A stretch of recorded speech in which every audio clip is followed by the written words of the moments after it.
Chapter 1. In the land of Yin Prefecture, majestic mountains rise. 1,000 peaks stand like halberds, 10,000 cliffs unfold like screens.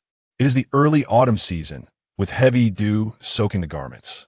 The maple forest is tranquil, the streams murmur softly, the leaves are faintly tinged, and the rain falls gently, bringing a refreshing chill.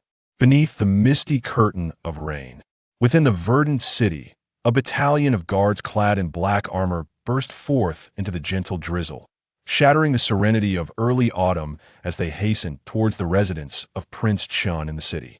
Keep up! Quickly, quickly! The guard stationed outside the prince's residence, vigilant and well-prepared, caught sight of the approaching black-armored soldiers from afar and intercepted them. Stop!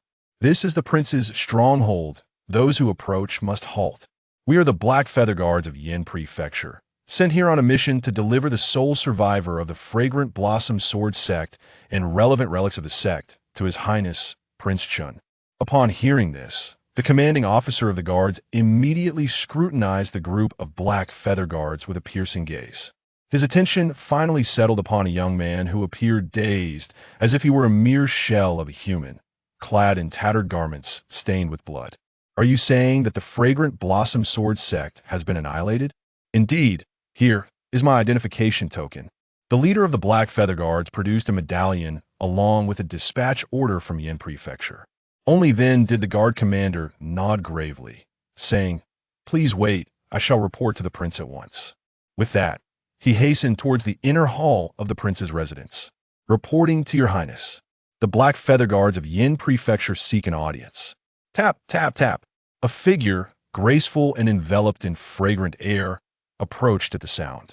Dressed in a sky-blue robe and adorned with a hairstyle that exuded both dignity and youthful vitality, a few strands of hair cascaded before her crescent-shaped brows, framing her sparkling eyes.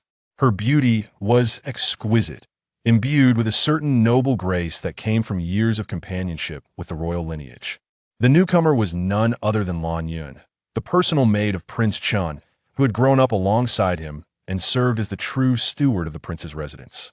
Mississippi. The guard bowed slightly and respectfully presented the dispatch order to Lan Yun. Lan Yun took the letter and examined it closely, her expression shifting slightly. "I recall that the Fragrant Blossom Sword sect pledged allegiance to our Prince Chen's faction 6 months ago. Yes, they were introduced through Luminous Cloud sect. Lead them to the front hall. I shall seek an audience with His Highness." Understood. With swift steps, Lan Yun entered the inner hall, where she soon caught sight of a figure as solitary as the lofty winds and as serene as the ancient pines. He remained seated beside the lotus pond in a pavilion, quietly engrossed in an ancient tome. If there were no interruptions, this would be his routine for an entire day. Unlike other princes, her master did not seek to gather a multitude of guests or forge connections with the martial world to expand his influence. Nor did he indulge in the pleasures of wine and women like the third prince, reveling in extravagance. Neither did he engage in the intrigues and calculations that characterized the sixth prince's pursuits. He was always alone, quietly pursuing his own interests.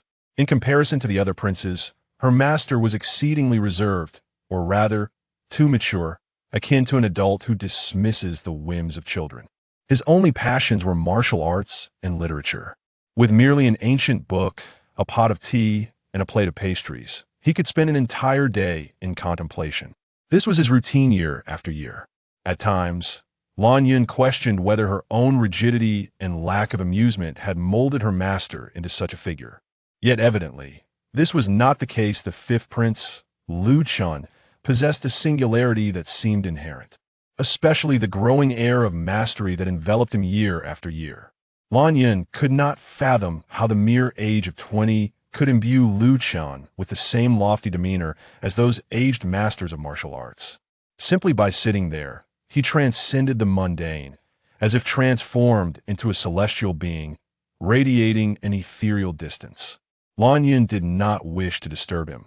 Yet the matter concerning the Fragrant Blossom Sword sect was of great significance.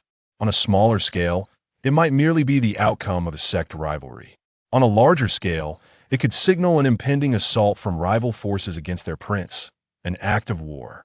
Lan Yin felt she might be overreacting, her suspicions perhaps too heavy.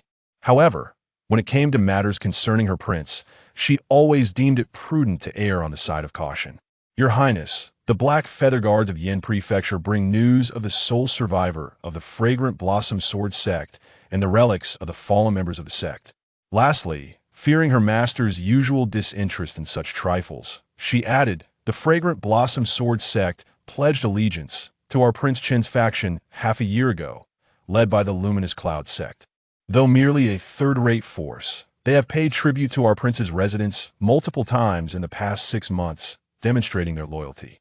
Lu Chun, the fifth prince, turned a page in his ancient book, his voice coolly reaching Lan Yun's ears. Who did this? According to the dispatch from Yin Prefecture, it is likely the work of the Taiping sect. Likely? Yes, there are some uncertainties. Summon them. Yes. Upon receiving Lu Chen's command, the Black Feather Guards finally ushered in the day survivor of the Sword sect. Your servant pays respects to His Highness, Prince Chen. Long live Your Highness. Be at ease. Thank you, Your Highness. After performing the formalities, the leader of the Black Feather Guards raised his head, privileged to glimpse the enigmatic royal heir among the princes. His face resembled a crowned jade, with a striking demeanor. Long, black hair was casually held with a jade hairpin, cascading over his shoulders and framing his broad chest, accentuating his tall and robust physique. His delicate and cool crescent brows and deep starry eyes glimmered like cold stars, harmonizing with the elegant black robes adorned with cloud patterns, enhancing the noble grace of the prince. Lu Chun, the fifth prince, conformed to the stereotype that royal offspring were often strikingly handsome. However, distinct from this stereotype, he exuded an air of chilling aloofness beyond his nobility. This chill was neither unapproachable nor indifferent, but rather a sense of distance that was difficult to comprehend, much like how a novice warrior could not grasp the essence of a martial arts master. The leader of the Black Feather Guards pondered this as he observed Lu Chen's gaze, which had remained fixed on the day survivor of the Sword sect from the outset. He elaborated, Your Highness, this is the sole survivor of the Fragrant Blossom Sword sect. When we discovered him, he was hiding within the sect's shrine, muttering about unclean entities. Unclean entities? Lan Yun's expression shifted to one of intrigue. Thanks to the fifth prince's interests as his personal maid, Lan Yun occasionally indulged in tales of folklore, steeped in the supernatural. Among these tales were accounts of unclean entities. But whether true or false, one rule remained consistent regarding such bizarre phenomena. If such entities truly exist, how could someone without profound martial knowledge perceive them? Precisely, which is why I suspect the massacre by the Taiping sect may have triggered some form of hallucination in him. As the leader of the Black Feather Guards recounted the events surrounding the Fragrant Blossom Sword sect, Lu Chun remained composed, gazing steadily at the day's survivor. It was only when a dark whisper echoed in Lu Chen's ear, "Can you see me?" that he lifted a cup of tea and savored a slow sip. The stories Lan Yun had encountered were predominantly folk tales, often fabricated. Yet one aspect rang true. Martial arts masters could indeed perceive some things that ordinary people could not. "Can you see me?" Before Lu Chun, a grotesque creature, emanating a chilling aura and bearing a hideous visage, stared at him with blood-red, hollow eyes, seemingly confirming whether Lu Chun could truly see it. "You can see me, right?" "Right." The creature clawed and screeched before Lu Chun, its unearthly wail reverberating throughout the prince's residence. Yet the guards and Black Feather Guards appeared utterly oblivious, unaffected by the commotion. They continued to report the details surrounding the demise of the Fragrant Blossom Sword sect. In recent years, with the emperors. At this juncture, the leader of the Black Feather Guards hesitated, glancing at Lu Chun. The emperor's decisions carry profound implications that the populace is yet to comprehend. Hence, there's a prevailing discontent among the people towards our great Yu Dynasty, which has fueled the nefarious influences of the Taiping sect. In the past month, numerous factions that have allied with our great Yu Dynasty have faced extermination. It is likely that the Fragrant Blossom Sword sect was among them. In matters targeting the royal family and undermining its power, the Taiping sect always led the charge. Even if the Fragrant Blossom Sword sect was not annihilated by them. They would claim responsibility. Moreover, in truth, the destruction of a third-rate force like the fragrant Blossom Sword sect hardly constituted a significant event. Conflicts among martial sects occurred frequently. The stance of Yinzhou City on this matter is quite straightforward. As long as one does not oppose the court or cause any significant disturbances, they will be met with a cold indifference, allowing matters to unfold as they may. In truth, it is beyond their capacity to manage every situation. The dispatch of the Black Feather Guard to convey this message is merely a consequence of the involvement of the fifth prince, the current scion of the imperial lineage, as well as the influential Luo family of Yinzhou that stands behind him. The fifth prince is known for his low profile, and his entourage is relatively sparse. Although the blossoming sword sect is diminutive, its affiliation with the fifth prince elevates its significance. A misstep could provoke the wrath of a prince. In these uncertain times, with a crown prince yet to be established, the inhabitants of Yinzhou City are keen to avoid offending any royal. Moreover, Yinzhou serves as the stronghold of the Luo family, an ancient and powerful clan with myriad resources at their disposal. However, as far as I am aware, the Taiping sect shows no mercy when targeting the imperial family and, in their quest to bolster their own recruitment, thoroughly pillages the sects they annihilate.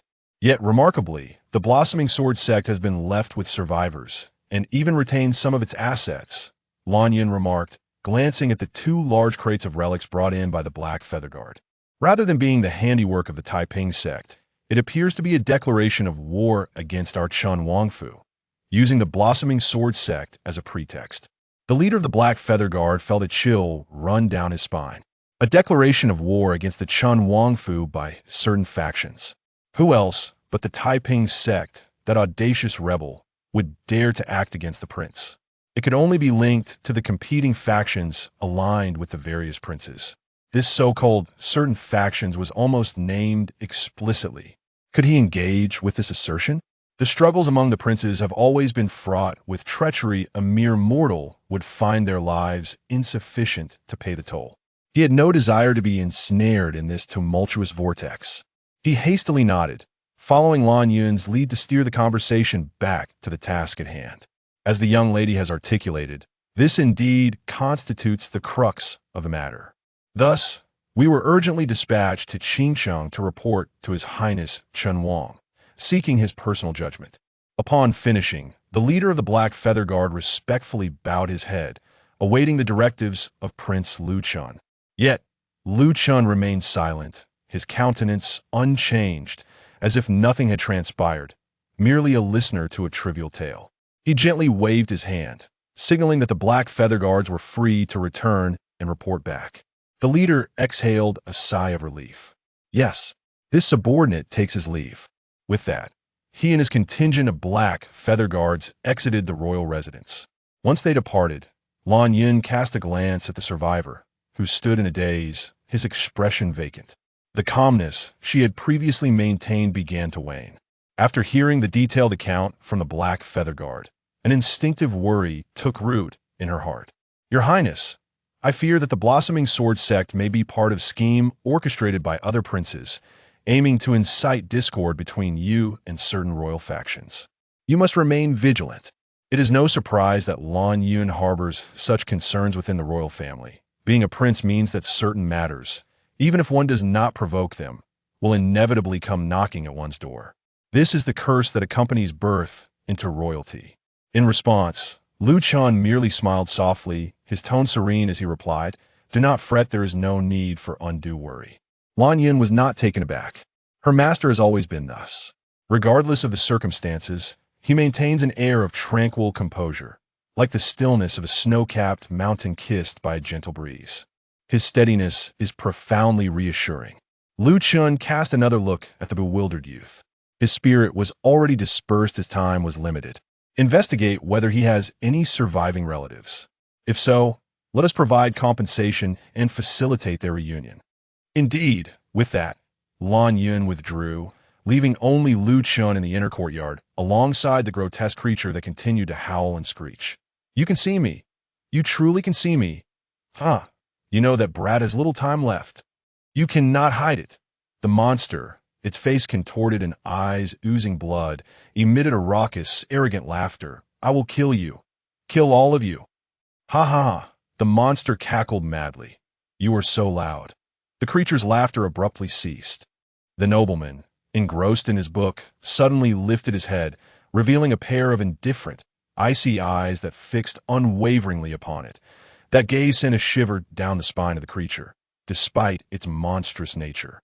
In the next moment, a massive hand engulfed in azure flames reached out and pressed down upon its head with an overwhelming force.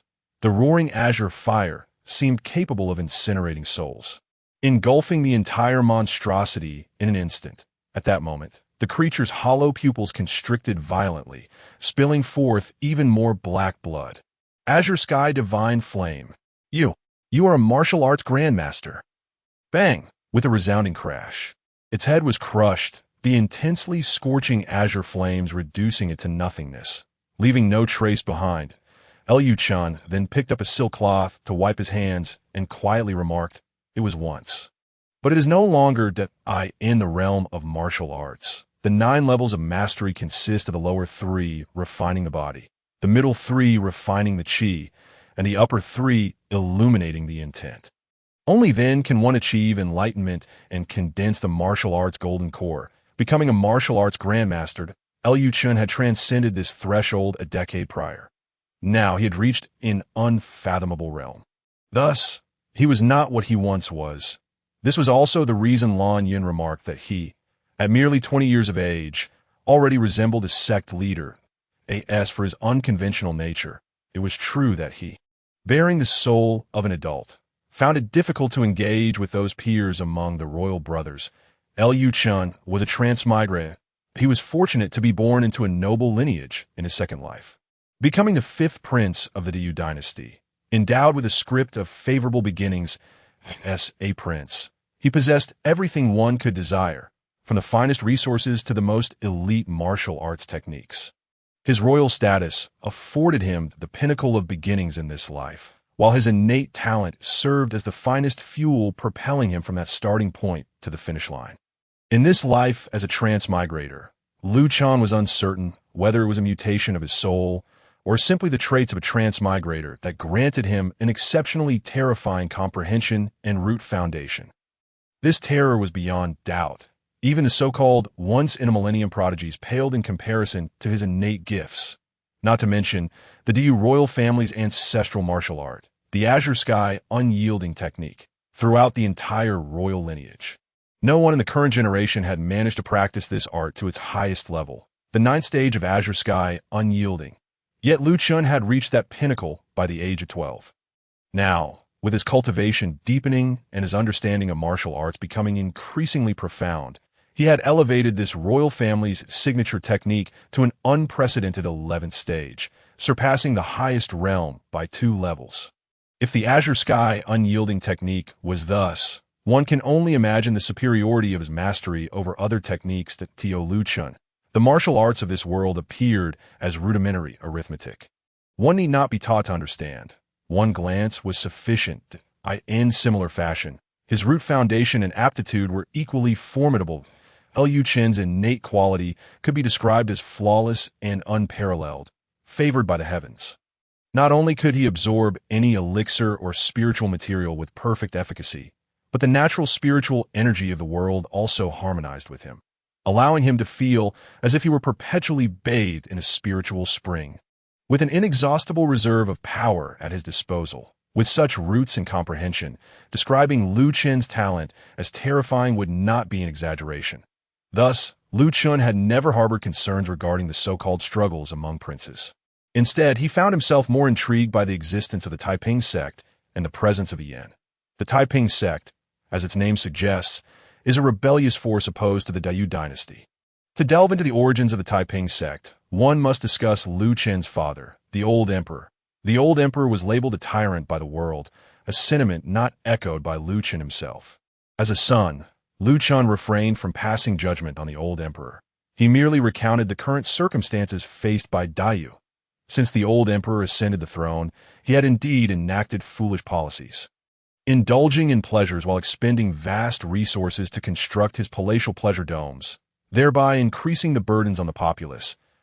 He was also known for his violent temper, reveling in conflict, especially when witnessing fierce battles to the point of bloodshed, which brought him utmost delight, prompting him to issue rewards.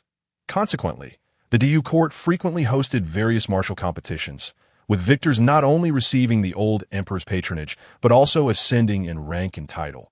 This led to a turbulent atmosphere among the populace, fostering violent acts and greatly promoting the rise of nefarious influences. Over time, discontent brewed among the masses, heralding the onset of chaos. Despite the council of court officials urging moderation, the old emperor not only ignored their advice, but, in a fit of rage, executed several loyal ministers who dared to speak truths, silencing dissent within the court. Thus, the Taiping sect arose in such an environment, garnering substantial public support. They proclaimed the intent to eliminate the tyrannical emperor and restore peace to the realm, causing considerable turmoil throughout Diyu.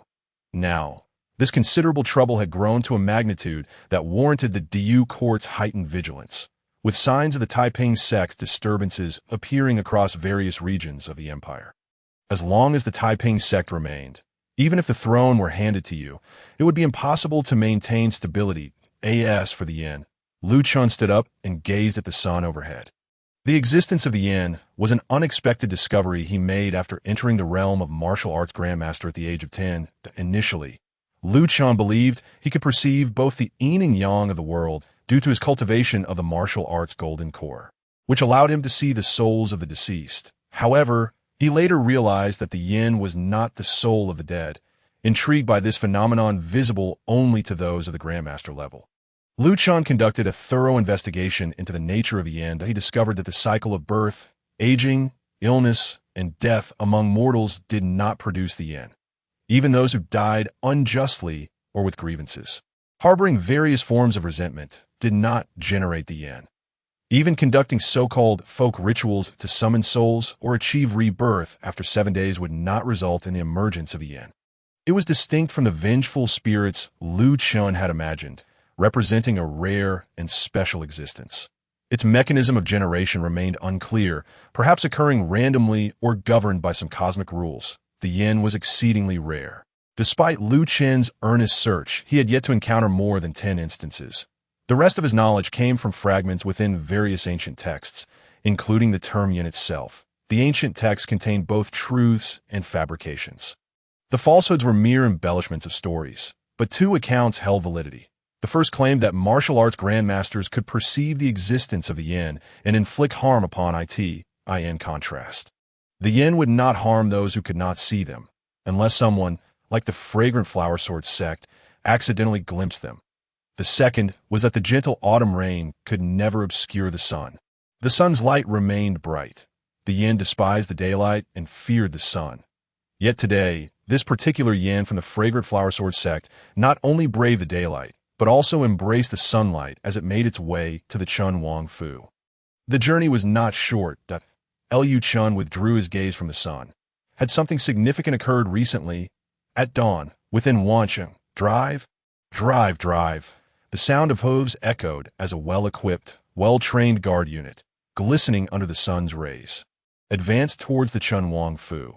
However, unlike the previous day, the guards of the Chun Wang Fu did not sternly obstruct their path, but instead approached respectfully, addressing the leading silver-armored youth, General Luo Feng.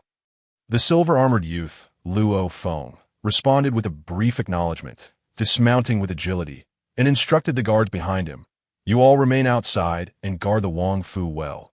Should there be any stealthy approach towards the royal residence, let all be apprehended by this general." The Jingwei guard emitted a resonant clang that reverberated like thunder, their cold gleams splashing forth. Yes. The guard dispersed, patrolling the perimeter of the royal palace. Only then did Luo Feng retract his icy gaze, removing his helmet and sword, handing them to the palace guards before entering the royal halls. Within the inner palace, the guards paused upon noticing Lu Chen, who was engrossed in an ancient tome. Lan Yin gently gestured, moving closer to whisper to the guards. After a brief moment, a subtle smile graced her lips. She approached Lu Chen's side and announced, "Your Highness, General Luo Feng has arrived." Luo Feng. The the son of Lu Chen's maternal uncle, was the future heir of the illustrious Luo family of Yinzhou. Due to familial ties, Lu Chen shared a profound bond with him. The Luo family had been his greatest support during his childhood. When Lu Chen's mother, due to improper postpartum care, fell ill and passed away shortly thereafter, it left a void that was unclear whether it stemmed from fate or human malice, in the depths of the palace. A child deprived of maternal protection faced the chilling prospect of being devoured by the cold world. Fortunately, during that time, the pregnant Yuan Guifei took him under her wing. Yuan Guifei, sharing the Luo bloodline, was Lu Chen's maternal uncle's niece and the cousin of his mother. Thus, she nurtured him, providing shelter and care. Lu Chen's maternal grandfather, Luo Xiu Yuan, a martial arts master with the privilege of not attending court, spent those years near the imperial city, poised to intimidate any malefactors and ready to relay the latest news, thereby lending support to Yuan Guifei and Lu Chen. It was through the protection of Luo Xiu Yuan and Yuan Guifei that Lu Chen was able to thrive. Otherwise, despite his remarkable talents, as an infant, he would have been vulnerable to the whims of fate. This kindness remained etched in Lu Chen's heart. Later, upon reaching the age to leave the palace, he adhered to royal customs, which dictated that princes must depart the palace at the age of 12 or 13 to govern various territories. Luo Xiu Yuan, seeking imperial approval, arranged for Lu Chen to establish his residence in Yinzhou, the Luo family stronghold, where they could provide him with further assistance and develop a faction supporting the fifth prince, Lu Chen, in preparation for future power struggles. Thus, Lu Chen became the Duke of Yinzhou. Titled as Chen Wang, after his own name. As for the propriety of this title, the late emperor had always been rather arbitrary, and Lu Chen's royal brothers had similar experiences, setting aside the ancient tome. A hint of a smile appeared in Lu Chen's calm eyes as he prepared some refreshments. Yes, Lan Yun readied the treats, and Luo Feng entered the inner hall. As he stepped inside, he swiftly saluted, exclaiming, "This humble general, Luo Feng, pays his respects to your highness, the Duke Chen. Long live your highness." Lu Chen, somewhat resigned, replied, "Brother, there is no need for such formality here. We are among ourselves." Luo Feng shook his head, asserting one must not neglect propriety. Lu Chen, being the duke first and his cousin second, was a principle Luo Feng had steadfastly adhered to over the years.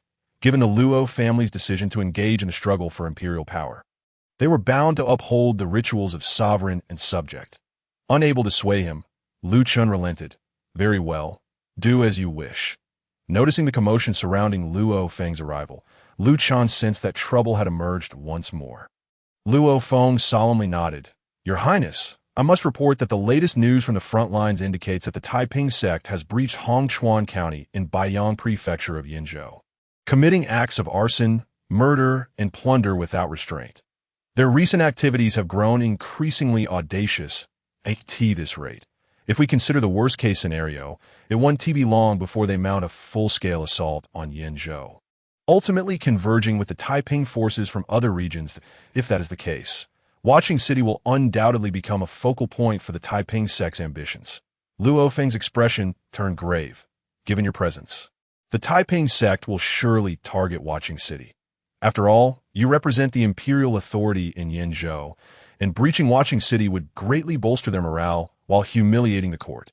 Moreover, should they succeed in capturing you, Yinzhou would find itself utterly immobilized, subject to their whims, and why grandfather is deeply concerned for your safety. Last night, he ordered an urgent transfer, dispatching 500 silver armored guards to protect the royal palace. The remainder pertains to significant troop movements. My grandfather is drafting a petition to the court, hoping to secure additional forces to concentrate around Watching City to preemptively guard against any threats." Upon hearing this, Lan Yun pressed her lips together and inquired, "With Hongchuan fallen, has Yinzhou not sent troops to suppress the Taiping insurgents?" Luo Feng shook his head. "The insurgents are merely a disorganized rabble, easily quelled. The challenge lies in prevention.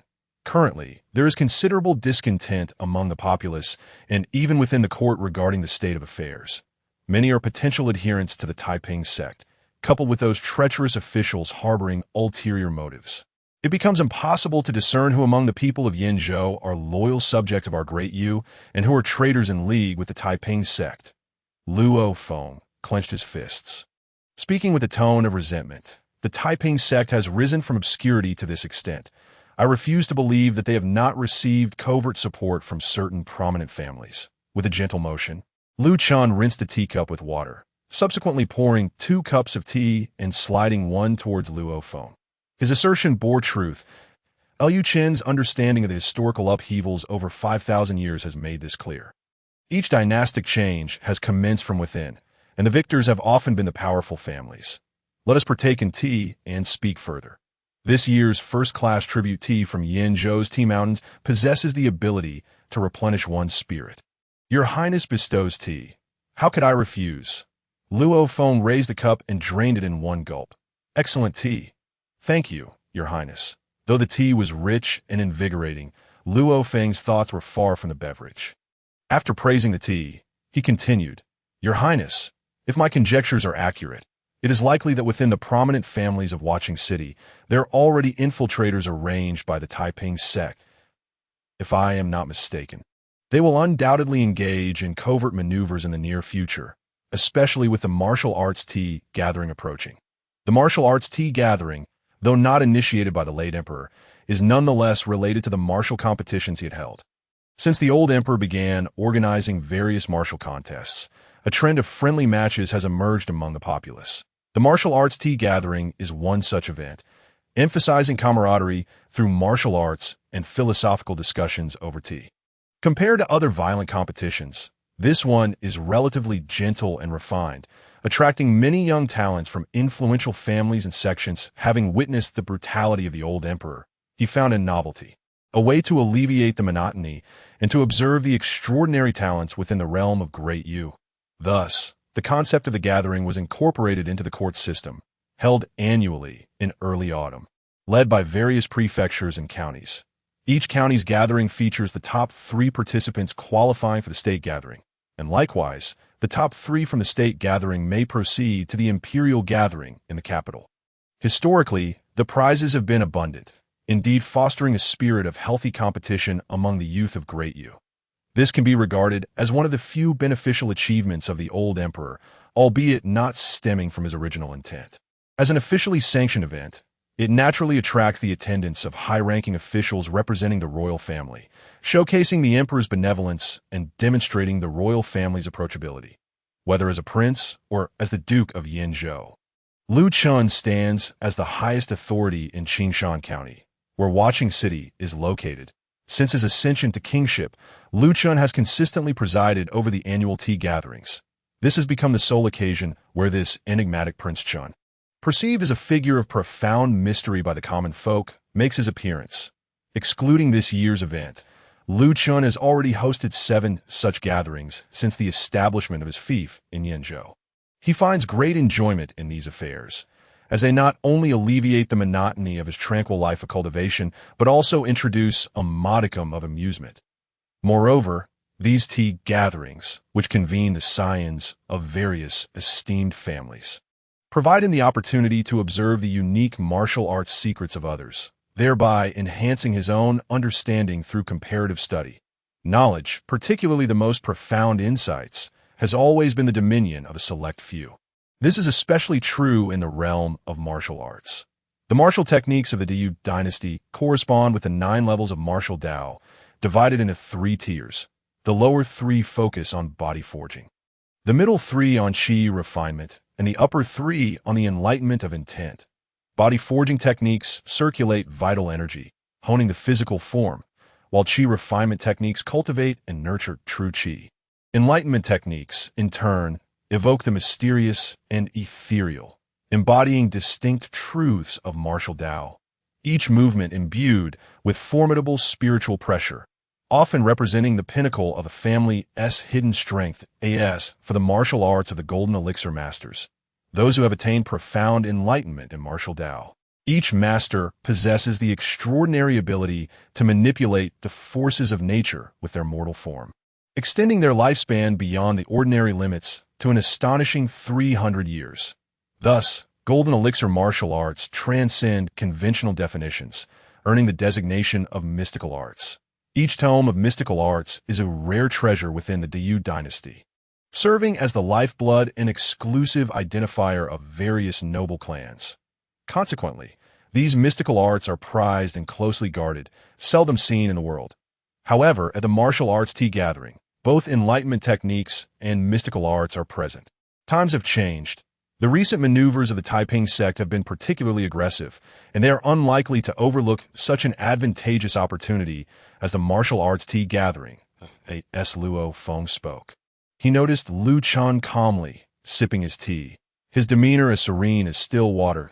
Liu Chen refilled Luo Feng's cup and remarked, "Let them come. I too wish to see what sort of individuals have stirred up such chaos in our Diu." Lu Chen's 2 decades of diligent cultivation have not been in vain. Perhaps it is due to the inherent fears that accompany a traveler from another realm, or perhaps it is the whirlpool of the imperial court. For the past 20 years, his life has revolved solely around martial pursuits. Outsiders often remark on his solitary nature, devoid of indulgence, expansion of influence, or the recruitment of followers. External forces are ever transient, liable to depart for myriad reasons, while one's own strength remains an indelible asset that cannot be wrested away by others. With such terrifying innate talent and roots, Lu Chen believes it wiser to devote time to mastering martial arts rather than squandering it on trivial matters. True strength lies in personal power. Once one has attained greatness, admiration and opportunities will naturally follow. Today is the moment. After 2 decades of cultivation, he possesses the confidence to observe the rise and fall of the world and to command the tides of fate. As for the Taiping sect, he hopes it will not prove too mundane. Observing Lu Chen's composed and unflustered visage, Luo Feng paused, momentarily at a loss for words. His mind wandered back to that summer when Lu Chen first arrived in Yinzhou. Practicing the Luo family's mystical art, the 7 mystical finger techniques. Eager to forge a connection, Luo Feng thought that with his own profound mastery of the techniques and having reached the 5th level of martial Dao, he could engage Lu Chen. After all, the 5th Prince Lu Chen was renowned for his love of ancient texts and martial studies. They had a brief bout, and it was during that encounter that Luo Feng realized just how formidable his royal cousin truly was. In that clash, Luo Feng, save for his most lethal moves, exerted nearly all of his strength. Yet they ended in a stalemate that he distinctly remembers his own disarray contrasted with Lu Chen's effortless grace. He is certain that Lu Chen had deliberately held back the tea that time. Lu Chen was merely 12, while he was 20. Since then, Luo Feng has refrained from further sparring with Lu Chen, for as long as they do not engage. He can claim he is not lost. Reflecting on this, Luo Feng quelled his concerns, realizing they might be unfounded. The martial arts tea gathering is merely a local affair in Qing County. How perilous could a gathering of a single county be? Luo Feng himself feels no fear, let alone his inscrutable cousin, the Prince Chen, as long as the Taiping sect's army does not descend upon them, with Lu Chen's capabilities and the imperial court's formidable techniques. Traversing the vast expanse of Qing County should pose no challenge for him. Therefore, as the conversation waned, Luo Feng merely advised, "Your Highness, it would be prudent to exercise caution. The recent momentum of the Taiping sect is indeed formidable." He refrained from further discussing the martial arts tea gathering. Liu Chen nodded thoughtfully and added, "This sudden aggression from the Taiping sect, could it be that some significant event has transpired recently?" Upon hearing this, Luo Feng hesitated, aware that the matter at hand was indeed grave. The Taiping sect's unusual movements are likely connected to this. However, the accuracy of the information remains uncertain. Luo Feng glanced around before leaning closer to Lu Chen, lowering his voice. Word from the palace suggests that the Emperor's health may be failing. As soon as these words left his lips, ripples of emotion stirred within Lu Chen's calm eyes, and the teacup in his hand stilled. "When did this happen?" "Perhaps just a few days ago," Luo Feng replied, rubbing the silver armor on his in the palace. Secrets are notoriously hard to keep. "I suspect the Taiping sect's recent frenzy is a direct result of this news. With the emperor ailing, the court is left in disarray, a headless flock, that it would take little for those behind the Taiping sect to capitalize on this chaos." lending their forces a fearsome edge. Luo Feng's fingers grazed the silver armor, and a glimmer of the martial spirit honed by years of military life flashed in his eyes, should such a scenario unfold. The consequences could be dire. What stance does the imperial court take? For now, there's been no official response, leaving the veracity of this news in doubt. That it is possible that this is a deliberate attempt to sow confusion. However, such rumors rarely arise without cause. There is likely some truth to it, though it may not be as severe as it seems. That My grandfather has received word that the Gongsun family, the Lin Hai Wang family, and the Sanyi Sword sect are beginning to consolidate their forces, Luo Feng cautioned. Your Highness, whether to counter the Taiping sect's uprising or to prepare for future struggles for power among the princes. We must be ready. Indeed, Lu Chen responded, issue my decree. From this day forth, until the conclusion of the martial arts tea gathering, Wonking City shall be placed under martial law, and we shall ensure the smooth communication of orders through the Wonking Three Passes. Understood. Luo Feng received Wang Ling's instructions and promptly descended to arrange the defenses of Wanqing City. As he observed Luo Feng's departure, the cold stars in Lu Chen's eyes subtly intensified. Unlike the mortal empires, the longevity of the martial-oriented Yu Dynasty is comparatively extended. Particularly, the Lu family of the Yu royal lineage possesses the extraordinary divine art of Qing Tianbu Yiju as a protective measure.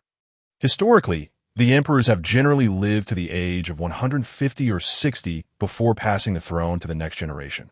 Among them, there are not a few exceptionally gifted emperors who have managed to attain the status of a martial grandmaster.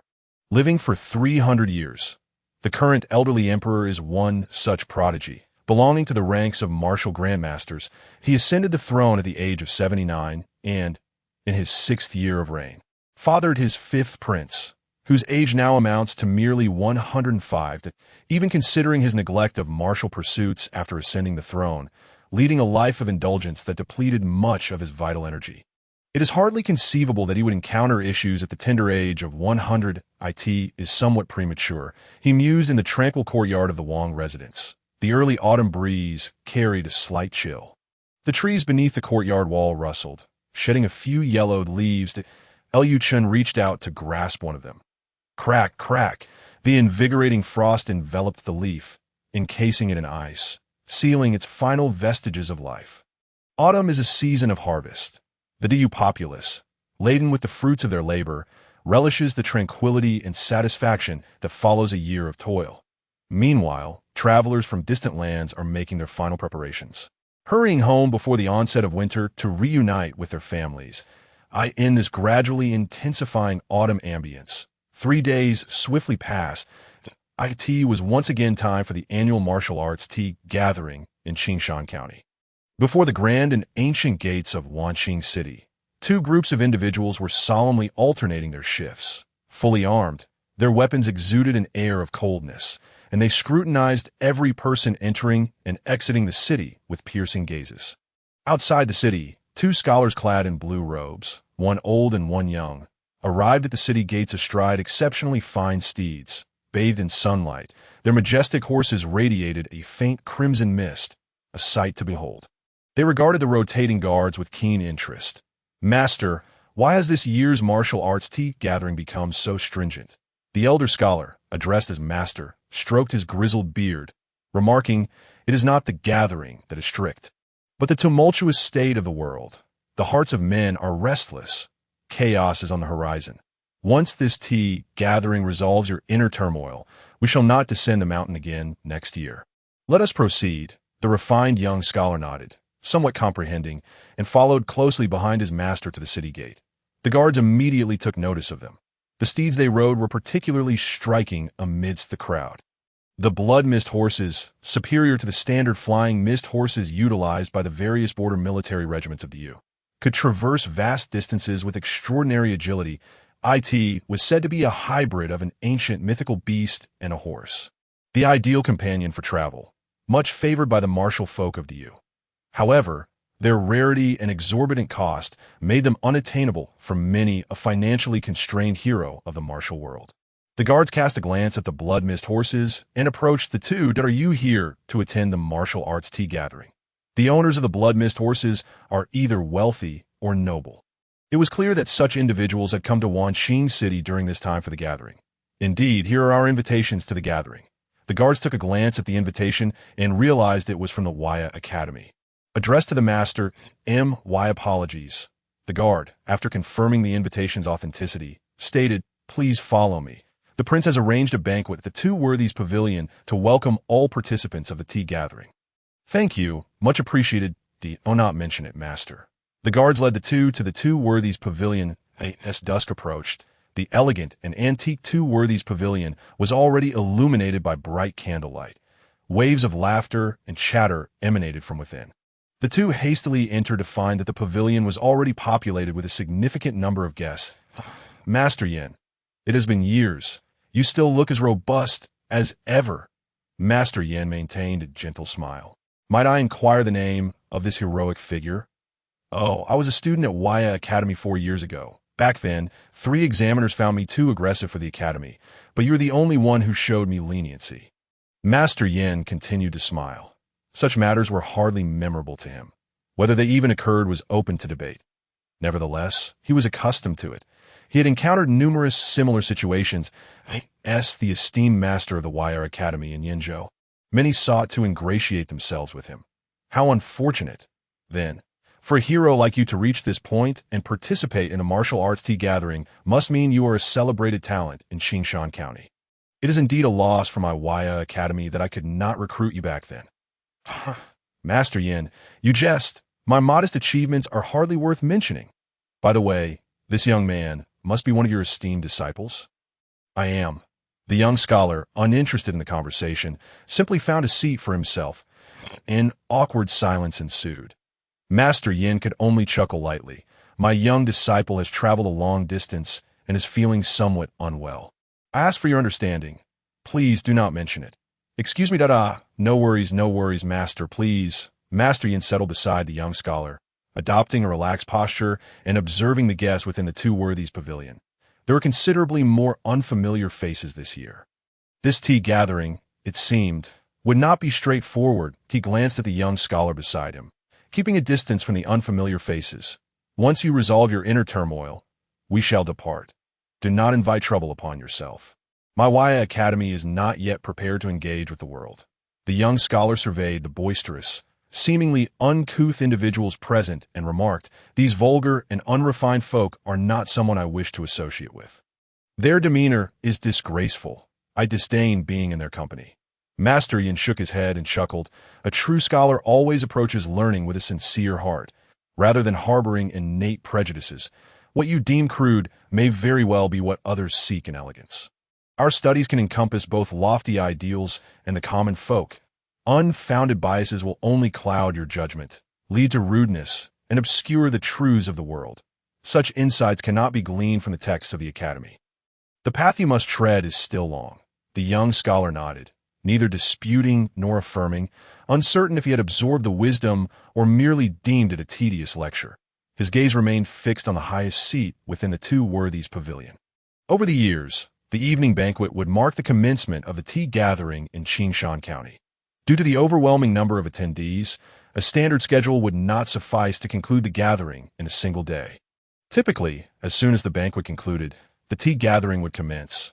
Thus, he would have the opportunity to meet the Prince of Chen this evening. Seeing this, Master Yin chose to say nothing further, as long as his inner turmoil remained unresolved. Any words would be futile, but he could only hope that this time would be sufficient for the young scholar to discern the disparity. The two fell into a contemplative silence, while outside, a cacophony of laughter and chatter filled the air. The young talents frequenting the Two Worthies Pavilion engaged in lively discussions, forging new friendships and rekindling old ties. The atmosphere was vibrant and bustling. The martial arts tea gathering was characterized not solely by discussions of martial arts, but also by the networking opportunities it presented. This was the primary reason for its widespread acclaim among various factions. Having multiple acquaintances opens numerous avenues, particularly for the aspiring youths of smaller sects, as it serves as an excellent stepping stone. Among the counties of Yinzhou, the martial arts tea gathering in Qingshan County is particularly unique, attracting many talented youths from beyond its borders. leading to the gathering's overcrowding and prolonged proceedings. There is no other reason than for one person. The current fifth prince, Lu Chen, in the entirety of Yinzhou. In terms of status, influence, and nobility, who could rival the esteemed status of a prince? However, despite being a prince, Lu Chen is not someone whom just anyone can meet at will. Moreover, he is known for his low-key demeanor and preference for tranquility. The martial arts tea gathering in Qingshan County is nearly the only opportunity for most to come into contact with this esteemed figure from Yinzhou. Unsurprisingly, he remains a central topic of conversation among all. Not at all. I merely had the fortune of receiving a few pointers from His Highness Prince Chen last year, which allowed me to make a fortunate breakthrough. I owe it all to His Highness's guidance. Indeed, His Highness Prince Chen is exceptionally gifted that I once believed that my family's inherited skill that had reached its peak, yet the prince effortlessly pointed out my flaws, leaving me quite embarrassed. Do not be so humble. My friends, the prince's talent is on a level far beyond what we ordinary folk can compare to. While the crowd lavished praise upon Prince Chen, their words often bore the undertone of flattery and sycophancy. To them, Prince Chen held but one identity, that of a royal. In comparison to this exalted status, talent and achievements pale into insignificance. After all, no matter how exceptional Prince Chen's abilities or how high his realm, none would dare to provoke him or challenge the dignity of the royal family. He merely need issue a command, and countless skilled individuals would eagerly rush to do his bidding, rendering him unnecessary to personally engage in any altercations. The crowd continued their discourse, yet the scholarly youth among them smiled knowingly, as if amidst a drunken revelry, and remarked, "How superficial." Indeed, for such a vast and dominant ruling entity as the royal family, the merit of ordinary talent truly holds little weight. However, should his gifts surpass the mundane to an extraordinary degree, it would indeed possess great significance, much like the founding emperor of the great Yu Dynasty, Emperor Lu Xinghe, and the later rejuvenating sovereign, Emperor Lu Xingxi. Both were once individuals who single-handedly stabilized a nation during times of turmoil. While comparing the fifth Prince Lu Chen to them may seem a stretch, the scholarly youth personally perceives in him a potential for such growth. He vividly recalls last year's martial arts tea gathering, where he swept through the event, claiming the top honor, and, as per tradition, requested a few words of commentary from the fifth prince, the host of the gathering. He had anticipated that the prince would merely utter a few polite phrases to fulfill the formalities. After all, as a paragon of culture and martial prowess at the age of 19, he had already achieved the 6th level of martial arts and mastered the 5th layer of the Waya Zhengqi scripture. Among his contemporaries, few could match him. So who could possibly offer him guidance? Yet unexpectedly, this fifth prince articulated profound insights. Each word was a gem, pinpointing his weaknesses, some of which he had not even recognized himself, especially in the understanding and comprehension of the Waya Zhengqi scripture. The fifth prince demonstrated a grasp more akin to that of a true heir of the academy than he himself, the designated disciple. At that moment, the scholarly youth nearly succumbed to self-doubt, questioning the legitimacy of his own status as the academy's disciple. Consequently, he dedicated himself even more fervently to studying the Waya Zhengqi scripture, striving to present his finest self at the upcoming tea gathering and to see just how far he still lagged behind this esteemed fifth prince Lu Chen. He tightened his grip on the jade flute, growing increasingly eager for the arrival of Prince Lu Chen. The flickering candlelight danced. Time swiftly flowed within the two sages' residence. Participants continued to arrive from outside the city. Finally, as night descended, it was time for the banquet. Clop, clop, clop. The sound of synchronized footsteps echoed outside the two sages' residence.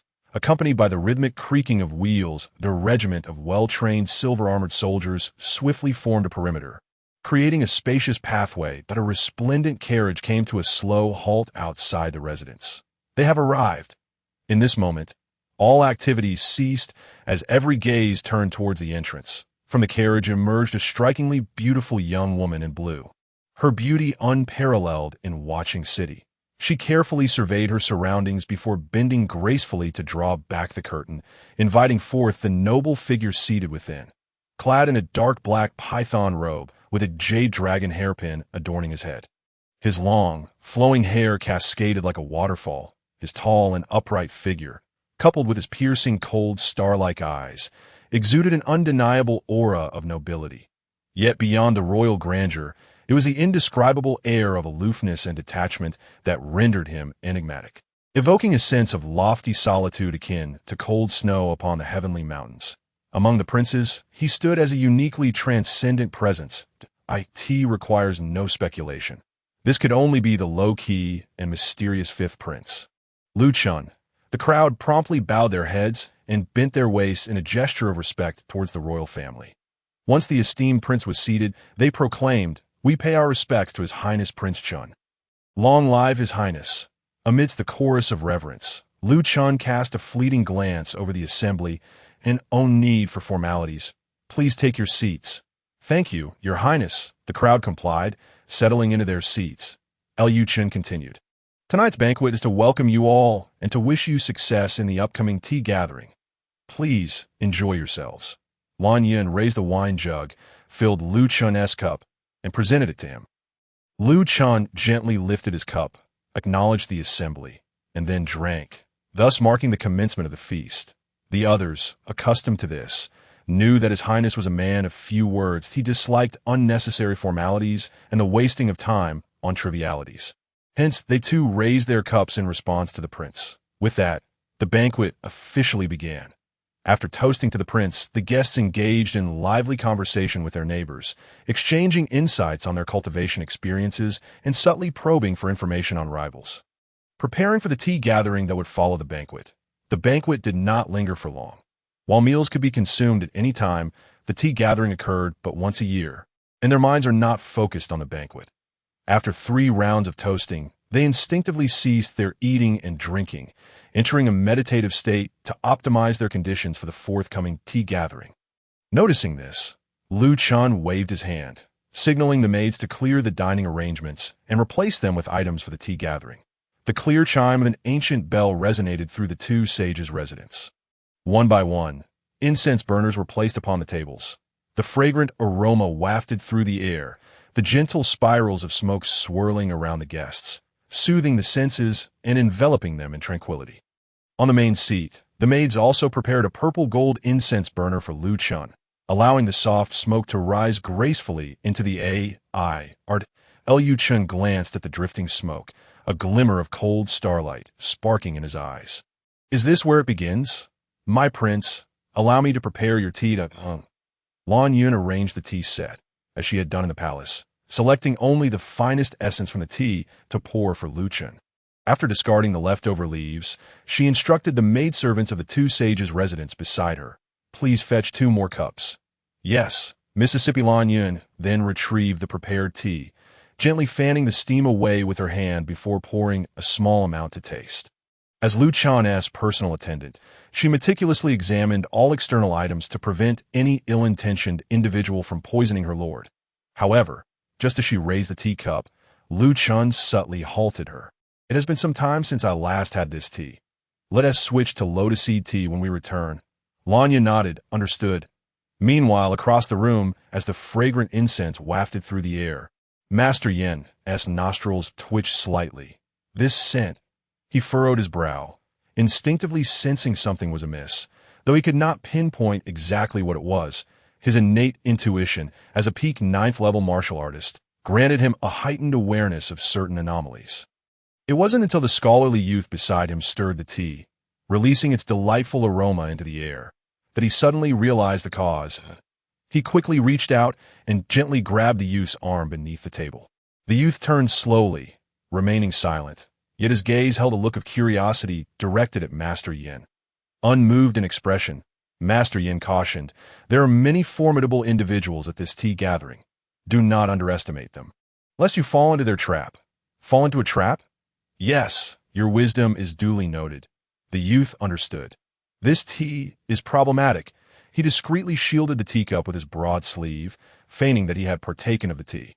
After finishing, he jestingly remarked, "Such opulence from the royal family, to have such exquisite tea casually set aside for a gathering." Yin Fuji smiled faintly. The 2 maintained an appearance of nonchalance, surveying their adversaries at the tea gathering. After a moment, in the center of the 2 sages' residence, 10 cups of meticulously brewed tea were quietly arranged upon a specially crafted long table, signifying the completion of the tea ceremony preparations. The crisp chime of an ancient bell resonated once more. Lu Chen's voice, as cold as the wind, emanated from the head seat.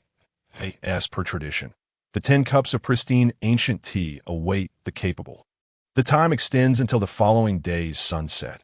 You may commence. The surrounding crowd immediately emerge from their meditative states, their gazes fixated upon the 10 cups of ancient tea, each one filled with anticipation.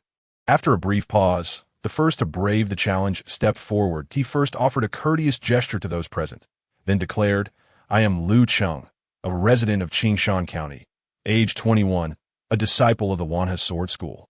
At the 5th level of martial arts, proficient in both swift and slow sword techniques.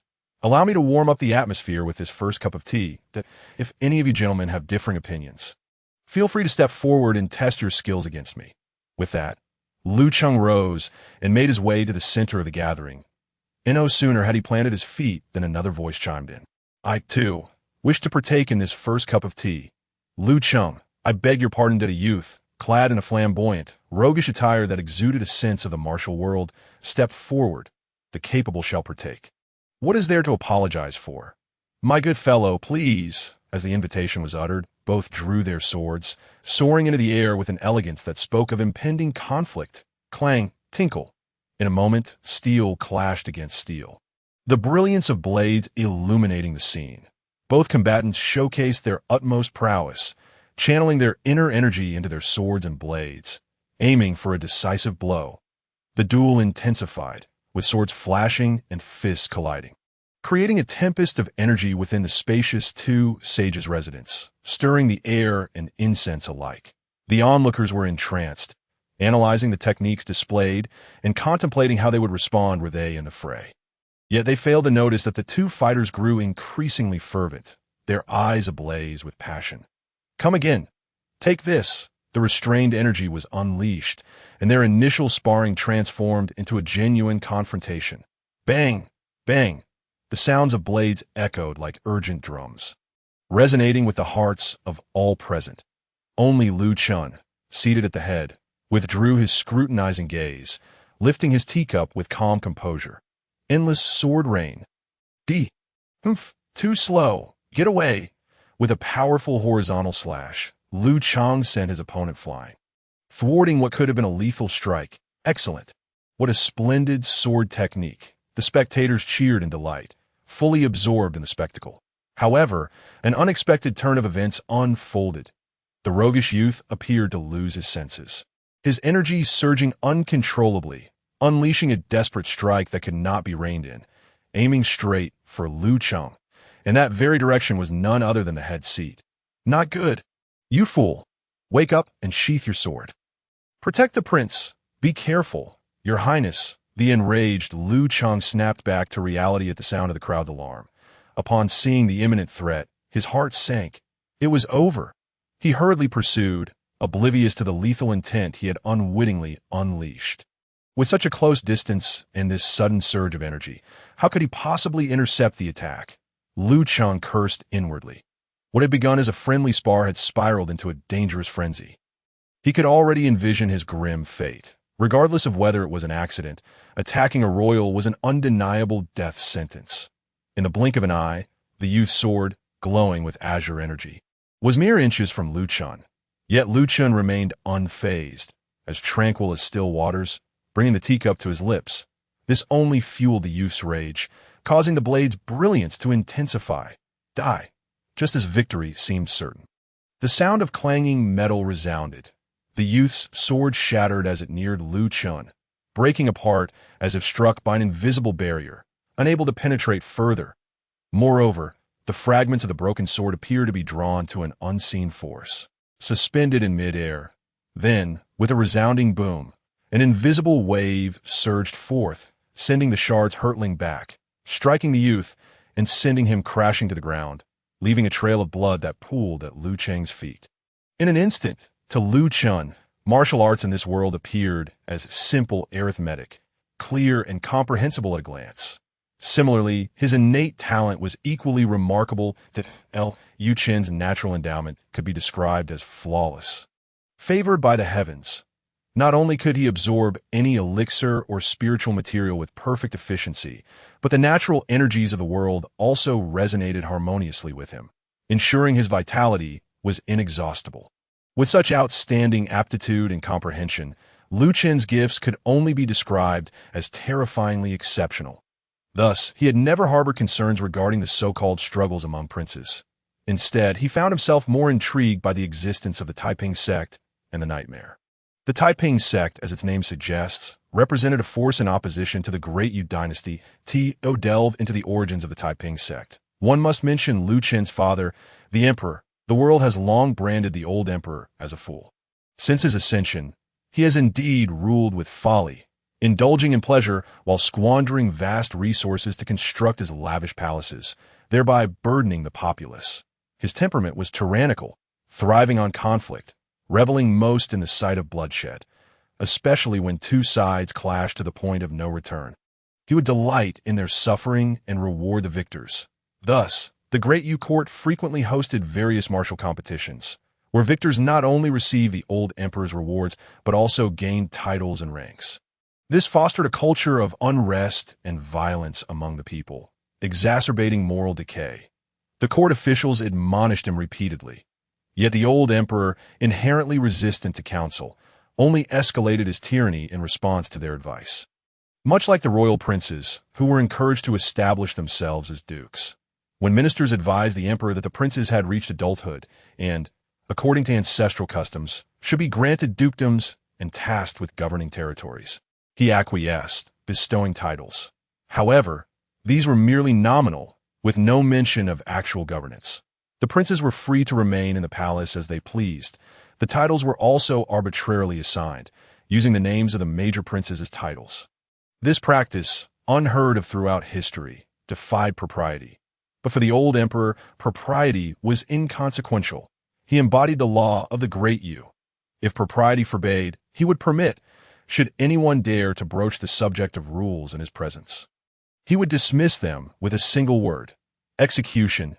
The imperious tyranny of the old emperor is now vividly apparent. Consequently, under such circumstances, the Taiping sect emerged, garnering substantial public support. They brandished the banner of eliminating the tyrannical emperor in pursuit of peace for the realm, causing chaos throughout the Great Yu, which has greatly troubled the imperial court. Presently, this considerable nuisance has grown within the increasingly discontented public sentiment to a level that compels the Great Yu court to be on high alert. With traces of the Taiping sect's disturbances evident in various regions, if the Taiping sect is not eradicated, even if the throne were offered to you, you would struggle to maintain your seat. As for the nightmare, Lu Chen rose, casting his gaze towards the sun above.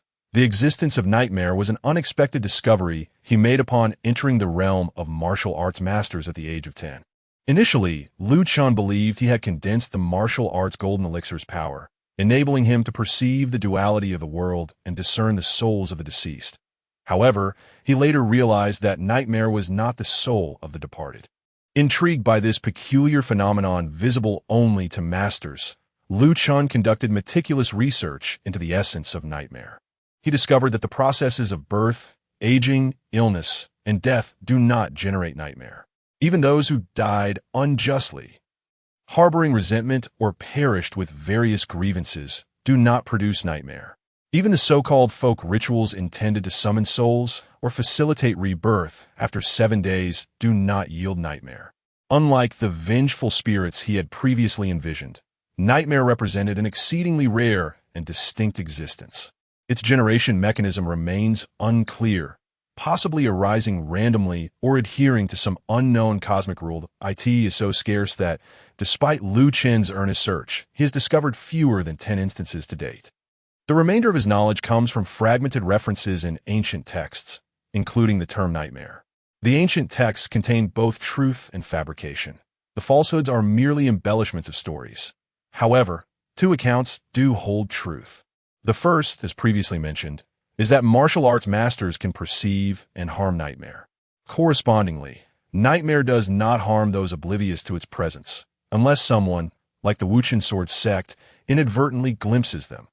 The second truth is that the gentle autumn rain cannot obscure the sun. The sun's radiance remains bright. Nightmare shuns daylight and fears the sun. Yet today, the nightmare from the Wuchen sword sect defies the daytime, basking in sunlight as it traverses from the Wuchen sword sect to the imperial city. This journey is not a short one. Liu Chen withdrew his gaze from the sun. Has there been any significant event recently? Within the imperial city, prepare. Another small detachment, well-equipped and rigorously trained, glimmering with a cold light under the sun, advanced towards the palace. However, unlike yesterday, the palace guards did not sternly obstruct them, but instead approached respectfully, greeting the leading silver-armored youth, General Luo Feng. The silver-armored youth, Luo Feng, acknowledged with a nod, dismounted with agility, and then instructed those remaining outside the palace's guard line to send several individuals to arrange accommodations in the inner city, while the rest were to wait in place. Yes, having given his orders to the silver-armored guards, Luo Feng then removed his helmet and sword, handing them to the palace guards before entering the palace. In the Jingxian Palace, the guards glanced at Liu Chen, who was immersed in ancient texts, and paused. Lanyan gently waved her hand and approached the guards, signaling them to speak softly. After a moment, a trace of smile appeared on Lanyan's face. She gracefully approached Liu Chen's side and said, "Your Highness, General Luo Feng has arrived."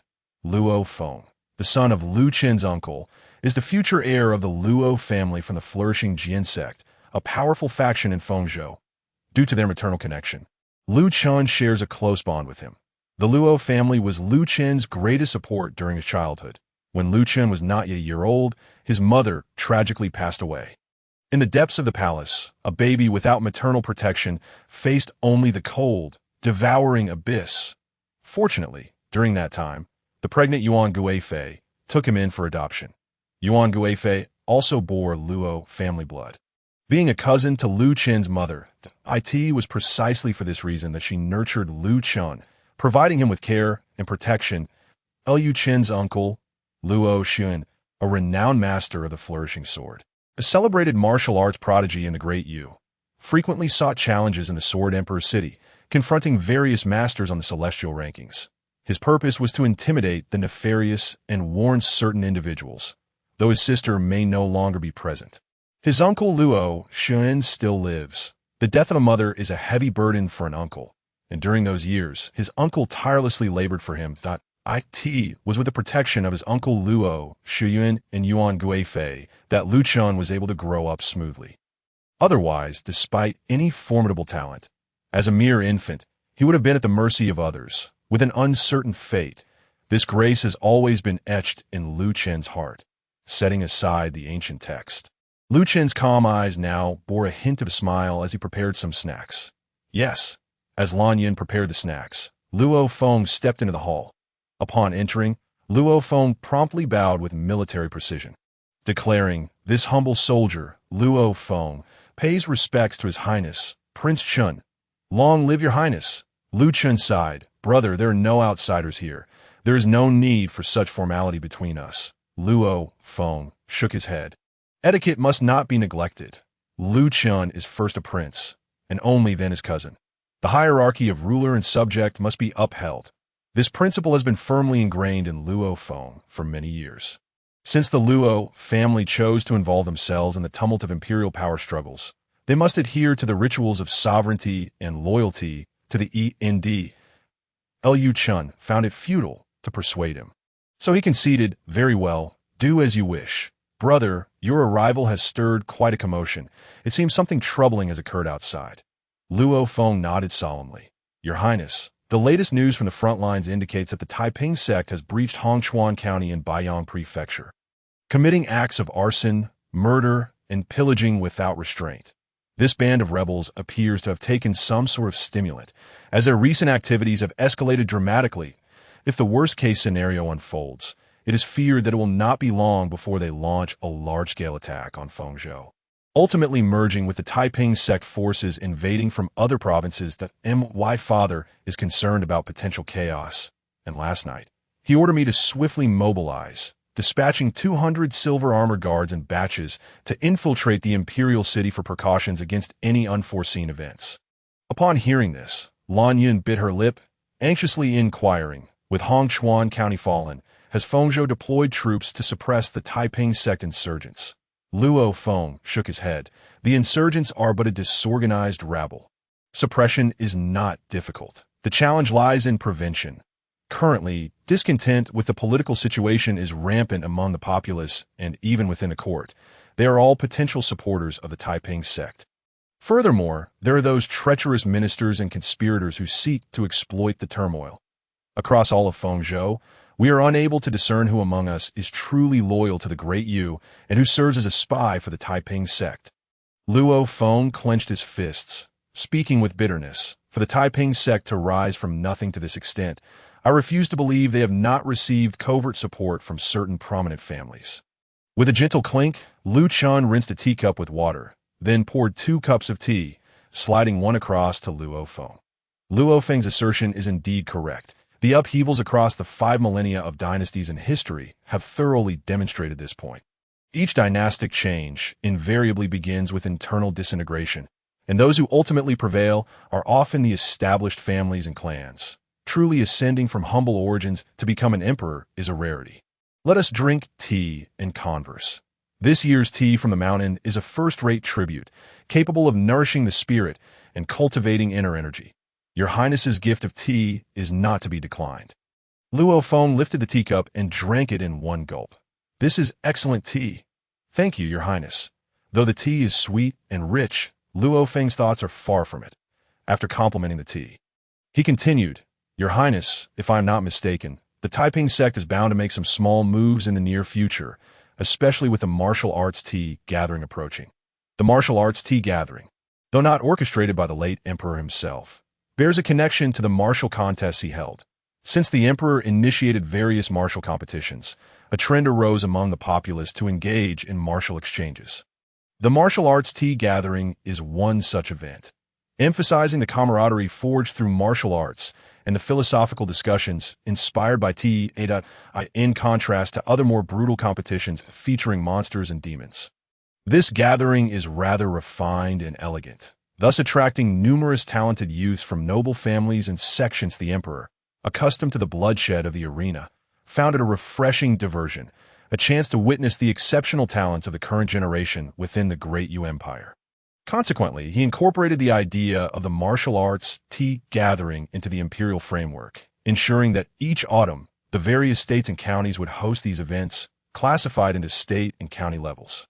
The top 3 from each county's tea gathering would qualify for the state gathering, and the top 3 from the state gathering would then proceed to the final imperial tea gathering in the royal capital.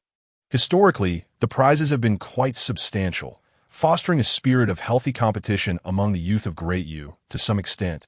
This initiative can be regarded as one of the few beneficial policies of the late emperor, albeit not in line with his original intentions.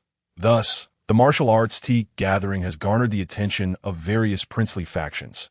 For these factions, the gathering represents an excellent opportunity to recruit followers and expand their networks, especially for the Luo family, who has been assisting Lu Chen in managing relations and infiltrating the court while broadening their influence externally. Naturally, they would not overlook such an opportunity as the martial arts tea gathering. The gathering, hosted in Wanjing City of Qingshan County, is overseen by the Chen family under the Luo family's banner, located in close proximity to the royal capital, thereby ensuring a higher quality of participants. They have invited Lu Chen to preside over the event, aiming to win hearts and minds. Liu Chen has a fondness for this activity. He often spends a few days in Wanjing City during the tea gathering. On one hand, it alleviates the monotony of his tranquil cultivation life, bringing a touch of amusement that on the other, it allows him to observe the unique martial arts practices of other families, broadening his understanding. Knowledge, particularly the most profound kind, has always been concentrated in the hands of select few, and martial arts techniques are no exception. The martial practices of the Great Yu Empire correspond with the realms of its warriors. Body-forging techniques cultivate vitality and refine the physical form. Qi-refining techniques nurture true Qi, and the essence techniques yield profound insights, each embodying unique martial truths that exert formidable psychological pressure, often representing the hidden treasures of each clan. As for the transcendent golden core master-level martial arts.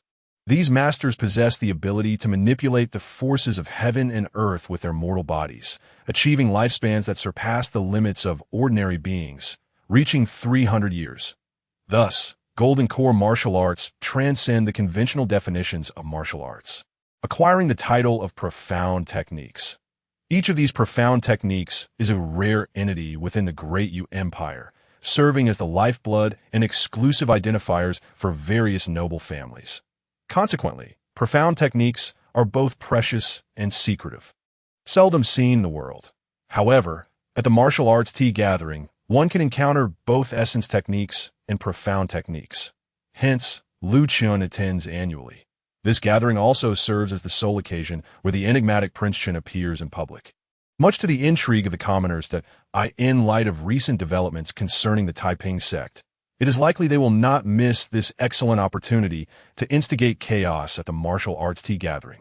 One can only imagine that Wanjing City is now infiltrated with their spies, rife with danger, awaiting your arrival. After all, you are a prince. Should the rebels of the Taiping sect manage to capture you, it would instill fear in Fengzhou and undermine the royal authority. As such, Luo Feng advised caution, suggesting that perhaps it would be wise for His Highness to reconsider attending the martial arts tea gathering. No matter how refined the gathering may be, it ultimately culminates in tangible confrontations. The blades and swords are merciless. Should any unforeseen incidents arise, or if there are traitors among the participants waiting to strike, we would be at a disadvantage, exposed to their hidden malice. As Luo Feng spoke, he observed Chen calmly sipping his tea, his demeanor as tranquil as still water, pouring another cup for Luo Feng. Chen remarked, "Let them come. I too wish to see what sort of individuals the Taiping sect, which has stirred up such turmoil in our great Yu, truly comprises." Chen's 20 years of cultivation have not been in vain. Perhaps due to the inherent fears that accompany being an outsider, or perhaps due to the whirlpool of the royal family, Chen has dedicated the past 2 decades solely to martial arts. While outsiders often comment on his reclusive nature within the palace, uninterested in worldly affairs and eschewing pleasure, he has refrained from expanding his influence or gathering followers. External forces are always transient. They can depart at any moment for myriad reasons. In contrast, one's own strength is something that cannot be taken away by others, with such formidable innate talent, rather than squandering time on trivial matters. He would rather delve into the study of martial arts to fortify himself. True strength lies in self-empowerment. Once one achieves greatness, the rewards will naturally follow. Today is the day. After 2 decades of cultivation, he possesses the unwavering confidence to observe the rise and fall of the world and to master the ebbs and flows of fate. As for the Taiping sect, may it not prove too dull. Observing Chen's calm and composed visage, Luo Feng found himself momentarily speechless, his thoughts drifting back to that summer when his father bestowed upon him the Luo family's profound technique, the flowering sword finger. In an attempt to forge a closer bond, he had sought to demonstrate his proficiency in the technique, confident that his cultivation had reached the stage of Qi transformation, sufficient to engage with this royal cousin. After all, the 5th Prince Chen was renowned for his love of ancient texts and martial arts. Thus, they had a brief sparring session to was that encounter which revealed to Luo Feng just how formidable his royal cousin truly was. During their match, Luo Feng had refrained from using lethal moves and had exerted nearly all his effort. Yet they ended in a stalemate. He distinctly recalled the disparity, with himself in a state of disarray, while Chen appeared effortlessly composed. He was certain that the prince had been holding back that time. Chen was merely 12, while he was 20. Since then, Luo Feng had abstained from sparring with Chen for as long as they did not compete. He would never face defeat. Reflecting on this, Luo Feng felt his concerns were perhaps unwarranted. The martial arts tea gathering Chen was to attend was merely a county event. How perilous could a gathering of a single county be? Luo Feng was not intimidated, let alone the inscrutable Prince Chen. He reasoned that as long as it wasn't an overwhelming army from the Taiping sect encroaching, with Prince Chen's prowess and the royal family's formidable, heavenly, unyielding technique. There were few places in this vast world he could not traverse. Thus, as the conversation drew to a close, Luo Feng merely offered a final caution. Your Highness, it is prudent to remain cautious. The recent momentum of the Taiping sect has indeed been rather aggressive. He chose not to dwell further on the matter of the martial arts tea gathering. Chen nodded lightly, then inquired, has something significant occurred recently to prompt the Taiping sect's sudden surge? At this, Luo Feng hesitated, recognizing that it was indeed a significant matter. The movements of the Taiping sect were likely related to this unfolding situation. Though the accuracy of such news was uncertain, Luo Feng glanced around, then leaned closer to Lu Chen, lowering his voice. Word has it, or rather, it is rumored, that the emperor's health is failing. Upon hearing this, a ripple of surprise crossed Lu Chen's calm eyes, and his hand holding the teacup stilled. When did this happen? Perhaps just a couple of days ago, Luo Feng replied, stroking the silver armor on his arm. In the palace, some news is impossible to conceal, as outsiders often possess more information than those within. I suspect that the Taiping sect's sudden audacity is likely due to their awareness of this news. Your Majesty, the emperor is unwell, and as a result, the entire court is left leaderless, akin to a flock of dragons without a head. At this juncture, those behind the Taiping sect need only to make a slight maneuver, and they could bolster their forces, striking with the ferocity of a tiger. Luo Feng, caressing his silver armor, emanates a faint aura of lethal intent, a testament to his long-standing military experience that if the situation escalates, the consequences would be dire. As for the veracity of the rumors, once whispers begin to circulate, there is often a kernel of truth, though perhaps the reality is not as grave as it seems. My father has also received word that the Gongsun family, the Linhai Wang family, and the Sanyi sword sect, among other factions aligned with the princes, have begun to consolidate. The recent downfall of the Wuqing sword sect may well complicate matters. Your Highness, whether to counter the impending chaos of the Taiping sect or to prepare for the potential power struggles among the princes, we must act swiftly. Understood, Lu Chen replied. Make the necessary preparations. Your servant obeys.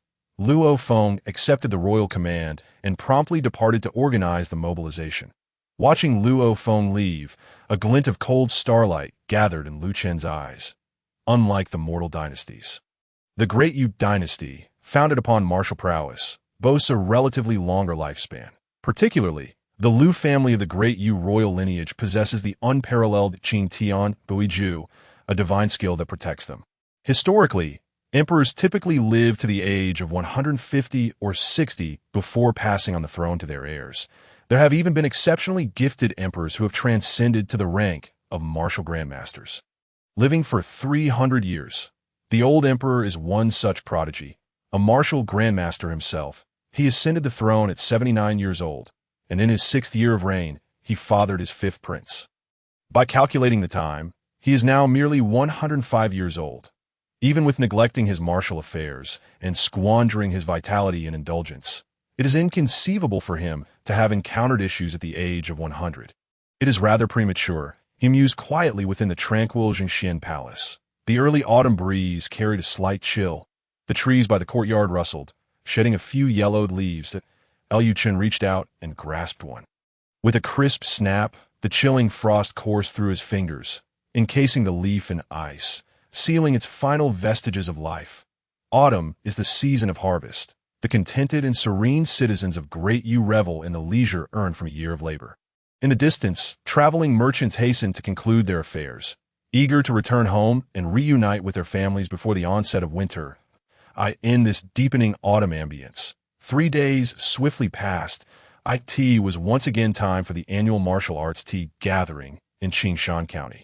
Before the majestic and ancient city gate of Wangqing City, 2 contingents of soldiers were solemnly rotating their guard.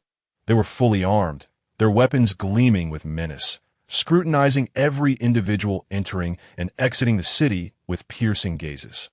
Outside the gate, 2 scholars clad in azure robes, one elderly and one young, arrived on extraordinarily spirited steeds, bathed in sunlight. Their magnificent horses emitted a faint crimson mist, a sight to behold. They observed the changing guards. "Master, why is this year's martial arts tea gathering so stringent?"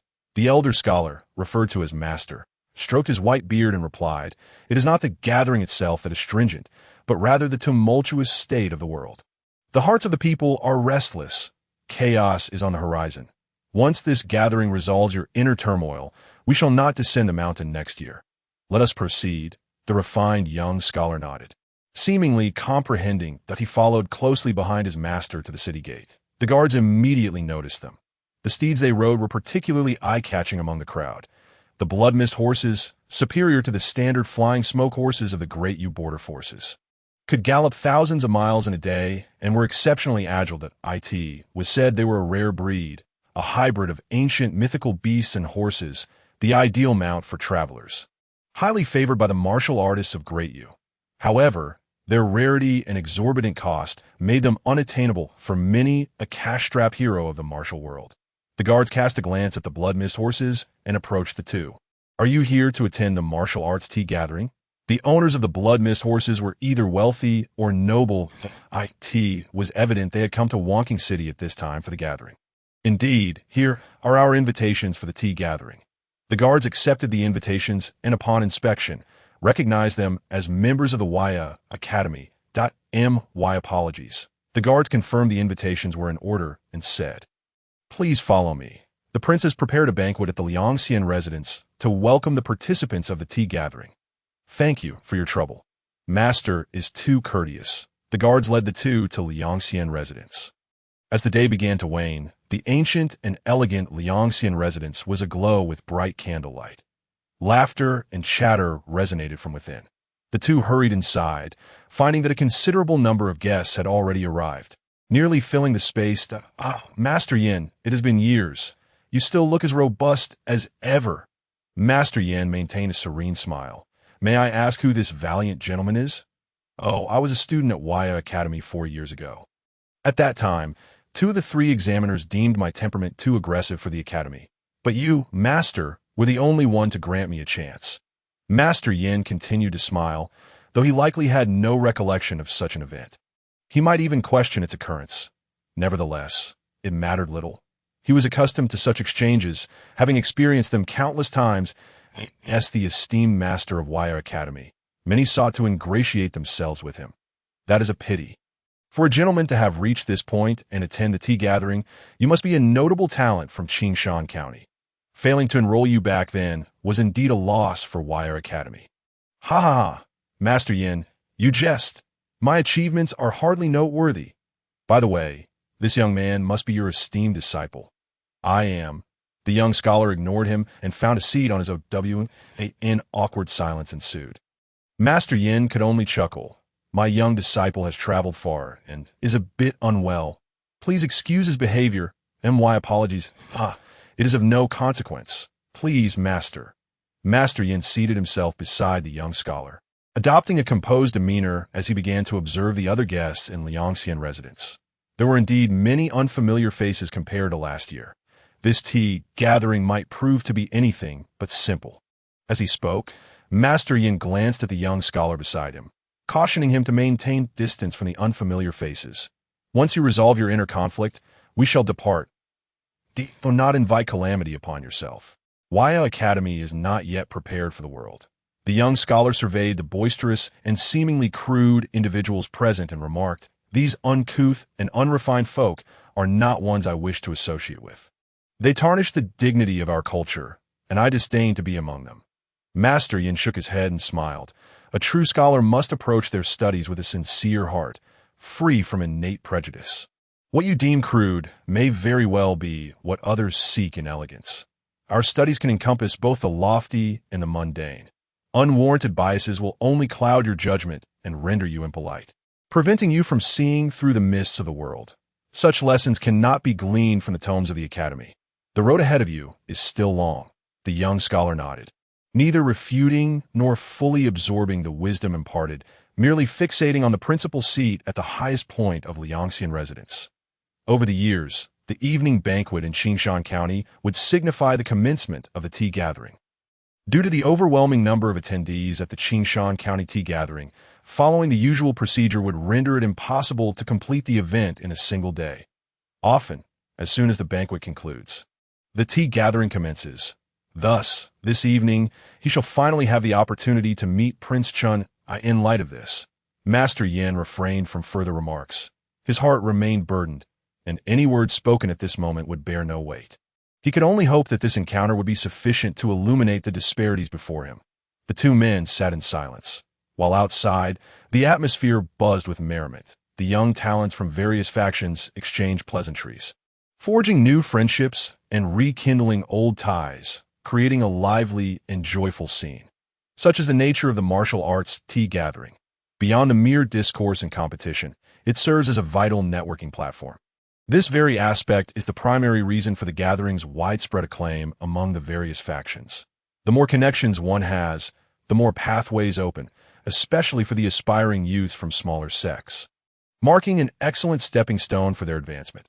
Among the various counties of Fengzhou, Qingshan County's martial arts tea gathering stands out as exceptionally unique, drawing talented youths from beyond its borders who travel great distances to attend, resulting in the event being overcrowded and the proceedings elongated. This is all for one individual, the current fifth prince, Liu Chen.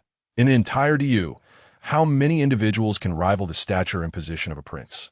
Countless people vie to join the prince's faction, yearning to ascend the ranks and attain prominence. However, as a prince, Liu Chen is not someone one can easily meet. Moreover, he dwells within the royal palace, leading a low-key existence and cherishing tranquility.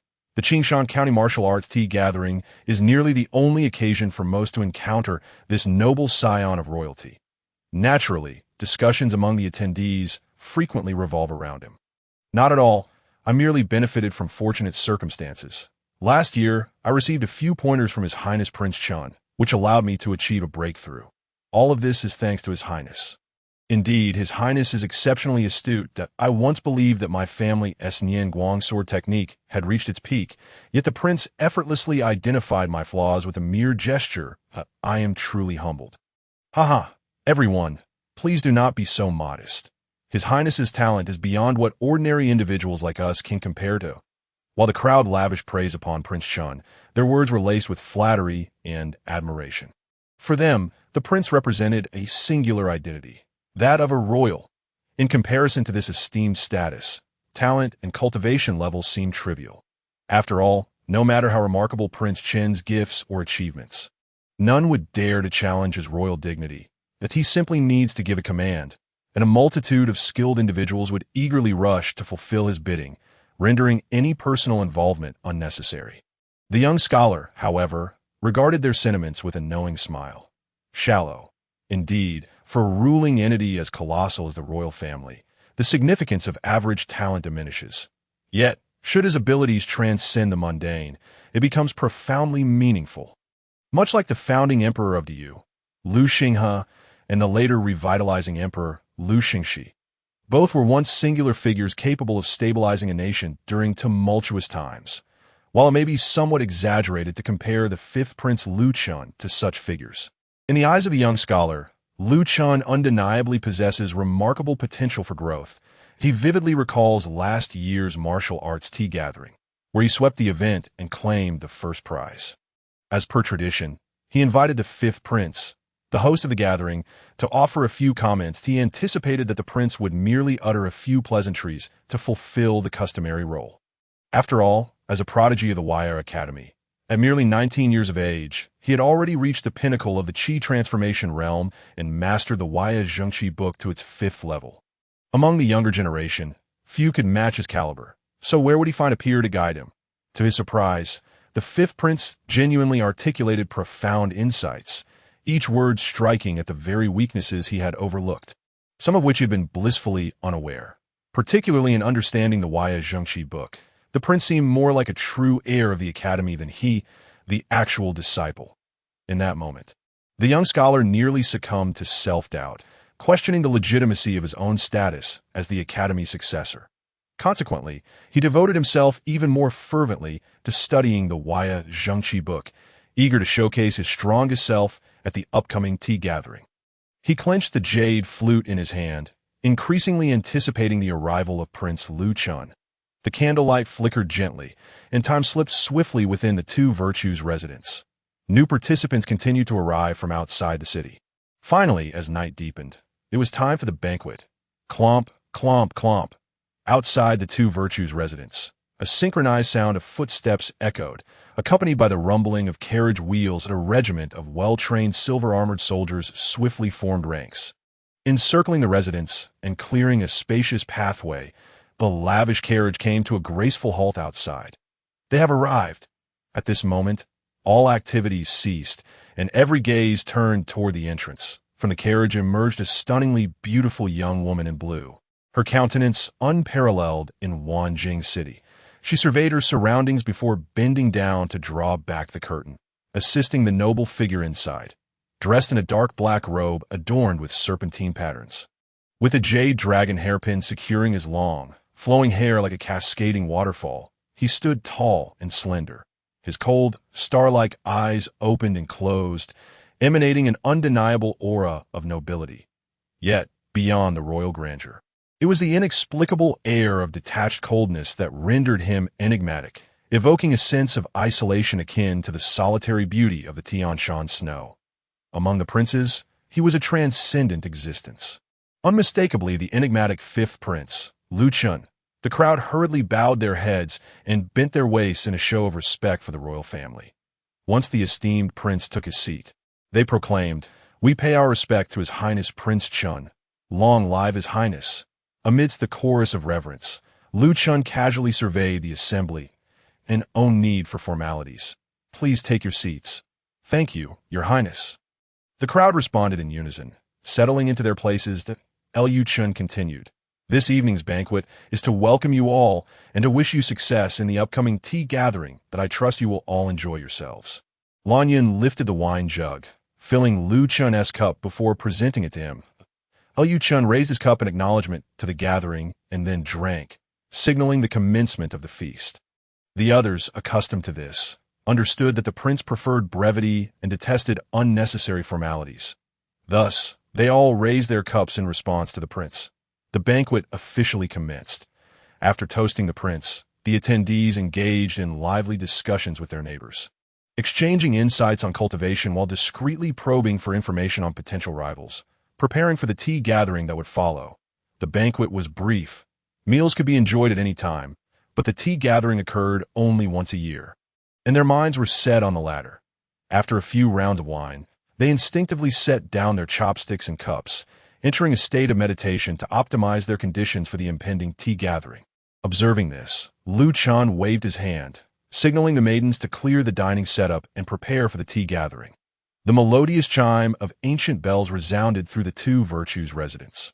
One by one, incense burners were placed upon the tables, releasing a gentle fragrance. The delicate smoke wafted around the attendees, soothing and intoxicating, allowing them to relax completely. The main seat. The maidens lit the purple gold incense burner for Lu Chun, and the soft smoke rose gracefully into the air.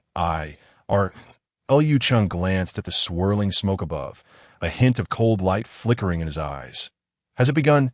Your Highness, allow me to prepare your tea."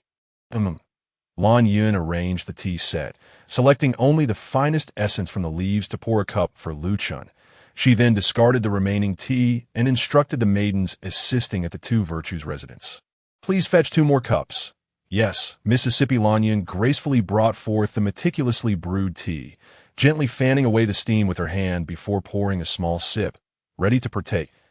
asked the personal maid of Lord Lu Ken. She was obliged to thoroughly inspect all external items to prevent any malicious intent against her esteemed prince. However, just as the teacup was lifted, Lu Ken subtly halted her with a gesture, expressing a desire to savor this particular tea that he had not tasted in some time. "After we return, let us switch to lotus seed tea," he suggested. Lan Yun nodded in acquiescence. "Understood." Meanwhile, amidst the fragrant tendrils of incense wafting through the air, Master Yan's nostrils flared slightly. The scent was peculiar, causing him to furrow his brow, instinctively sensing something amiss, yet unable to pinpoint its exact nature. His innate intuition, sharpened by his status as a peak expert in the realm of Ming Yi, rendered him acutely aware of any anomalies. The tea was only when a young scholar beside him disrupted the tea, releasing an alluring aroma that tickled his senses. That realization dawned upon him. He swiftly reached beneath the table to grasp the scholar's arm gently. The young scholar turned slowly, silent, but his puzzled gaze met Master Yan's. Yan remained impassive. The gathering of skilled individuals at this team meeting was substantial, and one must not underestimate their opponents, lest they fall into a trap.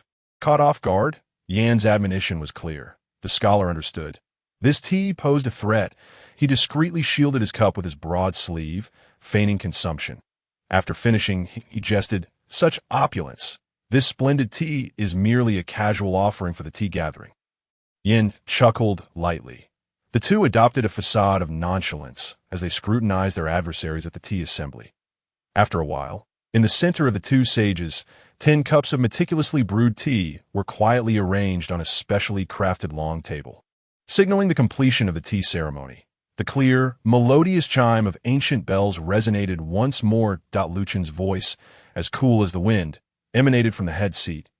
As per tradition, the 10 cups of clear-heart ancient tea awaited the capable. The time stretched until the following day's sunset. "You may commence." The assembly of individuals promptly emerged from their meditative states, their gazes fixated on the 10 cups of clear-heart ancient tea. Anticipation palpable. Moments later, the first brave soul stepped forth. With a courteous gesture towards the assembled crowd, he declared, "I am Lu Cheng, a resident of Wanhe in Qingshan County, age 21, a disciple of the Wanhe sword sect. At the Qi transformation stage, proficient in both swift and deliberate sword techniques. Allow me to warm up the gathering with this first cup of tea. Should any of you have differing opinions, feel free to challenge me." Having spoken, Lu Cheng strode confidently to the center of the venue. As he landed, another voice rang out, "I too wish to partake in this first cup." A young man, exuding an adventurous spirit and clad in the garb of a wanderer, emerged with an air of confidence. "Capable ones take their turn. What need is there for offense? By all means, please." With that invitation, both drew their swords, leaping into a fierce duel, their movements a blur of glinting blades and clashing steel. The sounds of their combat echoed, a symphony of metal striking metal, as both displayed their utmost prowess, channeling their inner energy into their blades, seeking to vanquish one another. The exchange of blows intensified, their strikes becoming more fervent, as the atmosphere thickened with palpable tension. Spectators were entranced, observing and analyzing each technique, contemplating how they might respond if they were in the fray. Yet, unbeknownst to them, the duelists found themselves caught in a fervor, their competitive spirits igniting a fierce resolve. "Bring it on. Take this move." The originally restrained exchange escalated, transforming into a genuine clash of wills. The sounds of their battle crescendoed, akin to a rapid drumbeat, resonating within the hearts of all present. Only Lu Chen, seated in the position of authority, withdrew his scrutinizing gaze, lifting his teacup to his lips. Unbounded sword rain. "Die.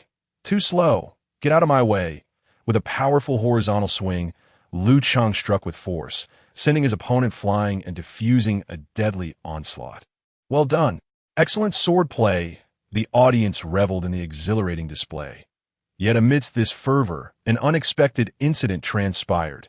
The wandering youth, seemingly consumed by fury, unleashed a reckless strike fueled by his overwhelming inner energy, directing it towards Lu Chen's direction. "Your Highness, this is bad. You fool, withdraw your sword. Protect the crown prince." The call to action jolted the infuriated Lu Cheng back to reality. Upon seeing the imminent threat, dread gripped him. He rushed forward, oblivious to the lethal intent behind his earlier strike. With such a close distance and the sudden outburst, how could he possibly intervene in time? Curse it! This was meant to be a friendly spar. How did it escalate to this?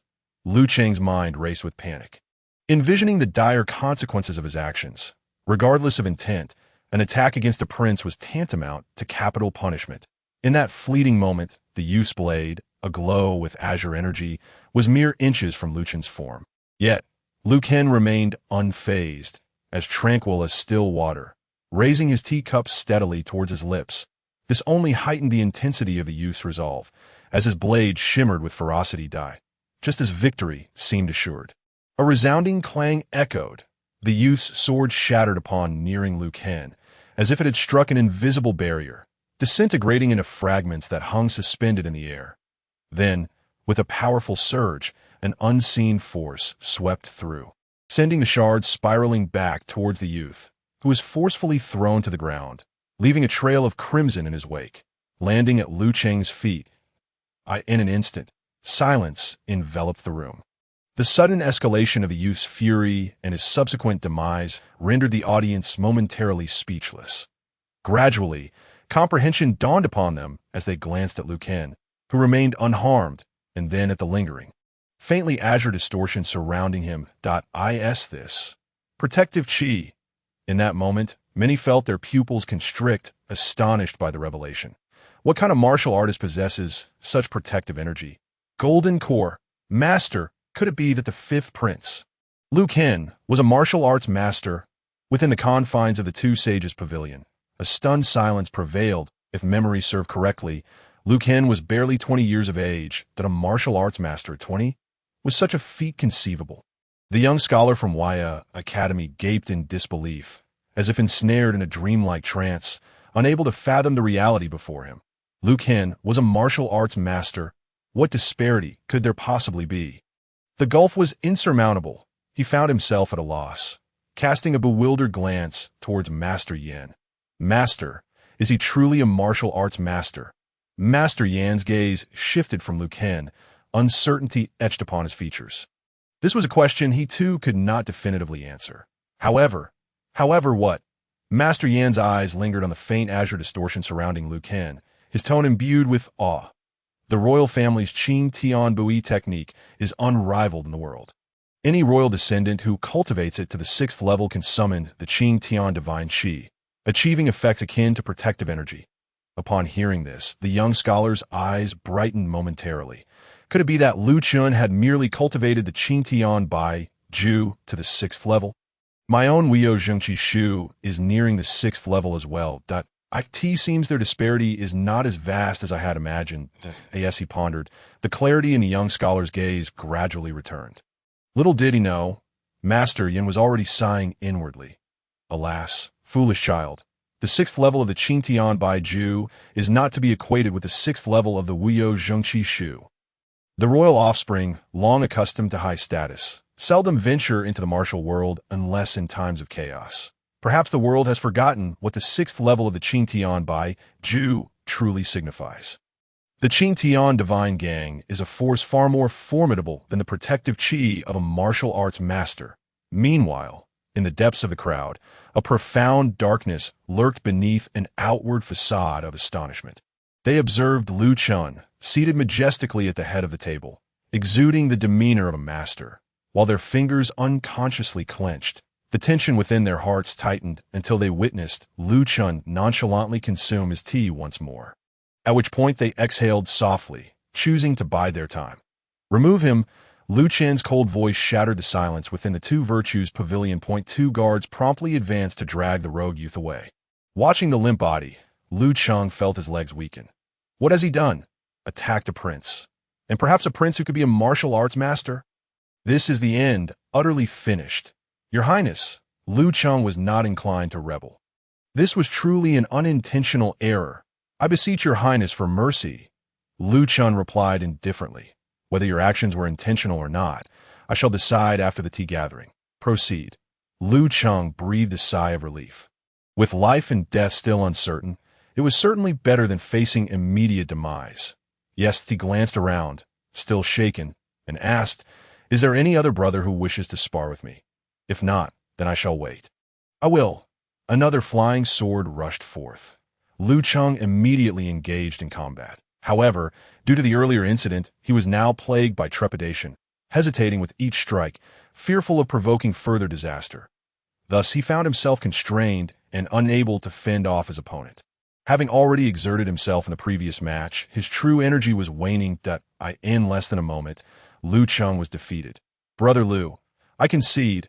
Liu Cheng shook his head, exclaiming, Concede? What nonsense! Right now, I only hope to survive this tea gathering."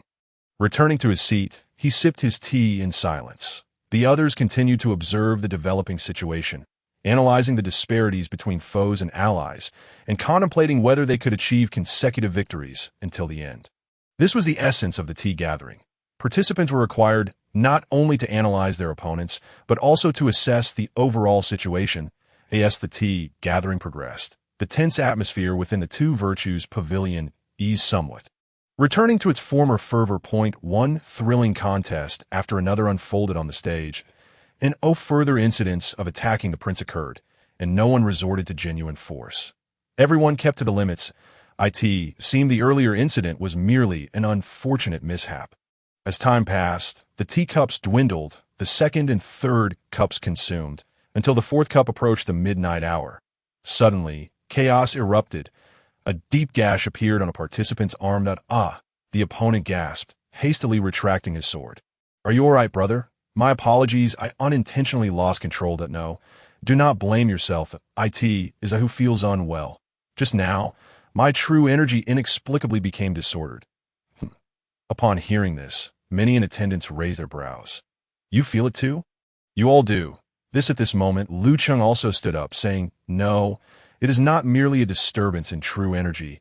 I sense that my true energy is vanishing, my limbs feel weak, and an inexplicable fury burns within me. Previously, I could suppress it, but now, as my true energy recedes, that sense of rage intensifies. That I now understand why I lost control during the first match. You too? I thought it was just my issue. Thankfully, I managed to suppress it earlier. Otherwise what?" The atmosphere turned tense. One person's problem was manageable, but if many were afflicted, it signaled a grave situation. The crowd immediately ceased their discussions and began to meditate, checking their physical conditions. However, the more they examined, the graver their expressions became. Without a doubt, they had all been affected. One by one, they turned to each other, scanning for the culprit and identifying where things had gone awry. Who is behind this? It is Suddenly, a group of 10 or so individuals emerged from the throng. They strolled leisurely within the two virtues pavilion, mockingly gazing down at everyone as if in their own garden. "You all are only just realizing? It may be a bit too late." The eyes of the attendees immediately shifted towards this group. "That it was you? What do you seek? To poison an event hosted by the court? To disrupt the tea gathering? This is a crime punishable by extermination." Extermination? Thanks to that wretched emperor, we have long since lost our homes.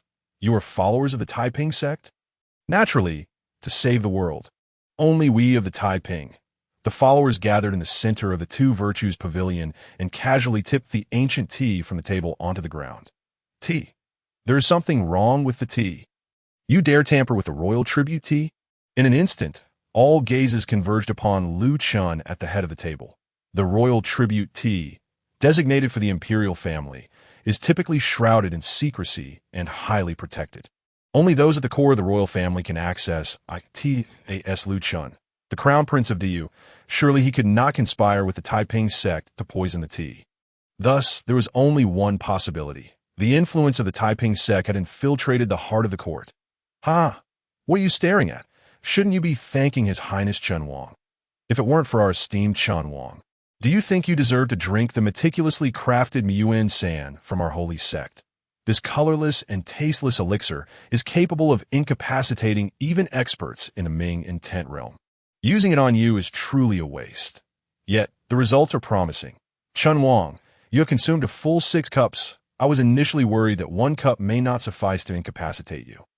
Given your potential mastery of martial arts or the Qing Tian divine gang, that it matters not now. 6 cups of Miyuan San, combined with your prolonged inhalation of the soul-entrancing incense, regardless of whether you are a martial arts master or have attained the Qing Tian divine gang, you shall be obedient. With this, the gray-haired youth, who appeared to be the leader, basked in the moment with a sense of assuredness, relishing the superiority reflected in the gazes of all present. Yet, unbeknownst to him, beside Lu Chen, Lan Yun was casting a pitying gaze in his direction. Although Lan Yun did not grasp the intricacies of profound martial arts, she understood her lord, whether in the past or present. Her lord had never deigned to regard these Taiping sect rascals with the slightest attention. She knew that her lord had never taken these individuals seriously from the outset, a mere troupe of clowns. However, the clowns remained oblivious, lost in their self-indulgent revelry, looking down upon everyone present. The attendees glared at them, incensed. A group that only knows how to strike from the shadows, employing underhanded tactics. You wretched scoundrels. Dare you face us openly in a fair fight, using hidden arrows against us? What difference is there between your Taiping sect and any malevolent cult?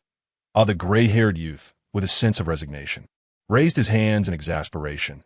This statement is utterly mistaken. I hold an unwavering sincerity towards all the remarkable talents gathered here in Qing County. I earnestly invite each of you to join our Taiping sect, to unite with us in toppling the tyrannical reign of the Dog Emperor and restore peace to this realm. Look at what the Dog Emperor has wrought upon the world. It is clear for all to see. The gray-haired youth commenced his righteous oration. Are you all content to live under such a despotic regime, to endure the oppressive tyranny of the Dog Emperor? Silence enveloped the gathering. The gray-haired youth scanned the audience once more before continuing. I understand that fear of the court grips you all. After all, they're the rulers of this dynasty, wielding formidable power. However, our Taiping sect is not to be underestimated. He turned to Chen, a smirk playing on his lips. I shall not speak of empty rhetoric. Merely observe with your own eyes. The very prince himself has become a captive of our Taiping sect. This alone attests to the strength we possess today. With Chen at our disposal, the conquest of Fengzhou is but a matter of time. Overthrowing the foolish monarch is within our grasp. Chen remained unresponsive, his calm gaze sweeping over everyone present. Disappointed by the lack of desired reactions, the gray-haired youth felt a sense of boredom creeping in. He then directed his attention to the two silent figures from Wire Academy, almost forgetting their presence. And you, Master Yin, I have always held immense respect for esteemed sages such as yourself.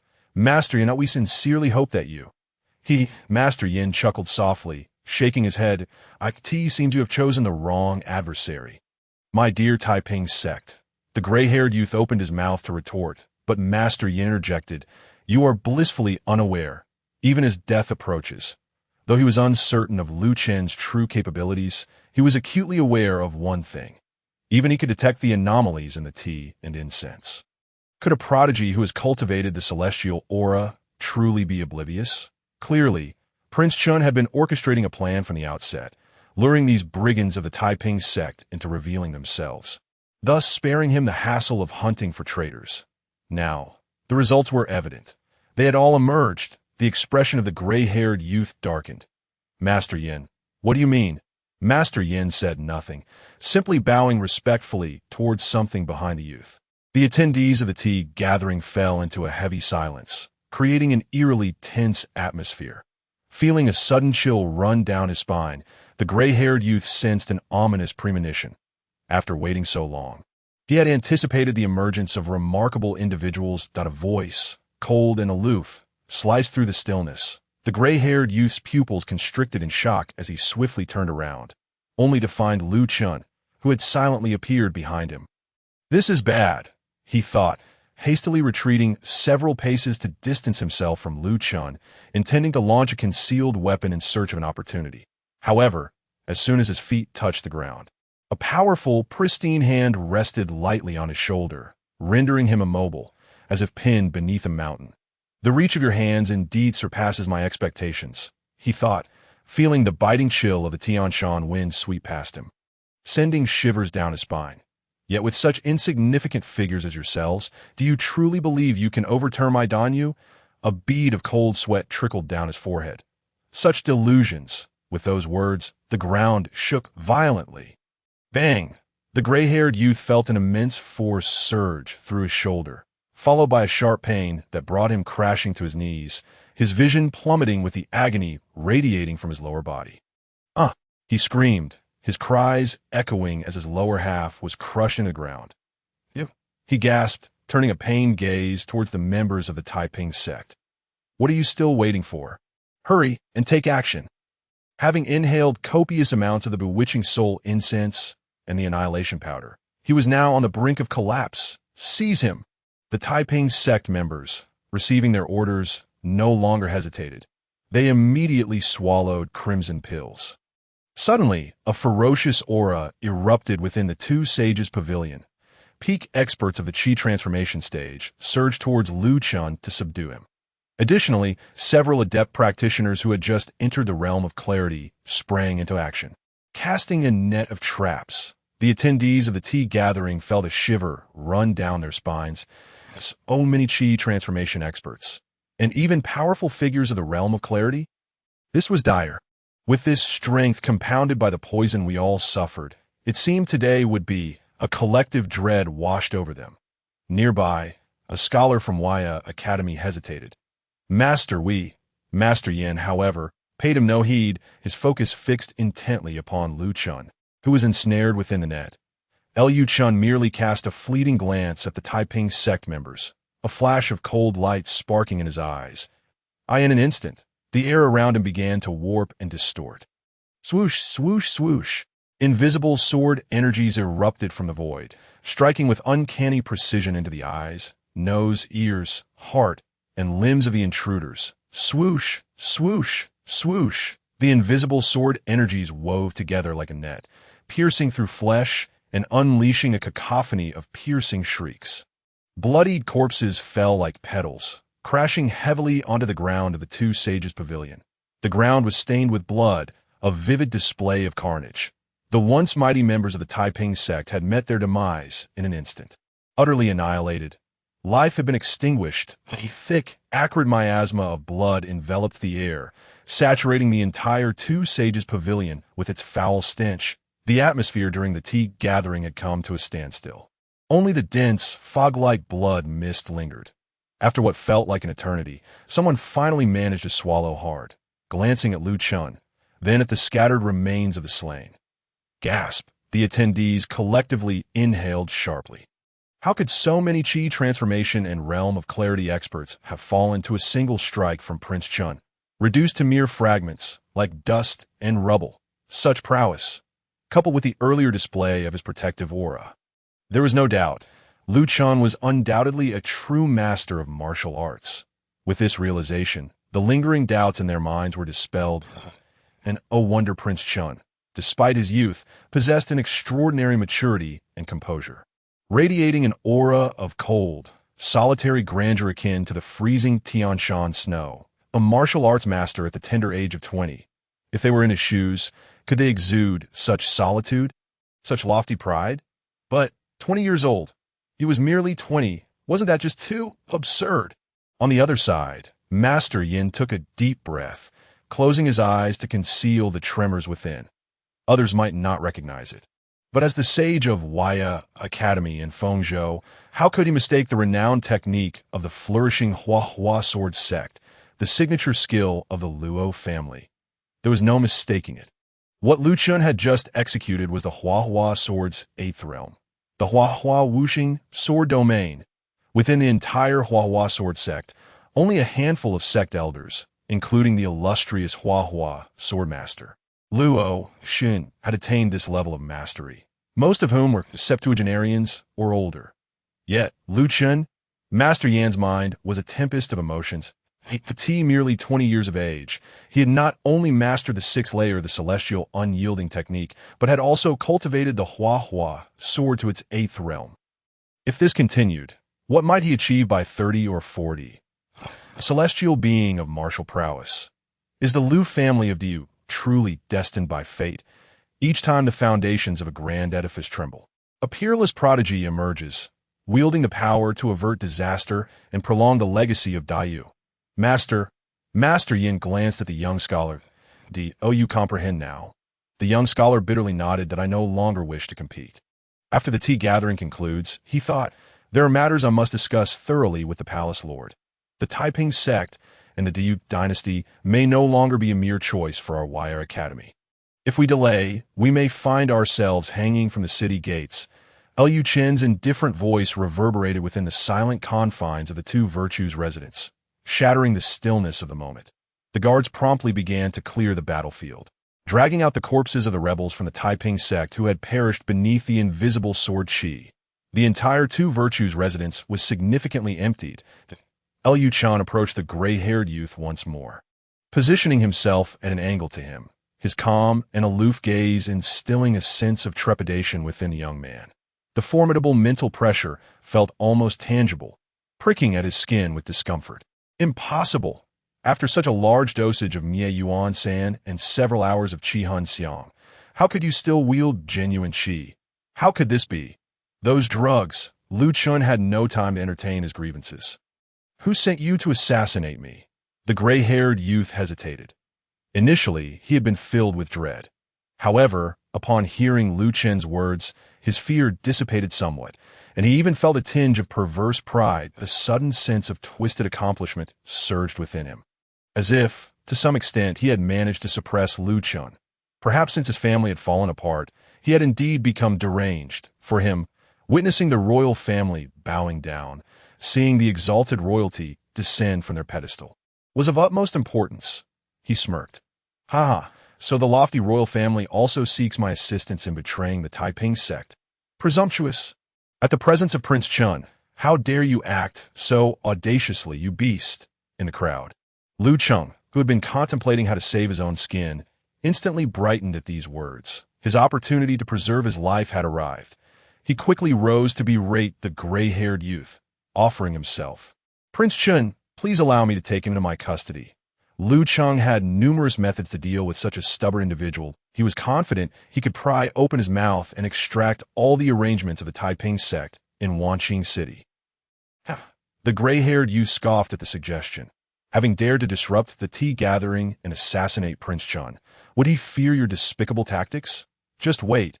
As long as I do not perish, you will eventually meet your doom at the hands of the Taiping sect. You dare not kill me, he thought. Yet, a single nonchalant remark from Liu Chen sent him plummeting from heaven to hell. Drag him out and behead him. Huh? The gray-haired youth's eyes widened in disbelief. Liu Chen intended to execute him? Did he not desire the intelligence regarding the Taiping sect? Was he not afraid of the youth knowing the identities of the major members of the Taiping sect? You! Clad in glimmering silver armor, the guards seized him from either side. Even as they reached the doorway, the gray-haired youth could not comprehend why he dared to kill him. After all, he was the leader of these individuals. Did he not wish to know how Qi Hun Xiang and the tribute tea had been tampered with? As he was about to be dragged away, one of the silver-armored guards had already drawn his long knife. The blade gleamed brilliantly, its silver surface shining. Meanwhile, Liu Chen's indifferent gaze remained unchanged as he inquired, seemingly disinterested. The gray-haired youth panicked, thoroughly alarmed. He could not die yet. He had not yet witnessed the day when Diyu would be overthrown. Wait, I will speak. I will speak. The silver-armored guard halted the blade and looked toward Liu Chen. However, Liu Chen showed no inclination to retract his command. The Taiping sect's actions of disrupting the tea gathering and attempting to assassinate him were hardly clever. In fact, they had dispatched such inconspicuous figures who could only unleash their combat power through the aid of potions. Clearly, this operation did not hold significant importance in the eyes of the Taiping sect. It might merely serve as a smokescreen to divert their attention from the sect's true objectives. This so-called leader certainly would not possess much critical information. Rather than waste time on him, it would be more prudent to investigate the matter of the tribute tea, following the trail to uncover the truth. In fact, Liu Chen was not particularly concerned about the so-called plans of the Taiping sect, because there is no need. In Liu Chen's eyes, no matter what schemes they concocted, they would ultimately lead to death. Therefore, if this individual had been willing to speak from the outset, Liu Chen would have entertained him for amusement. But if he intended to use this as leverage to threaten Liu Chen, he was merely courting his own demise. After casting one last glance at the gray-haired youth, Liu Chen turned and returned to his seat of authority. No, swish, thud. The large head fell, rolling twice before facing the heavens. Until his last moment, his eyes were filled with disbelief. The stench of blood within the Two Virtues residence intensified. The attendees of the tea gathering fell silent, each shrinking back, afraid to speak. Could it be that only such a small number of Taiping sect infiltrators had managed to enter? Might there be more lurking in the shadows? Better safe than sorry. They were uncertain if they could completely extricate themselves from this predicament. Being stained by the involvement of the Taiping sect in the presence of a prince could not be taken lightly, especially considering this prince was a master of martial arts. If he so desired, none present would escape. Thus, they remained silent, internally praying that Prince Chen would not take out his wrath on these innocent bystanders. At that moment, a voice rang out. "Prince Chen is mighty. Congratulations, Your Highness. Hail to Your Highness for eliminating the traitors."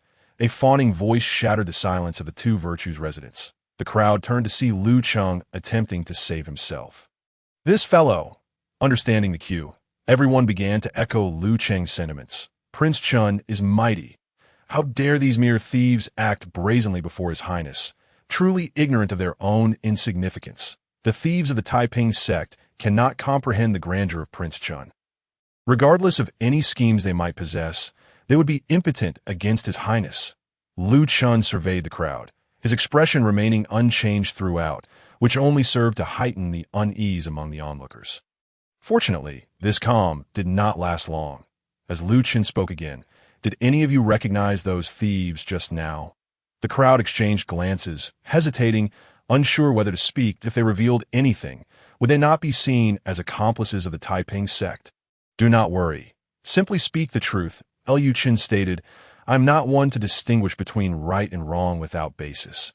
Only after such reassurance did someone finally step forward from the crowd.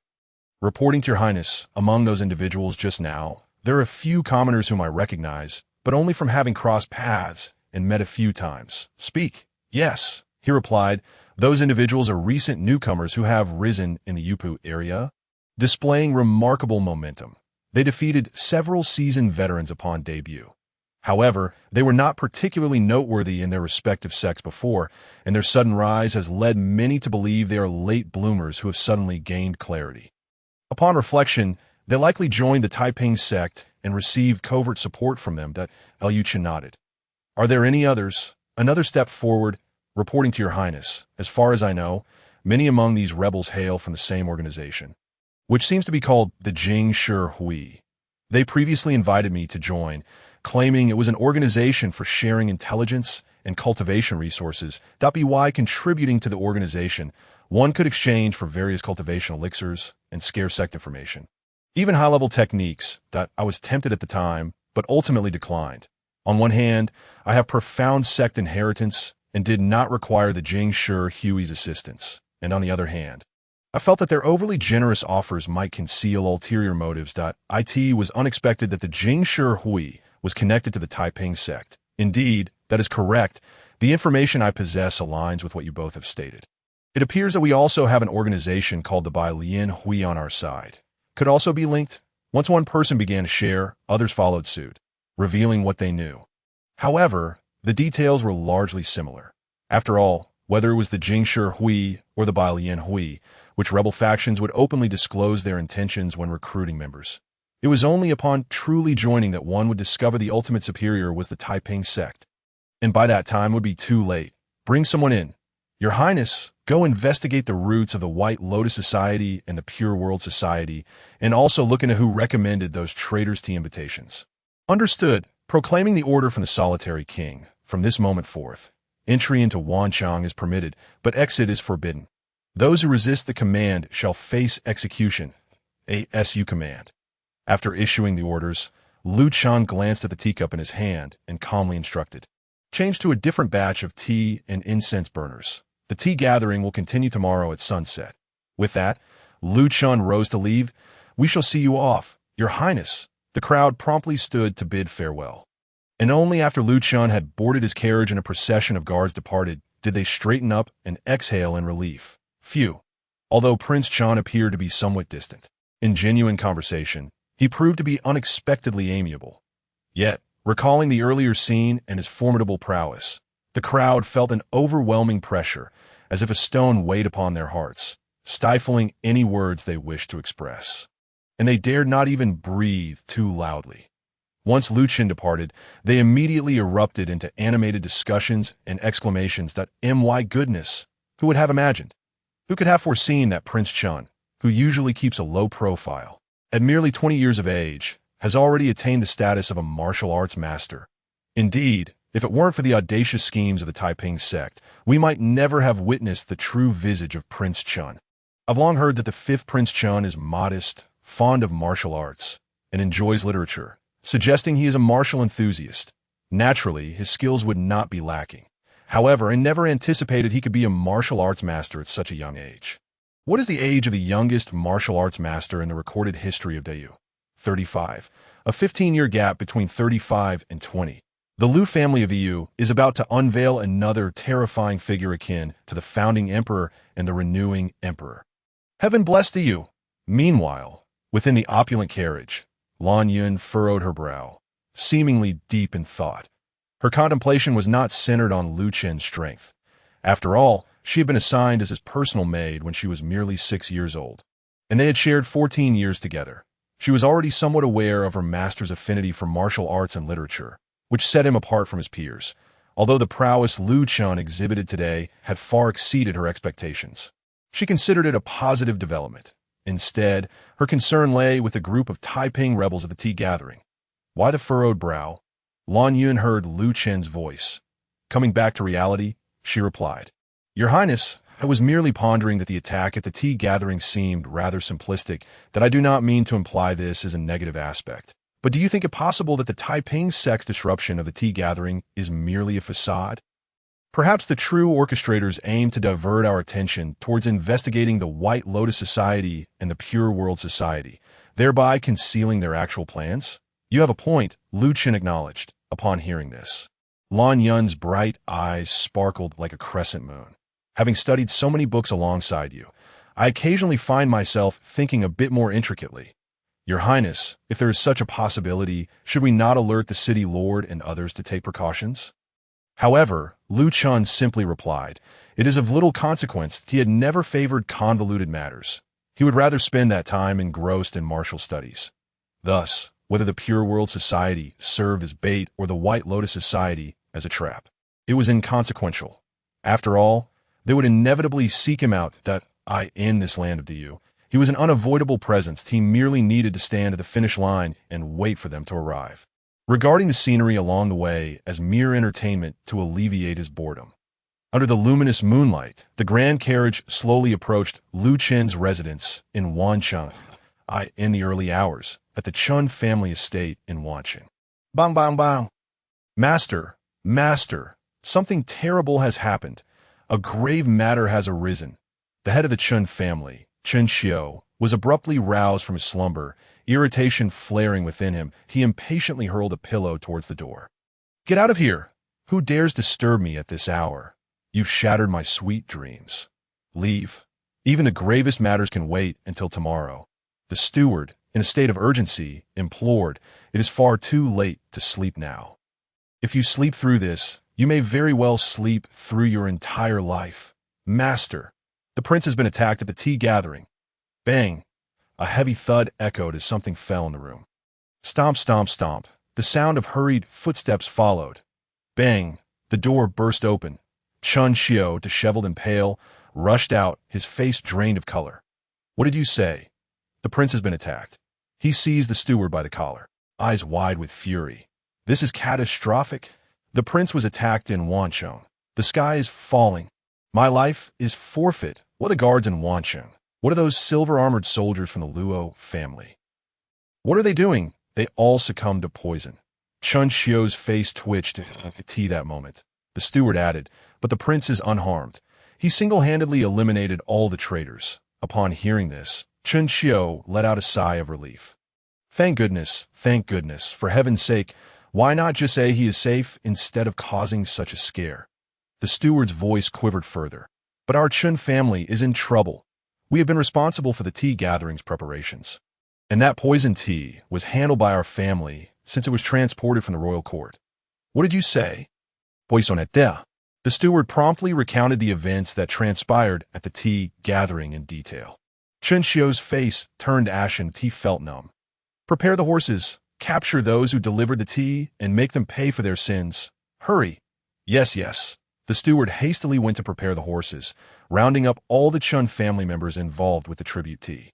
"This is disastrous." Chen Xiao swiftly donned his clothing, From the bedside, a sultry voice inquired, "Master, what is all this commotion? Are you not sleeping?" "Sleep? Are you out of your mind?" Chen Xiu slammed the door behind him. After taking a few steps, he turned back, rummaging through a hidden compartment in his room to retrieve a heavily secured tome. Flustered, he nearly forgot about this important item, with the book in hand. He dashed out the door. "Go! Faster!" The sound of urgent hooves echoed through the night. A fleet of swift horses galloped through the darkness, slicing through the moonlight. They hastened towards Lu Chen's residence, within the estate. Lu Chen was meditating in the courtyard. Upon hearing reports from his subordinates, he commanded, "Summon them."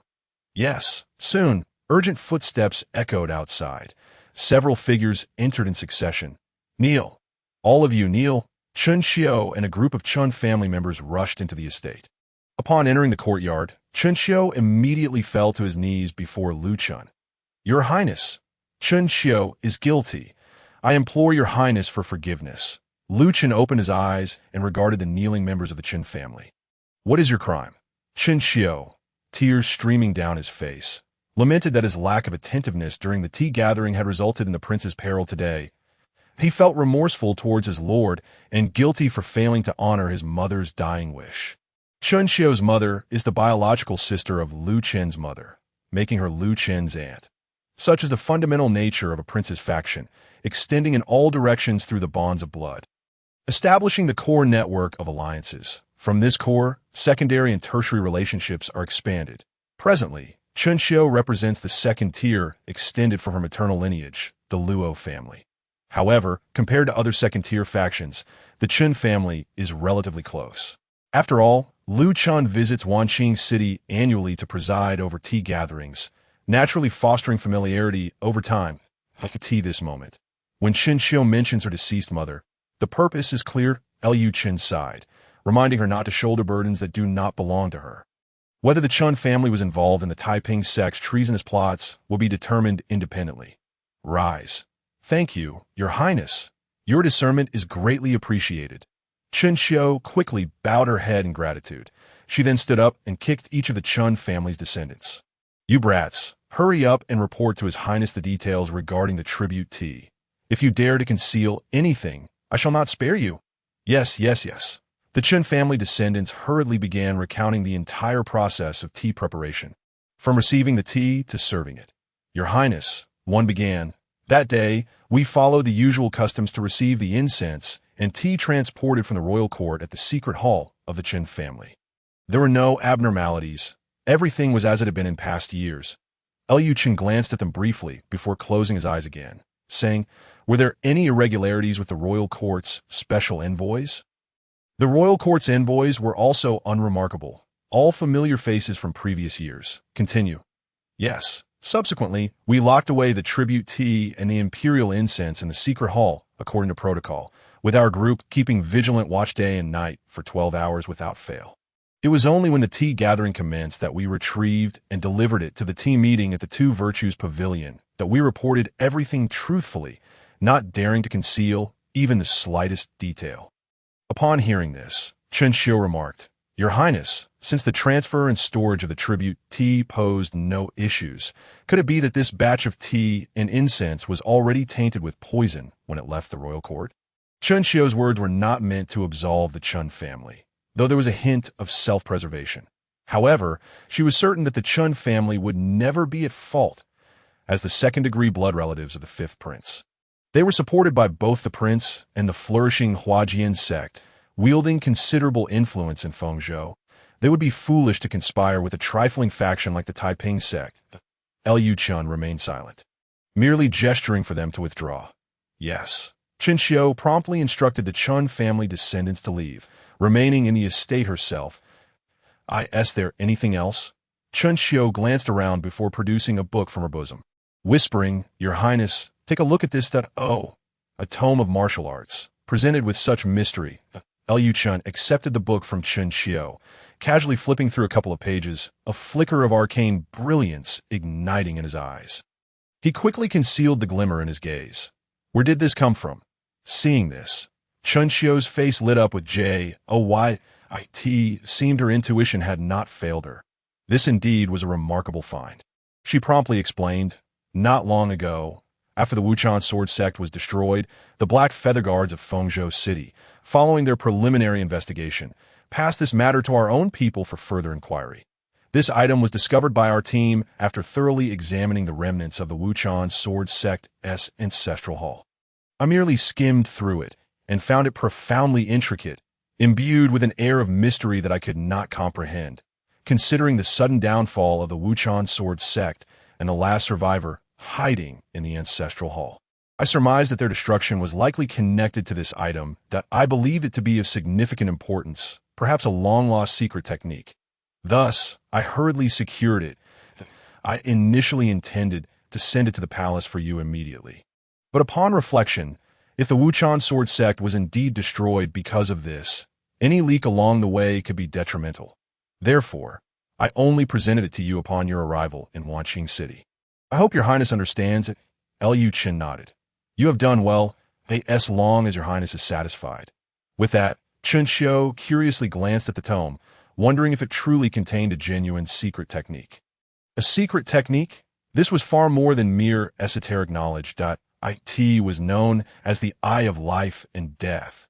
In ancient times, the legend spoke of a girl blessed by celestial beings, endowed with eyes capable of perceiving life and death.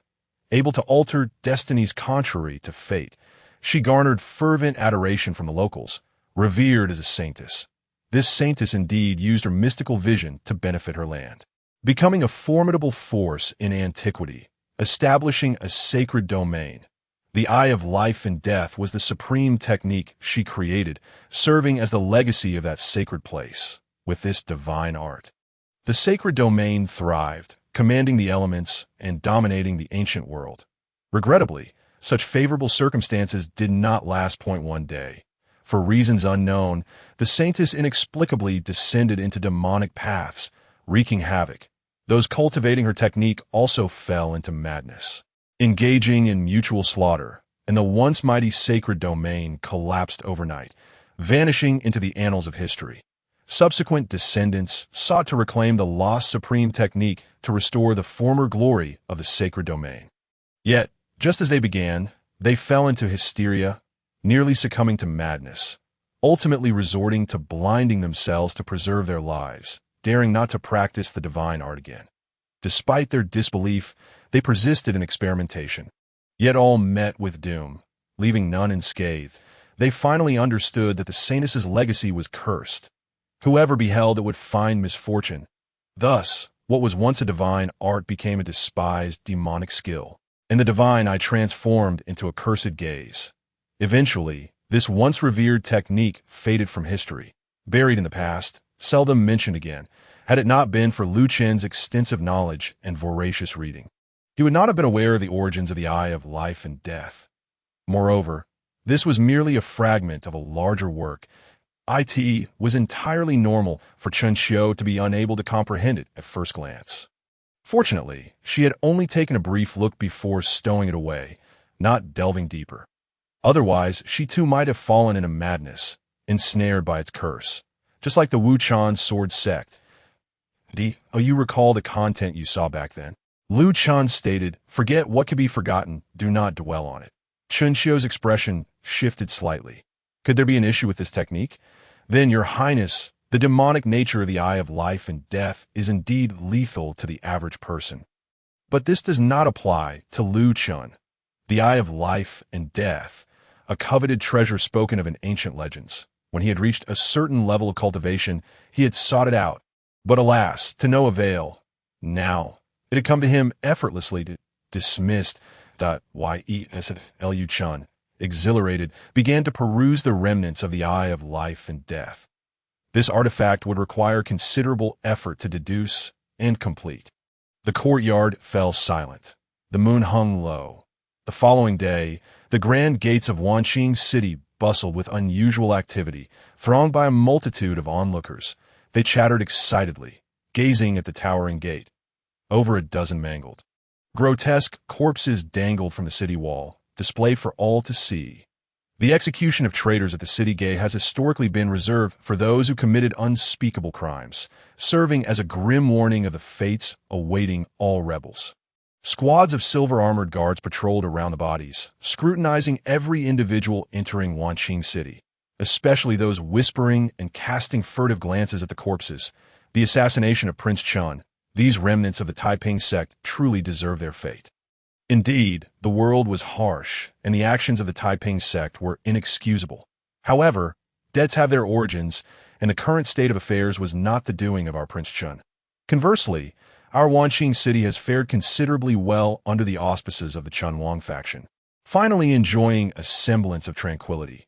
However, the malice of the populace, unprovoked as it may be, has transformed into an adversary that must be eradicated since the moment the Taiping sect rebelled. Whether Chen Wang is virtuous or not, he has become an enemy that they must eliminate. The Taiping sect, I have heard, has already breached Hongchuan County. Could it be that we, Qing City, are next? Alas, we are amidst turbulent times. The citizens chatter incessantly about the treachery of the Taiping sect. They remain vigilant, suspecting that adherents of the Taiping sect may be lurking within Qing City, plotting malevolent schemes that, in an instant, anxiety spreads among the populace. The serene tranquility of early autumn has been shattered, and a surging undercurrent stirs within Qing City, poised to unleash tumultuous waves to the rear of the crowd.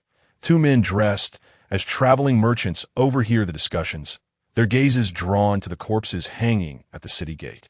A shadow of gloom flickering in their eyes, their fingers clench beneath their wide sleeves until they turn pale. Yet in the end, they merely exchange a profound glance at the lifeless bodies, as if to etch their visages deeply into their memories before they turn and enter Qing City. After meandering through winding paths for a considerable distance, they finally arrive at a concealed chamber. The dimly lit room is shrouded in darkness, illuminated only by a flickering oil lamp and furnished with a few ordinary wooden chairs. Everyone is here, one of them states. Have you all seen the corpses at the city gate? Humph. This Lu Chen is utterly contemptible. To kill is one thing, but to display the bodies at the city gate is a humiliation beyond measure. That scoundrel! One day, I shall make him pay dearly for this. Steady yourself. Such impatience cannot yield great accomplishments. Have we not faced such matters before? The assassination attempt on Lu Chen and the disruption of the tea gathering was inherently a perilous endeavor. If we succeed, it would be splendid. If not, it serves as bait to lure them towards the Bailian sect and the Jingshi sect's investigations, a rebellious force opposing the formidable imperial court. The Taiping sect finds itself in such a predicament. Their rise has always been through trial and error. As long as the foundation of the Taiping sect remains unshaken, they can attempt any plan. Failure will merely serve as a means to accumulate experience and sow confusion, but if success is achieved, it will be a cause for rejoicing. Initially, we approached this with the resolution of certain demise. The chamber fell into a long silence. Eventually, someone spoke up. What shall we do next? Shall we adhere to the original plan? Attempting does not equate to courting death. Liu Chen has already demonstrated the prowess of a golden core master. With just a few of us, how can we contend with a master who has cultivated the golden core? Moreover, he emerges from the ancient and unparalleled martial art, Qing Tian Bu Yiju. Upon hearing this, silence enveloped the chamber once more, as a rebellious faction constantly at odds with the royal family of the Yu. Dealing with the royal experts, the ordinary populace may be oblivious to the might of Qing Tianbu Yiju, but the Taiping sect is certainly aware. This martial art, exclusive to the royal family, is not merely a boast. It has been forged through the blood and toil of generations of the Yu's royal experts. Earning its supreme renown, what does Qing Tianbu Yi signify? The Lu family is the very embodiment of Qing Tian into Yu, unyielding and eternal. Let us abandon all plans for now and temporarily evade the storm. Awaiting directive from the higher-ups in the sect, with Lu Chen's exceptional talents, this child cannot be allowed to remain. The Lu family must not produce another Emperor Lu Xingxi. I trust the sect will soon dispatch genuine experts or amass forces to besiege the city and extinguish Lu Chen. We shall bide our time as the sun sets. The martial arts tea gathering resumes. This time, the restart proceeds smoothly, devoid of any unforeseen incidents akin to yesterday's events. and no signs of Taiping sect disciples causing mischief are evident, as if yesterday's actions were the entirety of their machinations within Wanqing City. Until the following evening, the martial arts tea gathering concludes without incident. Liu Chen has observed all the participants' displays. Yet from his current perspective, there is nothing novel, merely a shadow of worth. This year, the only notable presence is the Xiangong Wuya, standing before him with Master Yin, both bowing respectfully. "Your Highness, we must take our leave now. What a rare opportunity. Shall we not put our skills to the test?" The young scholar, Wenju, respectfully addresses Liu Chen, and "Oh need, I am grateful, Your Highness, for allowing Wenju to comprehend the concept of there are heavens beyond the heavens, and people beyond the people. This descent from the mountain has resolved my inner turmoil. I shall return to study the classics. Otherwise, I shall miss this year's golden autumn examination. Wuyo Academy is participating this year as well. In this chaotic time, it is the perfect opportunity for Wenju to showcase his learning and serve in the court, should I be fortunate enough to pass the golden autumn examination. And if I enter the court as an official, I hope Your Highness does not hold my limited knowledge against me. Take care, Your Highness." Master Yin and Wenju mount their blood-steed horses, bidding farewell to Liu Chen as they gallop away. Onward, the gentle breeze stirs, and the sunlight is just right. The following days pass without incident. However, reports of the Taiping rebels' correspondence yield results through normal channels. Any suspicious leads that arise swiftly meet with annihilation, leaving no traces to investigate. The tumultuous waves of Wanqing City have yet to commence and have thus calmed. For several consecutive days, no news of Taiping sect disciples causing chaos emerges. It seems they have grown wary of Liu Chen and abandoned their plans against Wanqing City. The autumn breeze envelopes the city. It brings with it a tranquil season. On this day, amidst the gentle autumn wind, Luo Feng has already prepared the arrangements for the blossoming sword sect and Fengzhou City. He arrives at Wanqing City, and after waiting several days without any sign of the Taiping sect, Liu Chen also prepares to return to the palace. As they part, Luo Feng glances at Chen Xiao, reminding him of the poison tea incident. "Take heed, the matter with the Taiping sect is not yet resolved.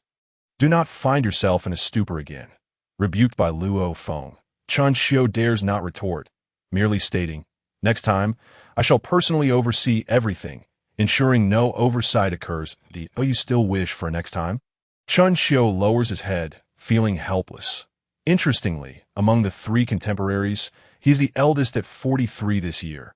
Yet, due to Liu Chen's royal status and the esteemed position of Chen Wang, it matters not if he is 43 or 93. He must bow his head. As for Luo Feng, the legitimate heir of the Luo family and the future master of the blossoming sword, he remains beyond Chen Xiao's reach. This predicament renders him, the eldest brother, a mere younger sibling. Seeing Chen Xiao's lowered gaze, Luo Feng casts a frustrated look towards him. "Do not dwell on your ancestral legacy. Your life is still long. After we finish this battle, you shall have ample time to aspire to greater heights." The lifespan and peak physical condition of martial artists far exceed those of ordinary people. Coupled with the advantages of an inherently robust yuan-yang physique, martial artists seldom marry and start families in their teens. Most commence planning only after they reach their peak in their late 20s or 30s. Some do not have their first child until they are in their 60s or 70s. Yet, Chen Xiao, at merely 43, is already the father of 37 children. This number nearly surpasses his own lifespan. This fellow, who relies on the Luo family and the esteemed Chen Wang, is bound to reap future rewards. Even if he struggles, opportunities will come his way. I truly cannot fathom what he is so anxious about. In Luo Feng's eyes, Chen Xiao epitomizes self-sabotage, and the saying mud cannot support the wall. Chen Xiao hastily assures, yes, you need not worry. I shall personally supervise everything, ensuring no errors arise." Luo Feng nods and strides to the front of the group to lead the way. Return to the palace. At Qiang Mountain, the ancient blossoming sword sect resides. A middle-aged man, exuding strength and vitality like a sword, meticulously observes the route from Wanqing City to the Yin Prefecture Imperial City. His sharp, penetrating gaze glimmers with a fierce brilliance. instilling trepidation in those who dare to meet his eyes. This man is none other than the master of the blossoming sword, Luo Xiaoyuan. Brother, based on the timing of the news, Chen should have already reached Qingxia Pass. I shall set off now. If I exert myself, I should be able to meet him in by city. Beside Luo Xin, a middle-aged man with slightly graying hair pointed at the white city on the map and spoke. Although Chen was a master of the golden core, capable of handling troubles on the road, he was still too young to prevent the desperate actions of the thieves from the Taiping sect. It would be prudent for me to make a visit. With Chen's extraordinary talent, they would likely not let the matter rest easily. On the way back to the imperial city, they would undoubtedly seek another opportunity to strike. Luo Xuan studied the map and shook his head. Third brother, Chen's strength is far beyond our imagination. At such a young age, he has already mastered the blooming flower's formless sword domain, and his other techniques are equally formidable. You may not even be a match for him. The third son of the Luo family, Luo Xiaoming, was also a renowned master of the golden core. Hearing this, Luo Xiaoming paused. The blooming flower's formless sword domain. He shook his head and chuckled. I am still trying to come to terms with this. Although he had long known of Chen's exceptional martial talent, he had not expected it to reach such extraordinary heights. The blooming flower's formless sword domain was second only to the ultimate realm of the blooming flower's immortal sword body.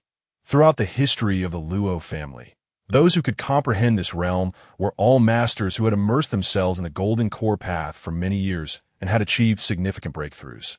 None of them were younger than 70 or 80 years old.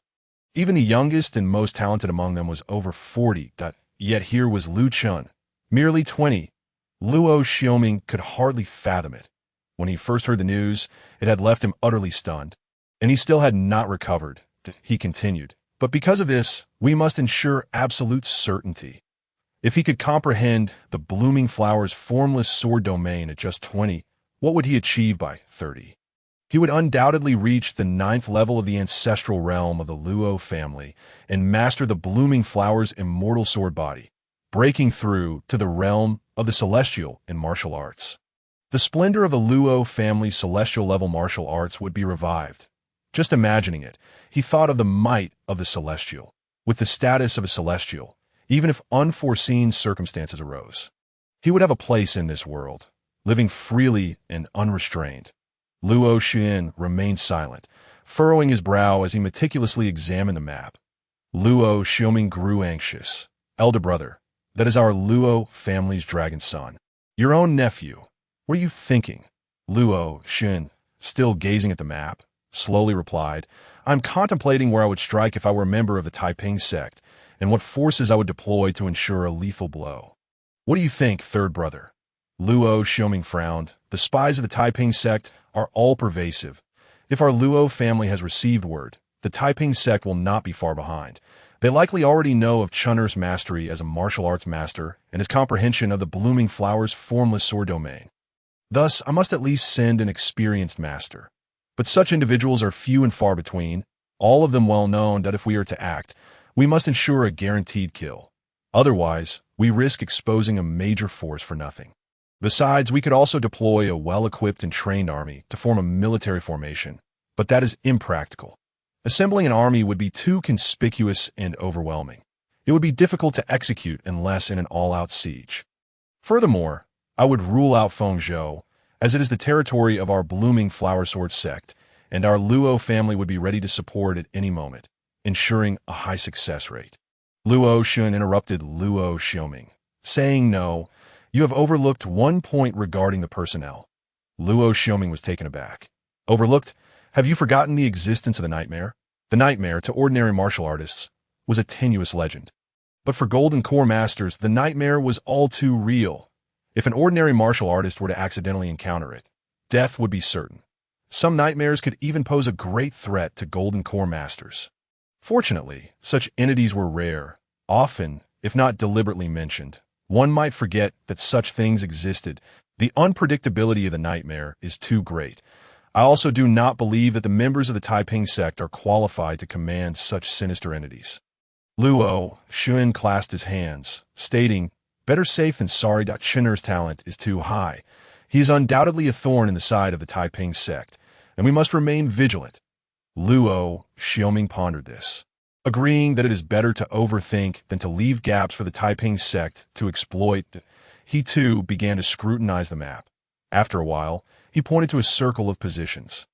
Chen and his team are quite capable, utilizing the finest flying smoke horses that if they travel at full speed, they should leave Fengzhou and arrive in Yinzhou before nightfall.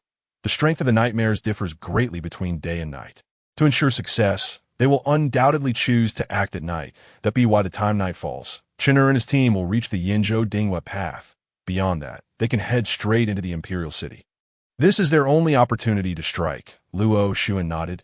Indeed, our thoughts align.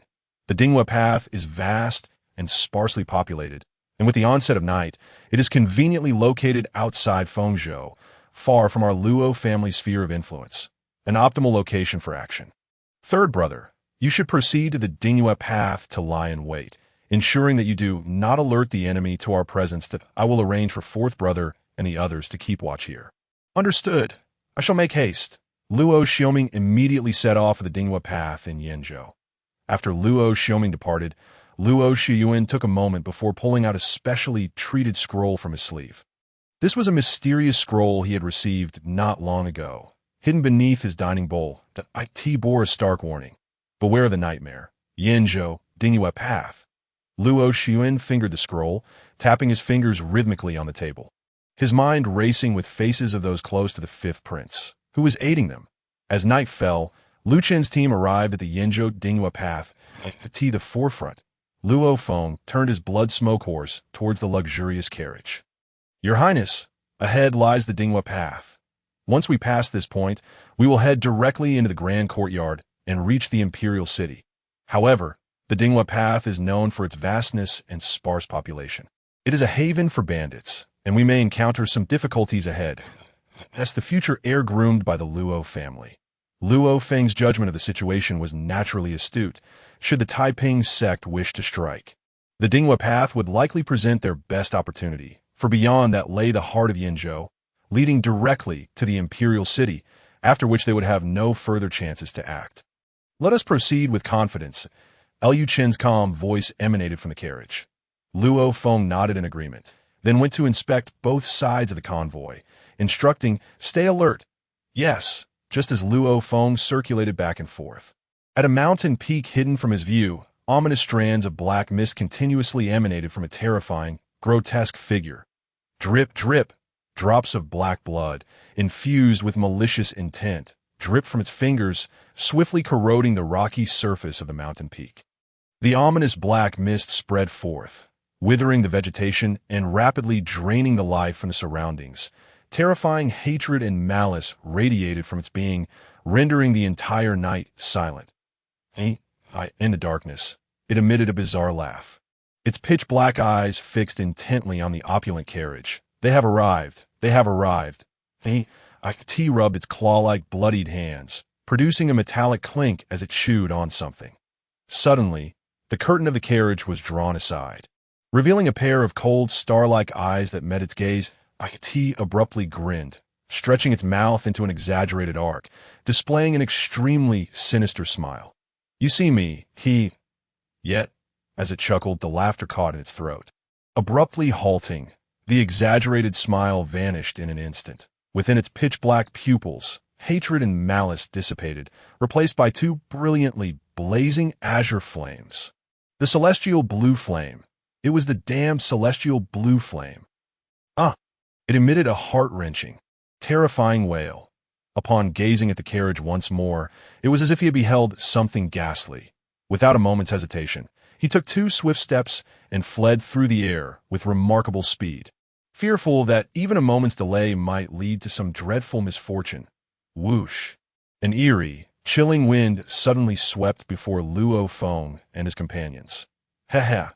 As the sinister breeze blew in, the horses beneath them immediately emitted sounds of fear and unease, their hooves faltering and instinctively retreating. Yet this strange wind arrived as quickly as it departed, as if merely passing through in haste. From whence did this ominous wind arise? Furrowing his brow, Luo Feng expanded his senses to meticulously survey the surroundings. Only after confirming their safety did he gesture for the team to proceed. remained vigilant. Yes, the ordinary eyes of his companions failed to perceive the pitiful flight of the specter amidst the sinister wind. In its escape, the specter remained oblivious to the brilliant azure flame that had quietly taken root within it, a seed of fire. Meanwhile, in the depths of darkness, Luo Xiaoming, who had long since arrived and lay in wait, sheathed his blade. What could have caused this creature to suddenly flee with such a frightful cry? Had it sensed my presence and feared the alliance between me and Chen? Luo Xiaoming pondered, but found no clarity. Dismissing the thought, such entities as the specter could never be judged through the lens of ordinary perception, nor could their intentions and logic be deduced by common reasoning. Who knows the true significance and behavioral rationale behind their existence? Perhaps it was for the best that it fled, saving him the exertion of confrontation. With that, Luo Xiaoming turned his gaze toward the team of Lu Chen. The noble individual within the carriage turned to him. Nodding in acknowledgement, Luo Xiaoming was momentarily taken aback, then chuckled softly. How time flies. Within the carriage, Lu Chen lowered the curtain. In his profound eyes, a flicker of light gradually emerged. Yet again, a specter. Had the frequency of their appearances lately been exceedingly high? Clop, clop, clop. Lu Chen's team gradually receded into the distance, and Luo Xiaoming watched them depart until they entered the grand courtyard of Yin Prefecture, reaching the heart of Diyu, before he concealed his form. Vanishing without a trace out on the outskirts of Feng Prefecture, in a certain realm of darkness, the fleeing specter arrived. It paused to glance back, a lingering fear in its heart, dreading the sight of that piercing azure flame once more. Fortunately, it had not followed. How did it go? Did you succeed? Several voices murmured from behind. The specter, having narrowly escaped, felt the cold, dark blood welling in its ebony pupils. It turned, revealing a gaping maw, and cackled, "Hee. Succeeded? You shall soon understand what true success entails." Hee. The bizarre laughter of the specter abruptly halted, its exaggerated grin fading. Unbeknownst to it, a flicker of azure fire had appeared in the darkened space, still warm. Simultaneously, the figures behind it displayed expressions of terror. Hastily retreating, they beheld the suddenly radiant azure flame upon the specter. This was the divine azure flame. The word you had yet to fully escape their lips. Boom! A massive hand, forged from the roaring azure flame, erupted from within the specter. Whoosh! The great hand seized all in its grasp, tightening around their fates. Burned by the divine flame.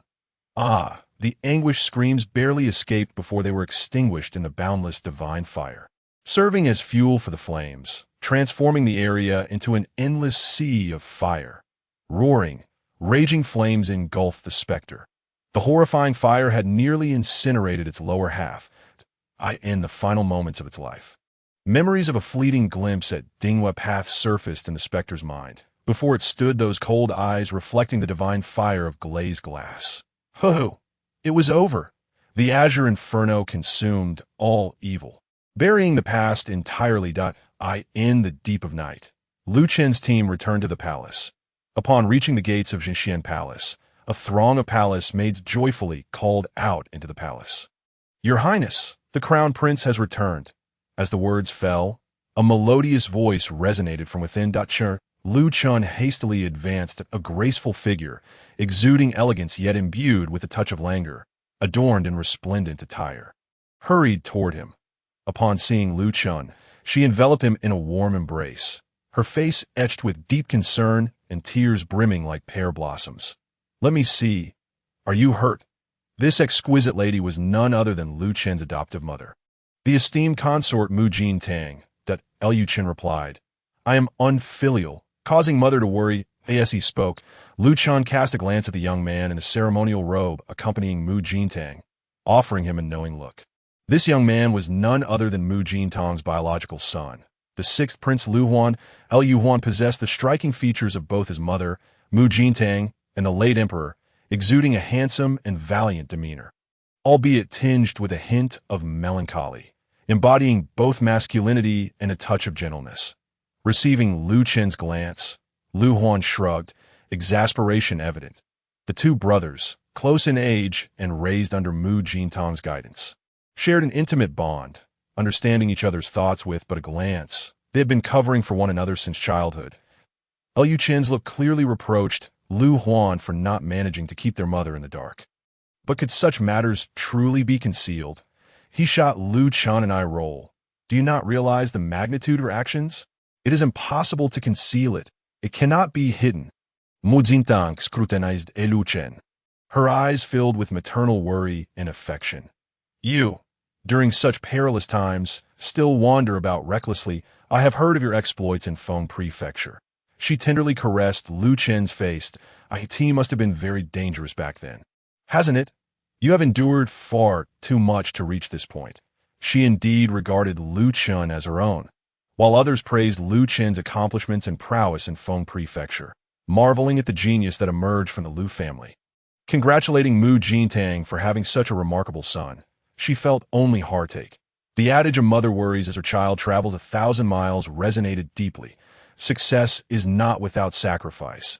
Rewards come only through toil. For Lu Chen, having achieved the status of a martial Dao Golden Core master at such a tender age, how much hardship had he silently endured? Reflecting on Lu Chen's childhood fascination with various martial arts secrets and ancient texts, it seemed he had never truly experienced a sense of security. She felt she had not fulfilled her duties as a mother. Contemplating this, tears glimmered in her eyes. Once more, Liu Chen understood his mother's thoughts and quickly reassured her. Reading and practicing martial arts are my innate preferences. It has nothing to do with you, mother. Please do not overthink it. With that, Lu Chen shifted the conversation. Autumn has deepened. The nights grow cold. Mother, please come inside and rest. Mu Jintang nodded, following Lu Chen into Jingxian Palace. Yet the worry on her face did not diminish in the slightest. Liu Chen gently patted her hand. Do not fret. I am unscathed. Mu Jintang shook her head. What concerns me now is that your prominence may attract some trouble. Since your father issued that decree, your royal brothers are now eager to make their moves. Decree? Lu Chen glanced at Lu Huan. Lu Huan responded, Brother, during your absence from the palace, father suddenly issued a decree to all the princes, stating that it has been too long since we gathered, and we are to attend the upcoming martial arts tea gathering in the imperial city, to observe the talents of the realm and identify those who may be of use. The martial arts tea gathering in the imperial city has never been a requirement for the emperor to compel his princes to attend. He has never uttered phrases such as which talents are worthy until now. It seems you have also heard the rumors circulating outside. Brother, Lu Huan turned his gaze towards Mu Jintang, who sighed heavily. A look of concern etched on his face as he nodded and said that the rumor holds truth. Your father, the emperor, is indeed suffering from health issues and is not as robust as he once was. What did the imperial physician say? He attributed it to excessive indulgence in wine and pleasure, neglecting martial prowess, which has weakened his vitality. Moreover, he attempted a forced breakthrough of the Qing Tianbu Yiju, resulting in a dangerous deviation that compromised his foundation. Your father has always been quite stubborn. Perhaps during his prime, he had a chance to break through the 8th layer of the Qing Tianbu Yiju. But at this time, who knows whose deceitful words he has been swayed by, or which treacherous minister has instigated him to attempt it again, leading to his current plight. He should well know how high the requirements for comprehension and innate talent are for the Qing Tianbu Yiju. As a member of the Lu family, historically, only a handful of individuals in the imperial lineage have managed to break through to the 8th layer, yet he insists on being obstinate, considering the worst-case scenario. Within 6 months, your father may. Mu Jintang sighed, leaving his sentence unfinished. Liu Chen understood the implications. The Qing Tianbu Yiju, regarded as the foremost divine art, is equally notorious for its arduous training requirements, demanding exceptional resources, comprehension, innate talent, and temperament.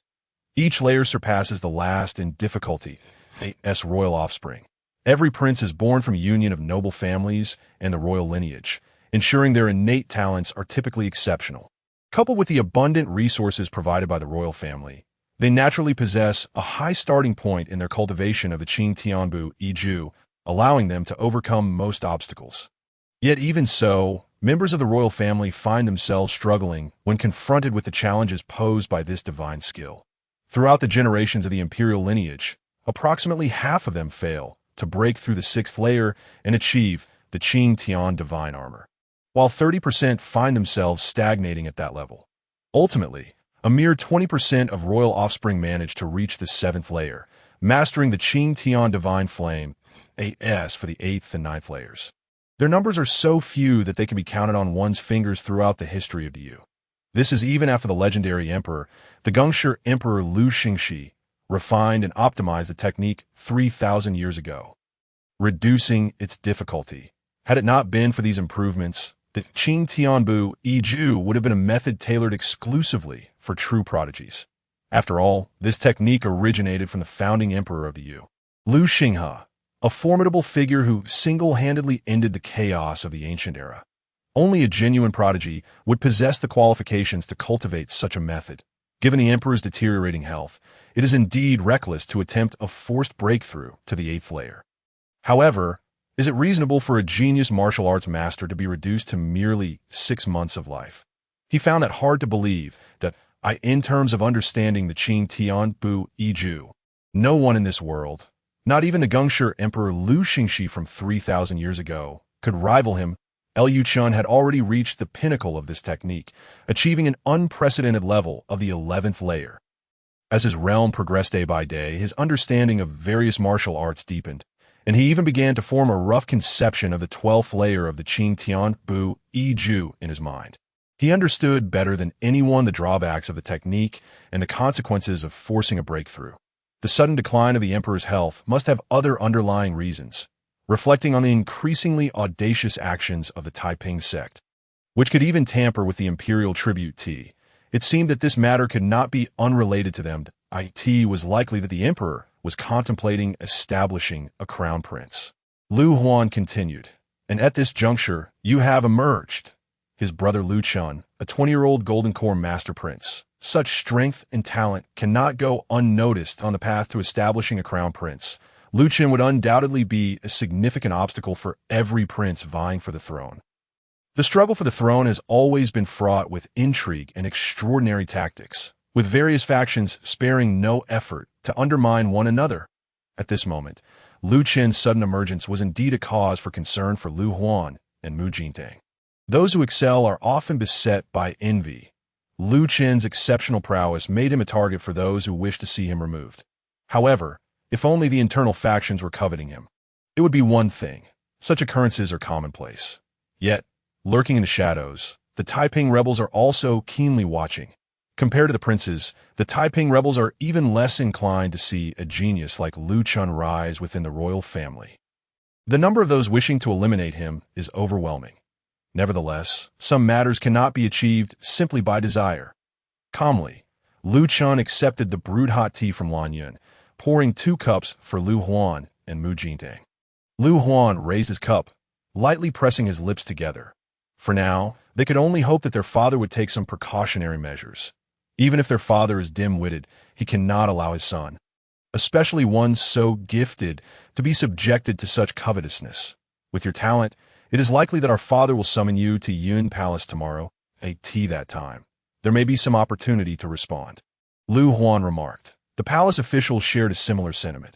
However, to everyone's surprise, the following day, the emperor did not summon Lu Chen on the 3rd day and 4th day. The same occurred. Not even a special decree was issued. It seemed as though he was indifferent to having such a talented son. This left the palace officials incredulous. Even disregarding Lu Chen's talent and strength, he had achieved significant merit by eliminating the Taiping rebels during his excursion. Surely the emperor should have spoken some words of commendation or bestowed some treasures. Yet, nothing at all. This was utterly perplexing. Could it be that this dim-witted ruler had truly lost his senses? Until someone recalled a certain event from the history of the Lu family, everyone suddenly realized the old emperor must be wary of Lu Chen. Sometimes, the martial prowess of the Lu family princes can become a source of great concern for the emperors of the Lu lineage. After all, history had witnessed a shocking incident of patricide and usurpation involving none other than the legendary Gongshi Emperor, Lu Xingxi, who is recorded in the annals of the Yu.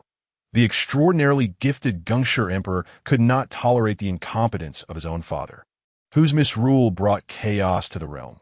Thus, he instigated a coup, committing patricide to restore order.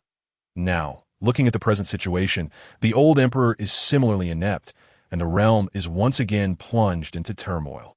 And Lu Chen possesses the same remarkable talent. The parallels with that historical coup are strikingly similar, almost as if history is repeating itself. How could the old emperor not take precautions? This realization brought a sense of relief to many, even sparking a tinge of schadenfreude.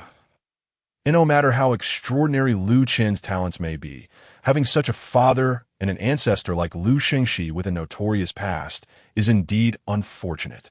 Thus, what was initially a brewing storm within the palace gradually subsided into silence. Days passed without incident. As autumn deepened, the lingering warmth of summer was completely dispelled by the coolness of autumn. The weather in the imperial city gradually turned chilly. The Zhengxian palace, perhaps in sync with the advancing autumn, returned to its usual quietude, in the days immediately following the news of Lu Chen being a Golden Core master. Various officials from the court paid visits to him, bringing gifts that enlivened the once desolate Zhengxian palace. However, this fervor soon dissipated, returning the palace to its previous tranquility, now tinged with a sense of coldness. It seemed as though this year's winter would arrive earlier than in previous years. Lan Yun had already gone to the embroidery workshop to fetch some fine silk and wool materials. Luo Feng, stationed outside the palace and ever ready, also delivered a batch of rare furs. Lan Yun took some of these and settled beneath a tree with leaves gradually turning yellow, beginning to weave a winter cloak for Lu Chen. The items she crafted herself always bore more thoughtfulness and safety, and she prepared them for him each year in advance. Are you weaving winter clothing? Yes. Autumn has deepened recently, and the weather has turned quite cold. This year's winter may come a bit earlier. Just in time, General Luo Feng sent a batch of rare wool, so the maid thought it prudent to prepare ahead of time. Yes, she spoke. Lan Yu fetched her half-knitted cloak. Your Highness, do you think it's beautiful? Lu Chen nodded, acknowledging, your craftsmanship has always been exquisite. Thank you for your kind words. Your Highness, upon receiving Lu Chen's praise, Lan Yu's sparkling eyes glimmered like crescent moons. She skipped back to the withering old tree, humming a little tune as she resumed her needlework. At the tea that moment, a guard arrived with news. Your Highness, the 10th prince has arrived. Let him in soon. The 10th prince, still bearing traces of youthful innocence, entered the Zhengxian palace. Elder brother, Lu Chen nodded. Lan Yu, prepare a pot of tea. No, it's unnecessary. I have other matters to attend to. I merely passed by the Zhengxian palace to check on you and to inform you of a small matter. The 10th prince continued. A few days ago, I heard that the Wuchen sword sect was destroyed, and it seems that the 1st and 3rd prince's men had passed through that area. That is all I have to say. Be careful, elder brother. Farewell. With that, the 10th prince departed from the Zhengxian palace. Lu Chen merely cast a fleeting glance at the 10th prince before retracting his gaze, not taking it to heart. He was well aware of the circumstances surrounding the demise of the Wuchen sword sect. This young prince had some thoughts, but his method of using others as a weapon was rather naive. The Zhengxian palace fell into silence, the only sound being the autumn breeze caressing the yellowing leaves, producing a gentle rustling.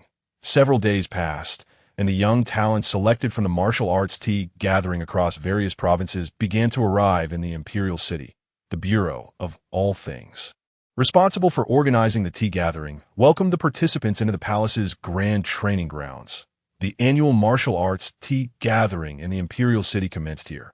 Brother Su, we meet again. Brother Zhou, last time I lost to you by a narrow margin. This time, I have prepared extensively to reclaim my honor. Will not let your guard down, or even if I win, it will taste bland. Ha ha, Brother Su, it's been a year, and your tongue remains as sharp as ever. I hope your sword proves as formidable as your words. Let us wait and see. Please, after you. The crowd entered the training grounds in an orderly manner, gathering together. Familiar faces from the previous year mingled with newcomers.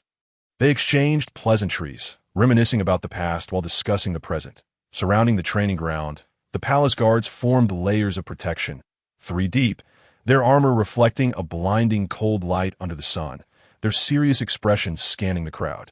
Observing every movement, before long, the princes arrived. The first to enter the training grounds was the 1st prince, Lu Yun, the eldest son of the old emperor. born to the queen before he ascended the throne. He had traversed through the hardships of that era. Having the most years of life experience, he had also undergone military training, exuding a commanding presence akin to a seasoned general. Next came the second prince. Plump and rosy, clearly indulging in a life of luxury. After all these years, he remained unchanged, still reveling in wine and pleasures, resembling a mere glutton. This trait seemed inherited from his father. Following him was the third prince. Lu Lang's appearance was handsome, with gentle brows and warm eyes, possessing an elegant and soft demeanor. Resembling a cultured scholar rather than a warrior like his brothers, he carried a folding fan and wore a piece of white jade at his waist. Speaking in a soft, refined manner, embodying the grace of a gentleman. Indeed, Lu Lang was known for his benevolence and understanding, often gathering a reputation for being virtuous, thus forming many connections with figures from the martial world. Gathering numerous followers. Among the princes, he was one of the most formidable contenders for the throne. Greetings to the three princes. Long live the princes. You need not be formal. Today is your celebration, so enjoy yourselves without concern for us. May your martial prowess flourish and your talents shine. The three princes graciously welcomed everyone. The individuals before them were the young elite of the Yu Dynasty, brimming with potential. If they could be brought under their command, they would be a tremendous asset in the future. This was precisely why their father wished for them to attend the gathering together, of course. The prerequisite was that these individuals were untainted. The assassination attempt on Lu Chen at the martial arts tea gathering was not an isolated incident. This year's gathering was no exception, with princes who had previously attended facing similar threats.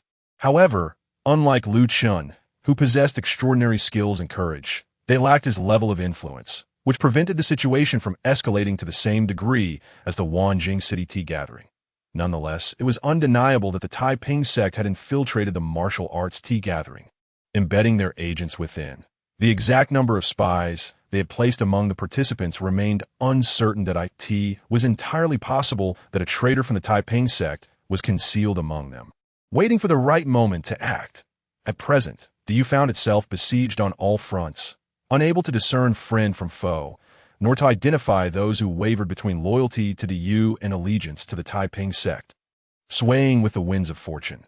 Thus, the most prudent course of action would have been to cancel the martial arts tea gathering altogether. But could they voice such a sentiment? It was common knowledge that the old emperor favored martial prowess above all, relishing in displays of combat.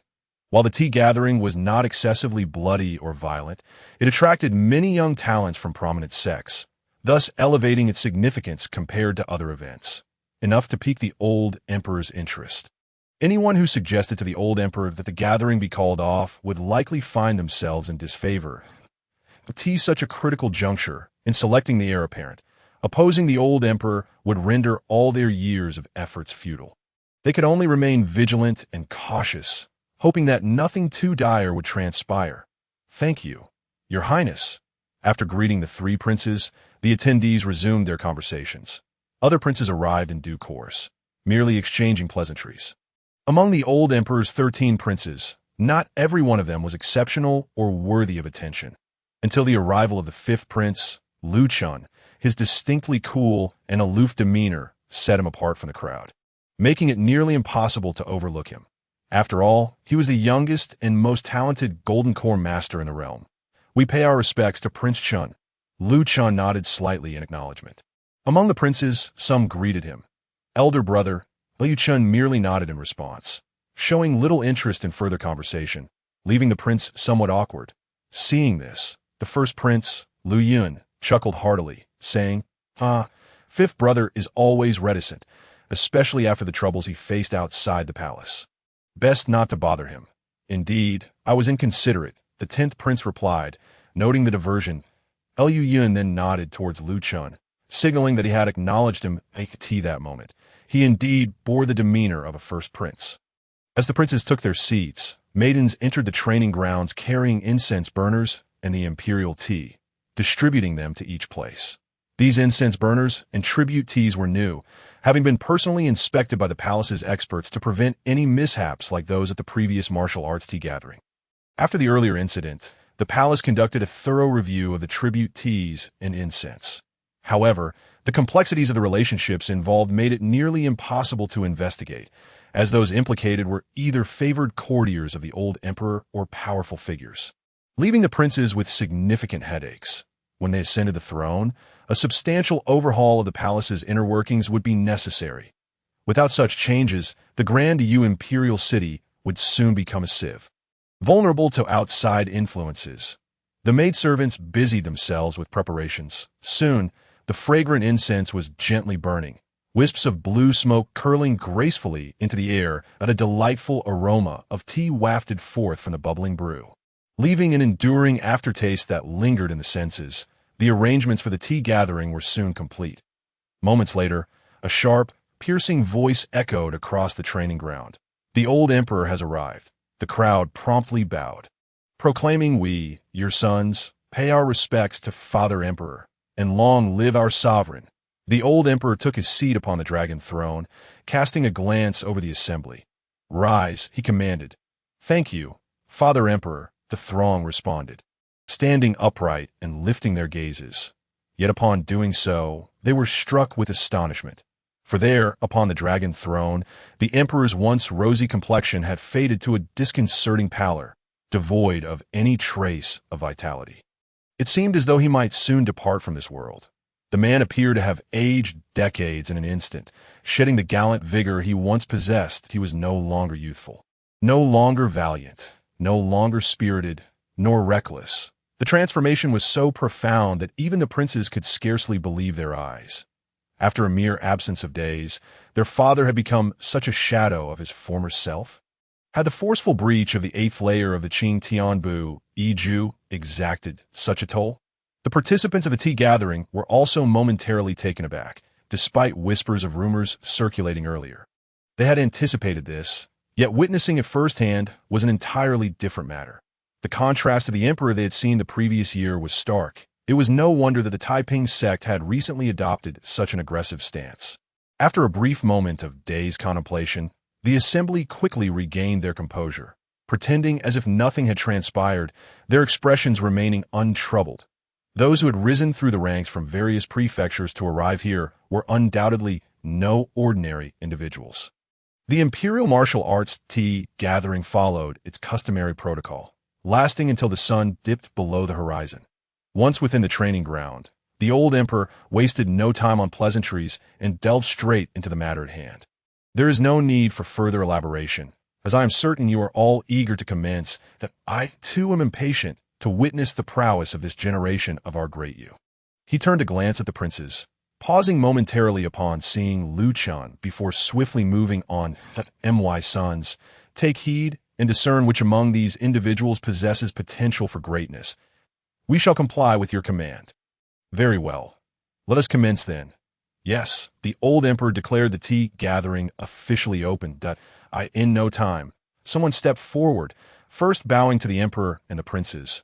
Then, pointing to one of the participants, he called out, "Brother Zhou, what are you waiting for? The first cup of tea shall be served by you and Su. As you wish, I dare not decline. Su Yu, prepare yourself." With that, the scene at the tea gathering transformed into a whirlwind of movement. In an instant, he lunged forward, sword poised to strike at Su Yu. Such trivial skills should not be displayed here. Su Yu unsheathed his blade, the overwhelming aura of his sword sweeping across the venue. A visible arc of white blade light, imbued with a chilling essence, shattered the sound barrier, emitting a piercing whistle. Whoosh swish. The gust of wind whirled, creating ripples that rustled the garments of those present. Yet, the old emperor and the other participants remained unfazed. The Imperial Martial Arts tea gathering was precisely this way. Those who had arrived here were all exceptional talents, ranked among the best from their respective provinces. Each individual present had attained a level of enlightenment that allowed them to stand here. Otherwise, they would not have made it through the doors. Hence, even if they exercised restraint and moderated their actions, the resulting commotion was unavoidable. The expressions of the princes, however, shifted subtly. This was their first experience at the Imperial Martial Arts tea gathering. Given this style of combat, what if a traitor from the Taiping sect were to harbor ill intentions? They glanced at the old emperor, who appeared engrossed in the spectacle. Alas, the princes suddenly felt a headache coming on. Only Chen, Like the old emperor, watched with keen interest, he observed Su Yu on the field. The heavenly calamity 9 techniques of the dominant blade sect. Quite intriguing that a flicker of brilliance crossed Lu Chen's eyes as he began to deconstruct the heavenly calamity 9 techniques. If one could withstand the forces of hell and the powers of demons solely through sheer will, why then had the church been compelled to summon angels to descend upon the mortal realm? Bamboo, known for its aesthetic appeal, also serves well for air purification. Its cultivation within a park offers both beauty and environmental benefit. After spending 2 leisurely days on several major islands, waking up naturally, wandering about, and enjoying the beach and bars, his close friends Bai Si and De Zhuang arrive from afar to join him. Under the pretense of a collective activity, Air typically left the palace accompanied only by Dai Chongqing, which clearly indicated that the frog was a formidable figure. Yet Wei Jiu, oblivious, had not paid much attention. Good. Deputy Director Liu had engaged in considerable mental preparation, ensuring his emotions had settled somewhat before picking up the landline phone in his office. Zhou Zhongxin's face alternated between crimson and pale, exuding an air of indignation as he unconsciously twisted the cap of a water bottle. Wei Jiu truly departed, and at that moment, the old courtesan regained her focus. Turning to plant a fervent kiss on Chu Qingxuan's cheek, as Tang Yong's hand rested upon the car door handle, his phone suddenly rang. Glancing at the caller ID, he hurriedly pressed the answer button, while the other 3 sensed something amiss and instinctively paused to observe. Behind him, muffled cries of anguish erupted as the guards were consumed by flames that rose from the enveloping darkness, reducing them to ashes. Ice, keep a vigilant watch on everything around us. I fear that Yong Wang may discern our intentions. Should we fall for his schemes, it would be truly shameful to face the elders of Jiangdong. Lu Yu rarely made a jest. The wind and snow intensified, the howling gales driving the blizzard against faces like blades. The forces of Yong Wang, accustomed to this environment, were well prepared. Such a tempest posed little challenge for them. Regarding the Northwest proposal to open the Sichuan-Tibet Passage, Lu Xiang and Zhang Ck harbored no concerns that the Northwest would pose a threat to Sichuan province, that if the Northwest truly intended to attack Sichuan, they would not neglect the ready-made routes of Gannan and northern Sichuan in favor of a distant trek to Tibet. Ling Yong reached out to take the fruit from Zhang Lianjie's hand. Upon contact, a chilling sensation coursed through his palm, akin to grasping an ice cube, and fragments of information immediately flooded his mind. Upon hearing Cheng Youli's words, Zhao Zi could only helplessly pout, remarking that he had hardly ever worn makeup, always presenting himself naturally. Yet somehow, his appearance was attributed to the efforts of a makeup artist. In this celestial realm, as saying circulates, it is easy to encounter false immortals, yet true immortals are rare. This implies that among 10,000 false immortals, there may not be a single one who has attained true immortality. Though the difference is but a single word, the disparity in power and status is immense. What is it? Ling Yong was interrupted by Fu Long's tug. His thoughts scattered. He paused, looking at Fu Long in confusion. In contrast, when Feng remained remarkably composed, only moving to the corridor after the entire class had rushed out. This was not an act of pretense. Rather, after weathering numerous storms, the midterm exams no longer stirred any waves within him. Then, under the astonished gazes of the crowd, the figure of the card man, K, gradually collapsed. With a heavy thud, the body of the card man, K, dissipated, transforming into a mere playing card. Oh dear, and Chen Yu mused, observing his left hand clasped over the chest of the opponent, feeling a soft and pleasant sensation.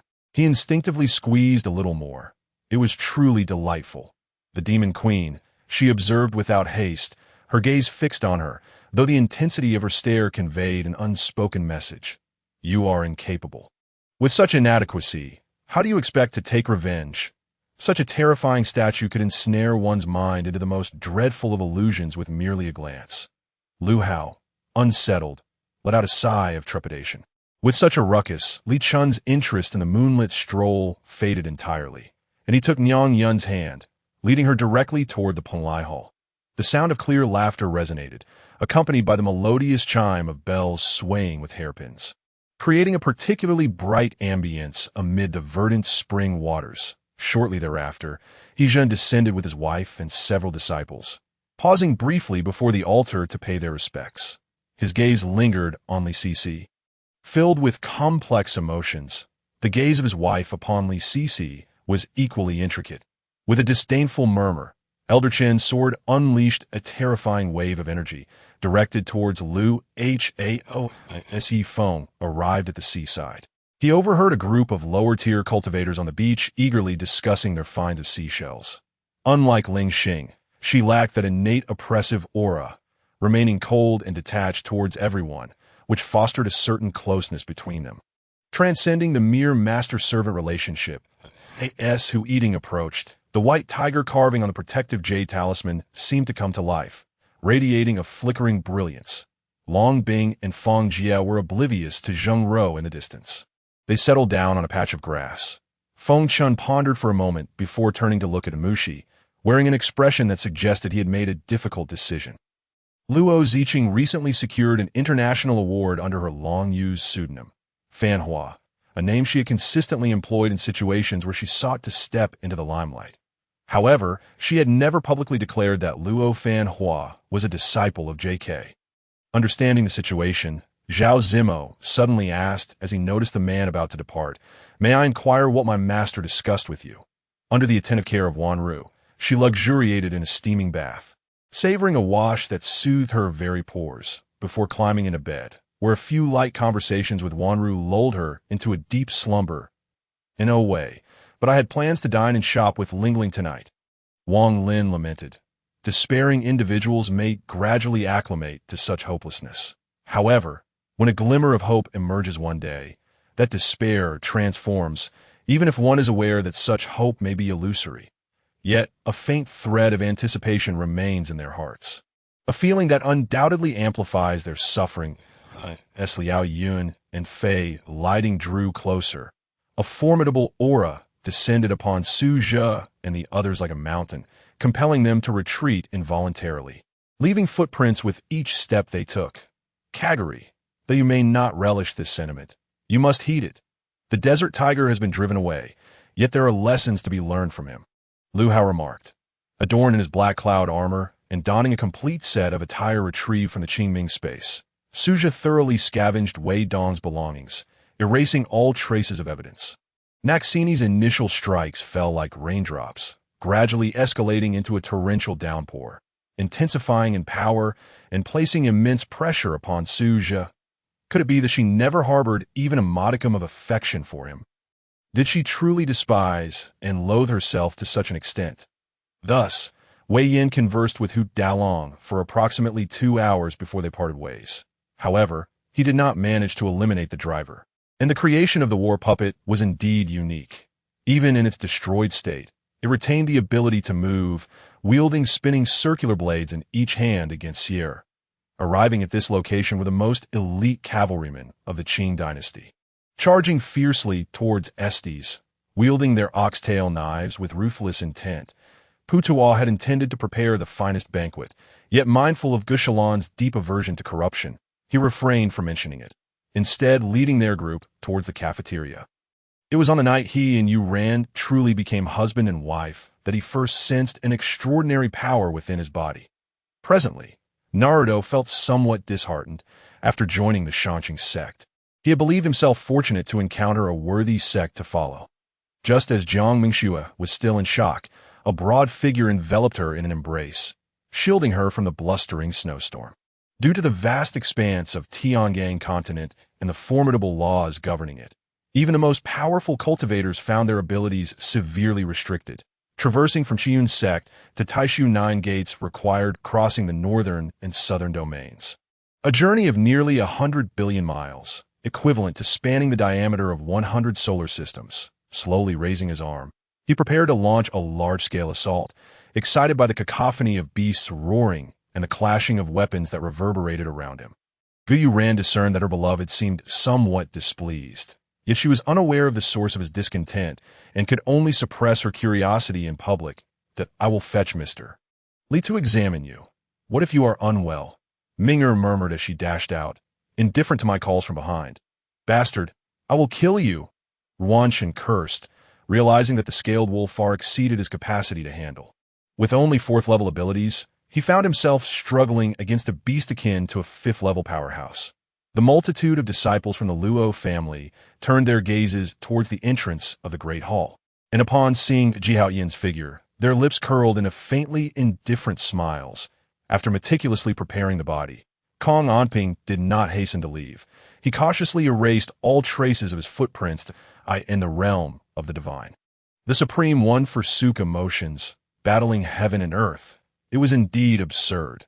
What is it you require of me? Just state it plainly. The heavenly demon adopted a servile demeanor in the past, upon encountering such things. Lu Jie would likely have been overwhelmed with nausea. Under ordinary circumstances, a typical martial artist facing such a scenario would surely meet their demise, for these few ninjas exhibited an extraordinary level of coordination. Indeed, Qin Yu's intention was for Yin Di to deliver his prepared spiritual stones to his father. At that moment, prices outside continued to rise, with the outcome remaining uncertain.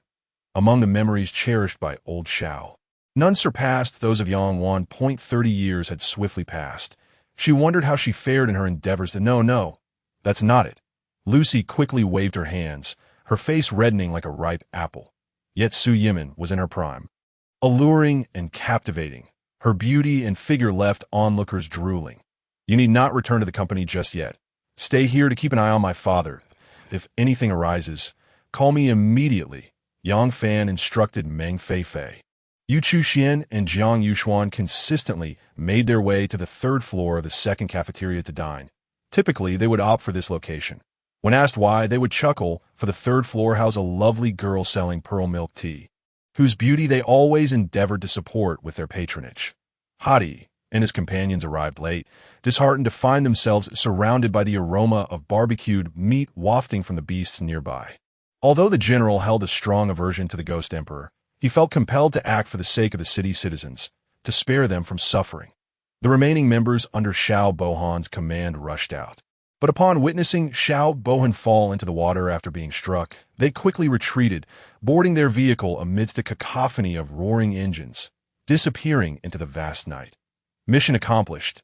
After a while, once everyone in the formation had been eliminated, he finally departed with a sense of relief. Jiyu Jiangdao noted that due to Zhuo Liangyu's desire to foster goodwill with Donglin, he had a relatively comprehensive understanding of the military situation in Jiangnan.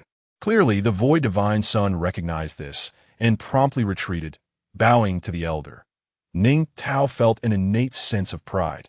However, he had forgotten that if it had not been for Lin Yuming's timely suggestion to appoint him as the general manager in the Southwest, he might not have remained so steadfastly loyal.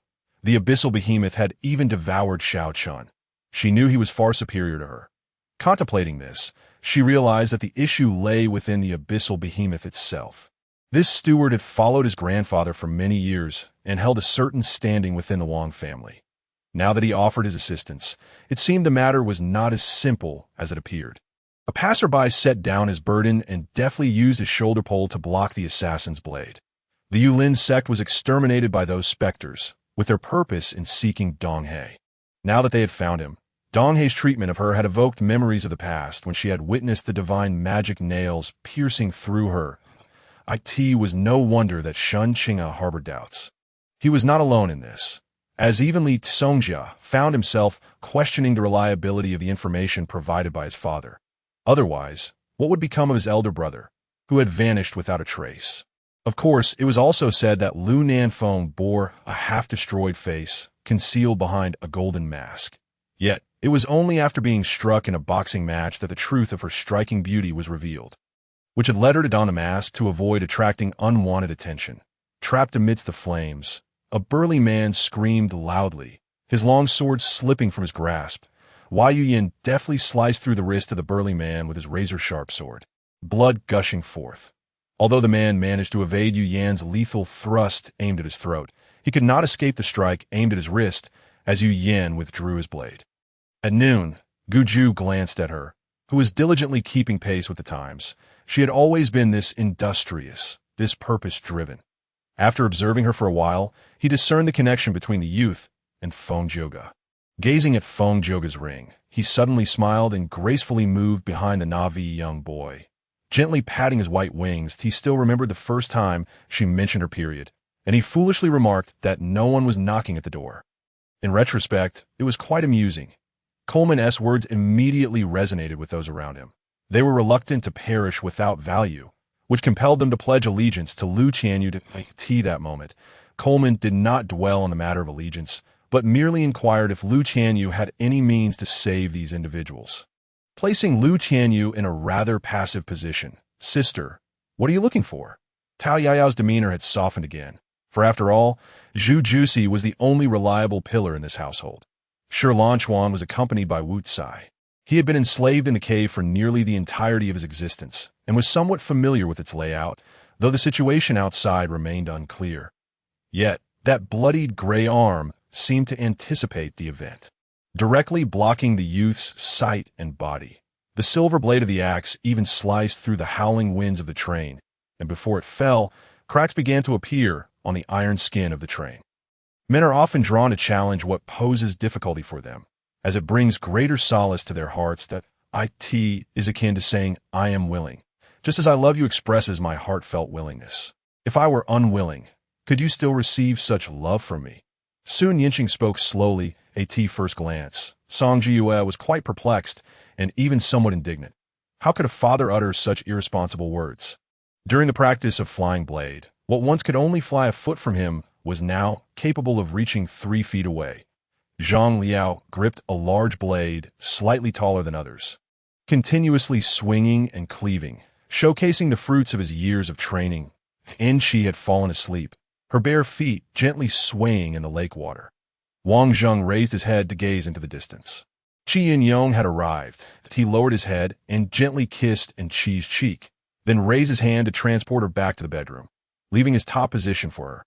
Who would have thought that a traitor would emerge from our esteemed heaven group? A handsome man sitting in the center of the highest council spoke coldly. Luo Wuxing was assisted out of the sedan chair. The moment her feet touched the ground, she was immensely grateful for the 2 maids supporting her. Had it not been for them, she would have surely faltered. Su Riao could only feel pity and resentment.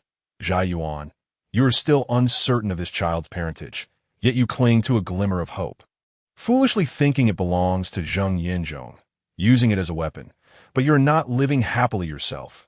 Why endure this?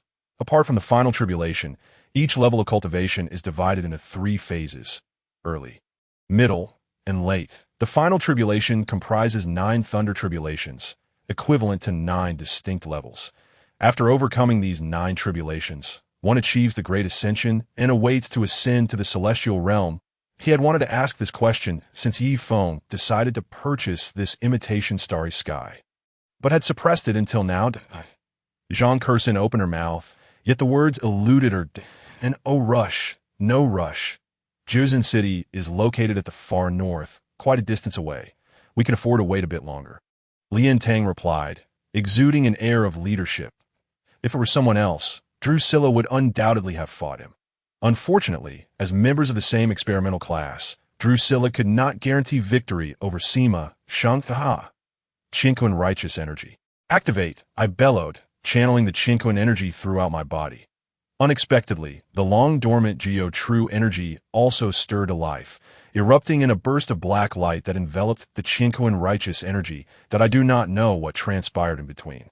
After all, this is not my dream, and I can only consider myself a spectator. Thus I must strive to adapt to IT. It was Li Huachen's turn to speak, unaware that this segment existed and completely unprepared. The host discreetly informed Li Huachen that he would receive prompts in his earpiece to recite word for word. Mystical level martial techniques can only be fully unleashed by a martial sovereign level expert, and they're exceedingly rare. A typical clan possesses at most one, serving as a treasured heirloom passed down through generations. Subsequently, Taishui successively pointed out the locations of New Nori City, the current position of the Wolf Fong Brigade, and the Panama Canal.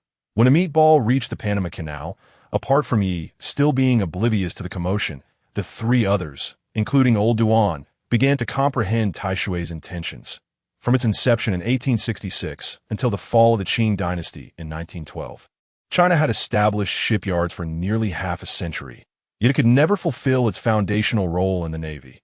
The late Qing Navy failed to establish itself based on domestic production, instead directing more energy towards purchasing ships from abroad, which proved to be extremely detrimental. Thus, Wang Yiheng had been closely monitoring the disappearance of Chief Neg as the days passed and the fervent news gradually cooled. Chief Neg had yet to reappear, vanishing along with his vehicle as if he had evaporated into thin AI or .is this the case. Once you finish your inquiry, I believe you will take pride in having given birth to a child. Wu Kai emphasized the word proud. I came seeking refuge. My family perished from starvation due to the drought, and the court and officials turned a blind that I could no longer survive that a reporter randomly interviewed a passerby, either Annie or Uncle, who proudly declared their recent television appearance, saying Annie had even participated in a county station interview that we will continue with our business. We will not meddle in external affairs. How many more years can the Qing dynasty hold on? Chen Ning replied. However, at this moment, power signified greater responsibility.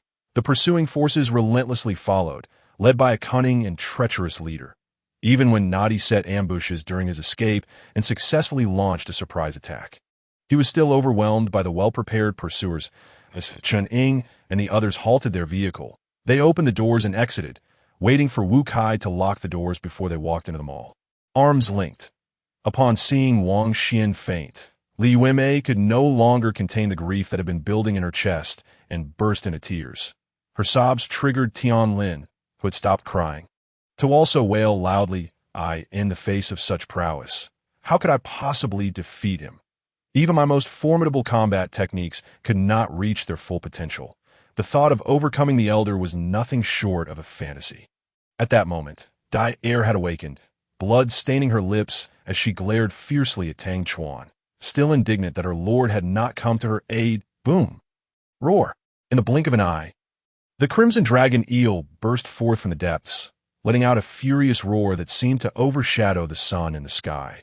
St. Wu Island had not witnessed her sister laugh so joyously in a long time. Thus, she suddenly changed her mind, deciding to turn a blind eye to the previous actions of Shizuka Jin. What had once been a smooth situation suddenly seemed to unravel due to the emergence of this matter. Young master, I know of a semi-divine spirit turtle. That creature, like me, hails from the Black Dragon Pool, possesses astonishing defenses, and I have been at odds with it for nearly 1,000 years. Yet neither of us can prevail over the other. The wild flood dragon, feeling a strange sense of belonging, began to devise plans, mentioning another rival's semi-divine existence as a significant bargaining chip. The purple barrier appeared to be mere child's play before the blood-scaled demonic flames. Wang Chun felt a sharp pain in his chest and coughed up 3 mouthfuls of blood. The surrounding onlookers were all filled with disappointment. Indeed, James had been peddling at this stall for 4 or 5 years, and no one had ever won money from him. Occasionally losing a couple of rounds was merely a tactic to catch larger fish. However, the 3 bodyguards accompanying Du Hongsheng, upon seeing the dire situation, kicked open the car doors and rolled out to shield Du Hongsheng. Upon hearing this, the 9 subterranean creatures' expressions slightly eased. They could see this moment. The battle had commenced, and they had become the inevitable targets in the eyes of the heavenly realm's subterranean beings. No one could escape. This voice resonated throughout the military camp, causing everyone who heard it to shudder, including Feng. That farmer's hoe seems a bit different from an ordinary hoe, Ko Feng suddenly remarked. Brother Xiang, I have many treasures at my estate. Why not accompany me? You may choose any treasure you like, the sword young master called from behind. In no rush, let us finish the stationed orders first. Let us proceed to see if there lies a werewolf chieftain beneath this mountain, suggested Gu Wai. As time slowly passed, half an hour slipped by without any signs of success. Xiang Hao had conducted dozens of experiments, each ending in failure, all abandoned midway. As Yu Chanyin and the others, initially engrossed in their battle, remained oblivious to the situation unfolding nearby. They were only vaguely aware of an explosion occurring in the woods, with many disciples fleeing back in haste. The reasons for their retreat, however, eluded them. For instance, Sima Qingshan had never contemplated returning to Luoyang after it was set ablaze, for by then, the city would have fallen into utter ruin. Rendering any land purchases futile, it would be far more prudent for him to secure some land in Xuchang, as the prices would certainly skyrocket once Cao Cao relocated the capital there.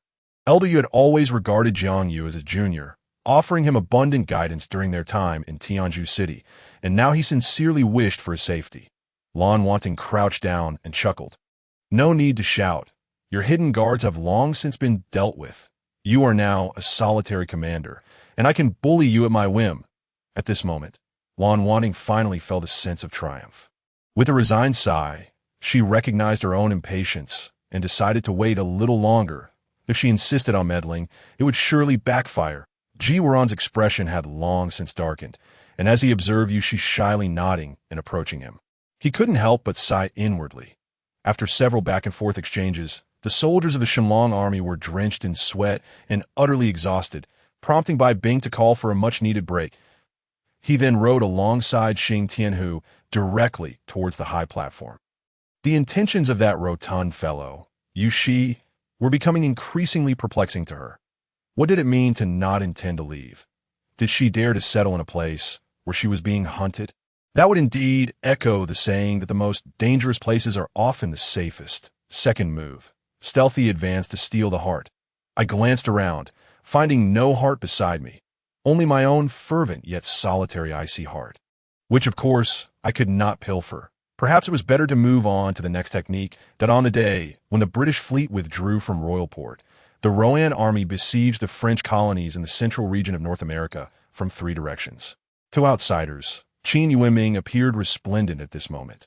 Yet in reality, his complexion was pallid, his lips devoid of the vibrant red they ought to possess. The questions he had initially wished to ask seemed trivial now, though perhaps they had never held much significance, for at this juncture, regardless of his decisions, Galatia would undoubtedly acquiesce. Before him, a pair of parents were preparing a sand bath for their child when suddenly, several seagulls, drawn by the snacks beside them, swooped down, delivering a wave of heavenly calamity. The psychic feedback from the Laralaris elf egg gradually enlightened Yang Dan about the origins and developments of the situation. The aim of war would no longer target specific foes, but rather any potential adversaries. And one wished to witness their own demise, while others continue to thrive. The visual imagery and resonance of a song or film serve as one of the criteria for assessing its quality. Having attained the title of the first disciple from the outer court, Lin Han finally found the time to thoroughly evaluate her methods and analyze her current combat prowess through colleagues from other departments. She learned that the National General Agency of Zhuyuan Technology was changing its legal advisory team, prompting her to strategize for a successful negotiation, ensuring a smooth year ahead in terms of performance. This is perhaps the unique charm belonging to Nurse Joy and Nurse Pakman in the Elfin realm. With delicate fingers, she parted the curtain of the sedan, her hands well-maintained, devoid of any wrinkles. Akin to gleaming jade pillars, 8S brothers bound by blood. He took a step back first. Should he then approach with force, he believed that Akai would have no grounds for objection. The more indecisive and timid Yang Mian appeared.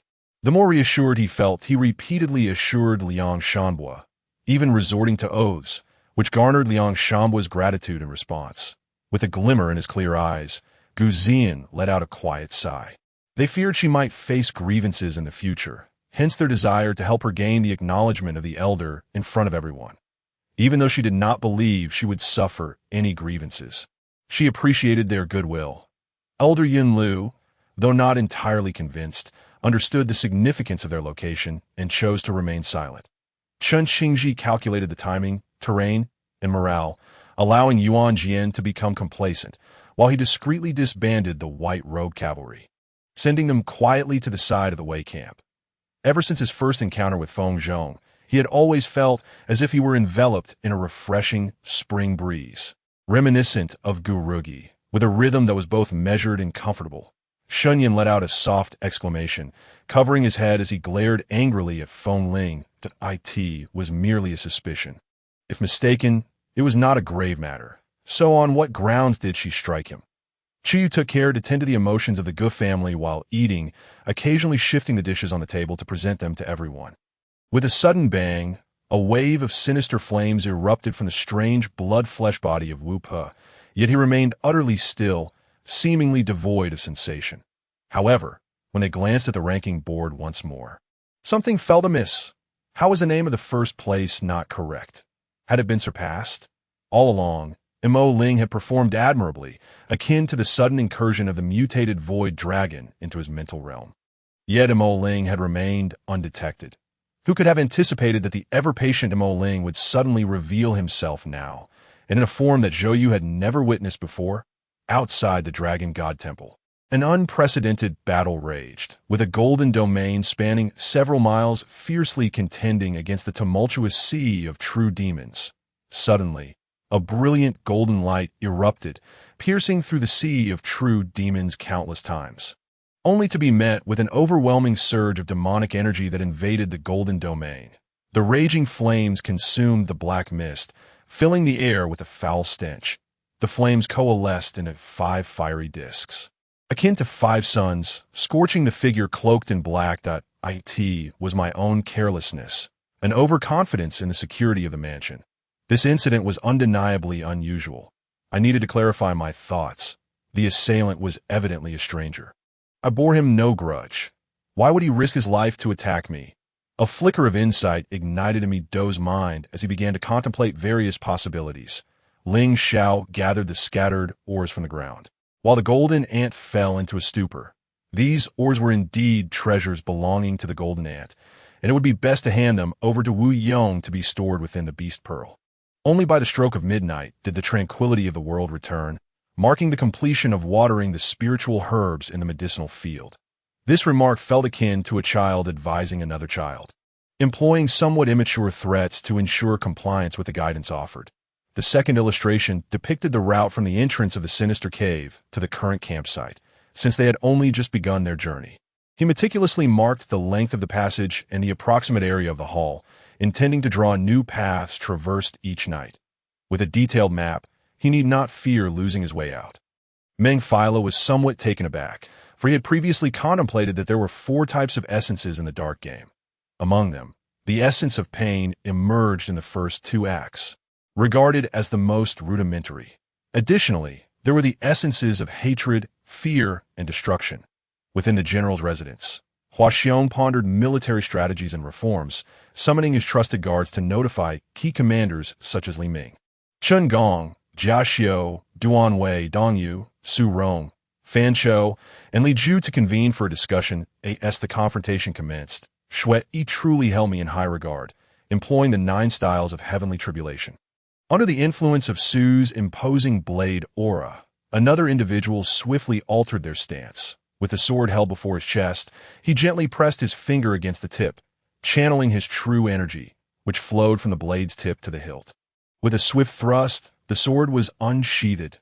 The sword control technique. Su reversed the blade, employing the sword control technique once more. Having previously suffered from this move, he was eager to see how Su would counter his own sword control technique. With a resounding hum, the dominant blade resonated, emitting a piercing metallic clang. The overwhelming force of the strike radiated outward, akin to an army of thousands charging forward, devouring the vast expanse like a tiger. The 9th style of heavenly tribulation. 5th move. Witnessing this, the opponent quickly shifted tactics. The sword control technique, retrieving light. A brilliant blue sword shot forth, spiraling around Su in a dazzling dance. The clash of blade and sword erupted with a thunderous roar. The overwhelming energy cascaded in tumultuous waves. The tiles of the training ground trembled, producing a cacophony of sounds. The gathered princes watched with wide eyes, unable to suppress their astonishment. Was it truly wise to continue this way? The eldest prince, Lu Yun, could not help but summon a guard. Was this how the martial arts gatherings in the imperial city had always unfolded? The imperial guards responded with unwavering resolve. Initially, the atmosphere was rather stiff within the palace, as all attendees were exceedingly restrained. His Majesty was quite displeased with this demeanor, remarking that they were dawdling and lacking the fortitude of men, thus ordering them to engage freely without hesitation. It was only then that they began to loosen up. Upon hearing this, Lu Yun's lips twitched slightly as he cast a glance at the elderly emperor, who was thoroughly engrossed and applauding with enthusiasm. The imperial guards, sensing Lu Yun's thoughts, reassured him, "Rest assured, Your Highness, those who have gathered here are the elite from various factions. They, along with their supporting powers, would not dare to commit any outrageous acts that might provoke retribution from our Yu court. Moreover, His Majesty himself is a martial arts master of many years. Collectively, these individuals are no match for him." Lu Yun sighed inwardly that, in times past, this might have sufficed. Yet now, the Taiping sect was particularly radical, employing fierce tactics, daring even to commit acts of rebellion, such as besieging cities and assassinating princes. What could they possibly shy away from? With the Taiping sect looming nearby, certain sects might not necessarily fear the Yu court. Furthermore, the current emperor was not the same as in years gone by. Lu Yun glanced once more at the emperor's pallid face, devoid of any color, and the silver strands that adorned his head. He had grown too old. Alas, perhaps he was merely overthinking. With this thought, Lu Yun signaled for the imperial guards to stand down, and then he surveyed the participants of the tea gathering with a wary gaze. The sentiments of the other princes were akin to his own. While observing the duel between Su Yu and his opponent, a sense of vigilance rose within them. The only ones still intrigued by the spectacle were likely the old emperor and Lu Chen. The father and son duo shared a fondness for watching combat, the former out of enjoyment, while the latter scrutinized the techniques employed. The sword control technique, a renowned skill of the sword control manner, was not inferior to the 9 styles of heavenly calamity from the Blade sect, being yet another illustrious martial art. However, it was unfortunate that the practitioner lacked mastery. The sword control technique emphasized intent over form. Yet this individual focused solely on form, observing it would yield no benefit. Indeed, in mere moments, Su Yu's blade broke through the defenses of the sword control technique, a flash of steel halting directly at the opponent's throat. "Brother Zhou, it seems my 9 styles of heavenly calamity surpass your sword control technique," he remarked, his expression somber. "I must admit, my skills are lacking, and I have fallen short against you, Brother Su." The implication was clear. It was not that the 9 styles were superior, but rather that he had not yet attained mastery. That it was permissible to criticize his abilities, but to belittle the sword control technique would be an affront to the sword control manner. Su Yu chuckled nonchalantly. "The match concludes here. I concede." With that, having reclaimed the atmosphere, he looked around for any challengers. Is there anyone else who wishes to contest with Su? Yet, no one responded. The might of the Blade sect's 9 styles ranked among the foremost within the Yu's martial arts, and each disciple was formidable, seldom finding an equal among their peers. Given that even the sword control technique had been bested, there was no sense in seeking further troubles. Conceding the first round was the wisest course. Thus, with no challengers in sight, Su Yu accepted the first cup of tea, downing the fragrant brew in one gulp. He then paid his respects to the emperor and the princes before returning to his seat. The second round commenced. Yunxiang's sword sect, Mush and Gung clan. Please, after a brief exchange, the two engaged in combat, their formidable auras rapidly surging forth. Yet, following Su Yu's exhibition, the intensity and appeal of this duel seemed diminished. Eliciting a collective sigh of relief from the princes, the old emperor remained intrigued, though his enthusiasm was notably less than during Su Yu's match. Liu Chen, however, was unperturbed. His interest lay not in the combatants, but in the martial arts themselves. Before long, the second match concluded, followed by the third, and then the fourth. Time flew swiftly, and, as the sun began to shift, the tea gathering was already halfway through. Amidst the ongoing duels, it was unclear whether it was age or the increasing monotony of the event. But the old emperor appeared fatigued and somewhat disinterested. Another duel commenced, this time featuring 2 literati, their discourse replete with archaic expressions. Their weapons, flutes and zither, lacked the fervor of close combat. Waves of sound emanated from them, resembling not a contest, but rather the harmonious exchange of kindred spirits. A gentle breath escaped from the throne as the assembly turned to find the old emperor had fallen asleep, propped against his arms. With each melodious note, his slumber deepened, and his breathing became steady.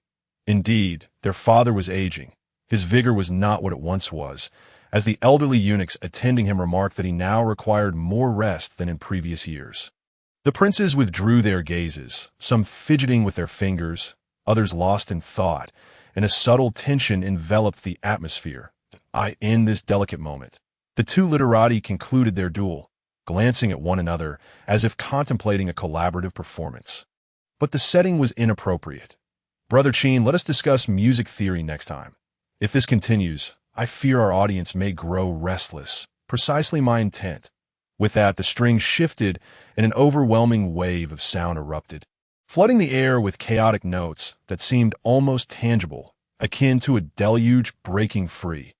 Amidst the tumultuous flow, the flute's melody persisted, weaving through the cacophony, transforming the scene into a tempest of auditory clash. At that moment, the crowd winced, their ears assaulted by the overwhelming it was precisely this reason that they despised engaging in conflicts with such cultured individuals. It was either pretentious displays of artistry or this sort of auditory pollution. The assembly had no choice but to fortify their senses, shielding their ears from the onslaught. Yet, amidst the chaos, several shadowy figures within the gathering discreetly directed their attention toward the slumbering emperor. This was the opportune moment, worth a try. Seizing the distraction caused by the discordant melodies, several dark figures surged forward, cloaked in silence, propelling themselves toward the emperor on the dragon throne. In an instant, time seemed to freeze as shadows darted from the corners of their eyes. Wait, is that? Panic erupted as the assembly turned to witness several dark blades aimed at the unsuspecting emperor. Under the sunlight, the blades gleamed menacingly, their tips radiating an eerie green glow. This is bad. Impertinent rascals! Quick, protect His Majesty! Chaos ensued as everyone scrambled, showcasing their abilities in a desperate attempt to deflect the oncoming projectiles aimed at the emperor. Yet, the assailants, with their calculated malice, were evidently quicker. Boom! A surge of pressure erupted from the crowd, with some attacking those nearby to thwart their rescue efforts, while others pressed forward, unleashing a second wave of assault to ensure the emperor's demise. Clang, clang, clang.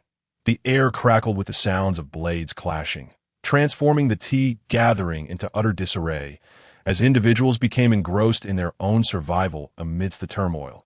Just as the assassins poised to strike the sleeping emperor, a flash of azure light surged forth, interposing itself before the dark projectiles. Clang! The light pierced through the air, deflecting all the hidden weapons back toward their originators. Startled, the assailants leapt into the air, evading the returning projectiles. This moment, the azure light descended, producing a crisp sound as it landed on the ground. As the crowd focused their gaze, they were astonished to discover it was merely a teacup. A single teacup possessed such formidable power. Everyone hurriedly turned their gaze towards the direction of the teacup. There stood the sixth prince, Lu Huan, and the fifth prince, Lu Chen. The teacup on Lu Chen's table had vanished without a trace. He was the one who had thrown it. What an audacious Lu Chen! You shall pay for this. We were so close to success.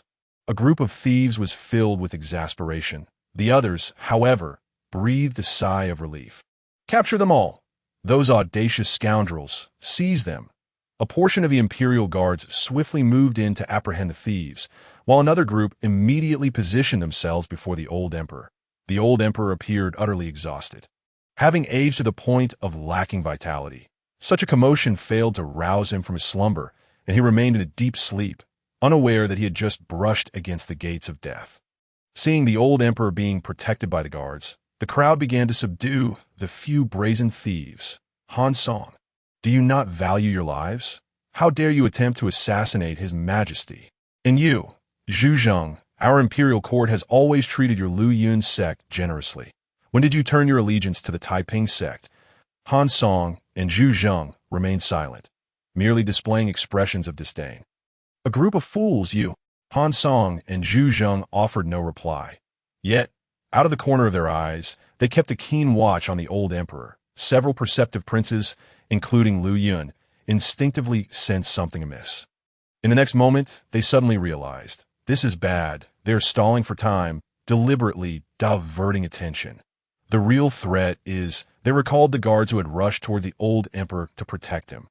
Quick, before the word could fully escape, a searing heat enveloped the entire training ground.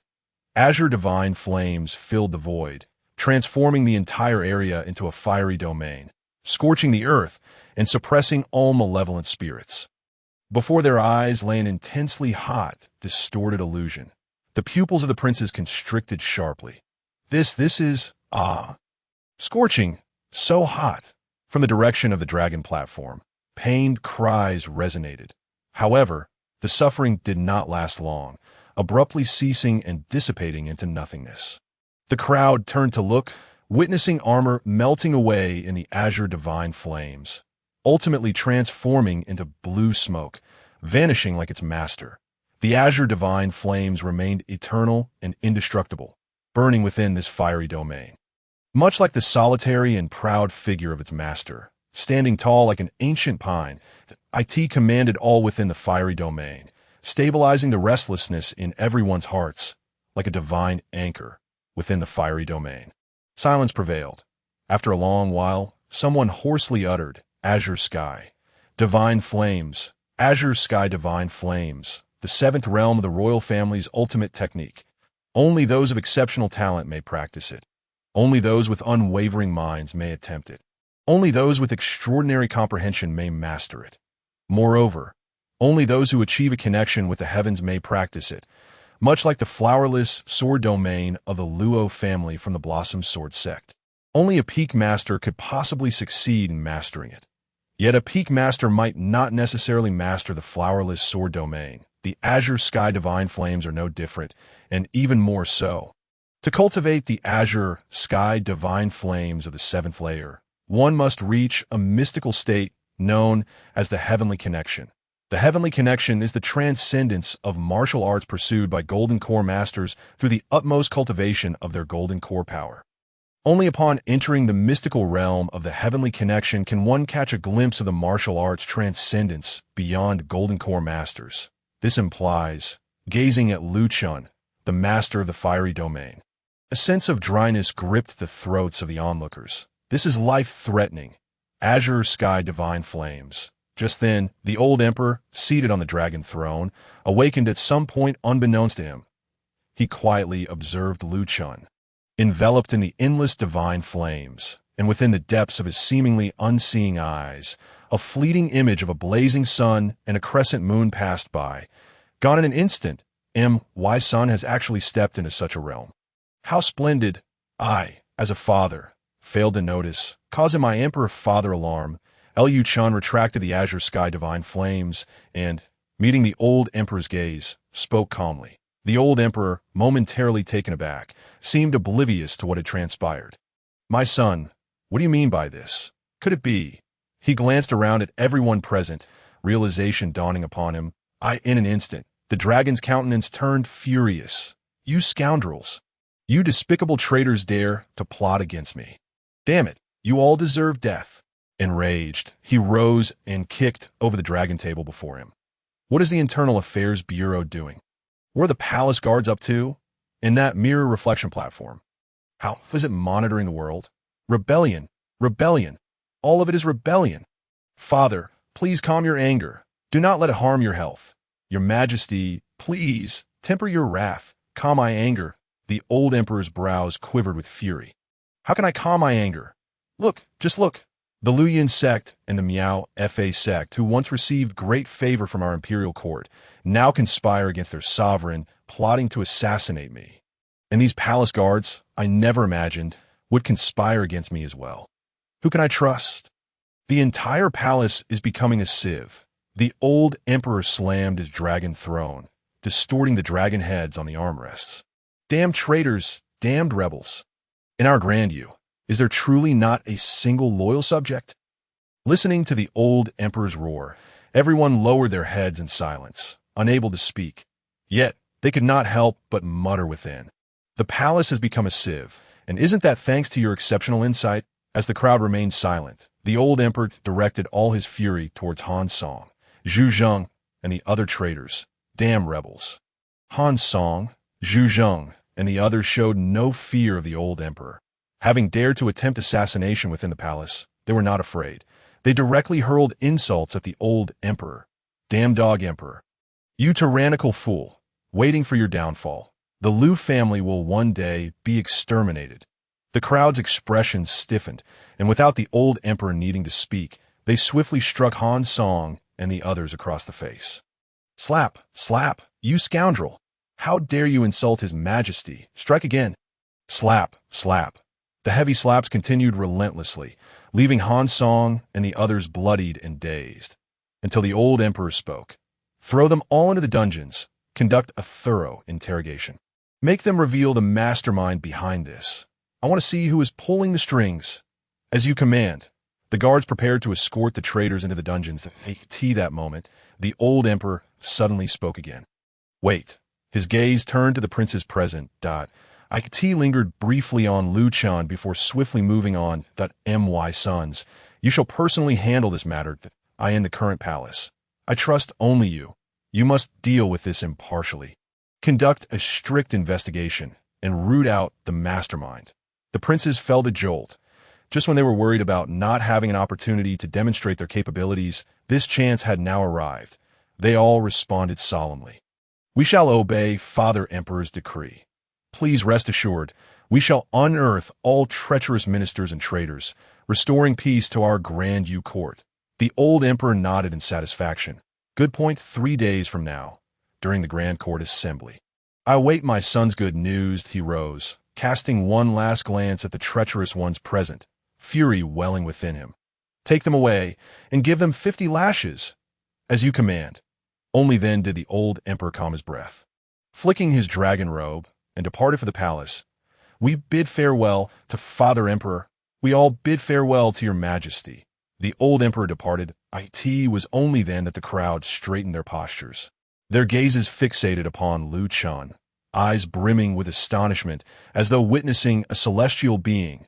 Meanwhile, the various princes harbored profound wariness and trepidation within, if Liu Chen had previously been regarded as an unstable factor threatening the throne. He now emerged as a formidable adversary on the path to imperial power for these princes. For a 20-year-old martial arts master and a 20-year-old master of celestial perception represent two entirely distinct realms. The former may indeed be a genius, yet not to the extent of causing them sleepless nights. After all, reigning as emperor relies not solely on martial prowess, but also on cunning, stratagems, and governance capabilities. No matter how powerful a martial arts master may be, it is inconceivable for one individual to contend against the might of an imperial army. Throughout history, numerous princes have held the title of martial arts master. Yet they ultimately found themselves unable to ascend to the throne, relegated to the status of border-defending nobles rather than sovereign rulers. For the princes, innate talent and cultivation are merely embellishments, desirable yet not essential. The imperial family has never lacked skilled individuals. The emperor need only issue a command, and the royal clan can readily address any shortcomings in power. However, once one reaches the latter stage, becoming a 20-year-old master of celestial perception, it signifies that they have traversed all the accumulations of the master realm, most likely on the brink of breaking through to the realm of celestial martial arts. What does it mean to be a celestial martial artist? It signifies a person of extraordinary prowess. The very notion of celestial encapsulates the formidable strength of such individuals. Moreover, Liu Chen's celestial prowess has been cultivated through the unparalleled technique of Qing Tianbu Yiju. This formidable strength is sufficient to supplant the majority of the royal clan's experts in the emperor's court, effectively compensating for any deficiencies Liu Chen may have in cunning, stratagems, retainers, and governance. Strength conceals a multitude of flaws. At this moment, in the eyes of the emperor, Liu Chen was undoubtedly the most radiant presence. Contemplating this, the princes exchanged glances, then swiftly masked their expressions.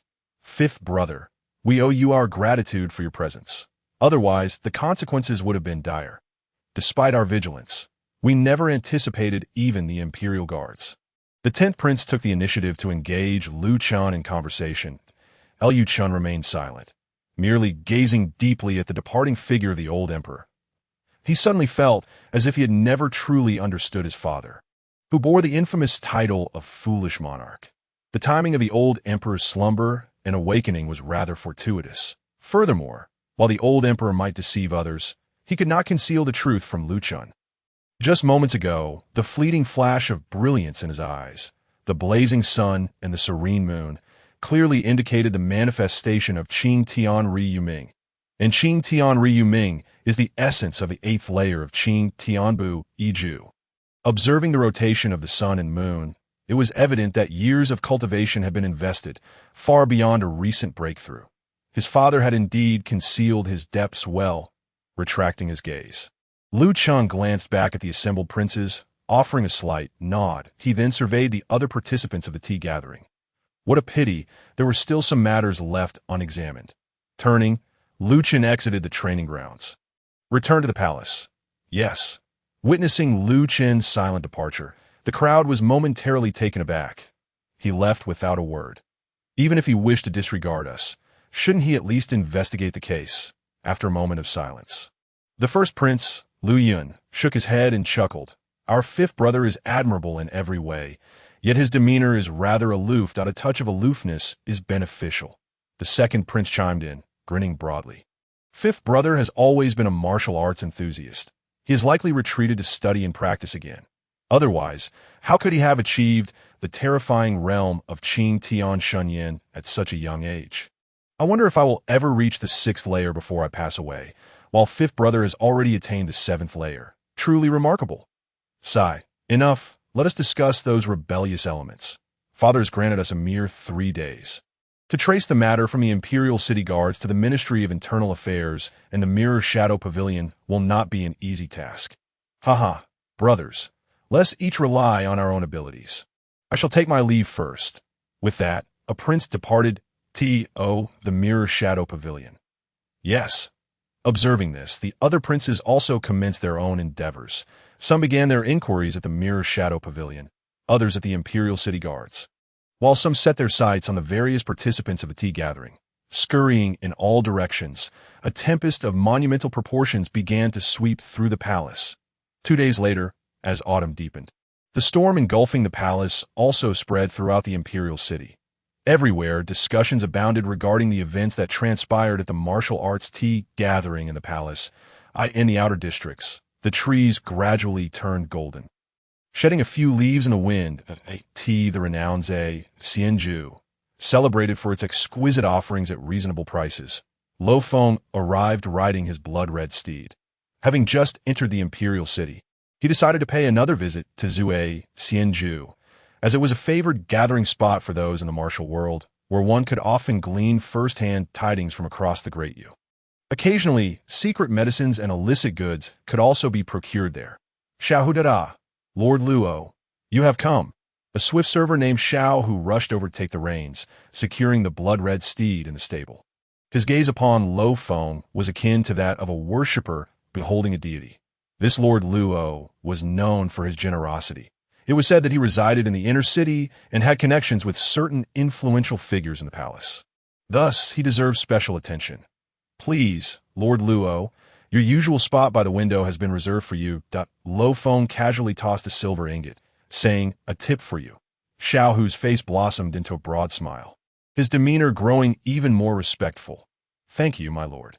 Xiao Hu led Lo Feng to the 3rd floor of Xianju, tidying the table and arranging the TSET. Lord, you have arrived just in time. We have recently opened a new cask of Xian wine, fragrant and mellow. Would you care for a couple of cups? By the way, today we have invited Miss Hongyu from the neighboring Xianggu to perform. If you're interested, I can arrange for her to come and entertain you. Lo Feng waved his hand, wine and lustily to folly. Just bring me a pot of Qing Xin and a pot of Ningxin tea. Please wait. I will fetch it right away. Xiao Hu hurried down to brew the tea. Lo Feng, meanwhile, leaned against the railing of the 3rd floor, observing the lively crowd below. They were fervently discussing if it weren't for the royal family refraining from participating in the world's rankings. I would genuinely like to witness how it feels for those aging masters to be overshadowed by a 20-year-old youth. TSK, it must be quite a spectacle. Just 20 years old, and already a master of celestial perception. Having cultivated the Qing Tian Shunyan, what will he achieve by 30? Forget the 5th prince. I propose calling him the martial prince. The fifth prince, the martial prince, indeed, it is quite fitting, such a prodigy. Unprecedented in the past millennium of the Great Yu. I fear that within 2 decades, the entire martial world of the Great Yu will revere this martial prince above all. The title of the world's foremost martial artist is within reach. The martial prince, whom the crowd fervently discussed, was undoubtedly Lu Chen. Lo Feng listened to the praises of Lu Chen, and a subtle smile crept across his lips, not for any other reason, but because he had once achieved a stalemate with this world's #1 martial prince. "My lord, your tea has arrived." Xiao Hu poured 2 cups of hot tea for Lo Feng. "Carry on with your duties." "Certainly, my lord. If you require anything, just call for Xiao Hu." Lo Feng lifted his cup, savoring a sip of the tea. Today, the brew was exceptionally fragrant. He resolved that once he became the head of the Luo family, he would inscribe his equal standing with a martial prince in the family annals, passing it down as a cherished family legacy. Indeed, that phrase ought to be inscribed upon the gravestone. Luo Feng sipped his tea, continuing to listen to the exchanges among various figures of the martial world, while keeping an eye out for anyone attempting to engage in illicit dealings. Thus, he remained until dusk. As he prepared to depart, he exited the Zhe, Xianju, and mounted his steed, Bloodsmoke. At that moment, 2 oddly dressed individuals, whose attire did not resemble that of the Yu, entered the establishment and brushed past Luo Feng. Furrowing his brow, he glanced back. In an instant, he was struck by a potent, primal aura. They were members of the Wolf Clan. The Wolf Clan has historically maintained a tense relationship with the Yu, frequently embroiled in conflicts. The subjects of both factions seldom cross paths unless absolutely necessary for commerce. It was indeed a rarity to encounter members of the Wolf Clan within the imperial city of the Yu.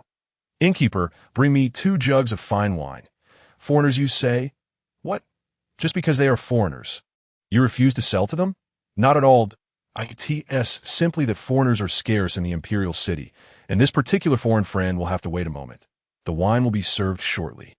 Luo Feng observed for a while, noting that the 2 Wolf Clan members exhibited no unusual behavior. They seemed merely intent on experiencing the charm of the Yu, while also engaging in trade. Luo Feng cast a deep glance at the 2 Wolf Clan members, committing their appearances to memory before riding his Bloodsmoke horse back to the inner city, in the Imperial Palace at the Mirror Shadow Pavilion, which traditionally oversees the Imperial City, inspects the realm, and investigates various disturbances. There had been a thorough examination of operations in recent days. The first prince had come, followed by the second prince. After the third prince departed, the first prince returned once more. The cycle continued endlessly, gathering evidence without respite. Yet, the Mirror Shadow Pavilion dared not resist. This matter involved an assassination plot against the emperor, a grave issue that, if mishandled, could cost them their heads. Thus, the Mirror Shadow Pavilion not only had to endure the scrutiny of the various princes, but also engage in a desperate self-examination in search of a path to self-preservation. However, the more they investigated, the more perilous the situation became. With so many traitors within the imperial court, could they truly clean house? The entangled interests therein were a veritable labyrinth, with officials protecting one another. If they pursued the matter thoroughly, it could lead to several prominent figures, a headache indeed. The head of the Mirror Shadow Pavilion felt as though his head might explode. Tomorrow was the Grand Court Assembly. How was he to account for the situation? Should he simply name a few scapegoats? Wait for those powerful figures to intervene and suppress the matter? Times had changed. The princes, the next generation of the Yu's rulers, were beginning to assert themselves. These princes were now full of ambition, eager to make an impression before the emperor, and were no longer so easily deceived. "Mirror Master, the first prince has arrived," an aide reported. The Mirror Master twitched his lips. "Here we go again. Quickly, please." Lu Yun arrived. "Minister pays respects to His Highness the First Prince. May your Highness live for 1,000 years. Lu Yun offered no response, merely gazing at the Mirror Master, commanding him to kneel. After a prolonged silence, he spoke. "Mirror Master, the Grand Court Assembly is upon us tomorrow. Given the current circumstances, you and your Mirror Shadow Pavilion can hardly escape the accusation of negligence, let alone the sordid dealings you have engaged in behind the scenes. Your Highness," Lu Yun waved his hand, "clear waters harbor no fish, As long as your dealings are not excessively outrageous and you fulfill your duties well. I shall not hold this against you. Indeed, I thank your highness for your leniency. Liu Yun continued. On this final day, I will not indulge in pleasantries. The entry and identification of all individuals within the palace must pass through your mirror shadow pavilion. I wish to know who was involved in the recent changes within the palace's royal guards. Speak, and I shall commend you tomorrow, allowing you to redeem yourself, should you remain silent behind Liu Yun. A wild swordsman, brandishing a long knife, stood silently at the entrance. Why fear them, yet not fear me? He questioned, or does the Mirror Master believe that within the borders of the Yu, certain individuals can truly act with impunity? Do not forget who truly holds dominion over this realm. Liu Yun solemnly placed a hand on the Mirror Master's shoulder. The wild swordsman's gaze sharpened with Liu Yun's words. The long knife in his grasp glimmered ominously, casting a chilling light. The oppressive aura, akin to a blade poised to sever the Mirror Master's head, weighed heavily upon him. This was Liu Yun's retainer. A peak master skilled in swift blades. For this investigation into palace traitors, Liu Yun had intentionally brought him along under the guise of aiding the inquiry to deter any desperate measures from certain individuals. Sometimes, force proves more effective than mere words. Feeling the pressure from the hand upon his shoulder, beads of cold sweat began to form on the Mirror Master's forehead that a quarter of an hour later. Liu Yun departed the Mirror Shadow Pavilion, his expression grave that he glanced up at the sky. Though it was the season of clear autumn skies, he felt an overwhelming sense of foreboding. Father, he sighed. In the Zhongxian Palace, within the Lianxi Pavilion, Liu Chen was meticulously perusing the eyes of life and death. Surrounding him, wisps of black and white energy floated gently. His left eye, filled with shades of gray, gradually transformed into a radiant white, symbolizing the vitality of life. In contrast, his right eye, initially gray-black, morphed into a pitch-black hue, representing the decay of death within the depths of the eyes of life and death. Subtle glimmers of demonic light quietly blossomed as an autumn breeze blew. The energies of life and death lightly dispersed, settling in the garden. Some flora, vibrant and lush, flourished even more, while others abruptly turned a withered yellow. Wilting away, the sound of rustling leaves filled the air. Seated beneath a grand tree, Lan Yun, weaving a cloak, lifted her head as dead leaves began to fall around her, chilling her to the bone. She rubbed her hands together, shivering. Liu Chen closed the eyes of life and death, shutting his eyes to conceal the transformations of life and death and the hidden demonic nature within. This technique, the eyes of life and death, was indeed a legendary art from ancient times, possessing extraordinary power, far surpassing the who soared the Luo family's celestial-level martial arts. Among the various techniques Liu Chen had learned, only the ancestral technique of his family, the Qing Tian Bu Ju, could rival it. However, while this art was formidable, its demonic nature was equally unprecedented and present. Liu Chen had merely completed the first layer. Yet its demonic essence was already astonishingly potent. And oh wonder this technique was later despised and buried by the descendants of the sacred land, becoming lost to time. This art was indeed too perilous for ordinary individuals to master. With his eyes closed, a flicker of azure glass fire quietly burned within Liu Chen's body, dispelling the demonic nature of the eyes of life and death. The Qing Tian divine flame of the Liu family was the greatest nemesis of all that is evil and ominous. As the azure flames blazed, the demonic essence in Liu Chen's eyes gradually dissipated into nothingness. Your Highness, the fourth prince has arrived. Just as he was dispersing the demonic essence, a guard entered and whispered in Liu Chen's ear. Liu Chen did not open his eyes, merely nodding lightly. Understood, he then proceeded to the Zhongxian Palace. Moments later, the sixth prince, Liu Huan, hurriedly entered the palace. Brother T sat beside Liu Chen, his tone grave. We are in serious trouble. Oh, what trouble? Liu Huan replied. In recent days, we have scoured the entire imperial city, investigating the martial arts Tea Party incident. The more we probe, the more alarmed and powerless I feel. The imperial court to you is rotting to its core. From the highest echelons of the court to the city guards, not a single one is clean. Our father truly has a keen eye for talent. He continued, "Moreover, this matter involves several powerful figures and prominent families. Of course, if our father is willing to act, it would not be difficult to uproot them. However, the issue lies with two individuals, or rather, two factions, who fear our father's disapproval." "Which two?" Lu Huan retrieved two booklets from his bosom, which detailed the personnel changes within the imperial palace in recent years. Point 1 pertained to the Li Jian, containing names of the favored ministers and close aides personally promoted by our father. The emperor, we are all aware of his temperament.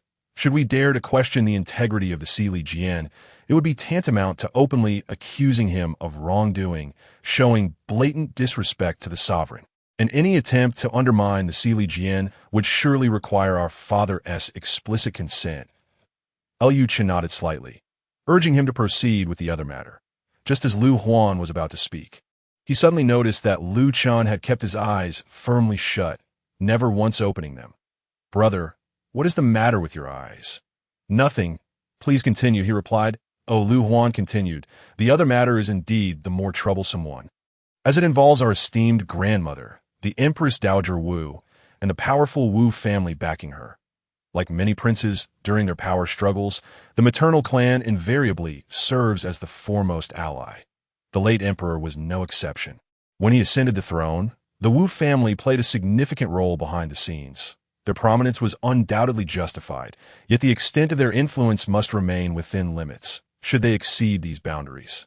The repercussions could be dire. External relatives wielding excessive power.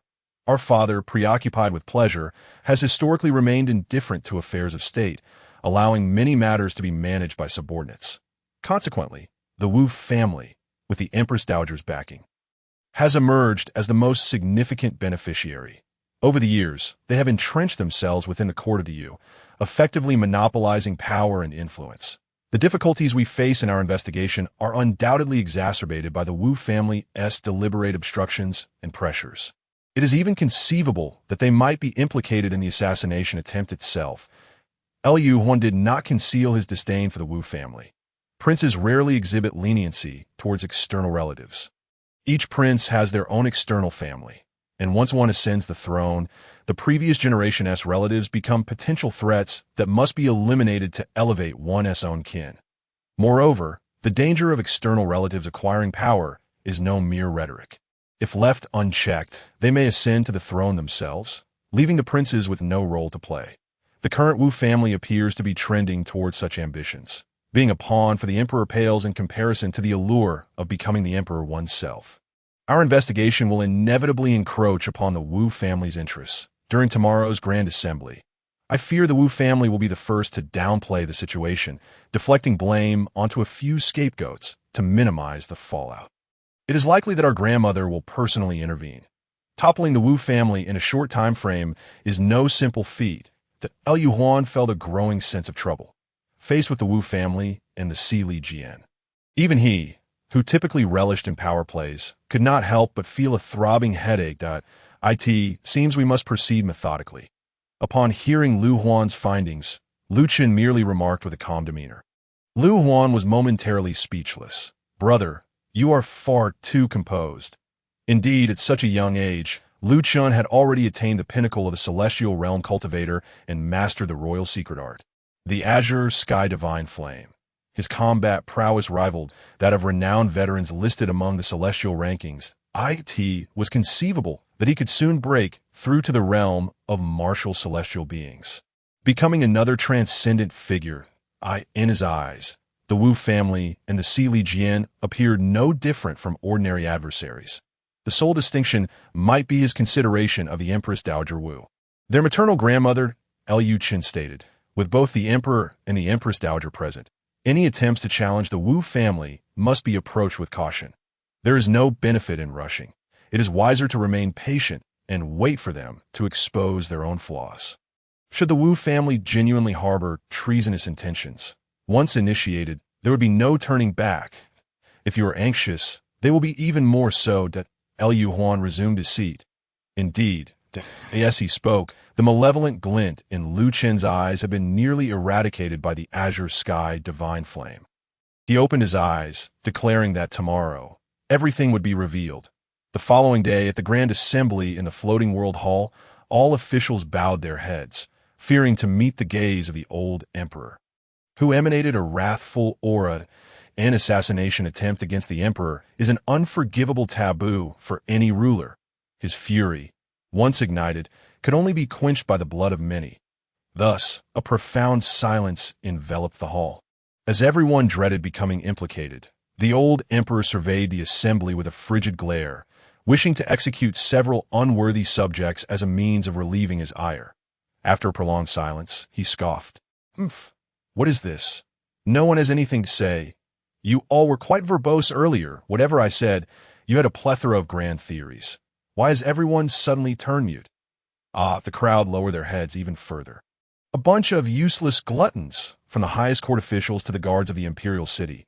Not a single one is of any use. These assassins and rebels brazenly infiltrated my palace and even colluded with my imperial guards. And you remained utterly oblivious. Had it not been for my sons, the Du Palace would have long been the mercy of these rebels. You all deserve death." The old emperor's ire intensified as he seized an object from the dragon table and hurled it at an unfortunate soul. Bang! Blood splattered. The man immediately knelt, pleading, "Your Majesty, please quell your anger. Your Majesty, please calm down. Calm down. If I were to calm down any further, the palace would be riddled with holes due to your incompetence. A worthless lot." At that moment, several princes stepped forward. "Your Majesty, this son has something to report." "Father, I have also uncovered the true culprit behind this case." The old emperor's expression softened slightly. His sons had not disappointed him. Good, good. Speak up. Eldest brother, you go first." As commanded, Liu Yun presented 2 pieces of evidence. "Father, these are the records obtained from a thorough investigation of the Mirror Shadow platform and the guards of the imperial city regarding the recent personnel changes." The old emperor perused Liu Yun's evidence, flipping through it briefly. Clap. He slammed the 2 records onto the table. "Well done. You have managed to conduct a trade in official positions within the imperial court's inner sanctum. Mirror Envoy and City Guard, what do you have to say for yourselves?" Both the Mirror Envoy and the City Guard broke into a cold sweat. I could see that moment. Liu Yun added, "Father, it is impossible for the City Guard and the Mirror Envoy alone to orchestrate such a grand scheme. They must have someone backing them. There is a larger protective umbrella manipulating events from the shadows." Upon hearing this, Liu Chen suddenly recalled several classic lines from his past life. "If you don't take it, how can I? If I don't take it, how can Officer Geng? If Officer Geng doesn't take it, how can we progress?" They were too eager to advance. The old emperor's dragon pupils widened slightly. A tempestuous fury brewing within. "So, my son, you have a lead?" Liu Yun nodded, stating, through meticulous investigation and various clues, as well as the Mirror Envoy's newfound resolve to amend his ways, he identified the Black Hand manipulating the arrangements of the guards. Seeking to redeem himself, I have ultimately pinpointed the vast web behind the Mirror Envoy and the City Guard. Having spoken, Liu Yun cast a glance at all the attending ministers, upon noticing the representative of the powerful Wu family. The head of the Heavenly Punishment Department, Wu Zhen, he hesitated momentarily. Ultimately, he chose to bypass him. The Wu family merely engaged in the purchasing and selling of official positions, lacking definitive evidence to substantiate any disloyalty or conspiracy against the emperor. With just this alone, along with some nebulous insinuations, it would be impossible to bring down the Wu family, who were currently in their prime. Should he provoke them instead, Liu Yun would find himself in a precarious position, inadvertently benefiting his other brothers. Thus, he circumvented the Wu family members and pointed out several high-ranking officials within the court. Excluding the defenders and the Mirror Envoy, he identified the head of the Rights and Law Department, the head of the Heavenly Crafts Department, and the head of the Heavenly Punishment Department. Each time he called out a name, the individuals in question knelt down in terror, pleading for mercy. "Spare us. Your Majesty, we are but pawns in this," Liu Yun continued, naming over a dozen significant officials, all of whom were implicated. He then presented a dossier containing the Mirror Envoy's testimony and the evidence of the purchasing and selling of official positions uncovered by his investigations. The old emperor merely glanced at it before erupting in fury. "Rebellion. This is outright rebellion. You scoundrels, what do you take this court for? a gambling den, or a tavern. The old emperor, witnessing the sight of those kneeling in supplication, could no longer contain his wrath. Look at this. It is precisely because of the existence of such treacherous ministers that my palace has been infiltrated by rebels. With a resounding slap on the dragon throne, he bellowed, "Come forth!" The palace guard stationed outside rushed in immediately. "Your Majesty, drag these traitors out for me. Execute them. I shall wash away the filth of my great imperial court with their blood." The guards promptly seized them and dragged them outside the floating world hall. With a swift motion, they drew their gleaming white blades. The assembled crowd, terrified, hurriedly pleaded for mercy. "Your Majesty, spare us. We have served the great Yu Dynasty diligently for over a decade. Though we may not have merits to speak of, we have endured hardships. We beseech your Majesty to show us compassion. Your Majesty, grant us one more chance for redemption. We would never dare to offend again."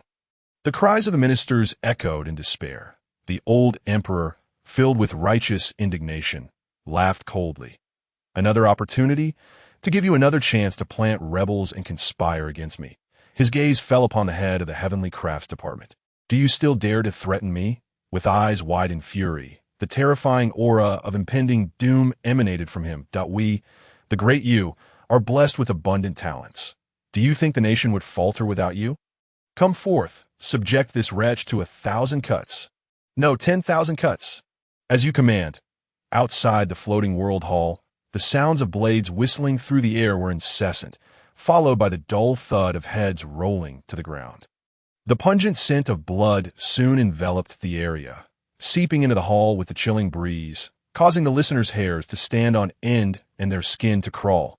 The anguished cries of the head of the heavenly crafts department pierced the air. "Ah! Your Majesty, your Majesty!" The wails reverberated.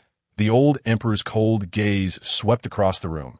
With every glance, the ministers squirmed in their seats, pressing their heads lower, fearful of being swept into the vortex of chaos. It was not until the agonized screams outside diminished into frail whispers that the old emperor felt a measure of tranquility return. At last, a semblance of peace was restored. He reclined comfortably on the dragon throne. "Eldest, continue speaking.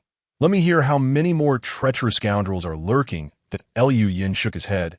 He indeed wished to seize this opportunity to eliminate dissenters en masse, to name more individuals and clear positions to strengthen the faction of the first prince. However, certain matters were beyond his control. Besides the Wu family, backed by the Empress Dowager Wu, the court was rife with formidable factions such as the Luo, Wang, and Gongsun families. They were not to be trifled with. While Liu Yun sought to expand his power, they undoubtedly harbored similar ambitions. "Your Majesty, time is of the essence. The individuals I have identified are but a fraction. However, by following these leads, we can surely uncover more parasites lurking within the court." The old emperor nodded approvingly. "Indeed, my son has grown capable." "Well done." Liu Yun spoke with composure. "This endeavor is not solely my achievement, but a result of the diligent efforts of all my royal brothers. Collaborating and investigating collectively, it is precisely because we stand united that we could uncover the sordid dealings behind the Tea Party in such a short time, and indeed, upon discovering the individuals entangled in these affairs. The princes recognized that the very core of the court had rotted to the bone. It was a veritable quagmire. Faced with such a predicament, they could not rely solely on their own strength to resolve it. Thus, they resolved to unite against external threats, to unseat certain individuals and clear out positions of value before proceeding. Afterward, they could each rely on their own abilities. Otherwise, the moment Liu Yun had revealed the names, prominent figures from other factions would have emerged to contest and apply pressure, each side hurling evidence at the other. "If you seek to remove him, I shall protect him. If you intend to execute him, I shall target another." Fostering chaos and thwarting any straightforward resolution, it was far from the current ease of proceedings. The old emperor beamed with increasing delight. "My sons have matured. They are capable of alleviating the burdens of the nation. My heart is greatly comforted." He repeated the word good thrice. At that moment, the third prince, Lu Lang, spoke up again. "Father, those treacherous ministers held considerable positions in court, wielding significant influence and commanding numerous followers. Thus, their vast networks cannot be trusted any longer. The old emperor waved his hand dismissively. What difficulty is there? In our resplendent great Yu, can we not find a few capable pillars of support? He continued, the grand autumn examination is approaching, but we shall expand the recruitment quotas and thoroughly investigate the backgrounds of candidates, ensuring we select individuals of unblemished lineage and loyal character, thus infusing fresh blood into our court. As for the time leading up to the autumn examination, the old emperor surveyed all the ministers present. They all lifted their heads, presenting themselves as loyal subjects, eager to serve the nation. The old emperor was incensed. A bunch of useless trash. With that, the old emperor directly summoned Lu Yun. Eldest, your son is here. Now, aside from you, my most trusted kin, I trust no one else. Pay heed, during the period leading up to the autumn examination. The Heavenly Punishment Department shall be under your control. Lu Yun promptly accepted the decree. Yes, I shall not disappoint father. Very well. The old emperor then turned his gaze to the second prince. Second, you shall oversee the Heavenly Crafts Department. Your son obeys. Third, you shall manage the Rights and Law Department. Upon the arrival of Lu Chun, the old emperor hesitated as he spoke of him. Deep within his imperceptible gaze, another blazing sun and a crescent moon began to rise. He scrutinized Lu Chun once more with the clarity of the bright sky and celestial bodies. Those unaware might have assumed the old emperor was still wary of the notorious events in the history of the Lu family. Thus, aside from the anxious forces affiliated with the Luo family, others cast covert glances at Lu Chun, their eyes flickering with an inscrutable light. Ah, a muddled sovereign indeed has his advantages, just as they were lost in such thoughts. The old emperor suddenly remarked, Old Fifth, you are a distinguished master at the pinnacle of the celestial resonance realm. It feels somewhat beneath your talents to be occupied with these trifles in the court. The implication of his words caused the eyes of those present to widen. Was the emperor truly so apprehensive of Lu Xingxi's affair that he regarded Lu Chun with such trepidation? Yet, the next statement was earth-shattering, leaving all in a state of shock. Very well, Old Fifth, I appoint you as the commander of the Royal City's troops. Aside from the palace guards, all military forces in the Royal City shall be under your command. Only with someone of your caliber at the helm can I sleep soundly at night. Everyone's eyes widened in astonishment. The commander of the Royal City, overseeing its military forces. This was genuine military authority. Although this command was not as substantial as that of other major legions, comprising merely over 10,000 troops tasked with routine patrols and maintaining order, its significance was immense. The commander of the Royal City controlled the four gates, the essential thoroughfares of the entire DU, serving as the first line of defense. Anyone entering or exiting the Royal City had to pass through its guards. In other words, the movement and flow of resources in and out of the Royal City rested firmly in his hands. With such power, everyone stood in stunned silence, gazing at the old emperor. Was this what one called suspicion of Lu Chun? Had Lu Xingxi received such treatment his day, his father would have surely perished many years earlier. Instantly, voices began to rise in protest. The authority of the commander was far too great. Should Lu Chun ascend to this position, other factions would find themselves gravely disadvantaged. This cannot be, Your Majesty. Have you forgotten the Blood Moon Rebellion instigated by the Gongshi Emperor? Your Majesty must heed history. The Blood Moon Rebellion was, after all, the coup d'etat initiated by Gongshi Emperor Lu Xingxi to usurp his father. In the court, few dare to mention this matter. Firstly, patricide and usurpation were undeniably disgraceful, a scandal for the old Lu family. Secondly, to bring up the Blood Moon Rebellion before the emperor, to speak of historical lessons, was to challenge the reigning sovereign. Upon hearing this term, the old emperor's expression turned frigid. Blood Moon Rebellion? He cast a cold glare at those who had spoken out. A chill ran down their spines. They had forgotten that the premise of the Blood Moon Rebellion was muddled sovereign. It seems you deem me a great fool. They hastily knelt, proclaiming, We dare not. We absolutely do not. We were merely overly concerned for your majesty, which led to our reckless words. Dare not? I see you are quite bold. Not only do you imply I am a muddled sovereign, but you also sowed discord between father and sonat, the martial arts tea gathering. Had it not been for old fifth's timely intervention to protect me, would I still be alive today? If I do not rely on old fifth, shall I depend on you useless bags of wine and rice? A pack of insolent cur, drag them out and behead them. Your Majesty, spare us, Your Majesty, please. The guards once again raised their blades, snap. The hall fell into an even deeper silence. The old emperor's gaze turned once more to the court ministers at a bunch of good-for-nothings. When I need you to act, not a single one is of any use. Yet you are quick to scheme against one another. Waste, waste, all of you are wastes. He continued to berate them fiercely. Your Majesty, calm your wrath. Please, calm your wrath. Ignoring their pleas, the old emperor asserted, Old Fifth, I entrust you with the first line of defense of the royal city. Anyone who dares to act against this shall be executed. Chen nodded. Your son obeys. Good. The old emperor nodded in satisfaction. With this, the citizens under my rule in the royal city may rest easy.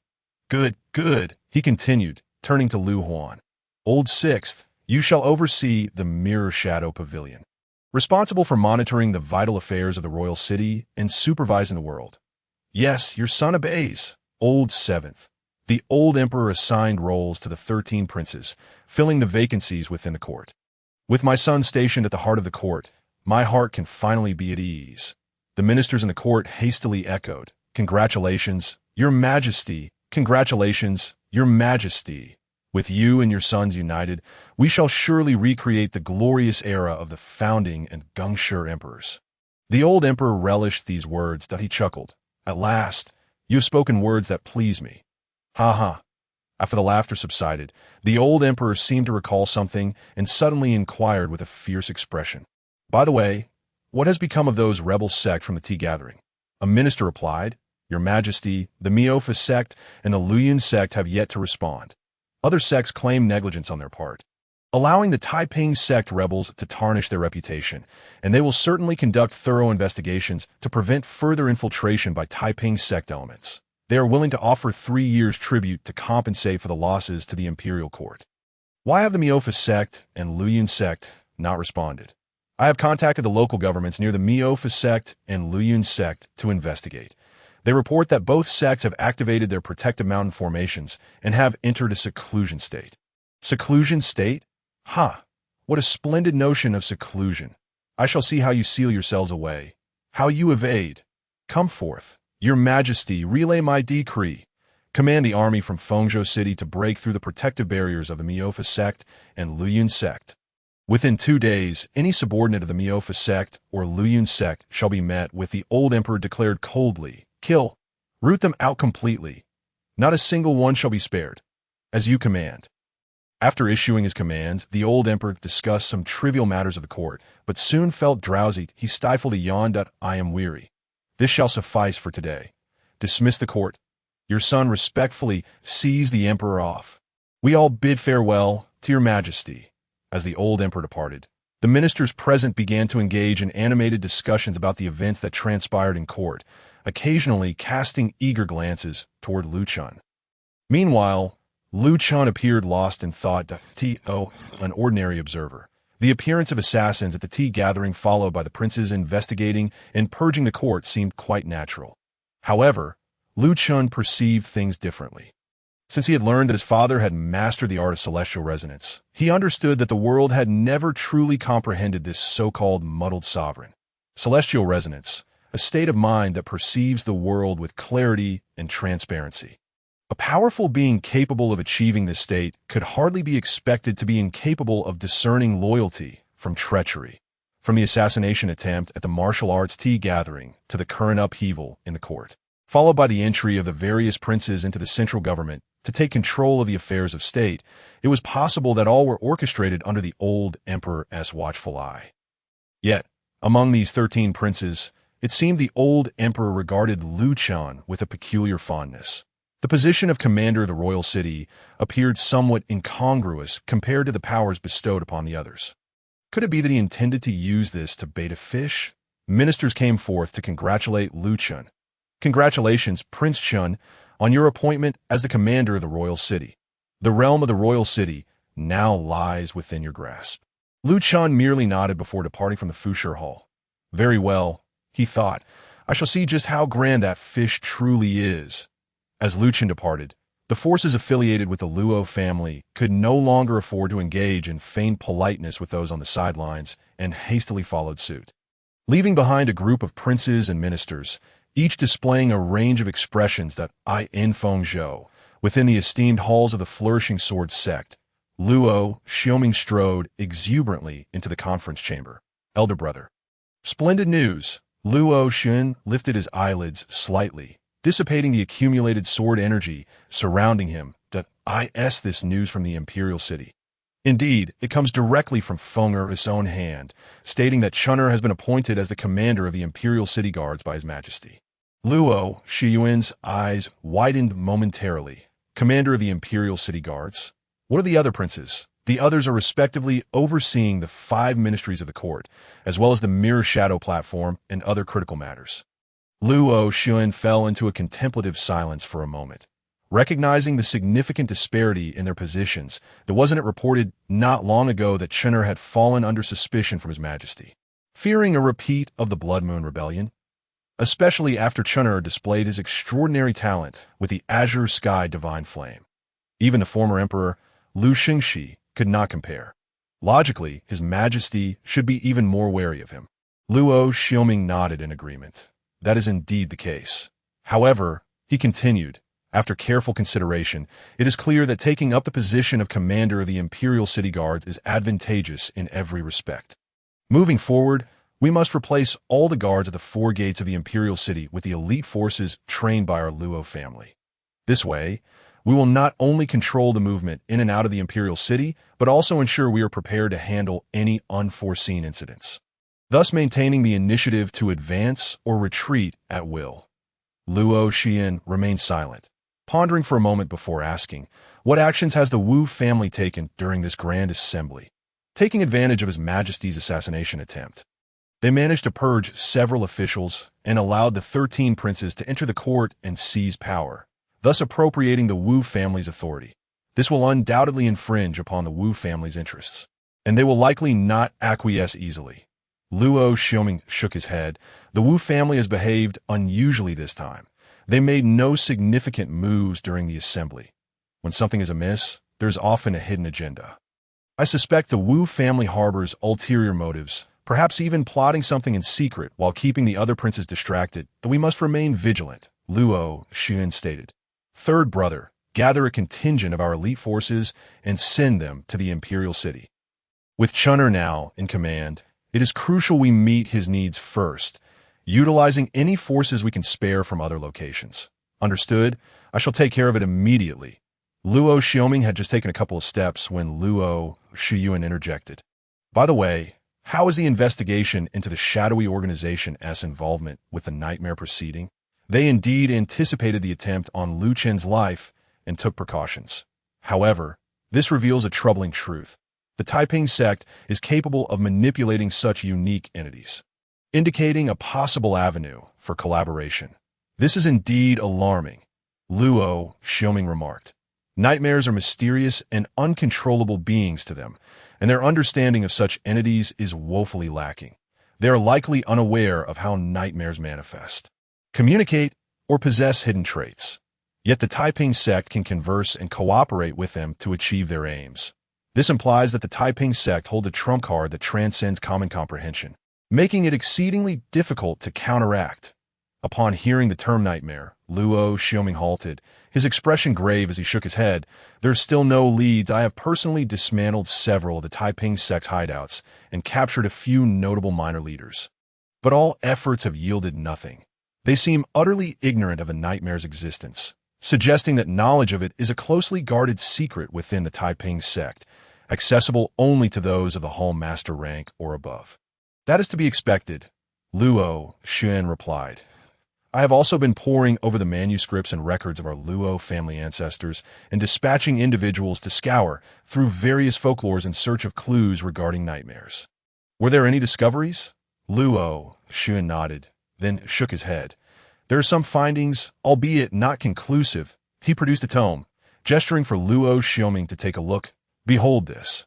Luo Xiaoming glanced at it, his brow furrowing in surprise. Year 37 of the Tianfeng era, indeed, the year 37 of Tianfeng. Most people have little memory of it, but mention the Blood Moon Rebellion, and it is universally recognized. The year following 37 of Tianfeng marked the ascension of the former Emperor Lu Xingxi. Known as the first year of the Gongshi era, such records from this pivotal year are rare to find. Intrigued, Luo Xiaoming continued reading, revealing a peculiar account. In the 37th year of Tianfeng, a great upheaval occurred in Jingzhou. A formidable nightmare emerged from the chaos, slaughtering the military and civilians of 29 cities, consuming nearly 7 million souls as sustenance, becoming a significant threat. The Tianfeng Emperor was enraged and commanded the Night Hidden King and the Heavenly Blade King to confront the nightmare. They led a 1,000,000-strong army, cutting through all obstacles. The Night Hidden King and the Heavenly Blade King, leading 1,000,000 troops to battle the nightmare, fought for 7 days and nights, leaving Jingzhou in ruins. Ultimately, the nightmare vanished, but not a single soldier returned, and both kings disappeared without a trace. At this point, Luo Xiaoming began to doubt the authenticity of this record. The notion of a 1,000,000-strong army besieging a single state was staggering. Moreover, with the combined might of the Night Hidden King and the Heavenly Blade King, two legendary royal figures, such power could easily have crushed even the most dominant sects of the time. Yet this account merely stated that they and the nightmare were mutually annihilated. Furthermore, the records indicated that the Night Hidden King and the Heavenly Blade King perished due to internal strife. However, upon discovering that the recorder of this account was none other than the founding master of the Flourishing Sword sect, the very one who established the renowned Luo family's heavenly blade, he felt compelled to believe. Luo Xiaoming grimaced slightly, realizing the overwhelming strength of nightmares. So, does this imply that the Taiping sect? Luo Xin shook his head. Such matters cannot be predicted, that I can only hope that this bizarre account recorded by our ancestors is merely an anomaly. Otherwise, we shall face grave troubles. Having said this, Luo Xin tucked the secret record away among a collection of ancient texts, vowing to bring these tomes along to present to Chen when they visited the imperial city. Regardless of their authenticity, it was prudent to be informed to prepare for potential challenges. Very well, I will ensure they are informed. Indeed. Luo Xin then retrieved a silken pouch from his breast, containing the special scroll he had received days earlier. Inscribed with warnings about the nightmares in recent days, Luo Xin had contemplated every possible individual, yet he could not ascertain who had the foresight to inform them of the Taiping sect's movements and issue a warning. However, Lu Chen might possess clues. Even if he lacked such leads, it was imperative that he be made aware of the situation. The current state of affairs was fraught with uncertainty, blurring the lines between friend and foe. Only through mutual understanding, being aware of all pertinent details, could one devise a comprehensive strategy. This pouch must be delivered into Chen hands. Remember, only he may open it. Not even Feng is to see its contents. Not even Feng. Realizing the gravity of the situation from Luo Xin's stern tone, Luo Xiaoming immediately grasped the seriousness of the matter. Very well, I shall personally oversee this directive. Go now. The following day, within the imperial city, at the Zhongxian Palace, the silver-armored troops brought by Luo Feng selected several skilled individuals to guard the palace gates. At this moment, the area outside the palace was bustling with commotion. Young general, this is a token of sincerity from my master. Please do accept it. Look here, the finest quality goods. The arrival of a throng of individuals outside Zhongxian Palace was to present gifts to Lu Chen. On one hand, these families, residing within the imperial city, inevitably found themselves entangled in various unsavory enterprises and thus had to navigate the palace guards. Consequently, they were eager to pay their protection fees. On the other hand, compared to the other princes, the old emperor had bestowed unparalleled authority upon the fifth prince, Lu Chen. Did this not imply that in the emperor's heart, Lu Chen was the foremost candidate for the crown prince? They arrived early to secure their positions. Even if they couldn't attain a prominent spot, becoming familiar faces was still advantageous. In the face of overly enthusiastic gift givers, the silver-armored guards maintained a subtle smile. Not swayed by mere flattery, All matters were conducted with due formality. Outside the palace gates, there was a cacophony of excitement. Yet within, it felt as though one had entered an entirely different realm. Lu Chen quietly perused his book, while Lan Yun continued to weave a grand cloak beneath the large tree, her pace quickening as the weather turned chillier and autumn deepened. The palace had accumulated quite a stock of woolen threads. Upon finishing the final stitch, Lan Yun tidied her needle and thread, adjusted the fur of the cloak, and made her way joyfully to Lu Chen. "Your Highness, I have completed the garment, take a look. Does it fit well?" She draped the pure black cloak over Lu Chen's shoulders. The opulent fur cloak accentuated his tall figure, enhancing the noble aura of the dragon family's prince, exuding a profound and mysterious elegance that made one admire him even more. She tenderly smoothed the fur and adjusted the creases of his attire. "What do you think?" Lan Yun's eyes sparkled with eager anticipation. "Indeed, your craftsmanship has improved." Lan Yun beamed. "I am glad you like it. There are still many rare materials in the palace. I shall weave a few more pieces for you while the day is still young. Yes, choose the finest ones to send to mother." "Understood. I shall attend to it at once." Watching Lan Yun bounce away, Lu Chen smiled knowingly, removing the cloak and neatly placing it aside. Tia's level of existence, the temperature, whether hot or cold, and the changing seasons were mere trifles. Clothing was simply clothing. The tranquility of Zhengxian Palace allowed Lan Yun some leisure time, and it was a rare opportunity for her to engage in activity she enjoyed, a fitting way to pass the time. Not long after Lan Yun's departure, a silver-armored guard entered. "Your Highness, this is the list of gift-givers." Liu Chen glanced at it briefly, then sent it to the inner city for Luo Feng. He knew what to do. "As you command." "How are things arranged on the Luo family's side?" "Your Highness, the Luo family has received the order, and their entourage is already en route to the imperial city." Liu Chen nodded. "You may go." Yes, once the silver-armored guard departed, Zhengxian Palace returned to its usual serenity. The autumn breeze whispered softly, conveying the tranquil secrets of the season. Liu Chen opened the life and death magic eye. Continuing his calculations and refinements, an hour later, hurried footsteps echoed from outside Zhengxian Palace. "Your Highness, the Empress Dowager requests your presence." "Grandmother?" "Indeed." "What is the occasion?" "The Empress Dowager has not seen you for some time and is particularly eager to meet. She specifically requested your presence. Is it just me?" "Yes." Eager to see her grandson. Yet it was only him who came. Was it to discuss the position of military commander of the imperial city, or perhaps to address matters concerning the Wu family behind her? Recalling the silence of the Wu family's faction during the Grand Court Assembly, could it be that they were seeking a new path? Or perhaps grandmother had something special to convey? "Prepare the carriage." "Yes." In Xuanqing Palace, within the garden, an elderly lady, though frail, exuded an undeniable air of nobility as she tenderly pruned the flowers in the courtyard. "Grandmother Wu, I have come to see you." Liu Chen's voice resonated from behind. This elderly lady was none other than the mother of the late emperor, Lu Chen's beloved grandmother, Empress Dowager Wu. She turned and revealed the gentle and kind smile Lu Chen remembered. Grandmother had always been warm and compassionate, treating everyone with kindness and patience, especially towards her grandsons, with great indulgence. "Time has flown. Our little Chunner has grown so much. I remember when you and your siblings rushed to help me prune the flowers. Often to disastrous results. The mischief of youth, how it worried your grandmother." Empress Dowager Wu chuckled, gesturing to the flower bucket on the table. "If you do not mind the toil." "Sure. Would you accompany me in pruning these flowers?" "Of course." Liu Chen picked up the bucket and moved beside her. Having mastered the life and death magic eye, he could sense the faint aura of death surrounding his grandmother, though she practiced martial arts. Her skills were not profound, and her lifespan remained within the realm of ordinary mortals. With the aid of various royal tonics and secret medicines, living to over 100 was already a remarkable feat. "Grandmother, you are nearing the end of your days." Liu Chen felt a surge of sentiment. The question of longevity has troubled many throughout their lives. "Grandmother, please rest." Empress Dowager Wu shook her head, continuing to tend to the flowers. "My time is limited.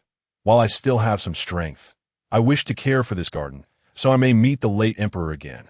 This garden was one of the few remnants left to her by the late emperor. As she reminisced, a look of nostalgia graced her face. This tree of tomorrow was planted by the late emperor and me together. We promised that when it bloomed, he would reclaim the wolf tribe and take me to see the most beautiful sunset in the Wolf Valley. What a pity, Empress Dowager Wu sighed. He left this world before witnessing its bloom, that he always had a sharp edge, with an overly ambitious spirit. When his temper flared, no amount of persuasion could sway him. He was as willful as a child. I often worried that such traits would lead him to misfortune.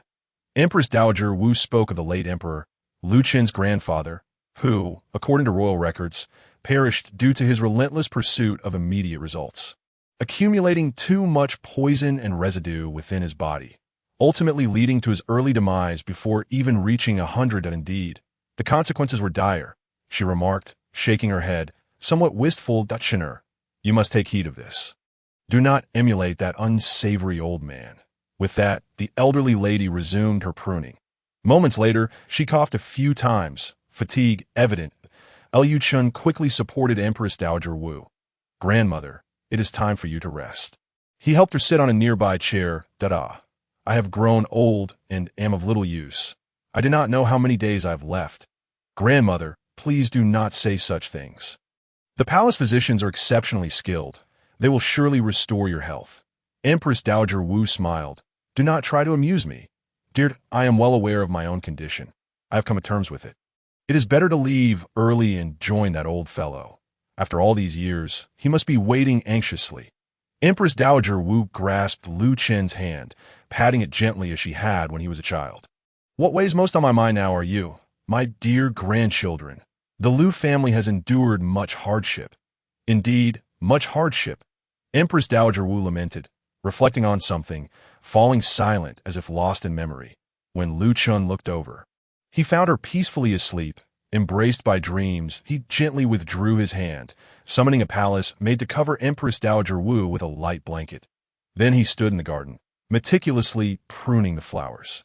To his surprise, grandmother did not mention the Wu family, nor did her words carry any hint of expecting Lu Chen to take special care of them. There was no ulterior motive, no selfishness.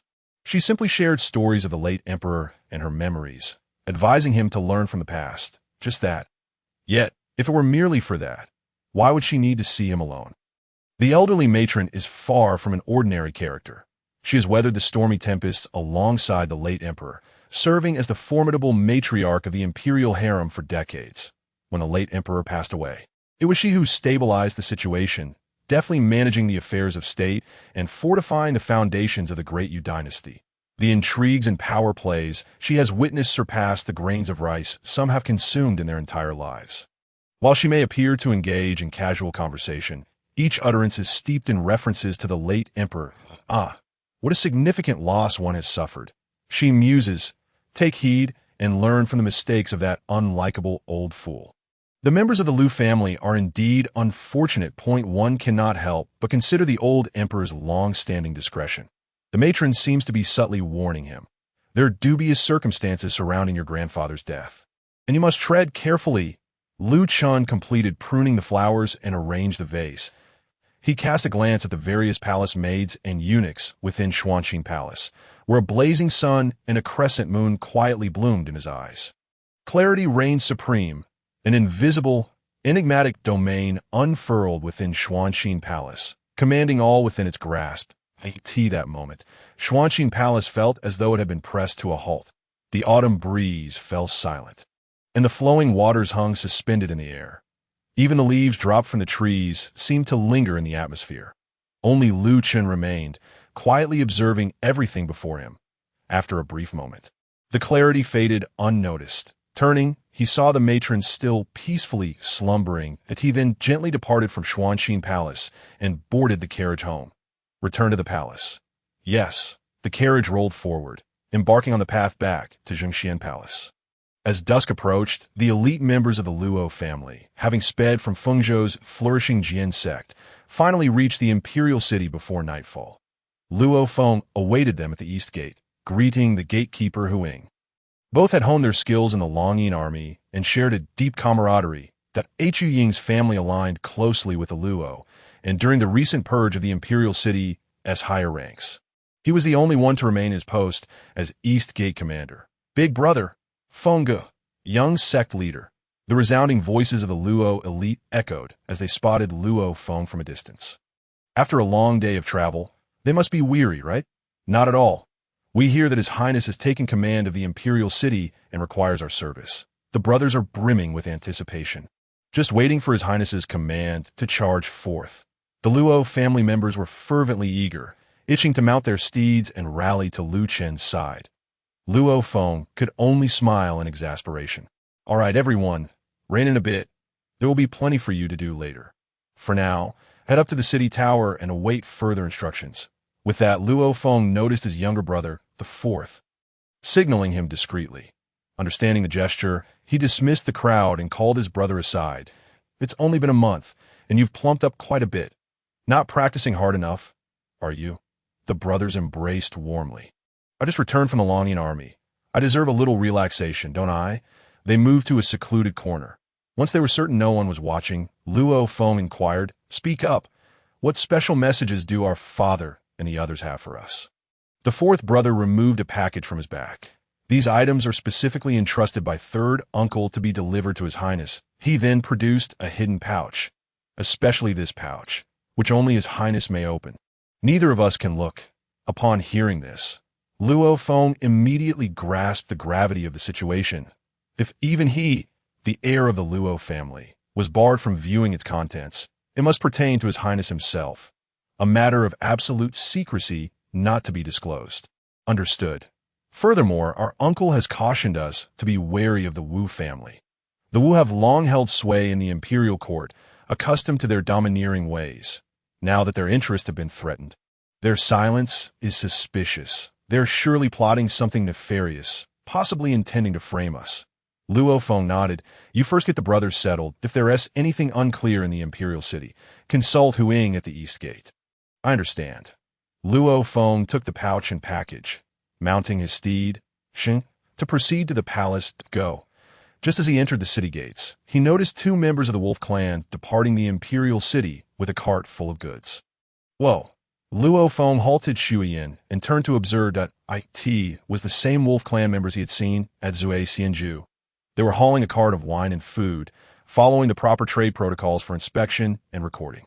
The beverages were unremarkable, and the provisions were likewise ordinary. Go. Turning back, Luo Feng rode Shuiyin into the palace.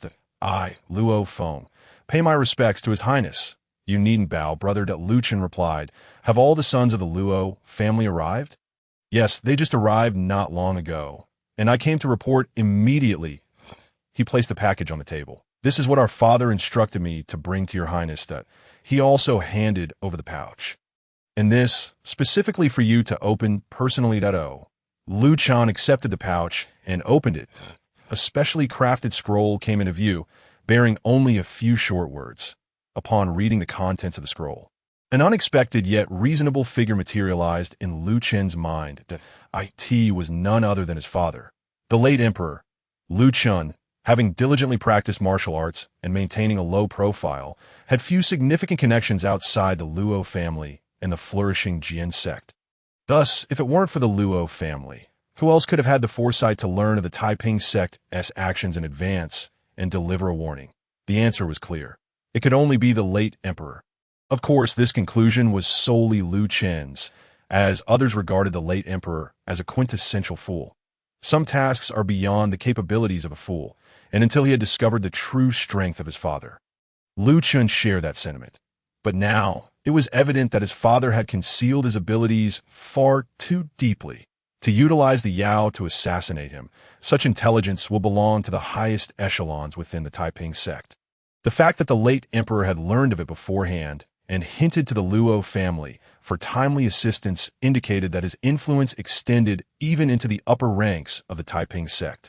Considering this, it seemed that the recent Tea Party incident was not merely a coincidence, but rather a deliberate arrangement by the late emperor. His intent was likely to test the true capabilities of the princes, observing their temperament and reactions in the face of various crises, while simultaneously purging the imperial court to allow the princes to assume power with propriety. As for whether this was true or not, Only his deeply concealed father would know that a divine flame blossomed, incinerating the specially crafted scroll in his hand. Chen then opened the package. Examining the ancient tomes within, he casually flipped through a few, discovering they chronicled long-forgotten events related to the Yao. Intrigued by these unique entities, Chen began to read with great seriousness. How fascinating! On a chilly autumn night, the outer districts of the imperial city lay once more shrouded in slumber. As the patrol team from the Luo family traversed a quiet residential area, they suddenly halted. Wait, at the scent of blood. The group frowned, a sense of vigilance rising within them. Be cautious. Let us investigate. Following the scent of blood, the patrol team cautiously approached.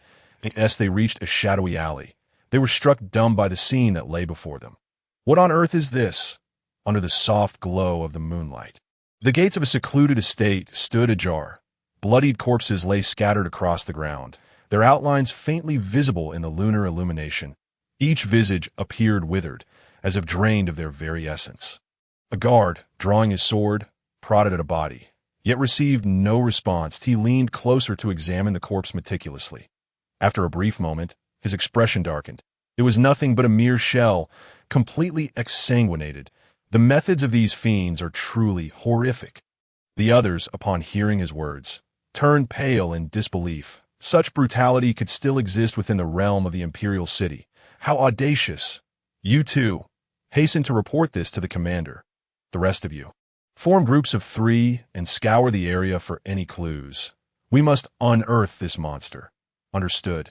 Moments later, the team reconvened. What did you find?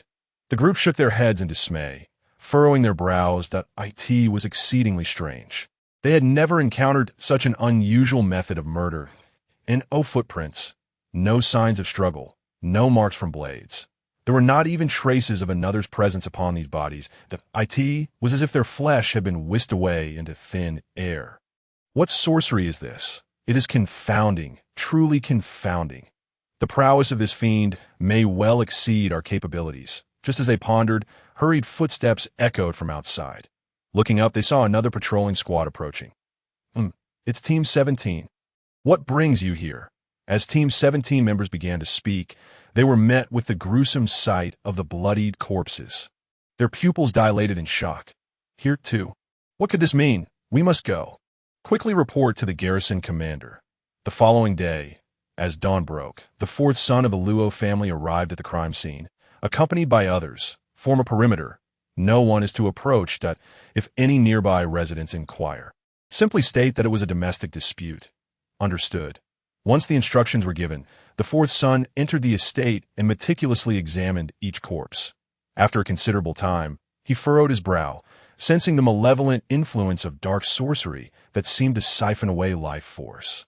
A flurry of notorious dark sects swept through his mind. Yet these sects either resided in remote areas far from the imperial city or had long vanished from existence. Moreover, the thoroughness of this extraction left no trace.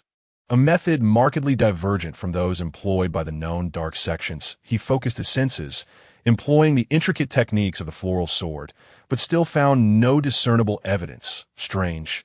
Puzzled, the 4th son, a direct descendant of the Luo lineage, realized that this was the first time he had encountered such an enigmatic incident. Surveying the surroundings, he commanded, remove the bodies to the city guard camp. Yes, that he further instructed, all patrol teams are to intensify their vigilance tonight.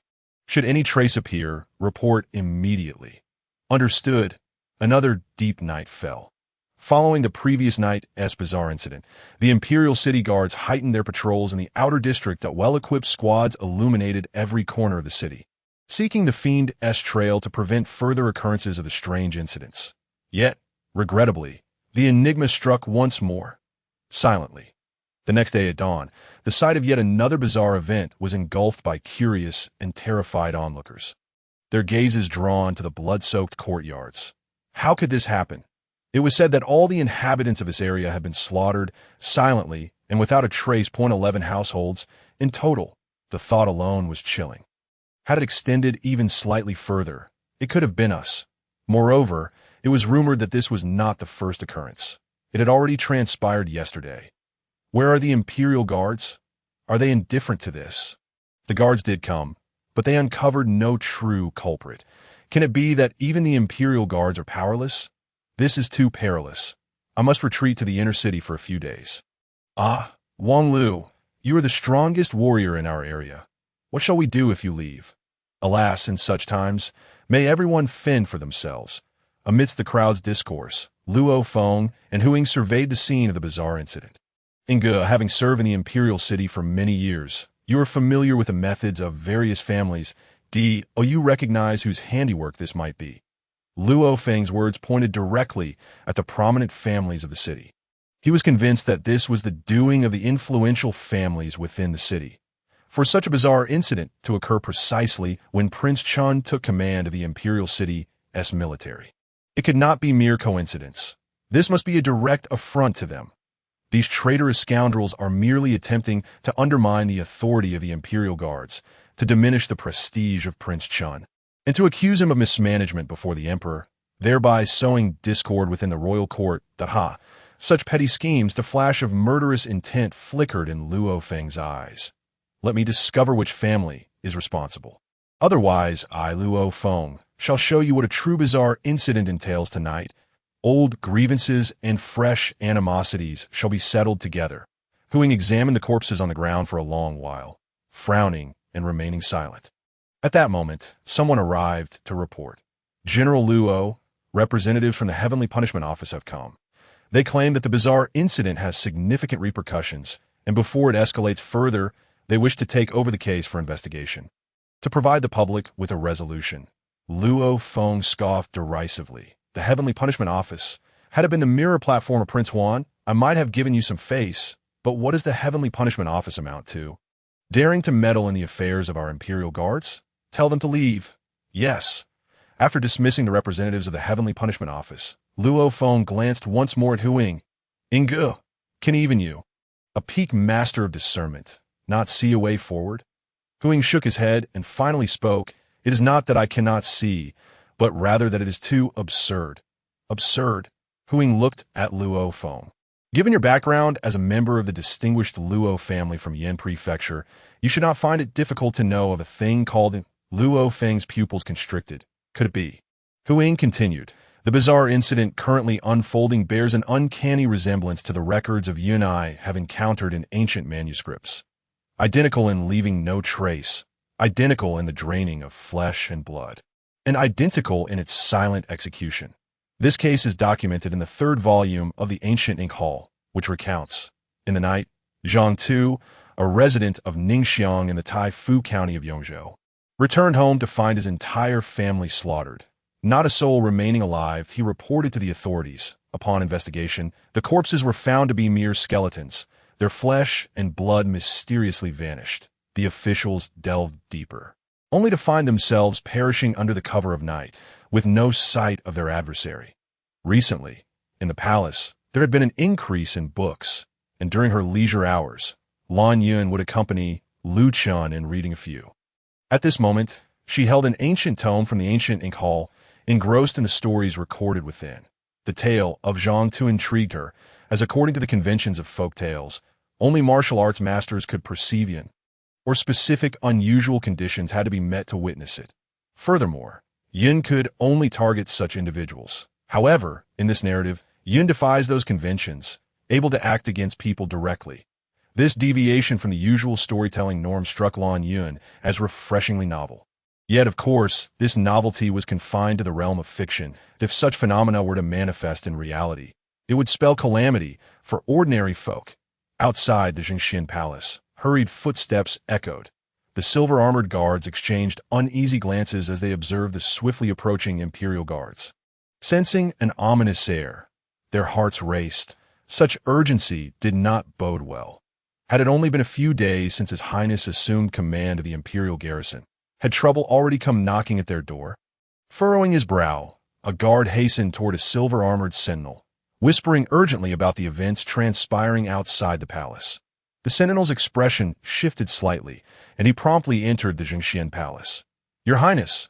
Lu Chen kept his eyes closed, a faint swirl of black and white demonic energy lingering in the depths of his slightly parted eyelids, hinting at boundless power that refused to dissipate. What is it? Your Highness, General Luo Feng and General Huang have sent an urgent message regarding a strange incident in the outer districts. Nearly 100 individuals have fallen victim to a mysterious attack. The manner of their deaths is peculiar.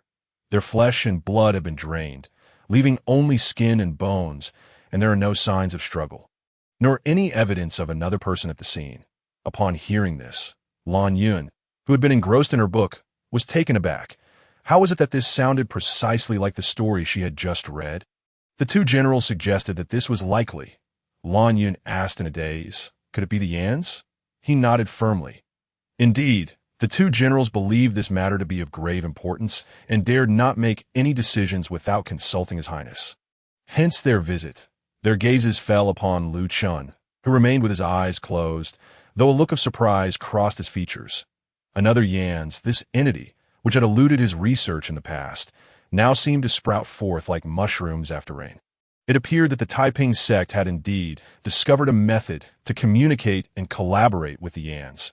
Very well, he was curious to see how this was accomplished. Prepare the carriage. I shall leave the palace. Yes. In the autumn wind that swept through the imperial city, an opulent carriage emerged from the palace, hastily traversing the bustling inner districts until it reached the lodging area of the outer districts. Luo Feng and Huang, who had been waiting for some time, immediately bowed their heads in respect as the carriage approached. When it came to a halt before them, a delicate young lady stepped out. Her beauty striking, she cast a vigilant glance around, ensuring safety before extending her pale arm to assist Lu Chun from the carriage. Seeing Lu Chun, Luo Feng and Huang refrained from making a fuss, choosing instead to express their respect through actions. Where are the bodies? Please, follow us. Luo Feng and Huang led the way, conversing as they walked. We did not wish to disturb your tranquility, Your Highness. But this matter is exceedingly strange. It may indeed be the work of the legendary supernatural beings. Even if it is not, it could well be the underhanded tactics of the city's prominent families, aiming to frame and harm you that we dared not delay. Hence our report that Lu Chen nodded, acknowledging that their insights and cultivation levels could not ascertain the truth, suggesting that there was indeed something amiss. As they spoke, the group entered a courtyard stained crimson with blood. The grotesque, desiccated corpses lay scattered about. Behold, these are the victims. Lu Chun remained with his eyes closed. His level of cultivation, even without opening his eyes. He could perceive everything around him with clarity. A mere glance sufficed for him to confirm that this incident was indeed instigated by the Yans, as each corpse bore the distinctive malevolent aura characteristic of these entities.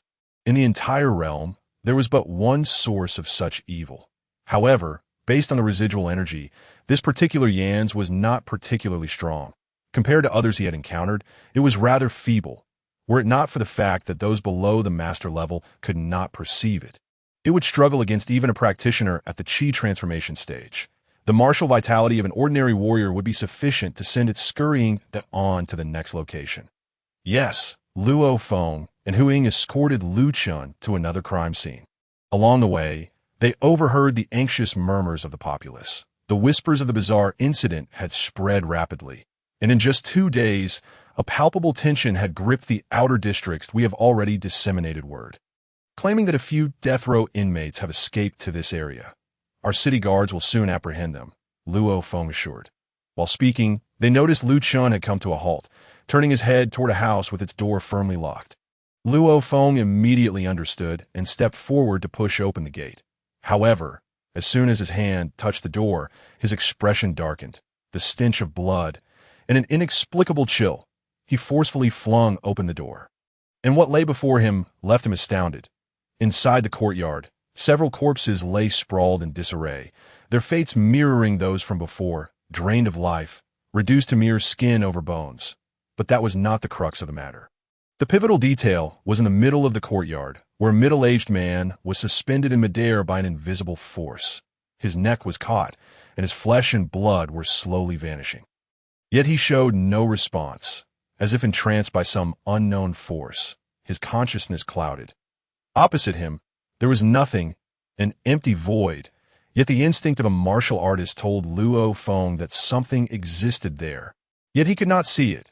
The eerie sight sent shivers down Luo Feng's spine, prompting him to draw his sword. Channeling his qi, he quickly formed several defensive sword energies that its the Yans.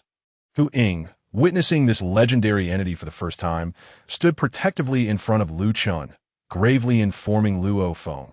This creature fears the vitality of martial artists and the sunlight. That he paused, pondering. Did the Yans truly fear the sun?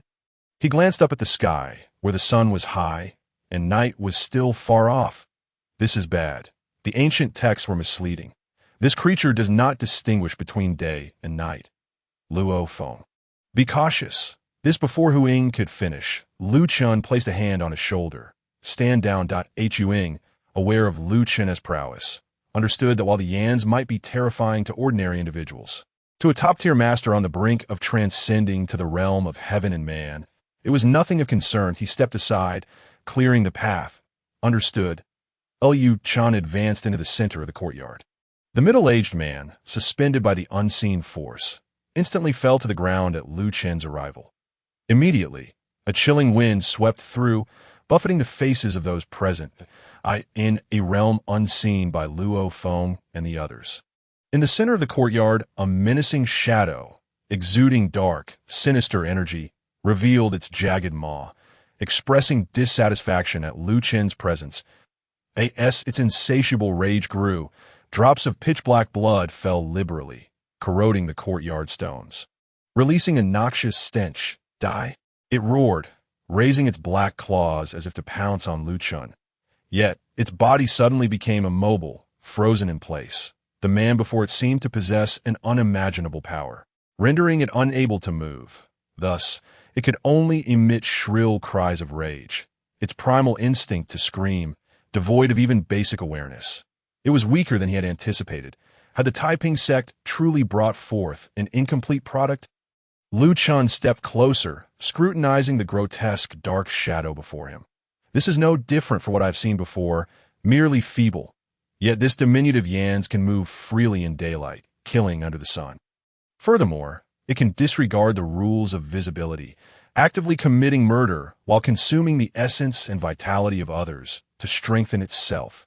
In comparison to the lingering aura left at the previous scene, it has grown significantly stronger after committing another act of consumption that appears as feared, that it may truly become a calamity for a province after devouring 1,000,000 souls, just as inscribed in the secret records of the Luo family from Jingzhou. Is this an exceptional case exclusive to this entity? Clearly not. Reflecting upon the previous encounters with similar beings, from the one that could withstand sunlight at the Wuqing sword sect to the current one that defies visible rules to take lives, their capabilities seem to amplify over time, or perhaps break free from limitations.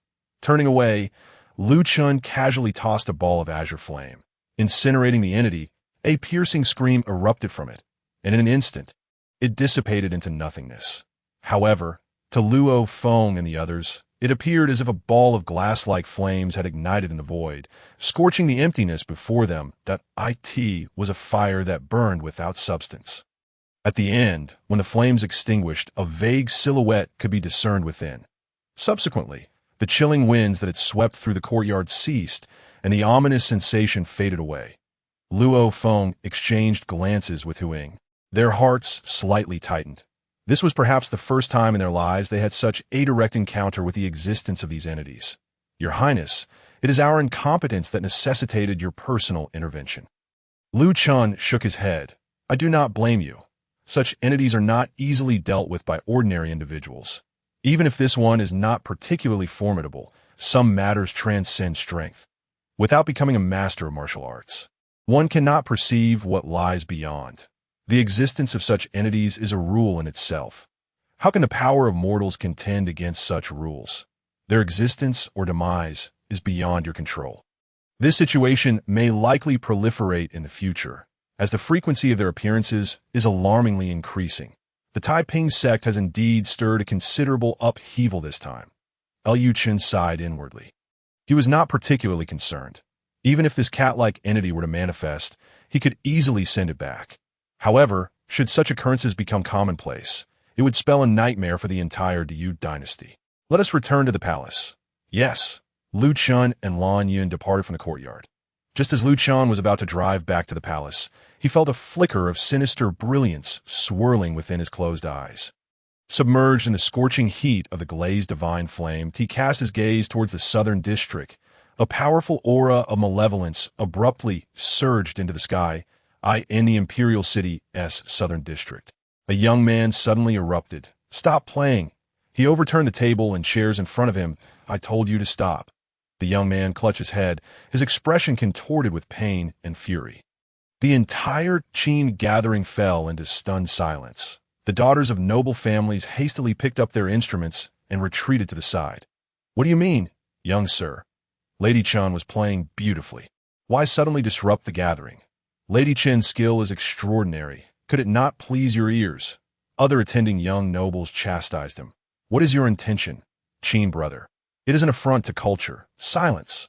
The young man roared once more. "I command you to be silent."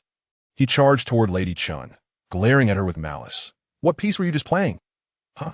I demand know what you played." The maid behind her quickly pulled her away. Shielding her, "What is the meaning of this, young sir? If my mistress's piece offended you, please say so directly. There is no need for such hostility." The maid stammered, her complexion gradually turning pale. "Your face." The young man touched his own face, finding it dark and viscous, with a splat. Black blood dripped onto the carpet, emitting a hissing, corrosive sound. In an instant, his eyes turned completely black, filled with a thick, watery malevolence. You've seen too much. I cannot allow you to live." Upon uttering these words, the young man stretched out his hand, dark claws emerging to grasp the maid's neck. He transformed into a malevolent spirit, radiating an aura of dark foreboding. There's a ghost. Help! Help!" The daughters of noble families and young lords immediately scattered, shouting for help. Yet the young man, now a malevolent spirit, showed no mercy.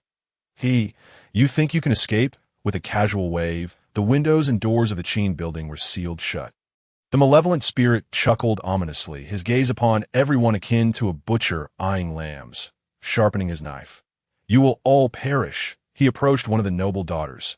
"You will be the first. Look at this delicate skin. It must taste delightful." The malevolent spirit laughed maniacally, gazing at the weaker, noble daughter. No. Help! Save me!" She desperately shrank back, clutching the arm of her maid, glancing at the surrounding young nobles. But how could they have ever witnessed such a scene? For the noble used to act heroically and rescue a damsel. The damsel must be human, but was this ghostly figure truly human? Their reactions were no better than the noble daughters in the imperial city. How could such a creature exist? What on earth is this? No, stay away. Get away. The entire Qing building was thrown into chaos. Amidst the turmoil, a calm voice suddenly rang out, "Play that piece again." The unexpected command left everyone momentarily stunned. The malevolent spirit's laughter faltered. When had someone approached without his notice? Turning around, he found a figure standing beside Lady Chen, exuding an air of aloofness, akin to a lofty wind or an ancient pine standing proud. With closed eyes and a demeanor cold and regal, he donned a dazzling python robe. The royal prince. Hope surged within the crowd upon seeing him. The royal prince, a figure of unparalleled martial prowess. They cautiously began to move toward Lu Chen. The young woman facing Lu Chen merely paused at his sudden appearance, then regained her composure, responding gracefully. Indeed, she appeared remarkably calm, though her complexion was somewhat pale with fright. Her good upbringing and poise allowed her to remain composed in the face of danger, like a delicate orchid in a chaotic valley. She placed her fingers upon the strings. "You dare!" The malevolent spirit immediately roared, glaring at Lu Chen. Before he could utter another word, he witnessed Lu Chen's eyes open. The black and white pupils instantly reflected in his dark gaze. In the void, two serpentine dragons of black and white surged skyward, unleashing a dragon's fury. The malevolent spirit was struck as if by lightning. Thud! The once fearsome figure collapsed, losing all control and kneeling upon the ground, prostrating himself in submission. The crowd gasped in astonishment. With just a glance, this once indomitable creature was brought to its knees. Who exactly is this prince? Continue. As you command. The woman nodded gently, resuming her seat and adjusting the guqin. Her fingers caressed the strings lightly. And soon, the enchanting melodies flowed throughout the pavilion. The malevolent specter, upon hearing the music once more, felt an unquenchable fire igniting within him, his body itching with discomfort. Yet he found himself powerless, as if nailed to the ground. Rigid and feebled, a pained tremor escaped his throat, his body shaking uncontrollably. The exquisite strains of music echoed in his ears like a death knell, inflicting immense suffering upon him. Chen's gaze flickered slightly. The melody bore no remarkable qualities, and the player was not an extraordinary master. Yet, this simple tune could wreak such havoc upon a nightmare. Was it yet another peculiar manifestation of rules? Intriguing. Play faster. Understood. She accelerated her playing, and the gentle notes transformed into a torrential rush, akin to a surging river. Huh. The malevolent specter trembled so violently that it appeared to blur. Its entire form began to distort and fracture, with numerous gaping wounds marring its body. Drip, drip, dark, festering blood flowed ceaselessly from the wounds, and its face became a canvas of jagged black lines, appearing monstrous and terrifying. Outside the pavilion, Luo Feng and Huing, along with the Imperial Guards, arrived swiftly. They surrounded the pavilion and ascended the stairs. Upon pushing open the door, they beheld the malevolent specter in the center. A specter, a nightmare. The realization struck them. They were witnessing this legendary entity firsthand. Why? Both were taken aback. Your Highness, Lu Chen raised his hand to halt them. Understanding the unspoken command, they took their positions outside the pavilion, preventing anyone from intruding and ensuring that the specter could not escape. Moments passed. Under the urgent strains of the music, the malevolent specter's form began to dissipate, nearly losing its shape entirely. Ultimately, it collapsed weakly, its dark aura dimming, and its form thinning considerably. It can be halted now.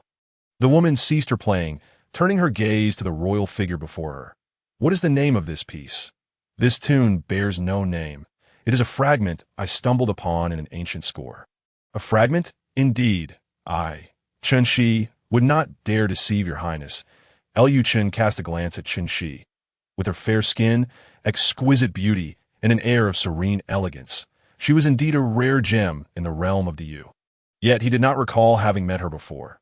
Chen Shi explained quietly that recent rumors had caused the Imperial Guards to be in a flurry, and inevitably, they would report to the fifth prince, the Imperial commander, for his decision. Given the peculiar atmosphere, the most likely royal figure to appear in the outer city was undoubtedly Lu Chen himself. Coupled with your unique aura and formidable capabilities, there is no one else in the entire Imperial city who could rival you. The fifth prince, to think it is the most sought-after figure in the entire Imperial city, a true magnate.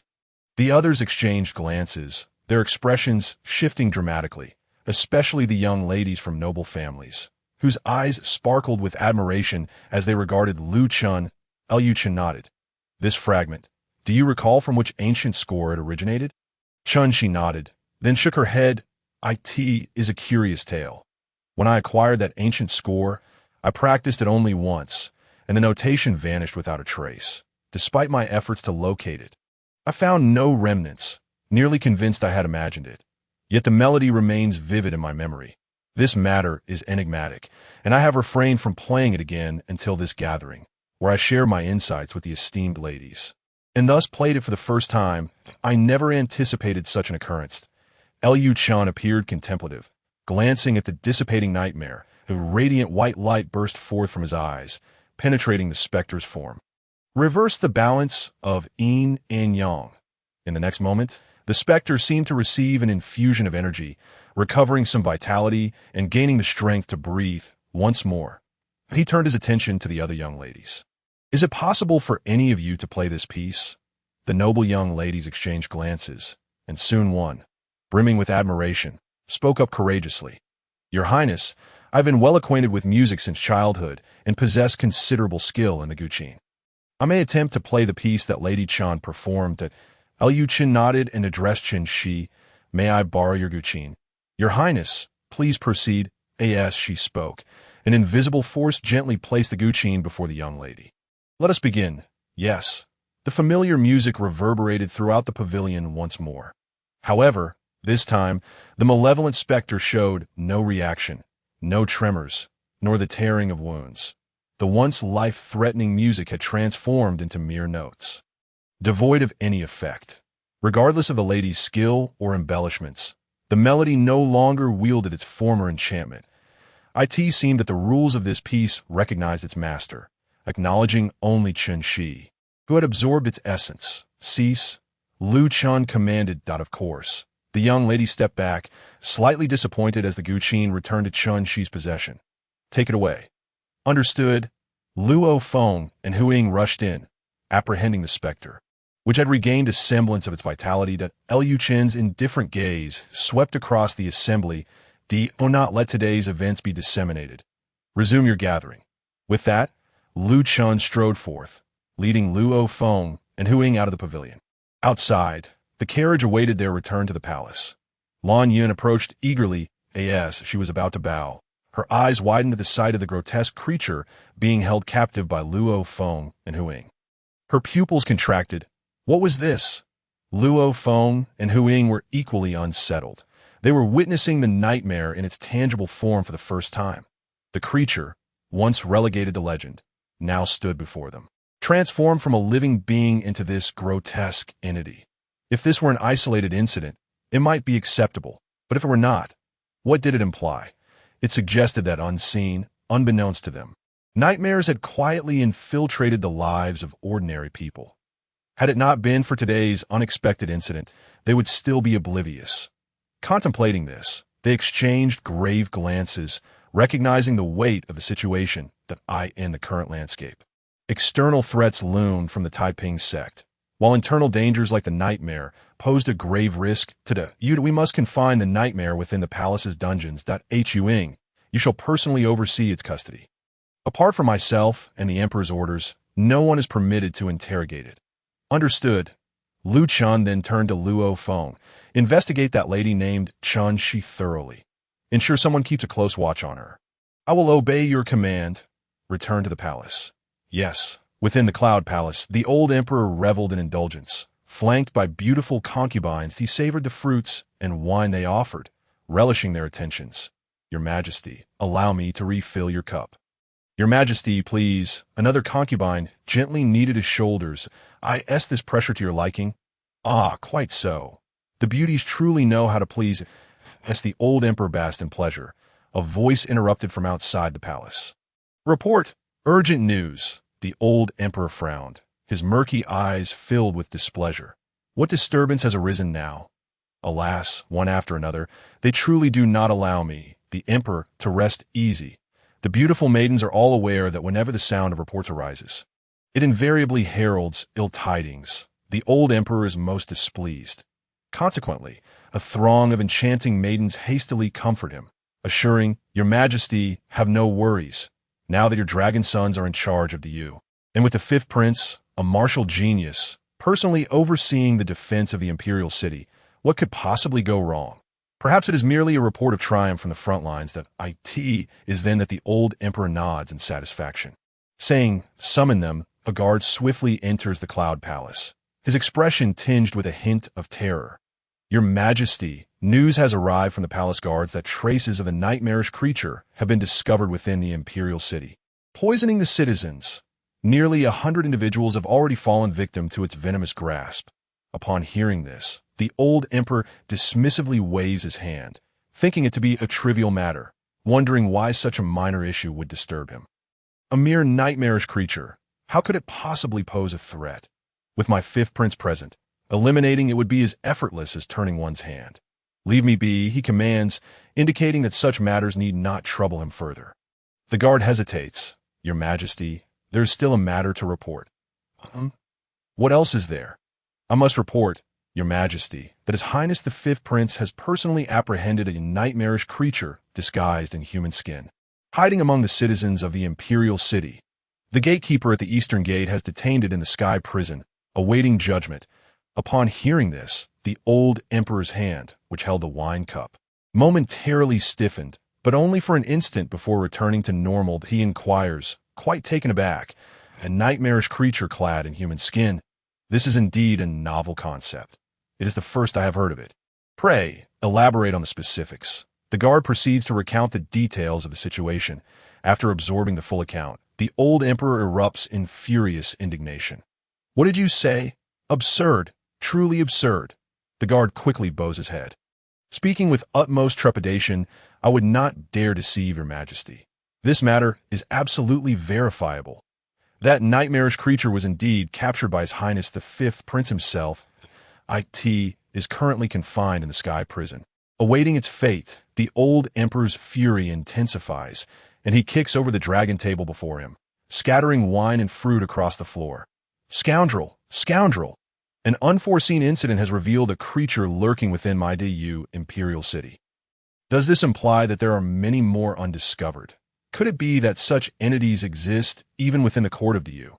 The old emperor laughs in rage, realizing why there have been so many rebels recently, each opposing him. That it turns out that such creatures are lurking in the shadows. Excellent, excellent. Let my decree be known. Seal off the imperial city. From this moment forth, the gates shall allow entry but no exit. Not even a fly shall escape my grasp. Furthermore, I command all princes, consorts, and officials of the imperial city, regardless of rank, to gather at the floating world hall for a grand court assembly tomorrow morning to publicly judge this nightmarish creature clad in human skin. I intend to unveil which scoundrels within my Yu court are, in fact, these ghastly beings in disguise. As you command. The guard promptly departs to convey the order. The old emperor then surveys the beautiful maiden surrounding him, his mood having soured.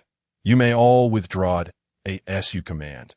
Once all have exited, the cloud palace is left desolate. The old emperor sits alone upon the dragon throne, a rare glimmer of clarity emerging in his murky old eyes. Soon after, a long sigh escapes his lips. Alas, throughout the palace, whispers of a nightmarish creature spread.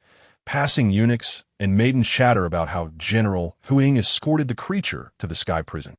It cannot be a fabrication. I witnessed it with my own eyes, exclaimed a palace maid. General Qing of the Eastern Gate truly brought a monstrous figure resembling a ghoul into the Sky Prison. Is this truly the case? Such creatures are said to exist only in legends and folk tales. Yet legends and tales must have a basis. Otherwise, how would martial masters be able to perceive them? Regardless, this matter cannot be false. The emperor's wrath has already led to the sealing of the imperial city. What shall we do now? According to folk tales, ordinary people who encounter such beings are doomed to perish. Why fret? Our Yu royal family boasts many formidable experts. If the sky were to fall, these tall figures would bear the weight. We have survived all these years. This time should be no different. Besides, is not the Prince of Martial Arts, His Highness Prince Chen, also within our palace? It is said that he personally captured this nightmarish creature. Indeed, I have heard that the Prince of Martial Arts was merely conducting his usual patrol of the imperial city. Yet he immediately recognized the nightmarish creature among the crowd. The creature attempted to flee, but was subdued by the prince in 3 moves, its form completely disintegrating. 3 moves? Nonsense. I heard it was merely 1 move. With just a glance from the prince, the creature was rendered immobile. Truly impressive. I heard them say it was simply a single gaze. Upon meeting the prince's eyes, the creature fell to its knees.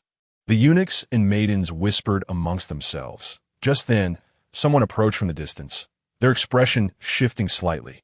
They quickly gestured for those nearby to remain silent and stand at attention. This servant pays respects to His Highness the Third Prince.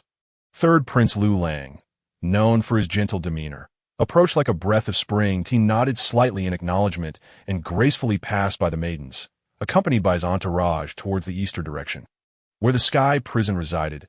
As he passed the maidens and eunuchs, Lu Lang waved his folding fan, saying, "Have you heard? My 5th brother has only just taken command of the Imperial City Guard for a few days and has already accomplished a remarkable feat." A middle-aged swordsman clad in white, standing beside Lu Lang, pondered for a moment before responding. It is not surprising for a top master of the celestial sense realm to possess such capability. However, ruling a nation relies on more than mere martial prowess. Martial skills can only provide a temporary advantage. Your Highness need not feel disheartened. Liu Lang chuckled lightly and shook his head. I possess far greater fortitude than that. I am merely marveling at my brother's extraordinary talent. I end these chaotic times for you. Having a martial prince from the Liu family emerge is indeed a blessing for us. With a flourish, Liu Lang opened his fan, stating that, compared to his brother, he is now far more concerned about the nightmarish creature. The existence of a nightmarish creature clad in human skin implies the potential for a second. A third. They have remained hidden among the people of the Yu. Unnoticed, he wonders what their true intentions may be, his eyes filled with deep concern. Truly, these are tumultuous times. Indeed, they are fraught with troubles. Ever since he took command of the Mirror Shadow Pavilion, not a day has passed in tranquility. Sixth Prince Liu Huan paused in his writing, closing the reports received from various regions by the Mirror Shadow Pavilion. He then gazed in the direction of the Cloud Palace. Lost in thought, his attendant gently called out, "Your Highness. Your Highness? What occupies your thoughts?" Liu Huan shook his head. "I am merely contemplating why Father would grant my brother such a high position as the commander of the Imperial City Guards. This is quite uncharacteristic of him." Reflecting on recent events, he mused that prior to his brother's appointment, the Imperial City was peaceful. Yet after the decree was issued, strange incidents and the emergence of the nightmarish creature followed in quick succession.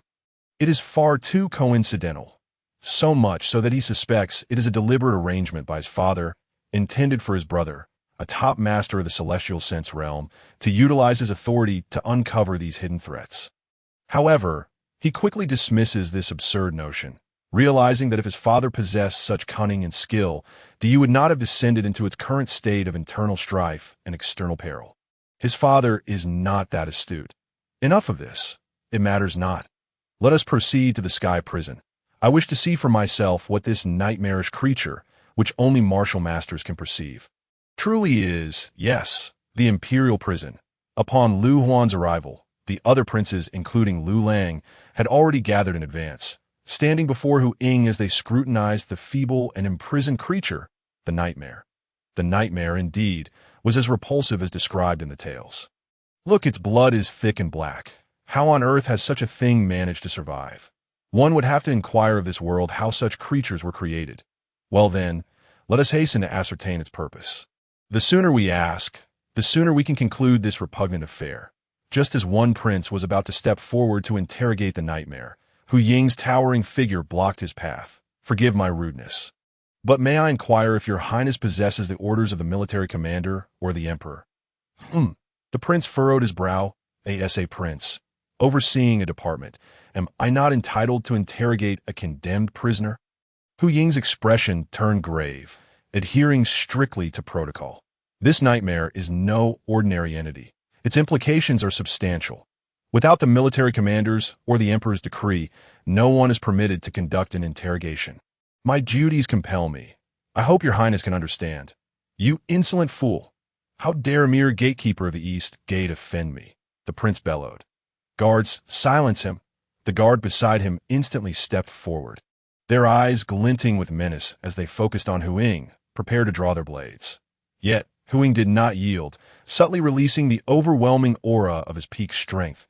The long blade in hand created a chilling gap in the air. He reiterated, the military commander has issued orders. Without his or the emperor's decree, no one may interrogate. If His Highness insists on forcing his way and defying the military commander's edict, do not blame me for being impolite. Boom!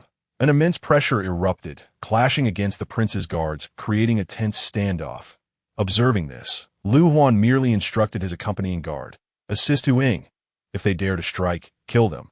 The guard had just begun to move when they heard the seventh prince gritting his teeth. You, using Liu Chen to intimidate me? Let's see. Our fifth brother truly wields considerable authority. One might think he has ascended to the throne. The seventh prince surveyed the surroundings, intending to rally everyone to denounce Liu Chen's tyranny. However, to his surprise, no one joined him. Only the third prince, Liu Lang, stepped forward. Old Seven, as the military commander of the Imperial City, fifth brother's duty is to protect the city from those with ill intentions. You have gone too far, he continued. Since General Hu is under orders, I shall not make things difficult. Farewell." His courteous demeanor stood in stark contrast to that of the seventh prince. The seventh prince's face shifted between shades of green and white. Humph! He could only fling his sleeves and hastily exit the prison. Seeing this, the others followed suit, leaving only Hu Ying and Lu Huan in the heavily fortified prison. "Your Highness, Prince Huan. Hu Ying," addressing Lu Huan, did not maintain his previous sternness, given Lu Huan's special relationship with Lu Chen. After a moment's hesitation, he asked, "Do you wish to interrogate as well? Though I ought not to obstruct you based on your relationship with the prince. This matter is of great significance." Lu Huan patted Hu Ying's shoulder. "You are doing well. Maintain this attitude. Even I cannot be an exception." Lu Huan glanced at the confused nightmare behind Hu Ying and then towards the imposing prison door from which everyone had departed. "Moreover, I must avoid any appearance of bias. If I were to interrogate it, that would indeed create complications." The guard beside Lu Huan was puzzled. "Why is that?" Lu Huan shot him a glance. "Have you become so dull from training? Consider this. If the nightmare had not been exposed, and suddenly one of its kind was skinned and imprisoned, would you not suspect that among those who came to interrogate it, there might be its companions? They could be intent on silencing it or rescuing it to prevent it from revealing matters it should not. I in such a scenario, if I were to interrogate it, how could I possibly clarify my position?" The guard enlightened. "I see now. Prince Chen instructed Hu Ying to guard this nightmare and prohibit any interrogation to draw out the spies." Lu Huan nodded and instructed, "You should hide outside the prison and assist Hu Ying. Note down anyone who is sneaking around outside." "Understood." The guard quickly assented. Lu Huan then waved his hand, bidding farewell to Hu Ying as he departed the prison in the Zhengxian palace. As autumn progressed, the palace grew chillier. The cool autumn breeze turned the leaves yellow, causing them to fall one by one. Luo Feng, stepping on the brittle yellow leaves, approached the Zhengxian palace. "Your servant, Luo Feng, pays respects to your highness." Lu Chen, engrossed in studying the death and life magic eye, found his understanding of martial arts deepening with his growing cultivation. His comprehension of martial theories expanded, allowing him to learn techniques at an accelerated pace. In less than half a month, he had already reached the third level and was now progressing towards a fourth, a promising advancement. Not be formal," Lu Chen inquired. "Have you uncovered the origins of Chen Shi?" Luo Feng replied, "Reporting to your highness, Chen Shi hails from the Chen family in Ningzhou, Jiangnan. Her ancestors were affluent and noble, with many family members serving loyally in the military or governmental positions for you. Her lineage is untainted, and her background is verifiable that I have commanded inquiries into Chen Shi's local reputation, and the feedback indicates she possesses commendable character, being virtuous and talented. She has been well-versed in poetry and literature since childhood, excelling in music, chess, calligraphy, and painting, particularly skilled in painting and string instruments. She holds significant renown as a talented woman in Ningzhou, with some referring to her as one of the three beauties of the city." "The three beauties?" Luo Feng nodded, explaining, "The third beauty refers to her appearance and figure, which surpasses all in Ningzhou and captivates all in Jiangnan, earning her the title of Jiangnan's most beautiful woman." "Why has she come to the imperial city?" "She has come to participate in the Qing gathering hosted by the prominent families of the imperial city. This gathering serves as a platform for the young ladies of these families to exchange musical skills and share secrets. Similar to poetry or wine gatherings, it is a means for the younger generation to foster connections. This gathering is not a new occurrence. It has been held annually. Chen Shi has attended since she was 14, and this year marks her 5th visit. After the incident, I dispatched someone to observe her. She exhibited no unusual behavior, conversing with her friends from the imperial city after the gathering and occasionally discussing the upheaval at the event. She intended to return home, but upon the emperor's decree to seal off the imperial city, she has remained as a guest." Having concluded, Luo Feng summarized, "For what I have gathered, Chen Shi is not implicated in the exposure of the nightmare. It was merely a coincidental event." Lu Chen responded. "And what of that song?" Luo Feng replied, "Regarding that song, I have not found relevant information. There are countless obscure ancient texts in this world, and each prominent family possesses their own collections, seldom shared with outsiders. It is entirely possible that there exist one or two mysterious musical scores, particularly those associated with the enigmatic nightmare. However, I have learned that Chen indeed has a penchant for collecting ancient musical scores and exploring lost musical techniques. As for the origins of that mysterious piece, it seems to be as she described. Chen nodded, closing the death and life magic eye, the light in his eyes gradually fading. Any news from the prison? Luo Feng responded. Many are attempting to gather news from the prison. Almost all officials in the court are inquiring, but none have taken action. Only various princes have visited. The seventh prince sought to interrogate directly, but was stopped by Hu Ying and left after being reprimanded by the third prince. Since then, no one has entered or exited the prison. Quite restrained, that Chen remarked, gazing at the sky. Having hidden for so long, they surely will not disrupt their ranks over a single unexpected piece. Perhaps this creature of nightmares possesses limited knowledge, and it does not mind if its secrets are revealed. Luo Feng wore a grave expression. He too had not anticipated that our Yu would harbor such a being in concealment. Even in the extensive tomes of the Luo family, there had been no record of a nightmare with such capabilities. Moreover, whether it be this nightmare clad in human skin or the one committing heinous acts in the outer districts, both possess the ability to operate during the day, which diverge from the accounts found in ancient texts. Truly, the world has become increasingly chaotic that I cannot fathom the purpose behind their concealment. Chen remained silent, casting a glance toward the Cloud Palace, the location of the old emperor. The following day, before dawn had broken, officials of the imperial city, regardless of their rank, had gathered early at the floating world hall, awaiting the commencement of the grand court assembly. The princes and concubines arrived in succession. The once spacious floating world hall now felt somewhat constricted, as it was filled with silent heads. His Majesty has arrived. The crowd promptly bowed. We humbly pay our respects to your Majesty. Long live our emperor. The resounding voices echoed within the floating world hall as the old emperor took his place upon the dragon throne amidst the chorus of reverence. Rise. Thank you, your Majesty. The officials stood. The old emperor surveyed the assembly and spoke. You should all be aware of the purpose for which I have summoned you today, that I believe you are all quite curious about the legendary nightmare and what it truly resembles. Bring it forth. With a command from the old emperor, the grand doors of the floating world hall swung open. Hu Ying escorted a nightmare, its expression twisted with malice, to the center of the hall. Along the way, the ministers cast furtive glances, their expressions a mixture of astonishment and uncertainty.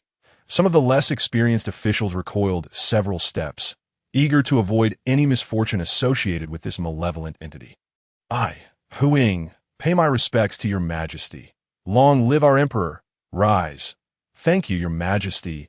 The old emperor's gaze swept across the assembly once more, pointing at the nightmare before him. What do you think? Have you discerned its nature? Does any among you find it familiar? Qiao Taisher. The old emperor indicated a minister. Qiao Taisher quickly averted his gaze from the nightmare. No, your Majesty, I do not recognize it. I was merely curious and looked a few extra times. As the court historian, Qiao Taisher was well versed in the ancient texts and had conducted research into the existence of such entities. He had even sought to collect relevant historical materials. However, he had never imagined that such a creature would actually exist. Appearing so brazenly before his eyes, this revelation filled him with a surreal sense of accomplishment, as if a legend had materialized into reality, prompting him to steal a few more glances. Qiao Taisher shook his head in denial, and the other ministers echoed his sentiments, claiming ignorance. They were indeed curious about the existence of the nightmare, but they would never dare to recognize it. Such a being was deemed unlucky, according to folklore. Any ordinary person who laid eyes upon it would meet their demise. They were not martial artists with profound cultivation, possessing the ability to defy fate, who would dare to claim familiarity, even if they were truly acquainted, who would have the audacity to admit it in such a moment. To do so would be tantamount to courting death.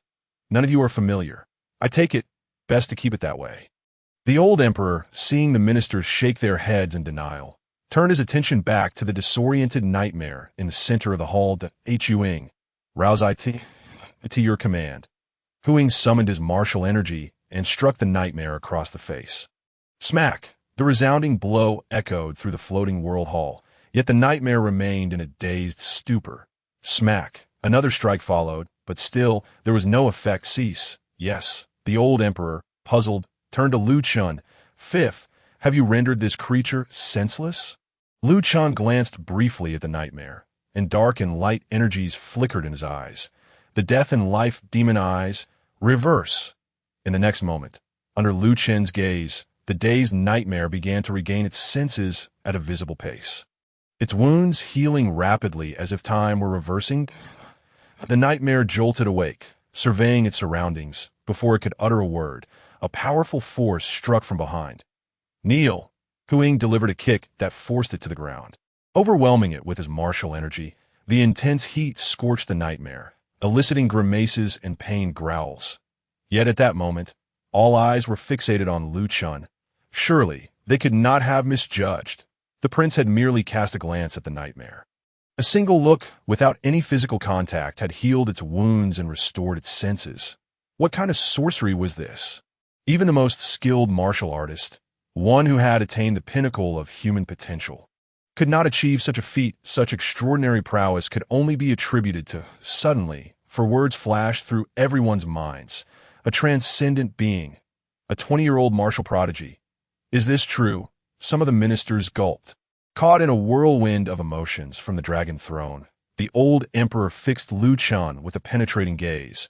This technique seemed to be a fleeting shadow of deep concern flickered in his eyes. Just as silence enveloped the floating world hall, the malevolent entity erupted into a sinister laugh. Despite being scorched by Hu Ying's martial energy, its arrogance remained unabated. You seek information from me, do you? Let me tell you, your human race is doomed this time. Even if Lu Xinghe and Lu Xingxi were to revive simultaneously, your human race, is destined for annihilation. Destruction is your inevitable fate. Though the nightmare's words were nonsensical, the audience discerned alarming phrases within them. Human race. This time, destruction, Lu Xinghe and Lu Shengxi reviving simultaneously. Those who had risen to such ranks in the court were no fools. They understood the terrifying implications concealed within those words. Preposterous. Utter nonsense. The old emperor coldly rebuked. Upon hearing this, the malevolent entity's laughter grew even more manic. Ha ha! Look at me. I walk freely under the sun.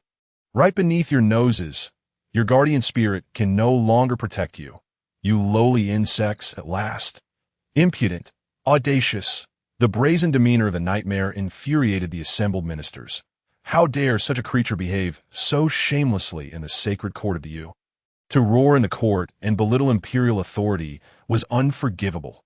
Qing intensified the flow of his martial energy, the crimson aura transforming into tangible flames. Yet the young malevolent entity merely laughed. Its derision palpable. Martial energy is not our nemesis. Do you think this feeble power can... A brilliant azure flame suddenly enveloped the malevolent entity, burning steadily and flowing around it. The creature's anguished wails contrasted sharply with the calmness of the flames. It looked on in terror and despair at Lu Chun, who had ignited the divine fire, the Qing Tian divine flame. The Lu family's Qing Tian divine flame was the bane of all evil and filth. Especially when confronting the malevolent entity known as the nightmare, its power is exponentially amplified. The void surrounding the nightmare contorts and warps under the searing flames, casting distorted shadows that end scarcely a breath. The previously arrogant nightmare is driven to the brink of madness, its entire being racked with torment. Stop, please stop burning. I implore, I will tell you everything. Only then does the blazing azure divine flame cease its relentless assault, gradually dissipating. The nightmare gasps for air, panting heavily. The mocking voice of the old emperor rings out. It seems that my Lu family's azure divine flame is indeed the greatest nemesis of your kind. The nightmare is hardly formidable.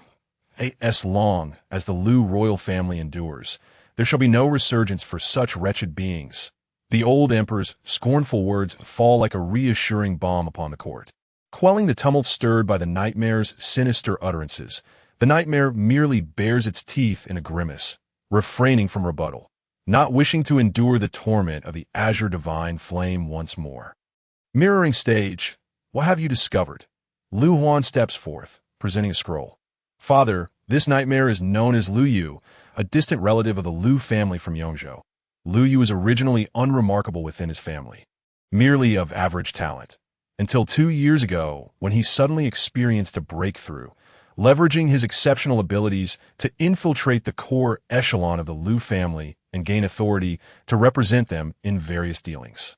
This nightmare likely occupied Lu Yu's body 2 years ago, usurping his identity, with the intention of seizing control of the Lu family and inciting rebellion against our great Yu imperial court when the time is ripe. This serves as evidence of Lu Yu's treasonous intentions, as he has repeatedly associated with various treacherous officials and traitors involved in the Tea Party incident. The rampant activities of the Taiping sect over the years undoubtedly have been bolstered by the machinations of such malevolent entities. The old emperor takes the scroll from the eunuch, glancing through its contents. Moments later, his body trembles with rage. Rend, he tears the scroll to shreds. Monsters and phantoms, to disrupt our great Yu, they deserve death. They must perish. Your Majesty. Lu Huan hastily interjects. Please, quell your anger. Our understanding of the nightmare's intentions and relevant information remains unclear. We require Lu Yu's intelligence at this moment. Other ministers quickly kneel, beseeching the old emperor. Your Majesty, please calm your wrath. They are well aware of the old emperor's temper and fear that this foolish monarch may act impulsively and execute Lu Yu in a fit of rage. This single breakthrough must not be squandered. The minister's counsel gradually tempers the old emperor's fury. Very well. I shall spare your wretched life for the time being. Lu Yu remains silent, his inky black eyes fixed unwaveringly upon the old emperor, an emptiness in his gaze that seems to convey disdain. The old emperor suppresses his fury and inquires, Tell me, how many of your kind still linger within our great Yu's borders? Lu Yu shakes his head. I do not know. What did you say? He emphasizes once more, I do not know. Impudent, the old emperor exclaims, Do you truly believe we would hesitate to eliminate you? Do you think you can misbehave here? Lu Yu casts a glance at the assembled officials, a smirk curling his lips, revealing a defiant grin at, I speak the truth. It is difficult to ascertain how many like me there are. I can only inform you that, whether in your sight or beyond it, there are many. There is no necessity for me to deceive you, nor do I desire to, for whether you are aware or not, the impending tide cannot be altered. As he speaks, he notices Lu Chen's indifferent gaze, akin to a deity's, directed at him. The once brazen smile fades from Lu Yu's face, replaced by a searing sense of agony. His words elicit a startled response from the assembly. The old emperor presses on. Is the method by which you seized Lu Yu's form common among your kind? Why is it not recorded in ancient texts? Lu Yu glances cautiously at Lu Chen, replying carefully, That is a question for your founder. Emperor Lu Xing 11th, in order to prevent the spread of fear and despair, Emperor Lu Xingshi ordered the destruction of numerous texts and artifacts that bore our traces, leaving only a scant few key pieces to caution future generations. However, without Lu Xingshi's suppression, those remnants have vanished over 3 millennia. Even those families with long-standing lineages are wise enough to protect themselves. The old emperor turns to historian Xiao. What is your perspective on the nightmare's claims? Historian Xiao responds, Your Majesty, I have compiled various accounts, and during the reign of Emperor Tianfeng, many spoke of supernatural beings. However, following the ascension of Emperor Gingshi, such tales dwindled significantly, and the folk accounts became sparse and vague. It seems the truth aligns with what Lu Yu the Nightmare has articulated. Lu Yu grins. In time, you too shall come to understand these matters. Why would I deceive you? The old emperor's expression darkens. What do you mean by in time? What do I mean? Lu Yu begins to unleash his characteristic eerie laughter, reveling in his own triumph, but suddenly recalls something and stops abruptly. The balance between yin and yang has been disrupted, akin to the bizarre incident occurring outside. The daytime suppression against us has lessened significantly. We need no longer adhere to the rules of night and murder. Soon, we shall fully reach this land and reveal our forms. Such bizarre occurrences will not be isolated incidents, but will become the norm. Every state and city within your great Yu shall welcome our kind's arrival. In the end, total subjugation shall ensue. Lu Yu's grin widens uncontrollably. Thus, I harbor no fear in divulging this information to you. The balance has been shattered, the tide has turned. Your human race is doomed to extinction. His gaze drifts towards Lu Chun, convinced that even the emergence of another Lu Shengxi would not alter this predetermined fate. I advise you to abandon resistance and submit directly to my kin. Enough, the old emperor interrupts, standing defiantly. A pack of wretches lurking in shadows dares to speak of toppling our great Yu. He silences Lu Yu's nefarious words. If I desire your death, you shall perish. If I wish to spare you, you shall live. Where are your kin? Can they come to your rescue? A mere prisoner dares to speak so brazenly. Umph! The old emperor dismisses Lu Yu with a flick of his sleeve, his gaze icy. I ask you one final time, what is the melody that reveals your true form? Lu Yu chuckles coldly. I do not know. As the words leave his lips, the familiar searing sensation envelopes him once more. An excruciating pain pierces through him, causing him to tremble uncontrollably. I speak the truth. He quivers, casting a cautious glance at Lu Chun. I truly do not know. I am a newly emerged nightmare. My status within the clan is not high, and my knowledge is limited. Otherwise, they would not allow me to be interrogated by you. Then what do you know? I only know that melody is a form of rule. Just as your Lu family's azure divine flame inexplicably restrains my kin, that damn melody possesses a similar nature. I do not know what it is, but upon hearing it, my body becomes numb, and I lose my ability to disguise myself, revealing my true form. That a smile finally graces the old emperor's face. Excellent. Yet the next moment, his expression swiftly turns frigid. Take him away and execute him. Lu Yu was not surprised by the sudden change in the old emperor's demeanor. From the moment he had been unexpectedly exposed and captured by Lu Chun, he knew that his fate was sealed. His companions would never risk their own safety for such a trivial pawn. The palace guards, brimming with vitality, dragged the apparition out. He fixed his gaze on the old emperor, his eyes filled with dark resentment. I shall await your arrival below. With a resounding thud, a blade infused with scorching sunlight struck Yan's neck, and thick, dark blood splattered across the steps of the floating world hall. Only then did the old emperor divert his gaze, surveying his ministers. You all heard the words of this apparition. What thoughts do you have? Speak freely. The ministers exchanged glances, hesitating momentarily, before one finally stepped forward. Your Majesty, he began. According to what this creature has said, there are likely countless human skin apparitions lurking within the esteemed families of our great Yu. Therefore, I believe we must first conduct a self-examination. He scanned the faces of those present, seeking to uncover if anyone had suddenly become enlightened like Lu Yu, or experienced a drastic change in temperament, or exhibited an unusually strong ambition. Should such individuals exist, we must take precautions to exclude them from the court and the inner circles of the noble families, lest the apparition exploit any weaknesses. The ministers nodded in agreement, fully endorsing this course of action. Indeed, it is prudent that moment, another voice chimed in. Your Majesty, as that apparition mentioned, they become uncontrollably visible upon hearing that particular melody. If this is the case, why not make the melody public, so that every citizen of the Great Yu can recognize the apparition's disguises? This would surely fortify our defenses. Standing behind Lu Chun, Luo Feng interjected, Your Majesty, I have investigated this melody thoroughly, and His Highness the Prince has confirmed it. The melody can only be effective when played by that young woman. Others may mimic the sound, but it would lack any supernatural effect.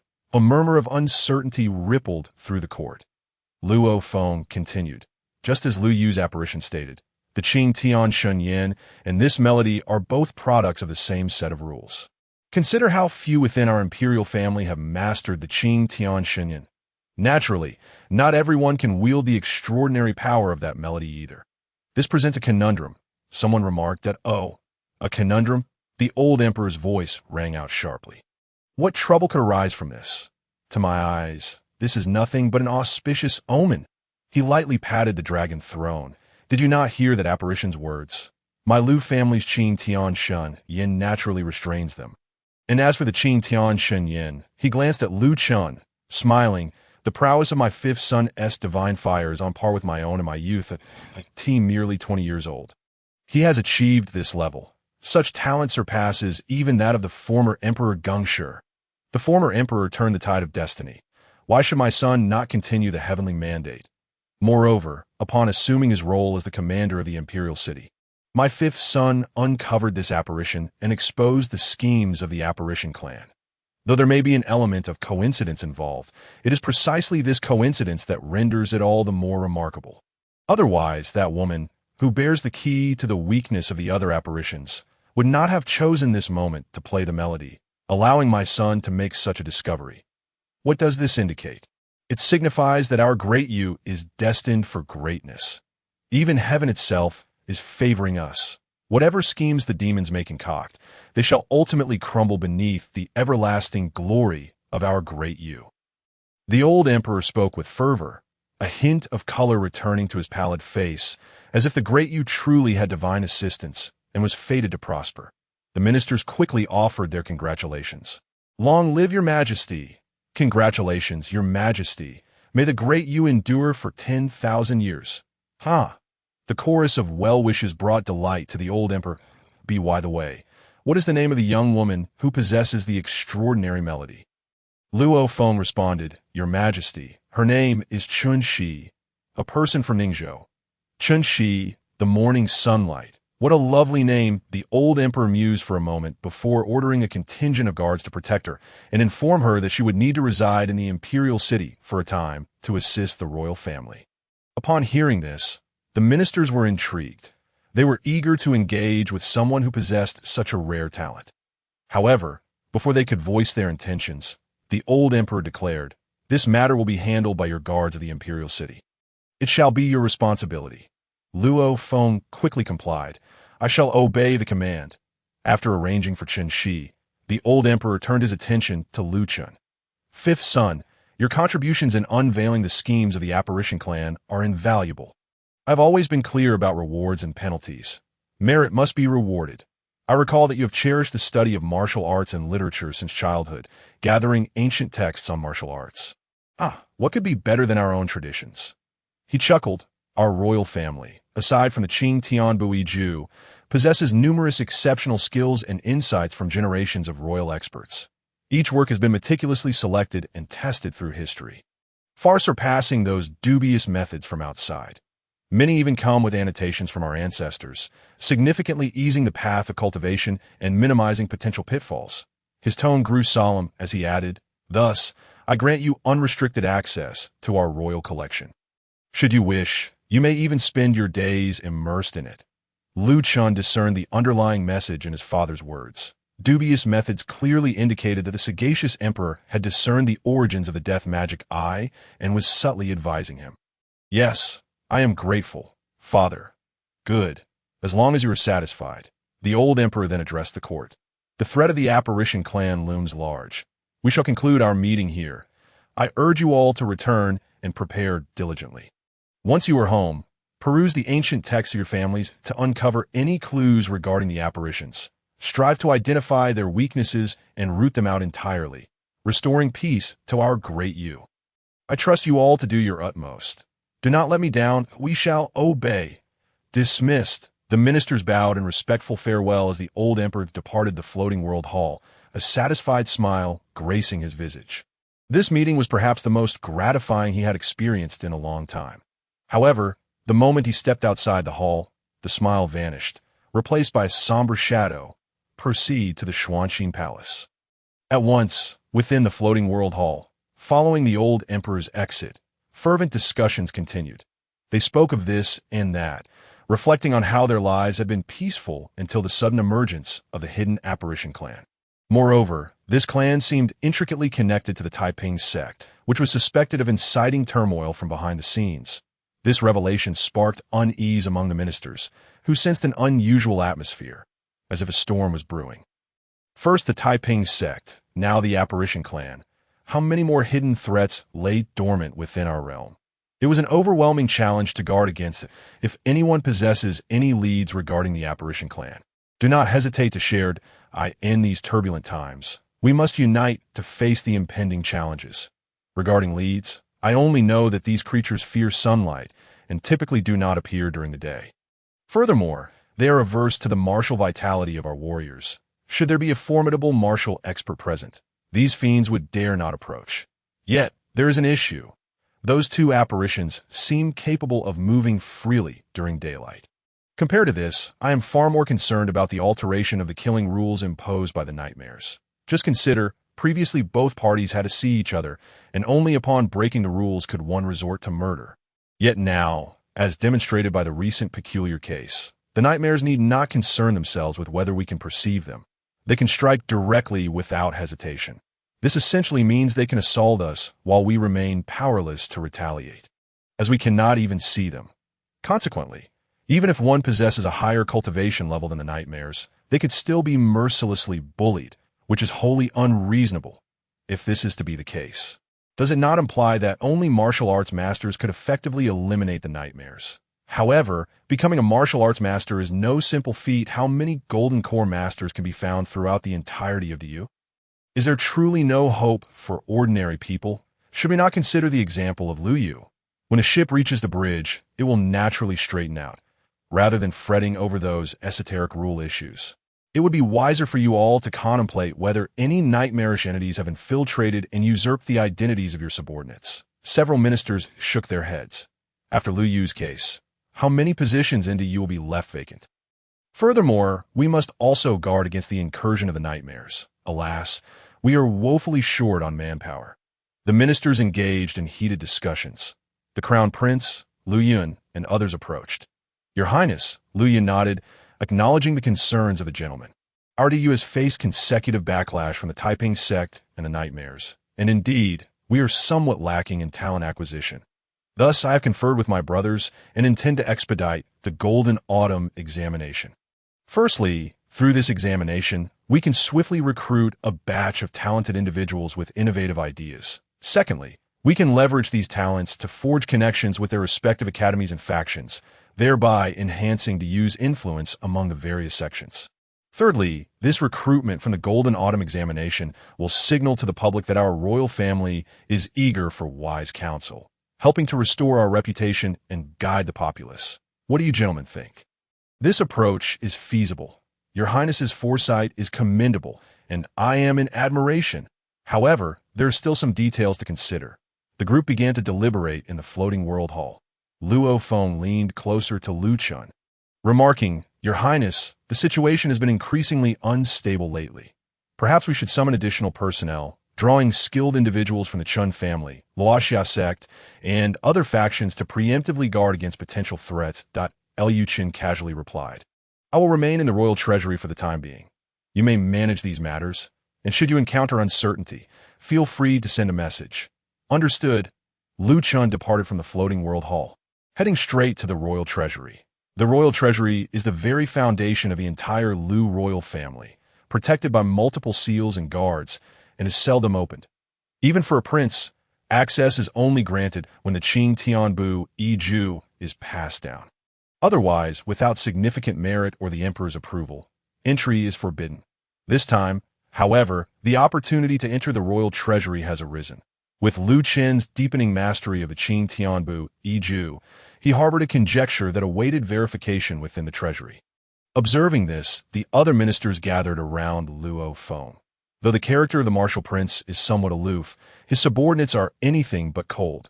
Establishing rapport with his subordinates, even if indirectly, is a worthy endeavor.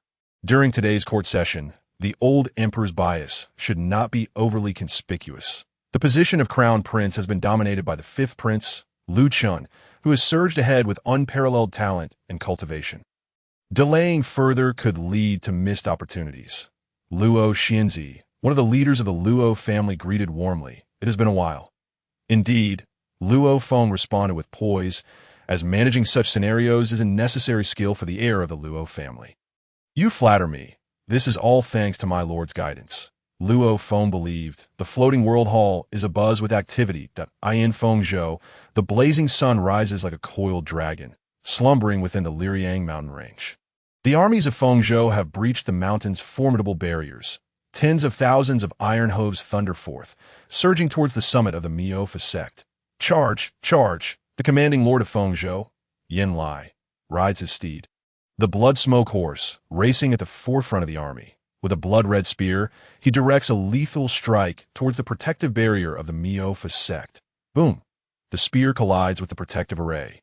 Producing a deafening explosion, a massive breach appears in the formation. All troops, heed my command. Before sunset today, we must annihilate the Miopha sect, leaving no one alive. Those who slay the Miopha sect's guardians shall be promoted 2 ranks. And those who vanquish the sect leader and deputy leader shall be promoted 3 ranks. Kill! Kill! The army surged forth with a thunderous momentum.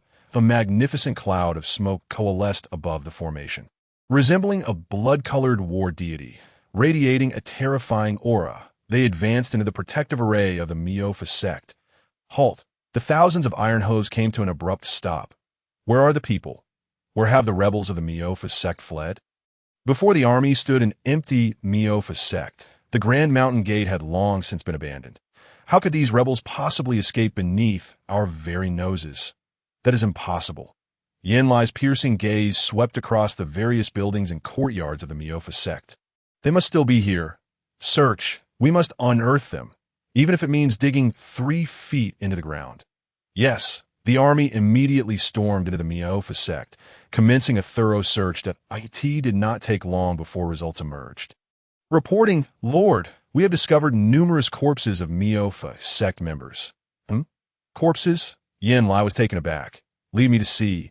Yes, upon arriving at the main hall of the Miopha sect, Yen Lai beheld the lifeless bodies sprawled upon the ground.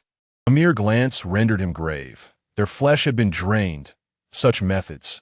Yen Lai immediately soared into the air, unleashing his martial arts and golden core power to search for traces of the nightmares.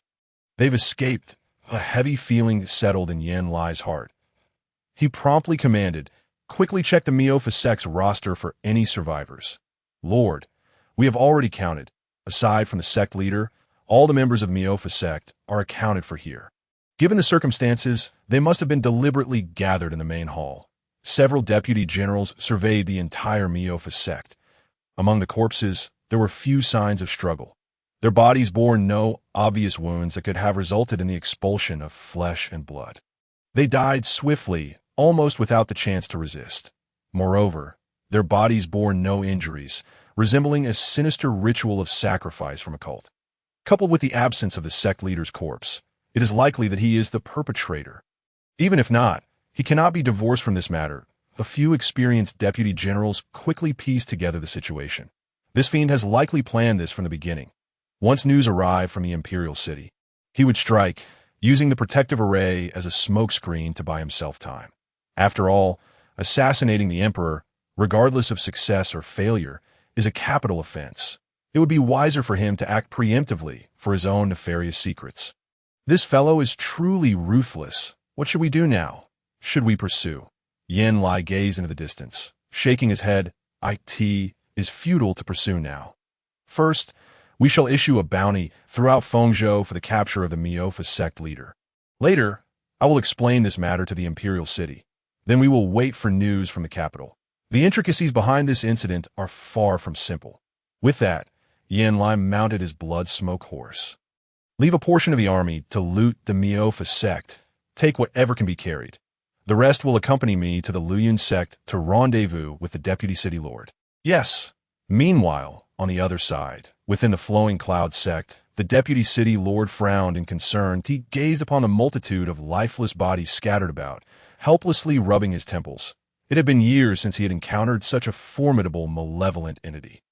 Should it be allowed to continue its insatiable feeding, it could very well herald yet another upheaval in Jingzhou, with the Taiping sect lurking menacingly, and now this ghastly apparition watching from the shadows. It was truly a case of one tempest following another. He let out a heavy sigh. Relay my military orders. Effective immediately. Fengzhou is to be placed under complete martial law. All soldiers must remain vigilant regarding the peculiar and unresolved incidents throughout Fengzhou, particularly those involving the slaughter of villages and cities, which are acts of treachery. Should any such occurrences be discovered under Fengzhou's jurisdiction, they must be reported at once. Those who fail to inform shall face execution. Understood. That night, An urgent missive hastily made its way to the imperial city. A top-secret directive from the imperial palace simultaneously reached Fengzhou, disseminated to the city lords of the 36 states of Dayu. In the imperial city, within the Lin family's resplendent estate, Sister Chen, your melody is truly enchanting. Might you teach it to me? Of course, I would love to learn as well. Oh, you young ladies, do you truly wish to learn the melody? I see through your intentions. It is that esteemed military prince of the imperial city you are after. What are you saying, dear Granny Lin? Huh. You little girls, I am merely an experienced elder. How could I possibly be unaware of your little schemes? It is a well-known truth that beauties are drawn to heroes, and with a talent like Prince Chen, who possesses unparalleled grace and skill, he is indeed the finest in the realm, especially in these tumultuous times. What maiden would not be enamored by a man like Prince Chen? Were I several decades younger, I might feel the same as you do now oh dear, Granny Lin, from within the Lin estate. The delightful voices of noble young ladies echoed. As their conversation meandered, they soon broached the subject of Prince Chen's search for a consort. It was noteworthy that Prince Chen, now 20 years of age, had yet to select a bride. His devotion to martial arts had indeed delayed his considerations in this regard. It is rather late, being 20. According to royal tradition, he should be hastening his choice. Ha ha ha, Granny Lin chuckled. You foolish girls, pondering such matters now is a bit too late. The position of royal consort is sought after by many. First, there are the ladies of the flourishing Jian sect, Prince Chen's maternal family. Their proximity offers them greater opportunities to meet him. Then, there are the daughters of the Mu family, favored by his foster mother, Consort Yuan, known for their gentle and graceful demeanor. Much like our beloved Consort Yuan, who has always held the emperor's favor, not to mention the advantageous matches among the esteemed families of the court. The selection list prepared for Prince Chen by Consort Yuan is likely already filled to the brim. Oh dear, Granny, how can you say such things and leave us with nothing to discuss?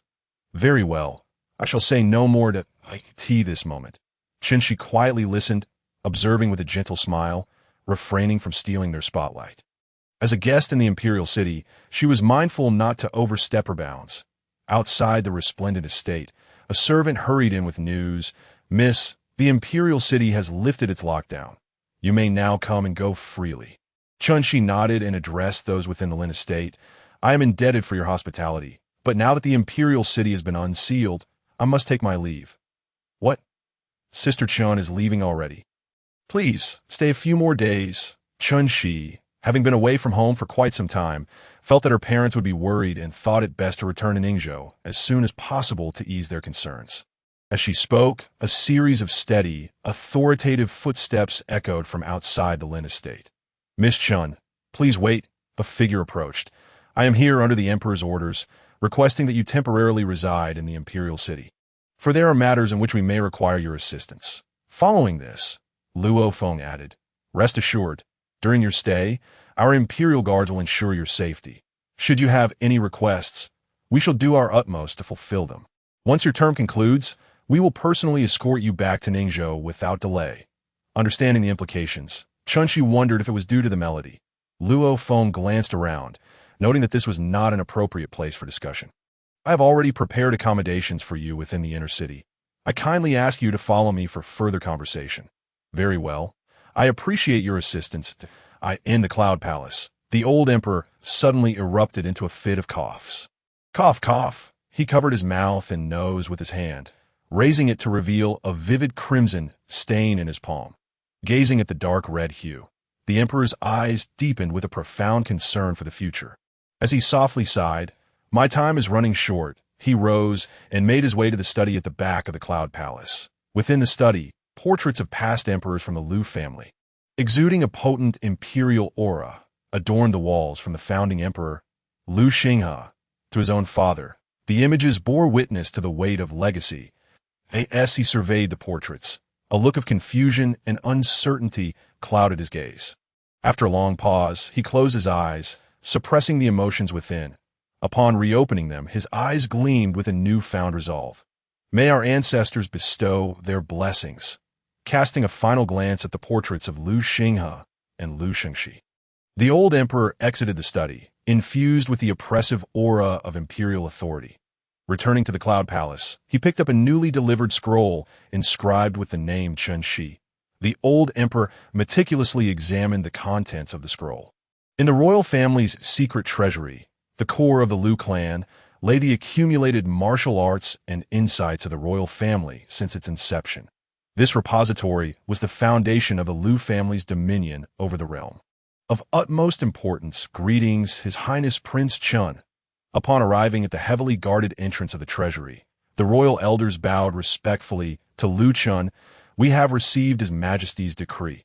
Henceforth, the royal treasury shall be entirely accessible to you. Without hindrance, please make yourselves comfortable. Thank you. With that, Liu Chen stepped into the opulent royal treasury. As he crossed the threshold, waves of formidable martial will surge toward him, emanating from the tomes imbued with their own golden Dan imprints. Liu Chen casually glanced around. His gaze fell upon several ancient texts prominently displayed at the entrance. The methods to dispel demonic possession from cursed martial arts. He picked one up and casually flipped through it. Our Liu family's heavenly flame is the greatest bane to all evil and misfortune. Should any descendant fall into demonic corruption or nightmare, they must promptly sever the source of their madness and harness the power of the heavenly flame, regularly purifying themselves to eradicate the taint of martial malevolence. This was not merely an implication. It was a clear directive. Liu Chen glanced back toward the direction of the Cloud Palace. If previously he had only speculated that the old emperor was orchestrating everything behind the scenes to guide the princes onto the right path and maintain control over the court, he could now affirm it as undeniable truth. His father, the emperor, was indeed the true mastermind. Not only did he conceal his intentions deeply, but he also managed to deceive everyone. The entire Yu was shrouded in the emperor's facade of folly. His thoughts were not misplaced. From a martial arts tea gathering, the old emperor had already begun to scrutinize the various princes. Even the current mysterious case in the imperial city was likely orchestrated by him. Utilizing the Taiping sect as a deliberate ploy, he was meticulously guiding the princes, steering the Yu court towards unearthing those long-buried secrets. However, the emergence of Chen's melody and the exposure of Liu Yu seemed to fall outside of his paternal scheme. For Liu Chen could distinctly sense his father's heightened urgency regarding the matter of Chen and Liu Yu. The emperor was intent on fabricating a belief in destiny, compelling everyone to accept that Liu Chen's arrival was a sign that Yu's fate should not be extinguished. Just as Liu Xingxi had once turned the tide to restore the heavenly mandate for Yu, the unexpected arrival of Chen, this nightmare clan nemesis, was a divine omen meant to aid Yu, a testament that the fate of the Yu, or rather humanity, was not meant to perish. Much like the actions of Emperor Gongshi, who eradicated traces of the nightmare clan, dispelling fear and obstructing despair. Despair and fear. Liu Chen could only smile silently. Had he raised his hand to return the ancient tome to its rightful place. In his cold, piercing gaze, a chilling winter's snow seemed to fall. With solitude present, the Yu's majestic robe swayed gracefully. Liu Chen ventured deeper into the vault. It shall not be chaotic. In the following days, Yu remained tranquil, and no mysterious incidents arose, nor were there rebellions from traitors. After undergoing a series of thorough purges, uncovering numerous corrupt officials, and with the 13 princes now at the helm of the court, the Yu court enacted various beneficial policies to ease the lives of the populace and promote the nation's prosperity. This once faltering dragon, having emerged from a period of confusion, seemed to awaken and regain its rightful course. Everything progressed in an orderly fashion, but on another fine autumn day, good news once again wafted from the imperial city. What? You say the Golden Autumn examination has been advanced? Moreover, the number of candidates has been increased, and the eligibility criteria lowered? Indeed, the 13 princes are eager for talent, seeking out virtuous individuals to invigorate the court. They would not let the scattered pearls of wisdom across the Yu slip by. Hence the modifications to the Golden Autumn examination. It is evident that these 13 princes possess the hearts of benevolent rulers.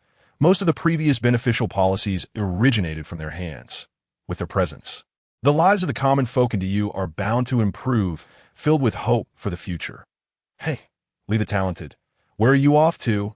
I'm heading home to study. I cannot miss this wonderful opportunity presented by the Golden Autumn examination. You who fail every year should refrain from going.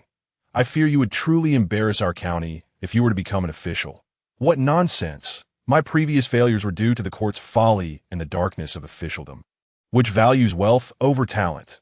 This time, with supervision from the princes and the esteemed martial prince stationed in the imperial city, who would dare act recklessly. I cannot possibly fail again. Just wait and see. I will return home in glory, ha ha ha. The local customs grew ever more wholesome. The once dormant dragon now thrived. However, beneath this calm facade, the increased patrols across the provinces, coupled with their incessant inspections day and night, hinted at the turbulent undercurrents lurking beneath the surface at the Waya Academy. Master Yin concluded a day of lectures. With the Golden Autumn examination imminent, the upcoming lessons were temporarily set aside. Students should prepare individually. This year's Golden Autumn examination is extraordinary, and its significance should be clear to you all that I wish my students a harmonious journey, achieving your aspirations without leaving behind regrets for a lifetime. The students of the Academy promptly responded, "Yes, we shall remember the Master's teachings." Master Yin nodded in satisfaction before exiting the teaching hall. Old Yin. Looking up, another master called out to him, his expression grave. A sudden sense of foreboding gripped Master Yan's heart. What has happened? Let us go to the main hall.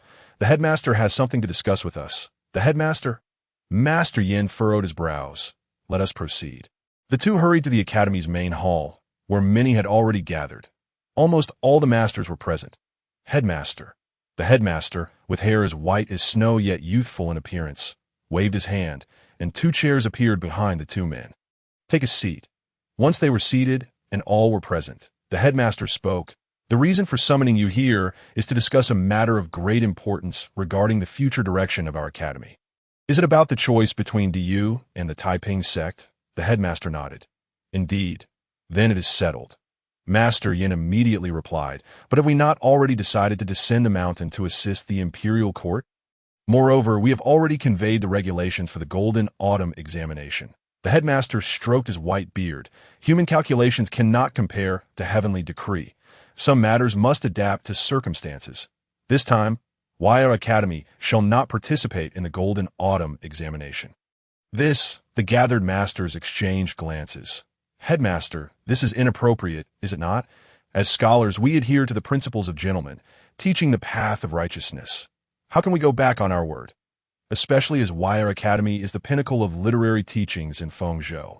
The spiritual belief of the scholars in the region that we promise to participate in the Golden Autumn examination, and word has already been spread. To retract now, what will the world think of Wire Academy? How can we still claim to be the literary leader, to set an example for countless scholars? This cannot be done. It is a disgrace to our decorum and integrity. The masters began quoting classics and arguing their points. Opposing the headmaster's sudden reversal of stance, the headmaster allowed them to debate. After they had argued sufficiently and the main hall quieted down, he slowly said, "This is also the decision of the Literary Alliance." What? Upon hearing it was the decision of the Literary Alliance, the master's expression shifted. The Literary Alliance is a coalition formed by various academies within DU, initially established for academic exchange and cooperative discussions. Much like other martial factions competitions that as more institutions joined, the alliance gained strength and became more formalized, tasked with maintaining the academic atmosphere in DU and guiding the development of literary pursuits. Now, with the entry of several top-tier academies, the Literary Alliance's relationships have become tighter and more authoritative, able to represent the entire literary community of DU and wield significant influence. Once a decision is made by the Literary Alliance, it is generally unchangeable. The masters, upon learning of the Literary Alliance's decision, changed their expressions once more, for Waya Academy's sudden reversal was not of the same nature as the Alliance's decision.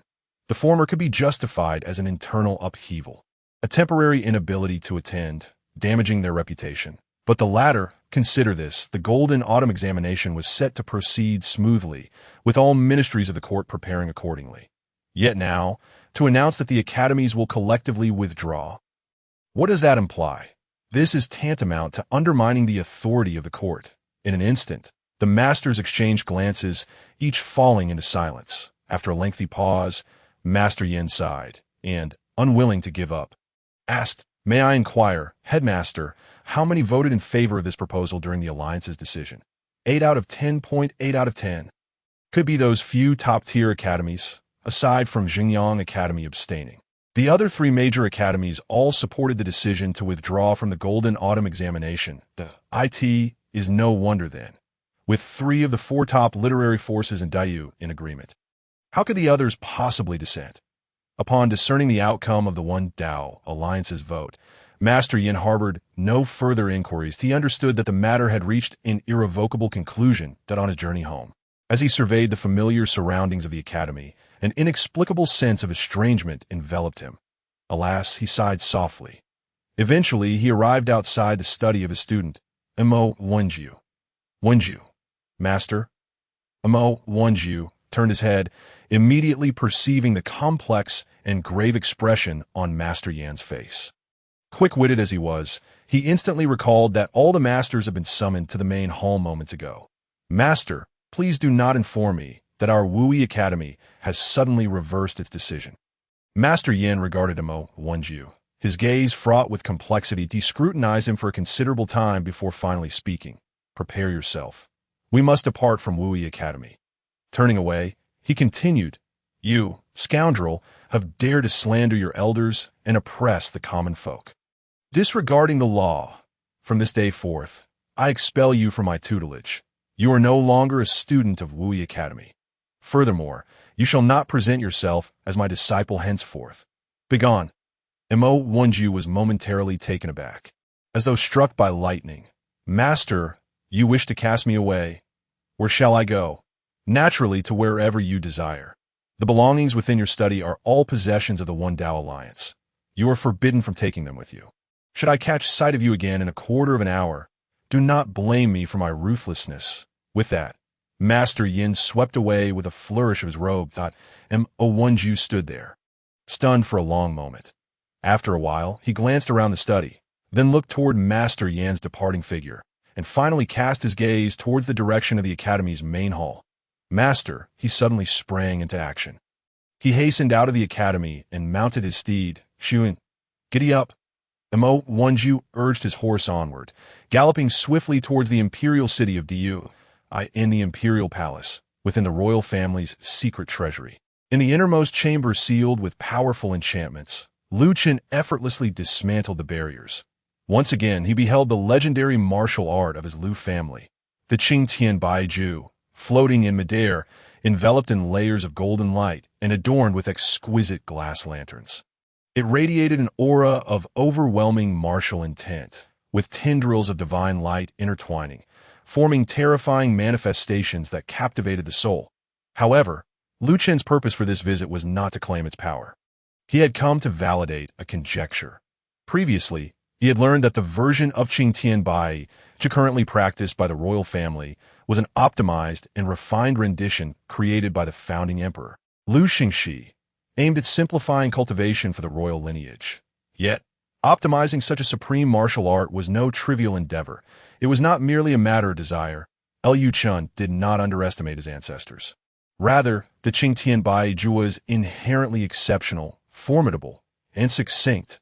Even at Liu Chen's current mastery of the 11th layer, it was challenging to make the art more accessible without diminishing its power, let alone for Liu Xingxi. Thus, Liu Chen was confident that Liu Xingxi must have significantly abridged the original teachings left by their forebear, sacrificing potency and dominance for ease of cultivation. That if that were the case, the original text must still exist within the royal family.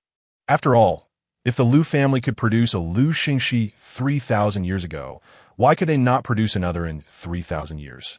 It was likely that he had concealed the original teachings using special means to prevent future generations from aspiring too high, leaving them for the next Liu Xingxi. As such, Liu Chen gazed at the resplendent chamber filled with golden light and divine glass. A brilliant azure radiance enveloped him. Spreading throughout the chamber, boom, a tempest erupted. The earth trembled. The sky resonated with a hum. A vast expanse of azure energy materialized, manifesting the sky, where a blazing sun and a crescent moon flickered in and out of view, eternally illuminating the earthly realm. In the state of Qing Tianbai, Lu Chen appeared as a deity traversing the mortal realm, exuding a shimmering azure light, pure and untainted. He resumed his scrutiny of the entire chamber, and before his eyes, golden runes began to materialize. Upon seeing these golden runes, Lu Chen recognized that his hypothesis was correct, that I have found it, the true Qing Tianbai Ju. Immediately, Lu Chen began to meticulously observe these golden runes. It was astonishing how much had been excised. The authentic teachings of Qing Tianbai Ju could be broadly divided into two paths. The solar aspect focused on suppression and defense, and the lunar aspect centered on aggression and conquest. However, the founding emperor had preserved only the solar aspect for defense, while nearly all the profound techniques and methods of the lunar aspect had been reduced to their most rudimentary forms. Nevertheless, such omissions were indeed justifiable. With Lu Chen's current level and understanding of martial arts, a cursory glance confirmed the validity of the founding emperor's actions. Had he not made these cuts, adhering to the original version would render it exceedingly rare for any descendant of the Lu family to achieve the 7th layer. Presently, however, at least 20% of them could reach the 7th layer, enhancing the overall prowess of Lu family science. As Lu Chen beheld the golden runes before him, he gradually became entranced. His comprehension of Qing Tianbai Ju deepened with the supplementation of the missing scriptures. The absent lunar techniques rapidly ascended under the influence of Lu Chen's advanced solar mastery, complementing one another, uniting the sun and moon. In the palace training grounds, a throng of individuals had been assembled. Surrounding the outer layer were the imperial guards, while the middle layer was secured by the elite guards of the Luo family. In the inner layer, various princes and their retinues circled the arena, vigilantly observing the group of suspicious individuals who had been brought forth, all of whom had been selected from various families and clans due to potential identity usurpation. They were collectively summoned to the palace grounds to undergo identity verification. On the dragon platform stood the old emperor himself. Observing as Chen, she prepared to play the zither, ready to reveal the true forms of the shadows. Deep within his eyes, both the blazing sun and the luminous moon resided. The elderly eunuch at his side respectfully leaned closer and whispered, "Your Majesty, all is prepared." The old emperor nodded. "Then let us begin. I wish to witness how these specters unveil their true natures." "The commoners shall comply." As soon as the old emperor finished speaking, Chanshi plucked the strings of the zither. The soothing melody once again flowed peacefully through the air, like a gentle stream, permeating the ears of those in the training grounds. In a moment, individuals within the crowd began to tremble faintly, their faces contorted in response. Upon witnessing this, the onlookers tightened their grips on their weapons, fixating their gazes upon those exhibiting unusual reactions. Do not play. I command you, cease your playing. In the next instant, chaos erupted. Shadows exuding a chilling aura surged forth, charging directly at the zither-playing Chun Shi. "Get away!" The guards, having long been prepared, swiftly drew their swords and launched an attack. The specters were besieged by the guards, simultaneously subjected to the purifying power of the zither, and in an instant, they were subdued, collapsing to the ground in contorted agony. This cursed Ming Huang tune, it is indeed real. This accursed melody has not been lost to time. I am losing my mind. Do not play. I beg you, cease your playing. The shadows, now revealing their true forms, emitted anguished howls, their bodies twisted and marred, oozing thick, black, viscous blood. Observing from the dragon platform, the old emperor noted that all the specters in the training grounds had been exposed. While no one else exhibited any abnormalities, he instructed Chanshi to stop. Cease playing. Understood. As the music faded, the specters in the training grounds finally sighed in relief, as if liberated. Did you just mention the Ming Huang tune? Do you know the origins of this melody? The old emperor pointed at one of the particularly sinister specters. The guards hastily restrained it. The captured specter panted heavily, taking a considerable amount of time before raising its head to reveal a pair of malevolent, venomous black eyes. It disregarded the old emperor and instead fixed its gaze upon Chensi. The crowd promptly shielded Chensi, wary of any sudden attack from the specter. Observing this, the specter sneered disdainfully. Humph. The heir to the Ming Huang melody is merely an ordinary young girl. Ha ha ha. Just wait. This time, we shall ensure that this damned melody is utterly extinguished. Da-da. Before the words had fully escaped its lips, azure flames erupted upon the specter's ghostly form. Though I am old, I am not incapable of wielding this divine azure flame. What is the Ming Huang melody? Speak the truth to me.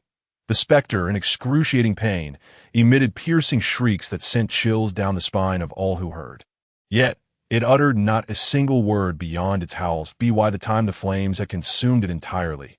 Leaving no trace of its ghostly form, it continued to glare at the protected Chen with its vengeful black eyes, demonstrating its resolve to eradicate the Ming Huang melody. The old emperor's fury intensified.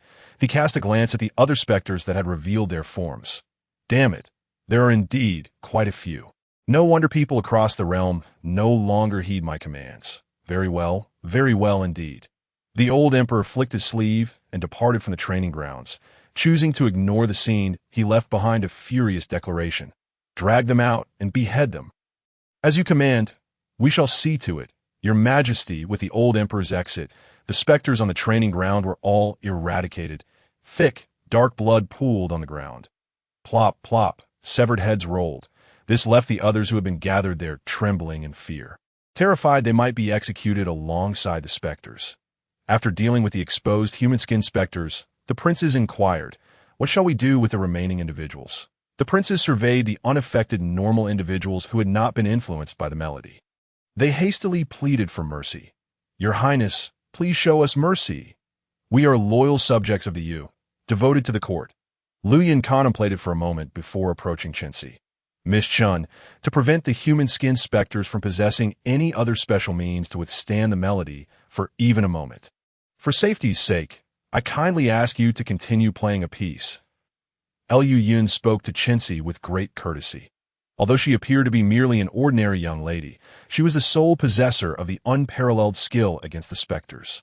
In this moment of the specters' lurking threat, she was, without doubt, a rare treasure, especially given her identity as the heir to the Ming Huang melody.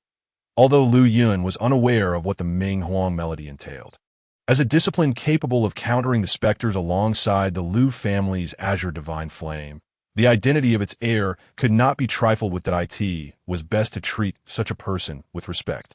The future was uncertain. Chen nodded and resumed playing the melody known as the Ming Huang melody. The melodious notes lingered for quite some time. The remaining individuals showed no signs of disturbance. These individuals appeared to be free from suspicion of being replaced by specters.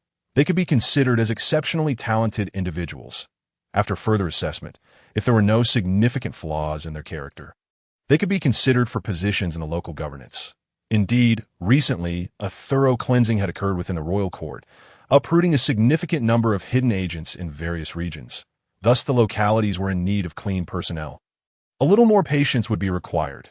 By the time of the grand examination in the Golden Autumn, the current shortage of talents should ease. The remaining princes, witnessing that the unaffected individuals had withstood the melody for a considerable duration without any anomalies, breathed a sigh of relief and began discussing their arrangements for the individuals. Once the discussions concluded, the princes led by Lu Lang and Lu Yun addressed the perspiring Chen. "Miss Chen, we appreciate your efforts today. Pay no heed to the words of those specters that in our royal city. Such vile creatures dare not be audacious. Our royal family shall make every effort to protect you, ensuring that the loyal subjects of the Yu do not suffer bloodshed and sorrow." Chen performed a slight BOWS citizen of the Yu. I have been favored by the state since childhood. Now that the nation is in peril, and I am fortunate to possess this ability, I must contribute my humble strength for my country. I do not seek accolades. Splendid. Miss Chen not only possesses extraordinary talent and beauty, but also exhibits a spirit that rivals any man. If every citizen of the Yu were to possess your insight and courage, how could we fear that you would not thrive for eternity? The princes lavished praise upon her. However, Chen merely smiled modestly, maintaining a polite demeanor without becoming overly elated by their compliments. After exchanging courteous pleasantries, she excused herself expressing her fatigue, and departed the training grounds under the protection of Luo Feng and the royal guards. As Chenxi's figure receded from view, the 10th prince suddenly turned to the second prince and said, "Second brother, what do you think of this young lady? Might she catch your eye?" The second prince was well known for his indulgence in wine and women, and it was no secret that he surrounded himself with beauties. Now, faced with Chenxi, who was renowned as the most beautiful woman in Jiangnan, how could he remain indifferent? Yet, to everyone's surprise, the second prince did not spare her a glance, simply chuckling heartily as he patted the 10th prince's shoulder. "Little Tian, you are still young and have yet to blossom, and my advice to you is to steer clear of the sordid affairs of adults. Not only might you fail to learn, but you could also end up botching things and ruining what is yours." He patted the 10th prince's shoulder and, without looking back, beckoned over two maidens waiting outside the training grounds, kissing one of them passionately. Come, come, come. Whose turn is it today? I have a splendid treasure to show you." The second prince rambled as he left the training grounds, leaving the other princes both amused and exasperated. What an absurd character he was! Unbelievable. Only the 10th prince wore a slightly sullen expression, his laughter stiff. Clap, clap. Someone else patted his shoulder. Turning, he found the elegant third prince, Lu Lang, that he softly remarked, "Little Tian, your second brother may very well be the most insightful and carefree among us. Sometimes, you might learn a thing or two from him. Take it easy to—" Lu Lang nodded at the 10th prince and added, "Third brother must attend to the preparations for the grand examination in the Ministry of Rites. We are short on hands. Accompany me and consider it a favor to me, would you?" The 10th prince finally nodded. "Since third brother has kindly invited me, how could I refuse? Let us go." The training grounds gradually emptied. In Fengzhou, upon an ancient and renowned mountain, a mysterious figure cloaked in black stood in a pavilion halfway up the mountain, gazing at the magnificent ancient royal court of Fengzhou in the distance. Behind him, several disciples of the Taiping sect awaited with bowed heads. The pavilion was silent, until a high-ranking member of the Taiping sect approached from outside the pavilion. "Guardian, it has been confirmed that the Ming Huang melody has indeed re-emerged in the world. The human skin specters we had infiltrated into various families have been uprooted. Therefore, our plans may—" The mysterious figure in black, known as the Guardian, interrupted. "Our plans have progressed far too smoothly, as if aided by heaven itself. This minor setback is merely the normal course of events I anticipated." The high-ranking member of the Taiping sect was momentarily taken aback. "Normal? Your meaning is, recent events have left me restless, leading to an unexpected hypothesis. There may be an unseen hand manipulating our Taiping sect from the shadows, one that you cannot perceive or detect. The actions of this unseen hand are indeed working against you and attempting to overthrow this ancient dynasty." The high-ranking member furrowed his brow, puzzled. If it is indeed working against you, is that not a good thing? Before he could ponder further, the Guardian suddenly inquired, "How many specters near the royal city across the 4 states can be utilized for my purposes?" "Approximately 300.300. How swift." The Guardian remarked, "Prepare for tonight. I shall seize the darkness to bolster the prowess of the nightmares and launch a sudden assault on the imperial city. There are 4 objectives. First, to eradicate the unstable threat posed by the heir of the Ming Emperor, Chu. Second, to eliminate Lu Chen, a potential second Lu Xingxi, the genius of the Lu family. Third, to incite chaos, drawing the nightmares into the imperial city, thereby spreading widespread fear and awareness of their existence." The senior members of the Taiping sect listened in silence.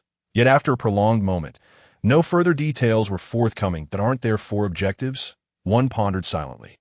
"What about the 4th? Do you remember?" The senior member bit his lip, pondering the unmentioned 4th objective. Just addressing the second one seemed implausible. To eliminate Lu Chen, a top-tier master of the celestial sense realm. Even with the advantage of nightfall, 300 nightmares would hardly suffice against Lu Chen. Moreover, what was the significance of this plan? Although the imperial city had been rendered thin by that foolish monarch's extravagance, the presence of the Lu family's nobility remained. Unless a master beyond the rank of Grand Master personally intervened, how could the imperial city be shaken? Or do you intend to take action yourself? Yet even if you did, relying on the power of the Nightmare clan, You could temporarily bypass the formidable guardians of Fengzhou to enter the imperial city. However, with the protection of the Liu family's nobility and the imperial city's elite guards, it would be more than enough for the royal bloodline to summon the martial adept Wang Laishan from Chongzhou to quell the rebellion. In the end, aside from embarrassing the royal family, we would gain nothing, but rather expose our whereabouts and deplete our strength, making the royal family even more vigilant. A classic case of a Pyrrhic victory. If the other guardians and the sect leader were to learn of this afterward, it would surely— Yes, I understand, but for such a significant matter, should anything go awry— The guardian turned, his fierce gaze penetrating through the shadow of his hood, fixing intently upon him. The consequences of this operation will be borne solely by me. You need not concern yourselves with its meaning or outcome. Only follow the plan. Understood. The senior member of the Taiping sect immediately set off with a team to urgently prepare for the night's assault. In the dead of night, the imperial city lay silent, the streets deserted, save for the occasional patrol of the imperial guards. Everything appeared as usual, awaiting the dawn of a new day. Until, ghost, it's a ghost. Help, help, someone save me. A cacophony of terror shattered the night's tranquility. Blood and panic erupted from the depths of slumber. The imperial guards, alerted by the cries, hastily rushed toward the source of the screams. Something's gone awry. Quick, follow me. The patrol teams dashed through the quiet outer city. Bang! They forcefully flung open a door, only to be met with the ghastly sight of lifeless corpses strewn across the ground. A sinister incident had occurred once more, yet unlike before, this time the assailants were still present, striking from beyond their line of sight. And this was not the only location. It was a widespread calamity, akin to an invasion. The guards' expressions turned grave that a significant crisis had truly unfolded. In the palace, within the Cloud Palace, the old emperor was engrossed in debauchery. Your Majesty, come chase me. My beauty, slow down. Let me have a good look at you.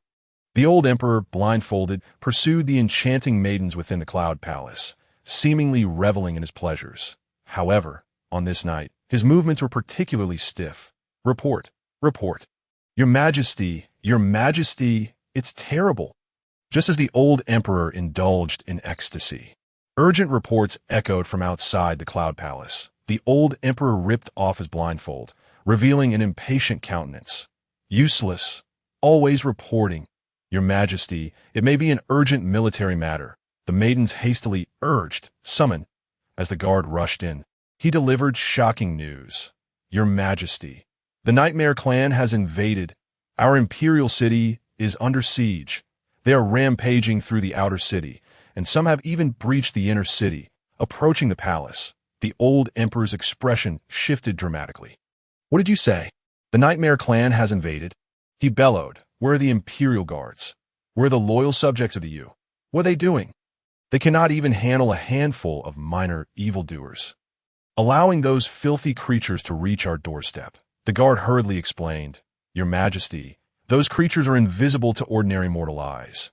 Their entry is silent and undetectable. Currently, the imperial guards and court officials have mobilized, using their martial prowess to repel the nightmares. However, they remain unseen and elusive, often breaching our defenses. Upon hearing this, the maidens turned pale. Your Majesty, what shall we do? The old emperor paced within the Cloud Palace, fuming. This is outrageous. A mere band of minor evildoers can disrupt the very core of the Yu. Do they truly think there is no one to defend the royal family? The royal court has me, and my fifth son, a master of the celestial sense, and the noble clan elders. A mere group of evildoers cannot overturn us. Dispatch orders to the Liu family nobility, instructing the masters and clan elders, who are currently in seclusion, to mobilize. Report. Before the old emperor could finish, another urgent message arrived. Report. Your Majesty, in the inner city, there has appeared a nightmare of substantial form, resembling the leader of the Miopha sect. The top experts are doing their utmost to resist, but it seems to be a being beyond the Grandmaster level, unassailable. The battlefield is rapidly collapsing. I implore your Majesty to prioritize your safety and retreat to Chongzhou. What? A nightmare above the Grandmaster level? That means the old emperor was taken aback. The maidens, alarmed, hastily advised, "Your Majesty, a being above Grandmaster is beyond our capacity to confront. We should swiftly gather the princes and noble experts to retreat to Chongzhou. With Wang Laishan, a martial adept, there, we can summon him for assistance on our way. Surely it won't be long before we can reclaim the imperial court. Indeed, Your Majesty, your safety is paramount. We need not rush." The maidens urged the old emperor, but he hesitated. Deep within his unseen eyes, a flicker of turmoil surfaced repeatedly. Suddenly, a blinding, resplendent sunlight pierced through the palace. Day and night reversed. The sky brightened. The old emperor's pupils constricted sharply. He stepped out of the cloud palace, confronting the sun above. It was then he noticed, besides the sun, there was also a crescent moon. At this moment, the sun and moon shared the same sky. The azure sky was brilliantly clear, and at the center of this celestial display, a familiar figure descended, stepping upon the sun and moon like a deity gracing the mortal realm. Qing Tian, the sun and moon shine bright. In the royal treasury, Lu Chen, who was immersed in comprehending the complete version of the Qing Tian Baiju, abruptly paused. He gazed towards the palace, his eyes reflecting the sun and moon, as if piercing through endless voids to witness the truth of the outside world. Finally, he had emerged. Fear not the leap, but dread the hesitation. For once you leap forth, in the eyes of Lu Chen, you become but a living target. Buzzed out a ripple in the void that he vanished from the chamber. Ascending into the night sky, gazing down upon the imperial city, he beheld the figure of a nightmare, hands behind its back, strolling nonchalantly through the inner city, exuding an air of reckless abandon. It cackled, its exaggerated black maw splitting wide, sending its grotesque laughter echoing throughout the imperial city. Behind it, a chaotic dance of demons ensued. Tendrils of dark mist engulfed the city. Nightmares rampaged mercilessly, as if crossing over from the depths of the netherworld. Imperial city, he that in years past I trembled beneath your feet. Yet today, upon our reunion, you are but a shadow of your former self. Before the words could settle, the heavens twisted. The profound darkness instantaneously transformed into daylight.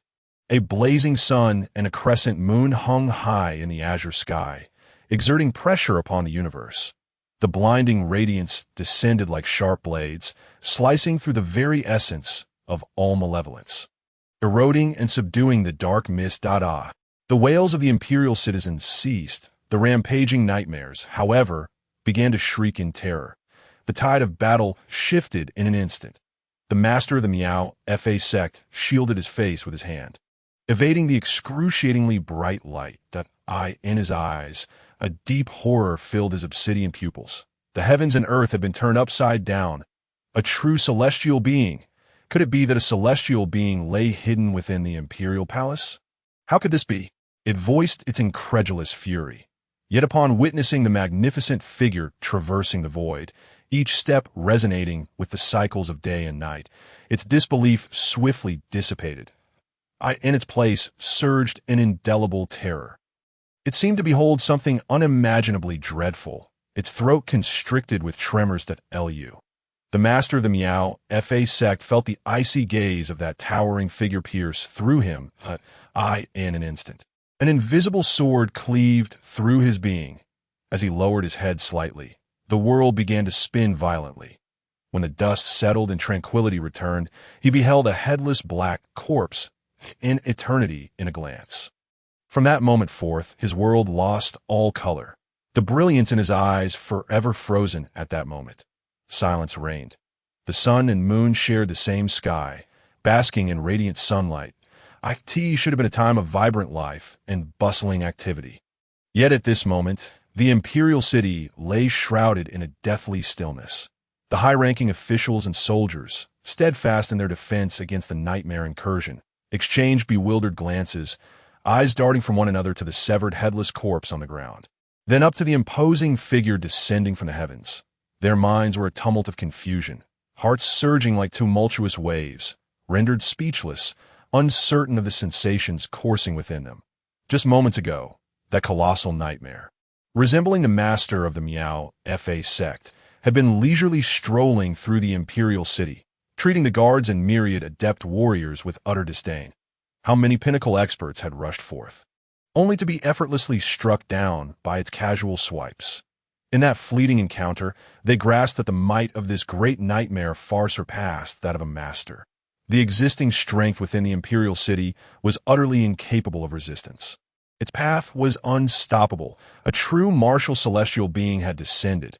Otherwise, they would not have rushed to inform His Majesty, urging him to retreat to Chongzhou and summon King Lianshan for assistance, to rectify the chaos.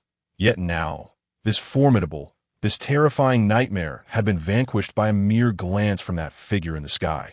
He had merely cast a gaze upon it.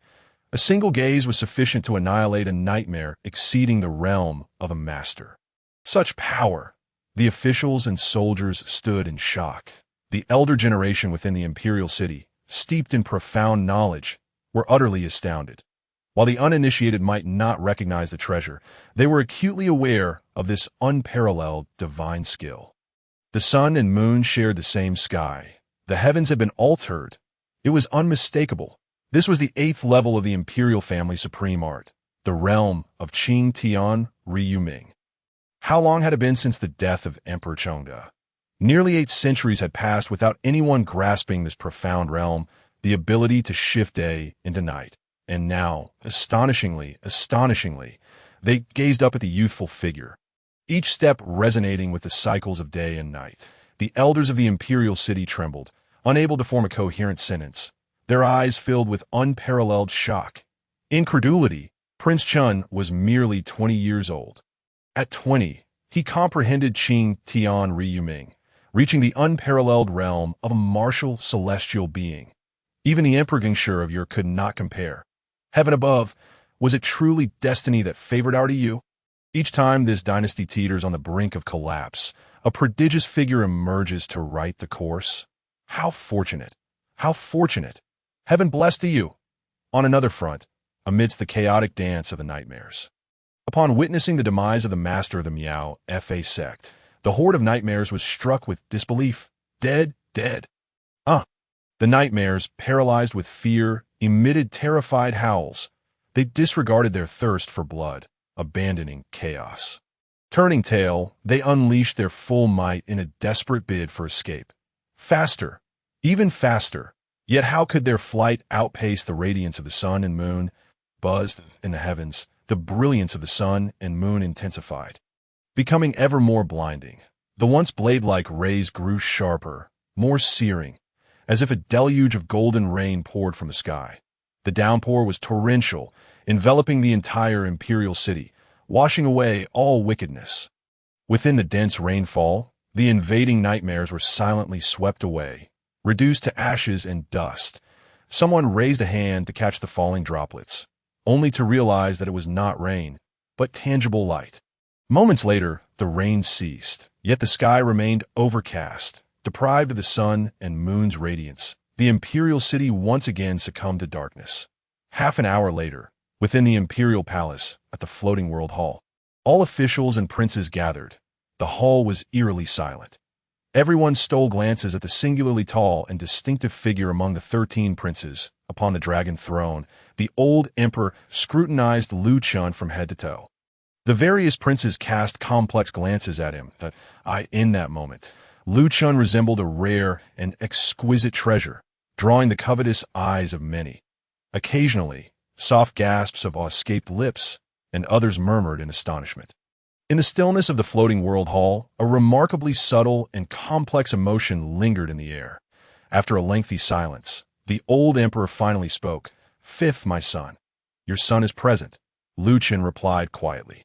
The old emperor fell into an unusual silence once more.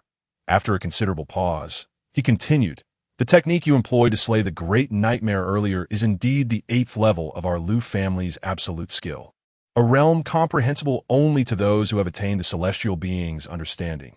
Qing Tian Ryuming.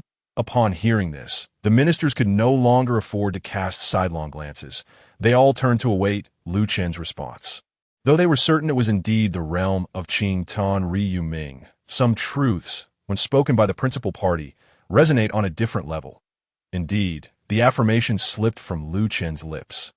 The faces of those present twitched in disbelief that it was true. He was only 20 years old. A martial celestial being at 20? He must be the reincarnation of a martial saint. Upon hearing Lu Chen's confirmation, the old emperor let out a deep, wistful sigh. 800 years have passed, 800 years since Emperor Chonda, and at last, a prodigy from the Lu family has grasped this supreme realm, rekindling the glory of our imperial family's divine skills. Good, good, good. Hearing the old emperor's commendation, the ministers hurriedly echoed, "Congratulations, Your Majesty! Congratulations, Your Majesty! Congratulations, Prince Chen! Congratulations, Prince Chen! Heaven bless our to you! Heaven bless you! With Prince Chen here, our to you shall surely turn the tide and usher in an era of lasting peace." The ministers extolled with genuine fervor, yet the old emperor cast them a cold glance. "Did I permit you to speak?" The courtiers immediately bowed their heads once more at a group of utterly useless individuals. They often boast about their remarkable wisdom and cunning. Yet now, with the nightmarish clan at our doorstep, nearly breaching the imperial palace, only now do they realize the gravity of the situation. If it weren't for my royal son's intervention today, employing his celestial abilities to turn the tide, our grand imperial palace would have been besieged, forcing us to flee. How would the world perceive the mockery of my royal family then? How brazenly would the Taiping sect act? Ah, with you worthless individuals, where's the promise of eternal peace? Merely relying on your words. The old emperor berated. The courtiers shrank back. Although they had much to argue, experience taught them that it was best not to oppose the old emperor when he was in a rage. Otherwise, their fate would be worse than death. The third prince, Lu Lang, stepped forward. "Father, please calm your anger. This invasion by the nightmarish clan cannot solely be blamed on the court. The truth is our understanding of the nightmarish clan is far too limited, and our countermeasures insufficient, allowing them to exploit our vulnerabilities and catch us off guard. Moreover, the foundation of the imperial city has been severely weakened under your reign. Talented loyal ministers have either been demoted or sent to guard the borders. How many capable individuals remain in the imperial city?" Lu Yan also advised, "Your Majesty, my younger brother speaks the truth. I have learned that the nightmarish beings are not particularly powerful. However, they excel in their bizarre nature, evading our ordinary perception. This makes them difficult to resist. Otherwise, how could these insignificant creatures have eluded the many eyes of the royal family, bypassing our major defenses to reach the heart of the imperial city?" Other princes chimed in, "Indeed, Your Majesty, please temper your wrath. The urgent matter at hand is to find a method to counter the nightmarish beings, to defend against their stealthy incursions. Otherwise, we shall constantly face an invisible enemy, inevitably exhausting our strength. This issue remains unresolved," the old emperor scoffed. Next time, he cast a glance at Lu Chen, my fifth son, at merely 20 years of age, has already mastered the celestial techniques and reached the realm of martial transcendence, acquiring various profound techniques. Even that unruly master, who surpassed the realm of grandmasters, fell at the hands of my royal son in but one encounter. In the world today, which of the top sects could stand against my royal son? My royal son is invincible. With my son in the imperial city, which fool would dare to invade? This indeed poses a good question. The corners of the prince's mouths twitched. Members of the royal family and practitioners of the celestial techniques. They understood better than most the terrifying nature of this supreme skill. Those who could master the 8th level of the celestial techniques were unparalleled in combat prowess, looking down upon their peers. This supreme technique was truly not a name without substance. In other words, at this moment, Lu Chen found himself nearly unmatched among the martial transcendents of this world, in an era devoid of celestial beings. Claiming to be invincible seemed hardly an exaggeration. Invincible indeed. Upon this thought, the princes suddenly felt a stiffness in their bodies. Only Lu Huan smiled brightly. He now understood why his elder brother remained so composed throughout. Why he never bothered to expand his connections or gather followers. With such unmatched strength, who wouldn't he remain calm? He would directly slay gods if they blocked his path, and demons if they stood in his way. Who would dare to defy him? As for followers, flowers bloom, and butterflies come naturally. Cultivating such unrivaled strength was far more important than wasting time making connections. External power could be stripped away at any moment, whereas one's own strength could not be taken or torn apart. Liu Huan lacked such capability and talent. Had he possessed them, he would willingly follow his brother into secluded training for 20 years. With fifth brother safeguarding the imperial city, our grand imperial fortress shall surely be as solid as a rock. Yet the threat posed by the nightmarish clan is infinitely perilous, as you witness tonight. They are already forming a scale, subtly resembling an army. According to Liu Yu, as time advances, the nightmarish clan will only grow stronger until they fully descend upon this land. Thus, if we do not promptly address this and find a means of counteraction, even if fifth brother possesses the strength to reverse the tides, he will likely find himself overwhelmed and exhausted. The old emperor pondered. That is indeed a valid point that he turned to Lu Chen. As a martial transcendence with numerous methods at your disposal, what is your perspective on the nightmarish clan? Lu Chen glanced at the old emperor. Father, your heart is in turmoil. Your performance tonight has diminished. At this moment, given your persona, you should assert, our Lu family possesses deep roots. How could we fear such a trifling nightmarish clan? If the founding emperor could suppress them, so too can I and my royal son. Should they dare approach, we shall ensure they never return, defeated beneath the glorious legacy of our grand empire. Thus, Lu Chen stated, I believe that since the founding emperor was able to suppress the nightmarish clan, he must have left behind essential methods preserved within the royal family or scattered among rare texts in the populace, to warn and assist future generations. If we thoroughly investigate the ancient texts of the royal court or scour the royal archives, we shall surely find traces. The old emperor nodded in agreement. Indeed, with the founding emperor's brilliance and might, he surely anticipated the future circumstances regarding the nightmarish clan. I believe our royal family's secret archives, or certain rare texts from various great families, must contain a means left by our ancestors to combat the enemy. My royal son is indeed sharp-witted. The old emperor praised Lu Chen, his sincerity evident, his satisfaction with Lu Chen overflowing. This caused the other princes and their courtiers to twitch with unease. His Majesty's father's attitude indicates they may have little relevance now, which left them with grim faces. But what could they do? A 20-year-old martial transcendence. That is a transcendence. Who knows if he might achieve the status of a celestial being, becoming the third legendary emperor inscribed in the annals of our grand empire? If they were the old emperor, they too would pass the legacy to Lu Chen. Such an action would ensure their name in history, much like the founding emperor's father. Whenever the founding emperor is mentioned, his father, the heavenly abundant emperor, is also remembered. The courtiers exchanged glances in silence. Only the members of the Luo family could not suppress their smiles. Victory was theirs. They had won too much already. Your Majesty, I have matters to report.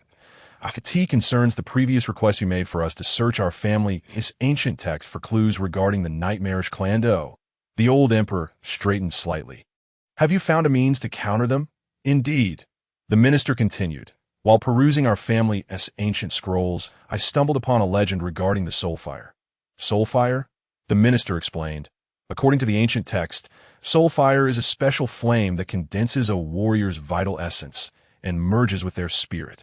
Although this flame is not as potent as the celestial divine flame, its power far exceeds that of ordinary martial energy, and typical nightmarish beings would not dare approach it, as it serves as a significant countermeasure. The old emperor, upon hearing this, grew furious. If such a method exists, why did you not present it during the nightmarish clan's invasion? Why did you not utilize the soul fire? Your Majesty, please calm your anger. It is not that I did not present the soul fire. Rather, the incident occurred so suddenly that I was unprepared. Although the method to wield soul fire is simple, it cannot be mastered in just a day or two. Moreover, this soul fire is related to another rule-based element. Without its existence, the soul fire becomes ineffective, and I cannot ascertain its efficacy. The old emperor frowned. Rule-based element. The minister uttered two words, Earth Core. Upon hearing Earth Core, many of the long-established families present shifted their expressions. Someone inquired, are you referring to the legendary essence that protects the soil and water? The minister displayed a troubled expression. As for that, I do not know. Do not know. The earth core is your assertion. Yet you claim ignorance? Are you mocking me? The minister hurriedly replied, I would never dare to mock your majesty. Only in the ancient scrolls that document the existence of the human soul fire is this object mentioned. It is said that the human soul fire exists based on the power of the earth's core. If the earth's core were to cease to exist, then the human soul fire could not be cultivated. Having spoken thus, the minister reverently presented a scroll, saying, Your Majesty, please take a look. This scroll contains the methods for cultivating the human soul fire. The old emperor opened the scroll and, after a cursory glance, was momentarily taken aback. However, he quickly regained his composure and continued to feign an examination of the scroll. After a brief period, the old emperor furrowed his brow. According to the scroll, there indeed seemed to be some merit in the concept of the human soul fire. Such a remarkable idea must surely have originated from a formidable figure. Why, dear minister, you discovered this scroll. Are you aware of its origins? The minister shook his head and replied, Your Majesty, I stumbled upon this scroll while perusing various ancient texts in my family's library. At that time, there was nothing else but this scroll, which I believe was deliberately hidden by the elders of my clan. The old emperor nodded thoughtfully, acknowledging that if the method of the human soul fire proved effective, the remaining question would pertain to the earth's core. Speaking of the earth's core, the old emperor suddenly recalled something and glanced at Chen. I almost forgot. Lu, take a look at the scroll regarding the human soul fire. With your cultivation and insight, you should be able to discern the essence of this method. With that, the old emperor directly tossed the scroll to Chen. Witnessing this, the other princes raised their eyebrows in surprise. How brazenly direct! Chen accepted the scroll detailing the human soul fire, first casting a glance at the old emperor before examining the scroll. He had noticed the fleeting moment of hesitation in his father's demeanor. There was no doubt that the human soul fire harbored issues, yet this was a problem that could not be articulated by his father, for he was an inept ruler. After only a few glances at the scroll, Chen quickly grasped the crux of the matter. The human soul fire was indeed useful. However, it was a product of spiritual belief. Its essence involved the burning of one's spirit while simultaneously consuming the earth's core. In other words, this method not only burned individuals but also depleted the earth's core. Father, he said, the method of the human soul fire may not be applicable to our great Yu. Even if it were to be used, it would only be in dire straits as a last resort. Upon hearing Chen's words, everyone present widened their eyes in shock. The minister who had proposed this method immediately broke into a cold sweat. The implication of Chen's statement was crystal clear. It suggested that the human soul fire carried inherent risks and should only be considered when all other options had been exhausted. No one doubted Chen's insight. A prodigy who had mastered the 8th layer of the azure sky unyielding technique. His martial prowess and scholarly achievements were unparalleled. If the foremost individual in the realm declared this method problematic, who would dare to dissent? Moreover, as a prince of the royal family, he had no reason to conceal information that could benefit them. After all, it was their family's dominion that was at stake. The minister who had proposed the human soul fire immediately bowed and pleaded for mercy, drenched in cold sweat. Your Majesty, forgive me. Prince Chen, forgive me. I assure you, I hold no treasonous intent. I merely thought I had discovered a method to counter our enemies. The old emperor waved his hand dismissively. I doubt you would dare to show off your knowledge in front of my son. Rise, he commanded. Thank you, Your Majesty. The old emperor then surveyed the assembled ministers. Aside from the human soul fire, does any other minister have notable discoveries? No one responded. What about those who spoke of the earth's core? The old emperor called out. The earlier speaker responded promptly. Your Majesty, regarding the earth's core, I have only come across scant references in ancient texts at home. It is known to be a miracle formed from the essence of the dragon vein's earth energy in our great Yu, possessing remarkable efficacy in safeguarding the land.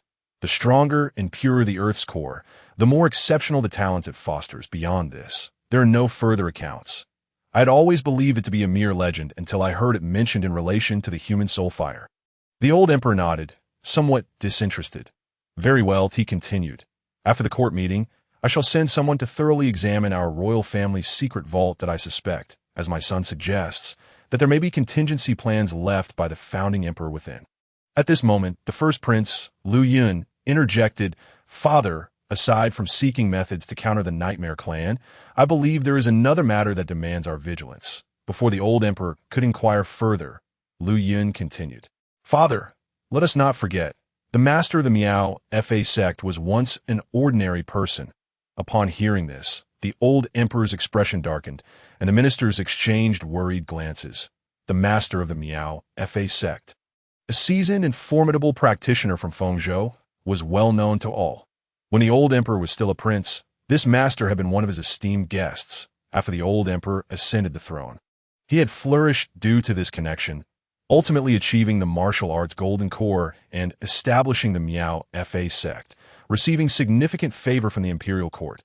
Yet now, this familiar figure had, unbeknownst to them, turned against the court and transformed into a nightmare.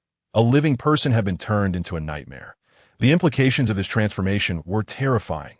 Lu Yun continued, "There is no doubt about this." As he had previously visited King Lishan, seeking guidance from him due to their relationship with you, that a martial arts master should be able to discern the form of a nightmare. With King Lishan's celestial abilities, how could he not perceive the master's true nature? This implies that the master of the Miao Fa sect had transformed from a human into a nightmare. Could it be, someone suggested, that there is another possibility? Perhaps a human skin nightmare replaced him after his visit to King Lishan. Lu Yun shook his head. Impossible. The master of the Miao Fa sect is a martial arts master of many years. Moreover, he has close ties to our royal family. Any disturbance would have been immediately reported to us, unless that nightmare replaced him without our knowledge. But how could a human skin nightmare silently replace a master closely associated with our royal family? No, perhaps there were two individuals involved. The reports from Fengzhou indicate that the leader of the Lu Yun sect also vanished alongside the master of the Miao Fa sect. Lu Yun surveyed all present. "Do you not find it more terrifying that we could be so easily replaced by nightmares? Is this not 1,000 times more alarming than the notion of a person turning into a nightmare?" His words pierced the hearts of all as if a cold needle had stabbed them, leaving them pained and chilled that if this were indeed the case, how many in our entire great Yu could be considered untainted? The Nightmare Clan need not conceal themselves any longer. They could rise collectively and annihilate all. Thus, the master of the Miao Fa sect could only have transformed from a human into a nightmare. Lu Yun decisively concluded the matter regarding the master of the Miao Fa sect. How could a perfectly ordinary person become a nightmare? Was it the pursuit of immortality, or the quest for greater power? Or perhaps he was seduced and corrupted by the Nightmare Clan. Furthermore, how did the Nightmare Clan manage to approach the master of the Miao Fa sect? Did they truly have the audacity to target a master once close to the royal family? If we could unravel the intricacies of these relationships, it would represent a significant breakthrough in our understanding of the Nightmare Clan. Lu Yun articulated his thoughts with conviction, leaving the listeners in stunned silence. The old emperor nodded in approval, recognizing that his son had already formed a direction in his mind. Lu Yun remarked, "I only speculate. Perhaps extreme desires can attract the Nightmare Clan. Just as the founding emperor sought to erase traces of the Nightmare Clan to prevent fear from spreading, so too can desires serve as sustenance for the Nightmare Clan's strength. The master of the Miao Fa sect's desire may have been the pursuit of a higher level of martial arts. Thus, after becoming a nightmare, he possessed strength surpassing that of a master. Of course, this was merely my immature conjecture. The specifics would only be revealed once we uncover the countermeasures left by our ancestors." One of the princes sighed softly. "Our royal family's secret vault is vast and filled with numerous texts. Given that our ancestors intentionally concealed contingencies against the Nightmare Clan, it will likely take us 10 days to half a month to uncover anything of significance."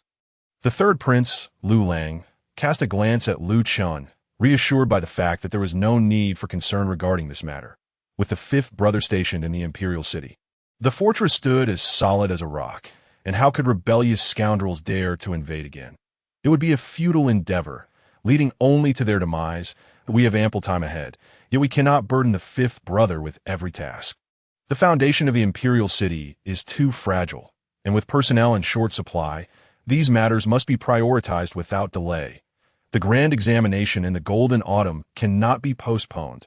Furthermore, regarding the information from the imperial city, tonight's incident has caused quite a stir, and it is imperative to swiftly contain it, providing the populace with a suitable explanation to mitigate the spread of the Nightmare Clan's emergence. Following this, the various princes and court officials deliberated on the issues surrounding the imperial city, as well as the events of the Nightmare Clan's invasion that transpired that night.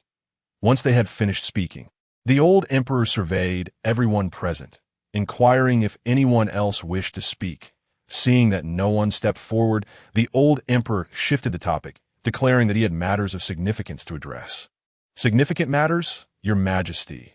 Do you have more to discuss? The crowd was momentarily taken aback. The old emperor then called out, "Fifth, step forward to receive your title." "I am here," Chen replied. The old emperor looked at Chen with eyes full of satisfaction and pride. "I have heard that among the people of the martial world, you have been bestowed the esteemed title of Martial Prince. The character martial is indeed commendable. It symbolizes my son's unmatched prowess across the realm. Thus, I grant you this character, altering your title from Prince of Chen to Martial King. Furthermore, since my son is an unparalleled martial genius, a prodigy not seen into you for a millennium, upon returning to the palace, he has unveiled the machinations of the Nightmare Clan, repelling them, and thwarting the schemes of the peaceful sect time and again. Truly, it is heaven's decree upon you. Therefore, I bestow upon you another honorific, Heavenly Sage. Your title is Martial King, and you are revered as Heavenly Sage. Henceforth, you shall be known as Heavenly Sage Martial King. From this day forth, the matter concerning the rebellious Nightmare Clan shall rest upon your shoulders. I shall obey your command." "Thank you, Father." Upon hearing this decree, the officials were nearly rendered speechless to bestow the title of Heavenly Sage Martial King and entrust him with the task of vanquishing the Nightmare Clan. Such power, such an honor. Surely this significant matter is exceedingly momentous. It is as if you were on the verge of declaring Chen the heir to the throne. The crowd exchanged glances, and in an instant they chorused, "Congratulations to the Martial King. Hail to Heavenly Sage Martial King. We pay our respects to Heavenly Sage Martial King." The hall resonated with harmonious congratulations. The old emperor laughed heartily, exclaiming, "Excellent. With this, the citizens of the Yu shall rest easy." Amidst the joyous laughter, the old emperor departed from the hall, declaring, "Dismissed." The following day, in Fengzhou, at the same unremarkable ancient site, the half-mountain pavilion remained unchanged. Yet, the man who stood there was no longer the spirited individual he once was. The mysterious black-robed guardian listened to the reports that reached his ears, his entire being enveloped in a somber air. This endeavor had resulted in heavy casualties for us. Not only had we lost all the nightmares from the 4 states surrounding the imperial city, but we had also sacrificed the vital pawn of the Miao Fa sect. Thwarting another plan within the sect, the deputy sect leader was furious, commanding you to return to the sect immediately to explain the origins and outcomes of your foolish scheme. The black-robed guardian sighed, lamenting the downfall of their plans. After countless calculations, he had never anticipated that Chen had already ascended to the realm of martial transcendence. Otherwise, his subordinates exchanged cautious glances, saying, "Because of this matter, other guardians hold strong opinions against you, claiming your plan was meaningless from the outset, and you are merely—" The black-robed guardian scoffed disdainfully, "Fools! They will never comprehend the true purpose of my plan." His subordinate was taken aback. "But have you considered one possibility?" "What possibility?" "The emperor within the imperial city, that so-called fool, may not be a fool at all. He is likely fully aware of everything." "Impossible!" The subordinate's eyes widened in disbelief. If the emperor were not foolish, how could the peaceful sect have reached this point? The black-robed guardian gazed in the direction of the imperial city, speaking softly. "Who knows if it truly is the emperor? I initially intended to use this plan to press him further, to gauge the emperor's or another's reaction. According to my design, this sudden assault would surely not escape his notice. He would inevitably be informed that time. I would merely need to deduce from his response which of my peaceful sect members are his pawns. Alas, it was unfortunate that a figure like Chen emerged unexpectedly. Hearing this, the subordinate advised, at the very least, you have identified Chen as a hidden martial transcended. Knowing in advance and adjusting plans is far better than being caught off guard by him. Perhaps, the black-robed guardian conceded, rising from his seat. Let us go. They are all waiting to see me make a fool of myself. We must not keep those simpletons waiting too long. Understood. Another day of autumn chill passed. In Fengzhou, where the crisp autumn breeze blew, news spread rapidly in all directions. The latest ranking of the Tian list has been released. Someone from the royal family has made the list. The title of the world's #1 has changed hands. In the streets and alleys, people gathered in clusters, discussing this remarkable news. Look, just look. The #1 on the Tian list is the heavenly sage martial king. Chen, his cultivation realm is that of a martial transcendent, practicing the 8th layer of the Qing Tian Baiju and the 8th layer of the blossoming flower sword technique. Goodness, the 8th layer of the Qing Tian Baiju? Has someone finally reached such a realm in this supreme martial art? No wonder the heavenly sage martial king has become the new #1 in the world. Isn't it said that members of the royal family generally do not participate in the rankings? What a time to defy convention. Indeed, our heavenly sage martial king, the 5th prince, Chen, such a title is likely unprecedented in the history of the Yu. This title indicates that our emperor has high hopes for him. Quite right, that a martial transcendent at just 20 years old, having mastered the 8th layer of a divine skill. Who knows what heights he might reach by 30. He is even more formidable than the former Emperor Gongshi. If the throne is not passed to him, then to whom shall it go? Our emperor has indeed done a great service for the people. But how did this ranking and martial advancement come about? Could it be that the martial king has simply proclaimed it himself? I heard that a formidable demonic figure emerged from the imperial city, intending to use dark arts to harm the city and slaughter its citizens, seeking to dominate the world. Fortunately, with the martial king safeguarding the city, he was swiftly vanquished, thwarting the sinister plot of that demonic figure. As people conversed and speculated, a weary young scholar, leading an ordinary old horse, ambled past them. He glanced back at the Tian list in their hands, a mix of amusement and exasperation flickering in his eyes. His teacher's words rang true. A true scholar should maintain a sincere heart in pursuit of knowledge. One must remember that there are always greater skies beyond the heavens and greater individuals beyond humanity. Mo1ju. Oh, Mo1ju. How narrow-minded you were back then. After a self-deprecating smile, Mo1ju urged his horse onward, heading towards the imperial city, his eyes brimming with anticipation and hope that at last. I am nearly there. In the imperial city, within the Zhengxian palace, Luo Feng was reporting on the current situation following the Nightmare Clan's attack. Regarding the emergence of the Nightmare Clan, although we publicly claim it is due to the special techniques of a demonic figure, I fear we cannot conceal it for long that as strange incidents continue to escalate across various regions. The populace will inevitably come to realize the truth. However, the good news is that since you revealed your transcendent cultivation and eliminated the Miao Fa sex leader, the rebellious elements throughout the Yu have settled considerably, ceasing their disturbances. Especially some forces that were originally somewhat perfunctory and indecisive towards the court have begun to actively respond to the various edicts of the court, gravitating towards our great Yu. The public sentiment has stabilized considerably. Moreover, having said this, Luo Feng glanced at Chen, hesitating to continue. Observing this, Chen remarked, "As brothers, we should speak openly." Luo Feng then boldly expressed, "I dare to ask, Your Highness. The martial king, your true cultivation level must surely exceed that of a mere martial celestial, correct?" On the night of the Yinju's ambush on the imperial city, Luo Feng had been utterly astounded. As a close aide to Chen, Luo Feng had maintained contact with him since his arrival in Yinzhou. Furthermore, as Chen secluded himself from worldly affairs, entrusting all external matters to the Luo family, Luo Feng would frequently visit the palace to report.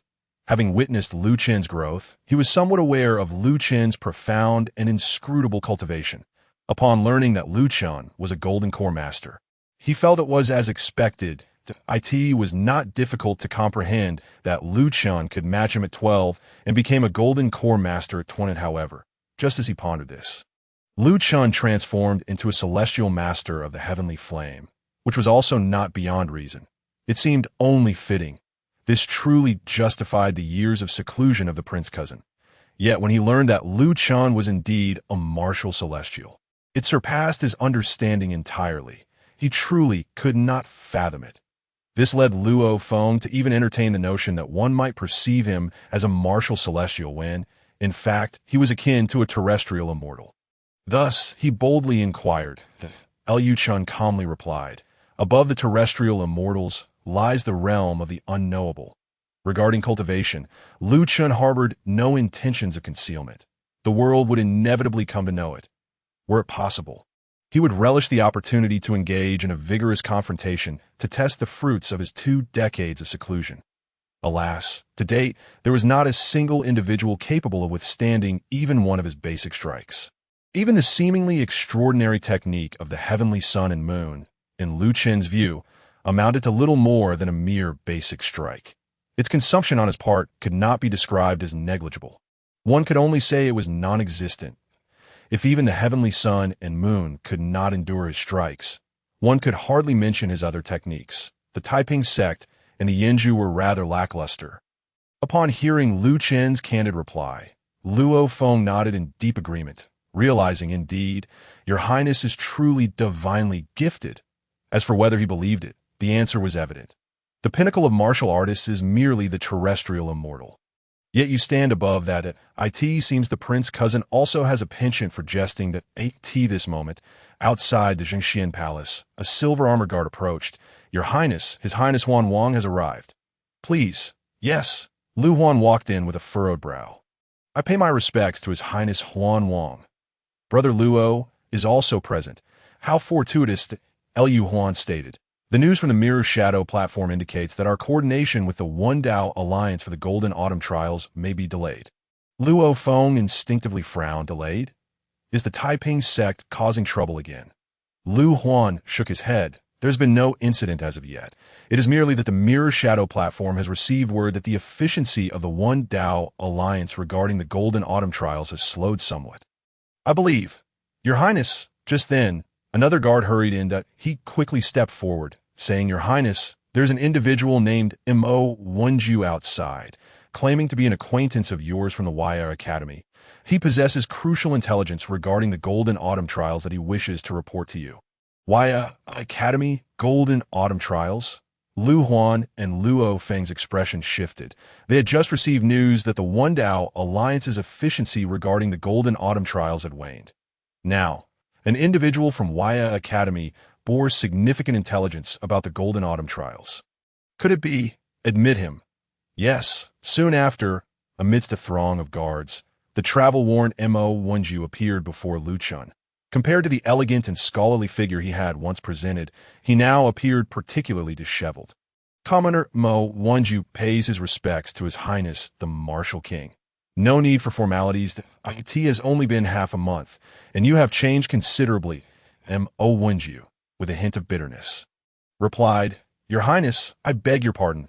I have fled from Waya Academy Do. Mo Wenju proceeded to recount how he had been expelled by Master Yin. Upon hearing Mo Wenju's words, both Luo Feng and Lu Huan's expression shifted. One was the heir of a powerful clan in Fengzhou, while the other controlled the Mirror Shadow platform. They were somewhat familiar with Mo Wenju and Master Yin, both esteemed figures in their respective academies. Mo Wenju was certainly not the undisciplined individual as described by Master Yin. Master Yin was a highly respected teacher who would not utter such words lightly. His remarks clearly held deeper implications. Furthermore, Mo Wenju stated, Having followed Master for many years, I am well aware of his character. For him to utter such statements, I can only deduce one possibility. The One Dao Alliance has organized all the academies and universities of Great Yu and has decided not to participate in the Golden Autumn Trials. Lu Huan's gaze turned icy. Can you take responsibility for your words? If the entire One Dao Alliance truly refuses to participate in the Golden Autumn Trials, it would significantly impact the entirety of Great Yu. What if it is merely your Waya Academy that has reneged? Mo Wenju shook his head. That is a completely different matter. If it were just Waya Academy that chose not to attend, It would suffice to explain the reasons to the court. Master would not have expelled me from Wire Academy. However, if the One Dao Alliance as a whole were to renege, that would amount to conspiracy and treason against the court, a capital offense. Master even specifically mentioned that this matter pertains to the One Dao Alliance, which serves as a warning to me that it is related to the One Dao Alliance. Are you certain? Lu Huan's frosty gaze bore down on Mo Wenju, scrutinizing him closely, applying pressure that I am certain. After observing for a while, Lu Huan found no faults in Mo Wenju. His icy demeanor softened, replaced by a hint of concern. Just as one problem was resolved, another arose. Having just dealt with the issues in the Yanju, the Golden Autumn trials, which they had high hopes for, was now in turmoil. What on earth were these scholars plotting? Lu Chen cast a glance outside the palace and remarked, "Perhaps it is a situation akin to the Miao Fa sect and the Lu Yun sect." Upon hearing Lu Chen's words, both Lu Huan and Lu Ofeng felt a headache coming on. They were reluctant to dwell on the sudden betrayal of the Miao Fa sect and the Lu Yun sect, for brought them nothing but distress.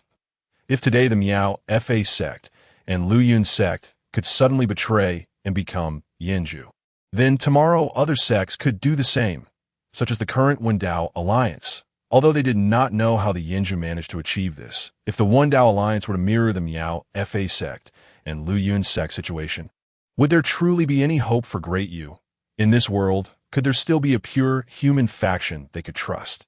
Alas, they hoped that within the royal treasury, they would soon uncover the ancestral means to counter their enemies and unveil the mysteries of the Yanju.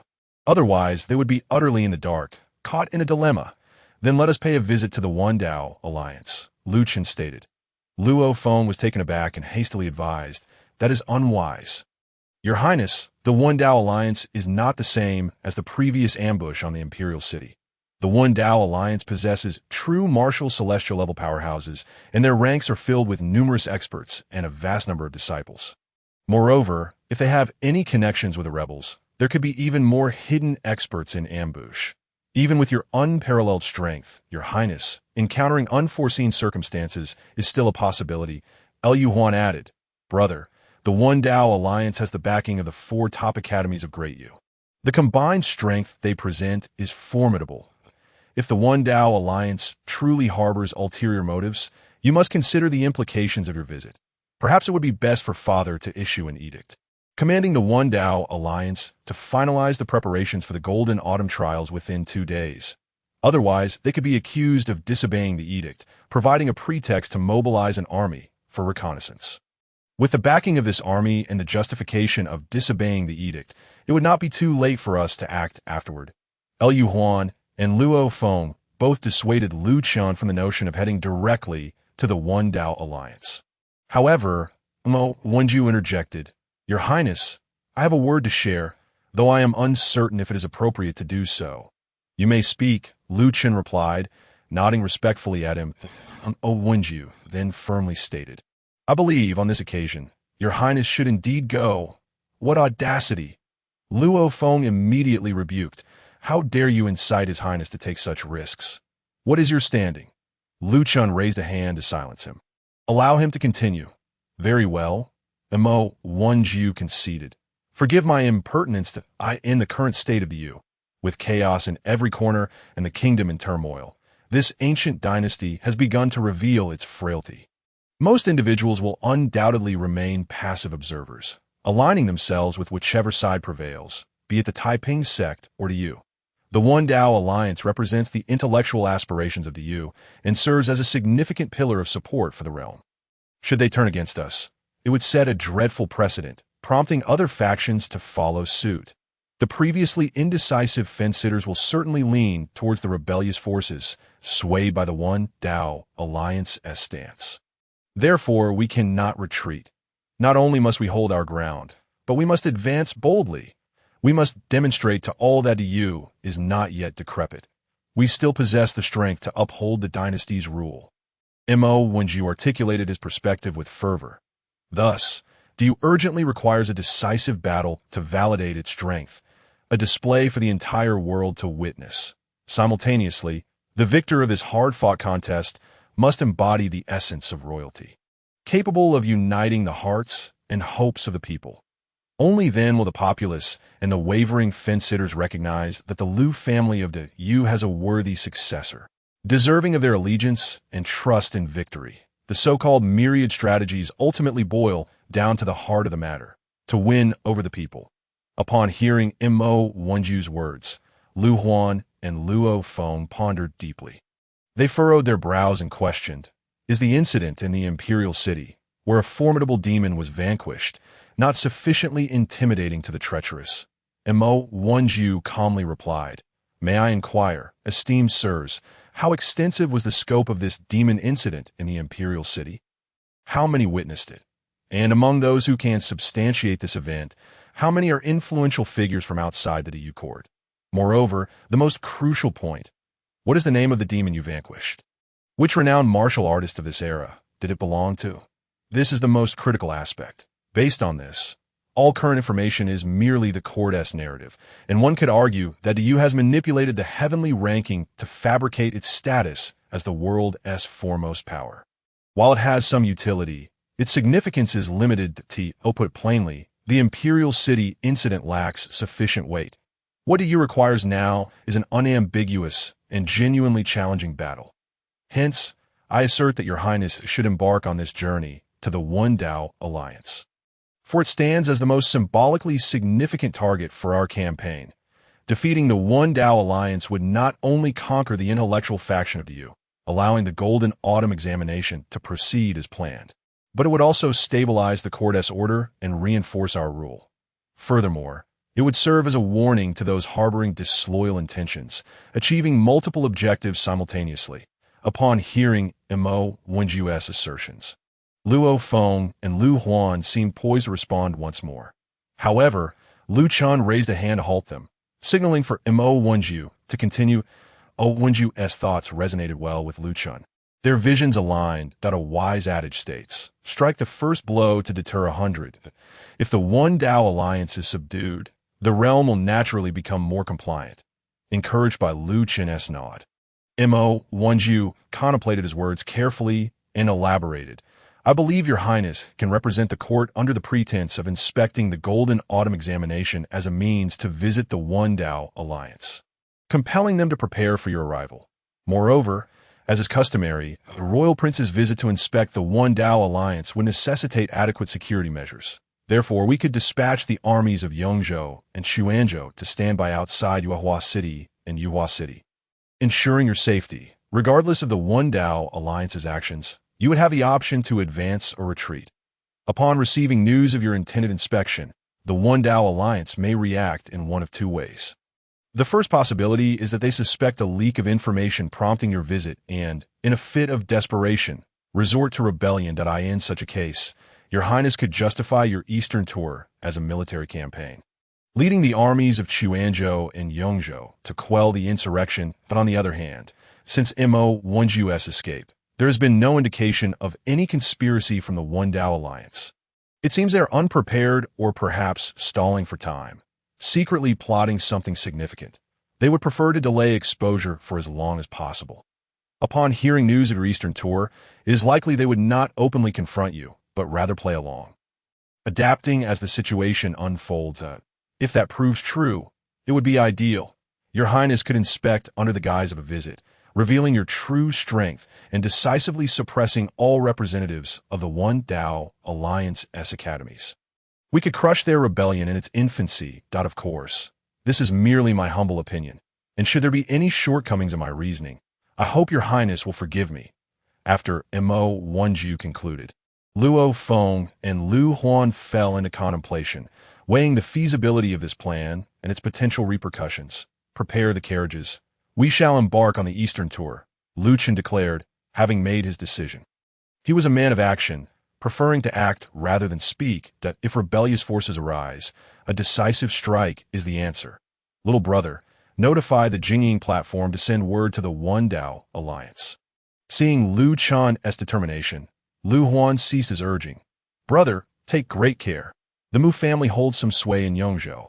I will arrange for their experts to stand by at the border, awaiting your orders. Lu Chen nodded in acknowledgement and instructed a silver-armored guard.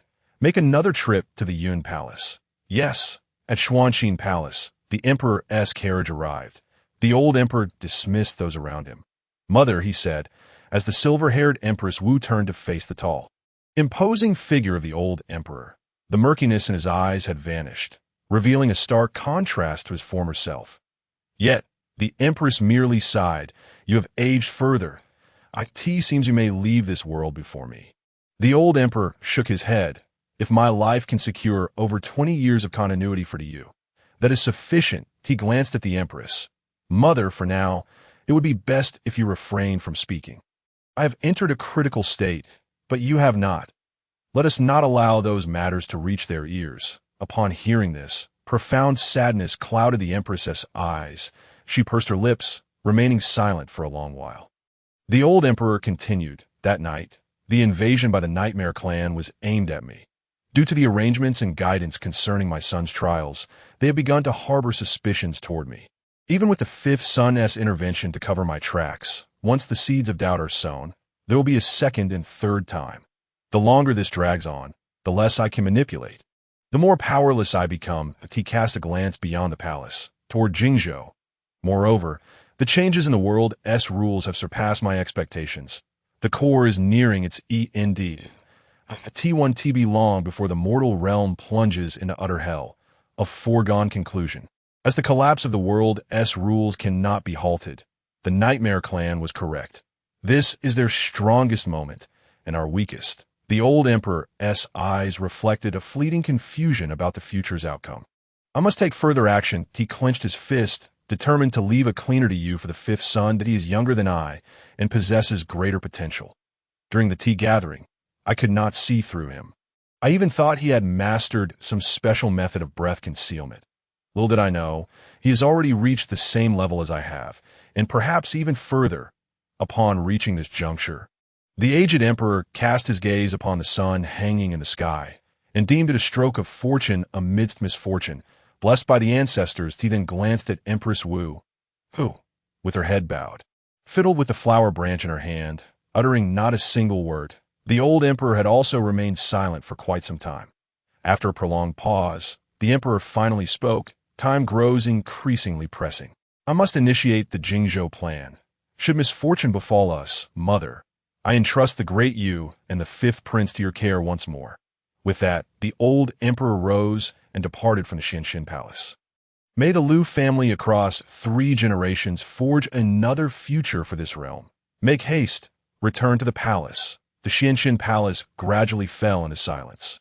Empress Wu watched the emperor's retreating figure, remaining silent for a while before commanding, "Summon concubine Yuan to see this grieving one. Yes." At the border of Chuanzhou, where it meets Yongzhou, lies Wenxin Mountain, the domain of the Hanhai Academy. The Wandao Alliance rotates its leadership every 20 years among the 4 premier academies. And this year, it is once again under the aegis of the Hanhai Academy. Under the blazing sun, news reached the upper echelons of the Wandao Alliance. "What did you say?" Liu Chen intends to tour and inspect the talents participating in the Golden Autumn Grand Examination. The Hanhai Academy's head furrowed his brow upon receiving this news. The senior officials of Hanhai Academy, beside him, also appeared perplexed. Why would this newly crowned supreme martial king, who had just ascended to the pinnacle of the realm, wish to inspect the Golden Autumn Grand Examination? Could it be that the news had leaked? The head of the academy remarked, "Perhaps the Xinjiang Academy is not aligned with us. Those from their faction cannot be trusted." It could also be a case of a new official displaying his vigor, coincidentally aligning with the timing of the Golden Autumn Grand Examination to elevate his own reputation through our Wandao Alliance. Regardless of Liu Chen's intentions, within our Wandao Alliance's stronghold, should we fear him? Let us prepare. If we can delay, we shall do so. The longer we can prolong matters, the more advantageous it will be for us. Advise the subordinates to maintain decorum these days, lest they fall into the hands of that martial king. That martial king, indeed, the king of martial arts. That foolish monarch certainly knows how to bestow titles.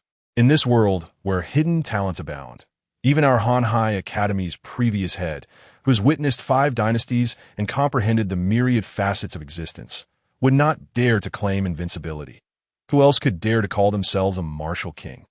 Let us not risk the life of his son. After all, he is a foolish monarch. Do not expect him to grasp any principles. The downfall of Yu is not unjust. Now, to the matter at hand. Let us prepare thoroughly for Lu Chen's inspection. It is best not to allow him to find any flaws. Yes, thus, a series of orders were disseminated, prompting the One Dao Alliance to mobilize urgently in anticipation of the forthcoming inspection. On that day, a splendid carriage from the imperial city made its way toward the Yongzhou border, and to the forefront, Luo Feng, steering the blood-smoke horse, galloped swiftly to the front of the army stationed at the border. Commander Yin Qing, Luo has long admired your illustrious reputation. Meeting you today truly lives up to the name. And Master Mu, judging by your spirit, have you achieved another breakthrough? Young clan leader, you flatter me. This trivial fame pales in comparison to that of His Highness, the Martial King. You still possess that silver tongue. The three exchanged smiles. For today's affairs, we must trouble Commander Yin Qing and Master Mu. What are you saying, young clan leader? This is my duty, Da. Let us refrain from such words. His Highness the Martial King is, after all, half a member of the Mu family. The old man would not assist outsiders. How could he not help his own kin? As the three conversed, the silver armor guards had already guided the carriage to a steady halt before the army. Yin Qing immediately struck his armor and respectfully bowed before the carriage. Master Mu from the Mu family stood beside him, smiling amiably. Yin Qing, I pay my respects to His Highness the Martial King. Our forces are prepared and have established contact with the Quanzhou army. As soon as His Highness the Martial King provides instructions, we shall act at the opportune moment. From within the carriage came the calm voice of Lu Chen. I appreciate your efforts to serve without hesitation. Let us depart. Go. With the silver armor guards guiding the reins, the carriage departed Yongzhou, entering Wenxin Mountain. Atop Wenxin Mountain, the members of the One Dao Alliance, led by the Hanhai Academy, had been awaiting for some time.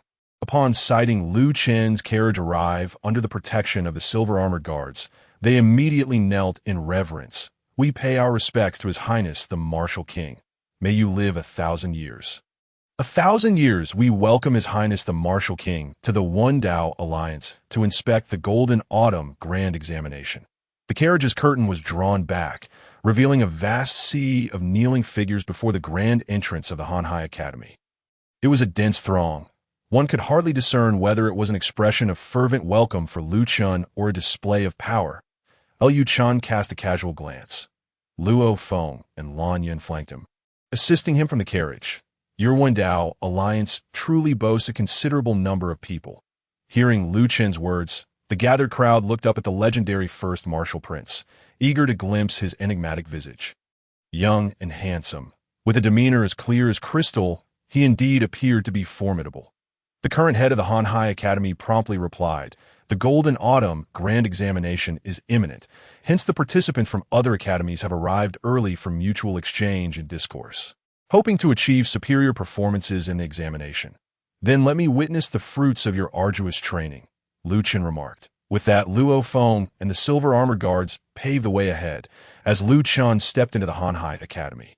The head promptly followed, instructing those nearby, prepare well. His Highness the Martial King is before us. Whether we can earn His Highness's favor depends on your own abilities. Yes, a throng surrounded Lu Chen, like stars clustering around the moon, as they slowly entered the main hall of the Hanhai Academy. Your Grace, please take your seat. Once Lu Chen was seated, the head gestured for the students awaiting inspection to come forth in haste. Before the head could finish, Lu Chen raised his hand to halt him. The head looked puzzled.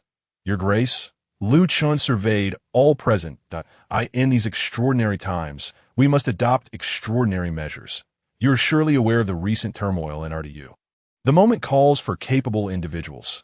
Therefore, aside from the younger generation participating in the examination, I invite all elder heads, scholars, and instructors to come forth to receive my inspection. Upon hearing this, the head and others were momentarily taken aback. At our age, we ought not to trouble the court.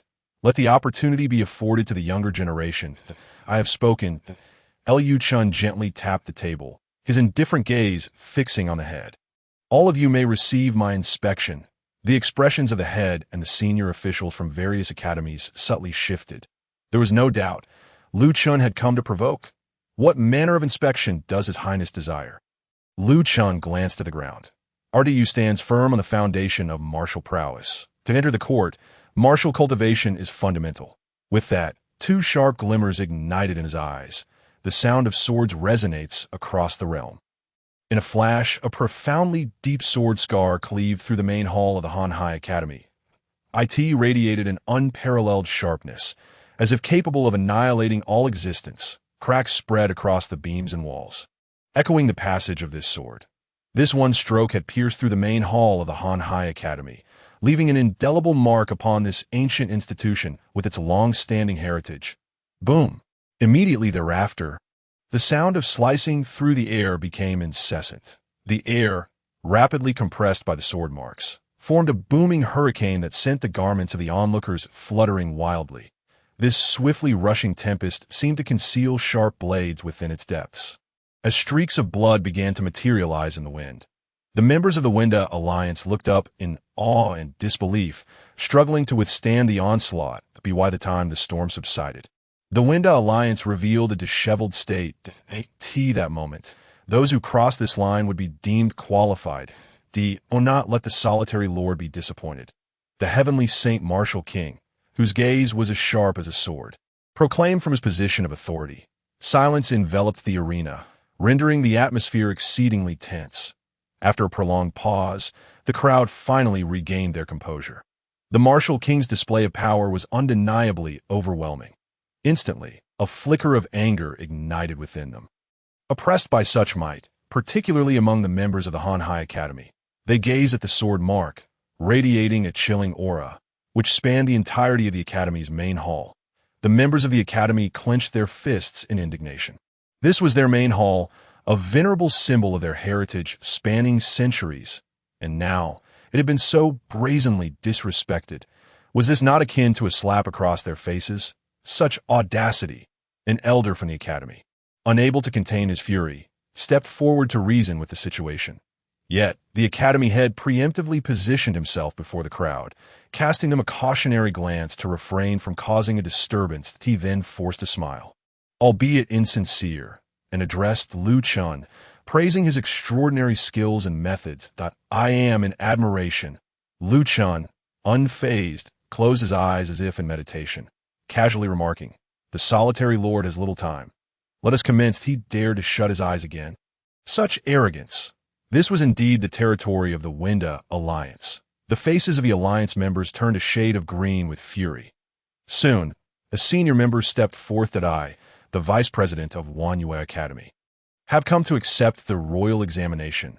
The vice president of Wanyue Academy, a formidable figure who had delved deep into the realm of understanding for many years and was on the brink of becoming a Golden Core master, was the first to step forward to undergo Lu Chen's test. His initial move was a display of high-level vice presidential prowess, while other factions might have been oblivious to Lu Chen's true capabilities.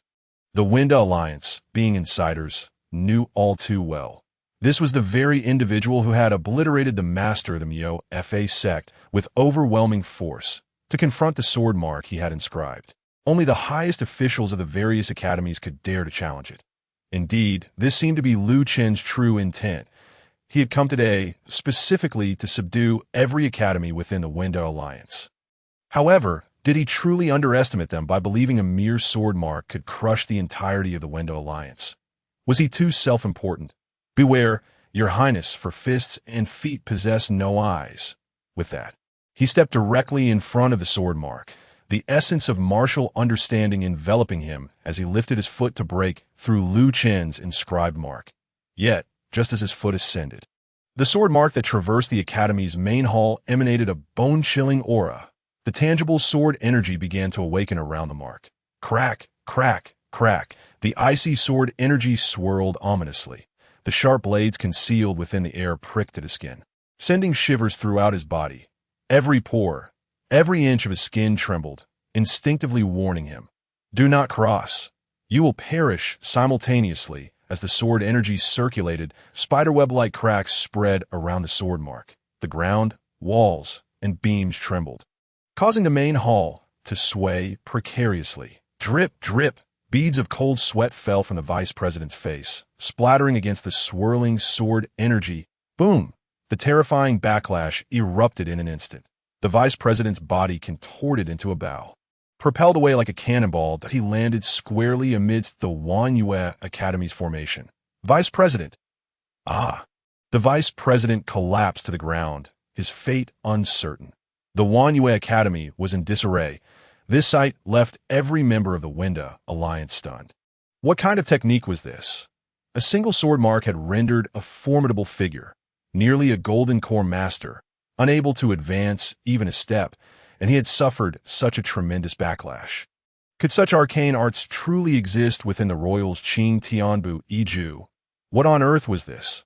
The high-ranking members of the Winda Alliance exchanged glances, seeking answers in each other's eyes. Yet none could provide clarity. This technique was likely an exclusive skill comprehended by Lu Chun beyond the Qing Tianbu EJS. Their gazes met. They noticed the dazed students and a few teachers from the Wanyue Academy. Stunned by the vice president's plight, this cannot continue. In the next moment, another high-ranking individual stepped forward. I, the headmaster of Tianyue Academy, have come to seek your guidance. The headmaster of Tianyue Academy, a renowned master with many years of accolades, exuded an aura of righteousness that had reached a profound state, well known on the celestial rankings. Golden Core Masters were all prominent figures. Yet here they were, coming forth to face a mere sword mark. His appearance elevated the stakes significantly. Everyone's eyes widened in anticipation, eager for this esteemed master to breach the sword mark and restore their honor. However, even in the face of this venerable master, Lu Chun remained indifferent, eyes still shut. Humph! With a cold snort, the headmaster unleashed his righteous aura, manifesting various phenomena in the air, as if his spirit had departed his body, determined to shatter the confinement of the sword mark. Whoosh! He wielded the righteous energy, transforming into a radiant streak, like an army of thousands, aiming to breach the sword mark's barrier, to traverse this chasm. Yet boom! The boundless sword net obliterated the army of righteous energy entirely. The headmaster met the same fate as the vice president. Unable to force his way past the sword mark, a mouthful of blood spewed forth, splattering into the ranks of Tianyue Academy. In a blink. It was swifter than that of the vice president. They barely had time to comprehend what had transpired. The minds of all present momentarily blanked out. Were they dreaming? How was this possible? Even the venerable headmaster of Tianyue Academy could not breach that mere sword mark. And it wasn't even Lu Chen's direct intervention. It was merely a sword mark conjured by his focused gaze. How could such a thing occur? The headmaster of Hanhai Academy wore a grim expression, casting a deep glance at Lu Chun, who remained unmoved upon the throne. Your Highness possesses transcendent abilities. I, too, wish to try. I implore you to grant me your instruction. Another elder from a prominent faction stepped forward, voicing his desire that, if you all are stepping up, I cannot fall behind. Count me in. Once again, a principal from a top academy spoke up. All three stood before the sword mark, the AT this moment, aside from Xinjiang Academy. The heads of the three major academies of the Yu had gathered. They were all top-tier masters nearing the threshold of the martial celestial realm, each capable of holding their own and representing their respective factions. Yet now, they stood united, ready to confront Lu Chen's casual sword mark. This spectacle rendered many within the literary alliance utterly transfixed, their hearts heavy with trepidation. They cast glances at the three formidable leaders, standing as if facing a dire threat, and then at the figure seated at the head, the heavenly Saint Martial King, who remained serene and unperturbed, having closed his eyes since the emergence of the sword scar. Even when the three foremost leaders joined forces, he remained steadfast, not swayed in the slightest. This moment. Even amidst opposition, there were many within the literary alliance who found themselves in awe of the heavenly Saint Martial King's formidable presence. Such is the mark of a true in the next heartbeat. The three leaders moved in unison, as though they had conspired in advance, each taking their designated position, forming a triad of heaven, earth, and humanity. They unleashed their unique ultimate techniques. The overwhelming pressure of the three celestial masters quickly coalesced within the triadic formation, erupting with a terrifying aura far mightier than before, an imposing manifestation of the literary sage. Radiating a profound righteousness, materialized above the trio's heads. He held a tome in his left hand and a brush in his right. The book reflected the vast realm, while the brush danced like a dragon. The magnificent aura surged, piercing through the clouds. Above the literary heart mountain, the winds roared and the clouds swirled. The righteous energy blanketed the sky, suppressing all darkness in the world. In the border city of Yongzhou, Yin Qing and Mu Ye gazed skyward at the gathering literary righteousness, which subtly coalesced into a phantom of the literary sage. They gripped their weapons tightly. What a grand spectacle!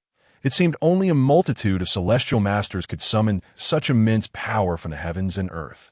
Indeed, it was the leaders of the 4 great academies.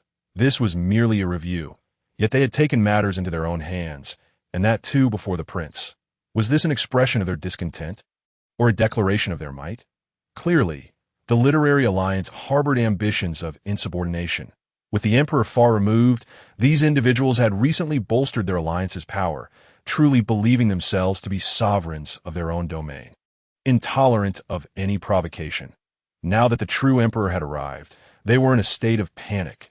All troops, prepare to assist His Highness the martial king at any moment and trample the literary alliance.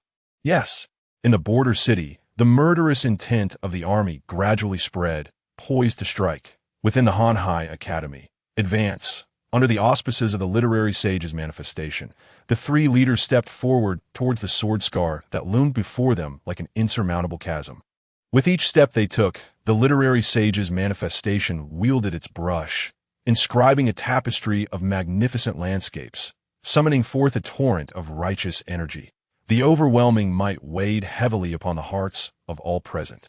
Tightening the strings of their souls, they widened their eyes, awaiting the moment when the 3 leaders would shatter the shackles of the heavenly Saint Martial King sword scar. As they drew nearer, the literary sage made contact with the sword scar. In the next instant, a resounding clash echoed through the air. The sword scar pulsed with a chilling sword energy, reviving with a force that seemed to respond to the provocation. The sword energy was particularly fierce and sharp. With a whoosh, a tremendous wind pressure stirred a terrifying vortex within the tempest. A blinding white light flickered and vanished in an instant, leaving only void before the spectators. Only when the white light dissipated did tranquility return. The world before them became clear. The sunlight was pristine, the autumn breeze gentle, and the passage of time serened on the ground. The sword scar remained intact and scathed. However, the faces of the 3 leaders turned pale. Wait, sunlight? Autumn breeze? Where did that come from? Upon realizing the transformed world before them, the literary alliance erupted in gasps of astonishment. Hiss! Each one inhaled sharply. Before them lay not the grand hall of the Hanhai Academy, which had stood for centuries, but rather a scene of shattered walls with a roof torn away. Looking up at the sky, thick clouds had been rent asunder, leaving behind an endless scar of heaven.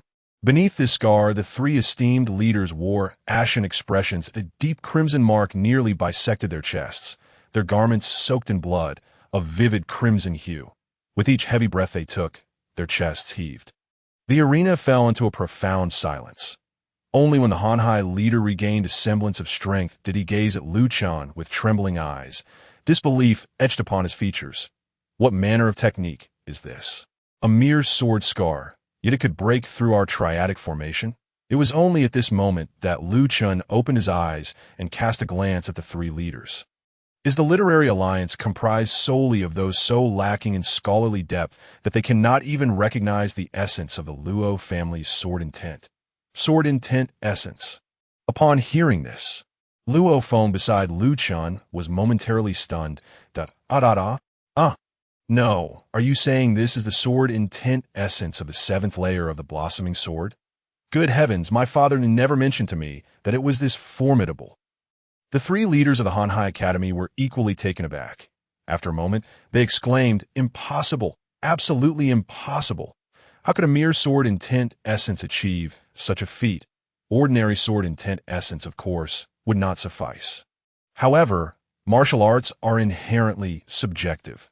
Just as a basic breathing technique in the hands of an ordinary practitioner remains merely that, yet in the hands of a martial celestial, it can be infused with unique insights. elevated to a level of unparalleled mastery. And Chen, whether in terms of his cultivation realm or his comprehension of martial arts, far surpassed that of the common populace. This sword scar was but a trivial technique among his myriad abilities. Hardly worth noting that it seems this is the culmination of the literary alliance's prolonged practice. Not a single one among you can traverse the sword scar. You have left me quite disappointed. The members of the literary alliance opened their mouths, as if to speak.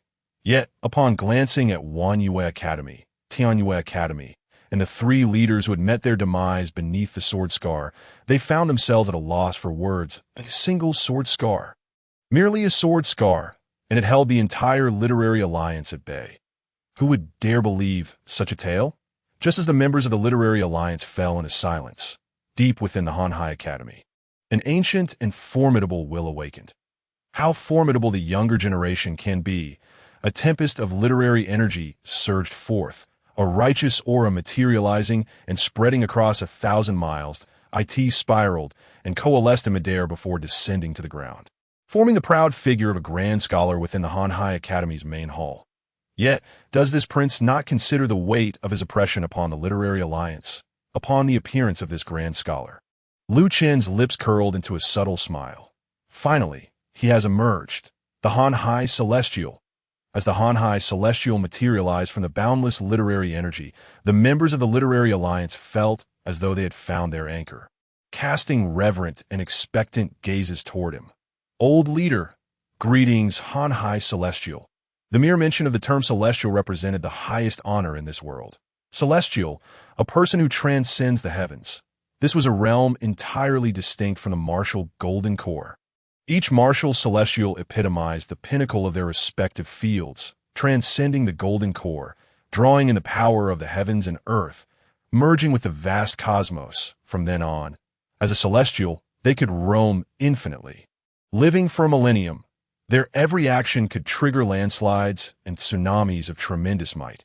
Each celestial represented the zenith of martial prowess in this world, a transcendent existence above the mundane, serving as an indomitable foundation for their respective factions.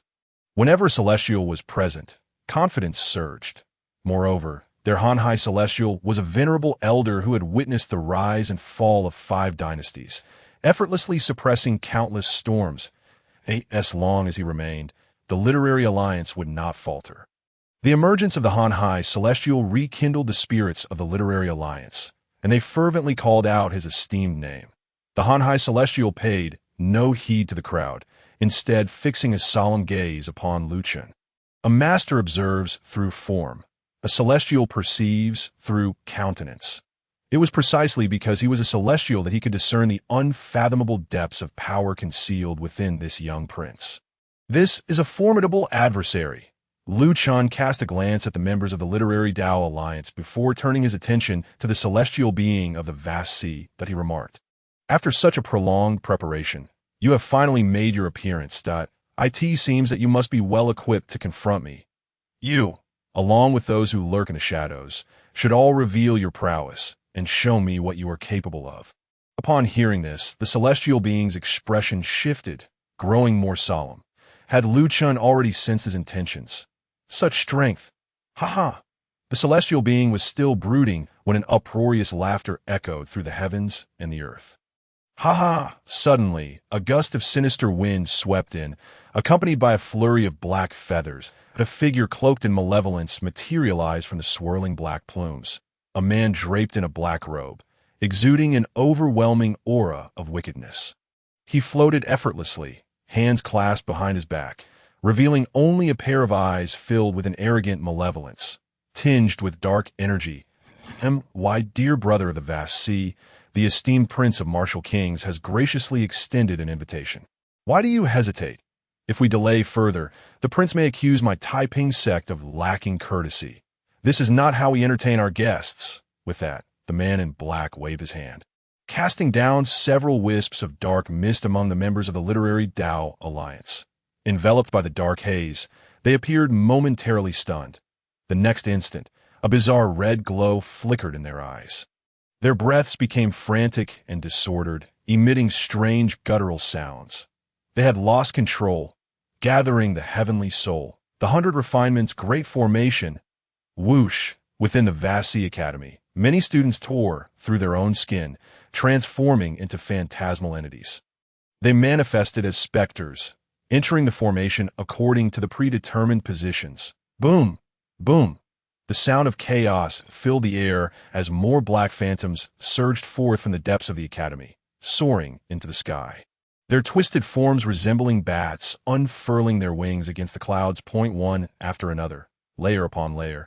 They darkened the sky like a swarm of ominous clouds. Boom! A phantom dark red formation diagram descended from the heavens, enveloping every specter and amplifying their ferocity. The violent aura of slaughter, infused with the unique ominous black energy of the specters, transformed the entire Wenxin mountain into a scene of apocalyptic despair. An aura of foreboding darkness pervaded, instilling hopelessness in all who beheld it. The man in black sat imperiously in the void, towering above the boundless darkness, issuing commands with reckless abandon. The heavenly soul. 100 Refinements. The mortal realm is like a prison. Dear Prince of Martial Kings, how does this grand gift from my Taiping sect strike you? Might it catch your discerning eye? The man in black laughed arrogantly. Seemingly oblivious to the presence of others, as if victory were already assured, he turned his gaze toward Lu Chen. Years ago, your grandfather, the Zhao Xian Emperor, perished beneath my heavenly soul's 100 refinements.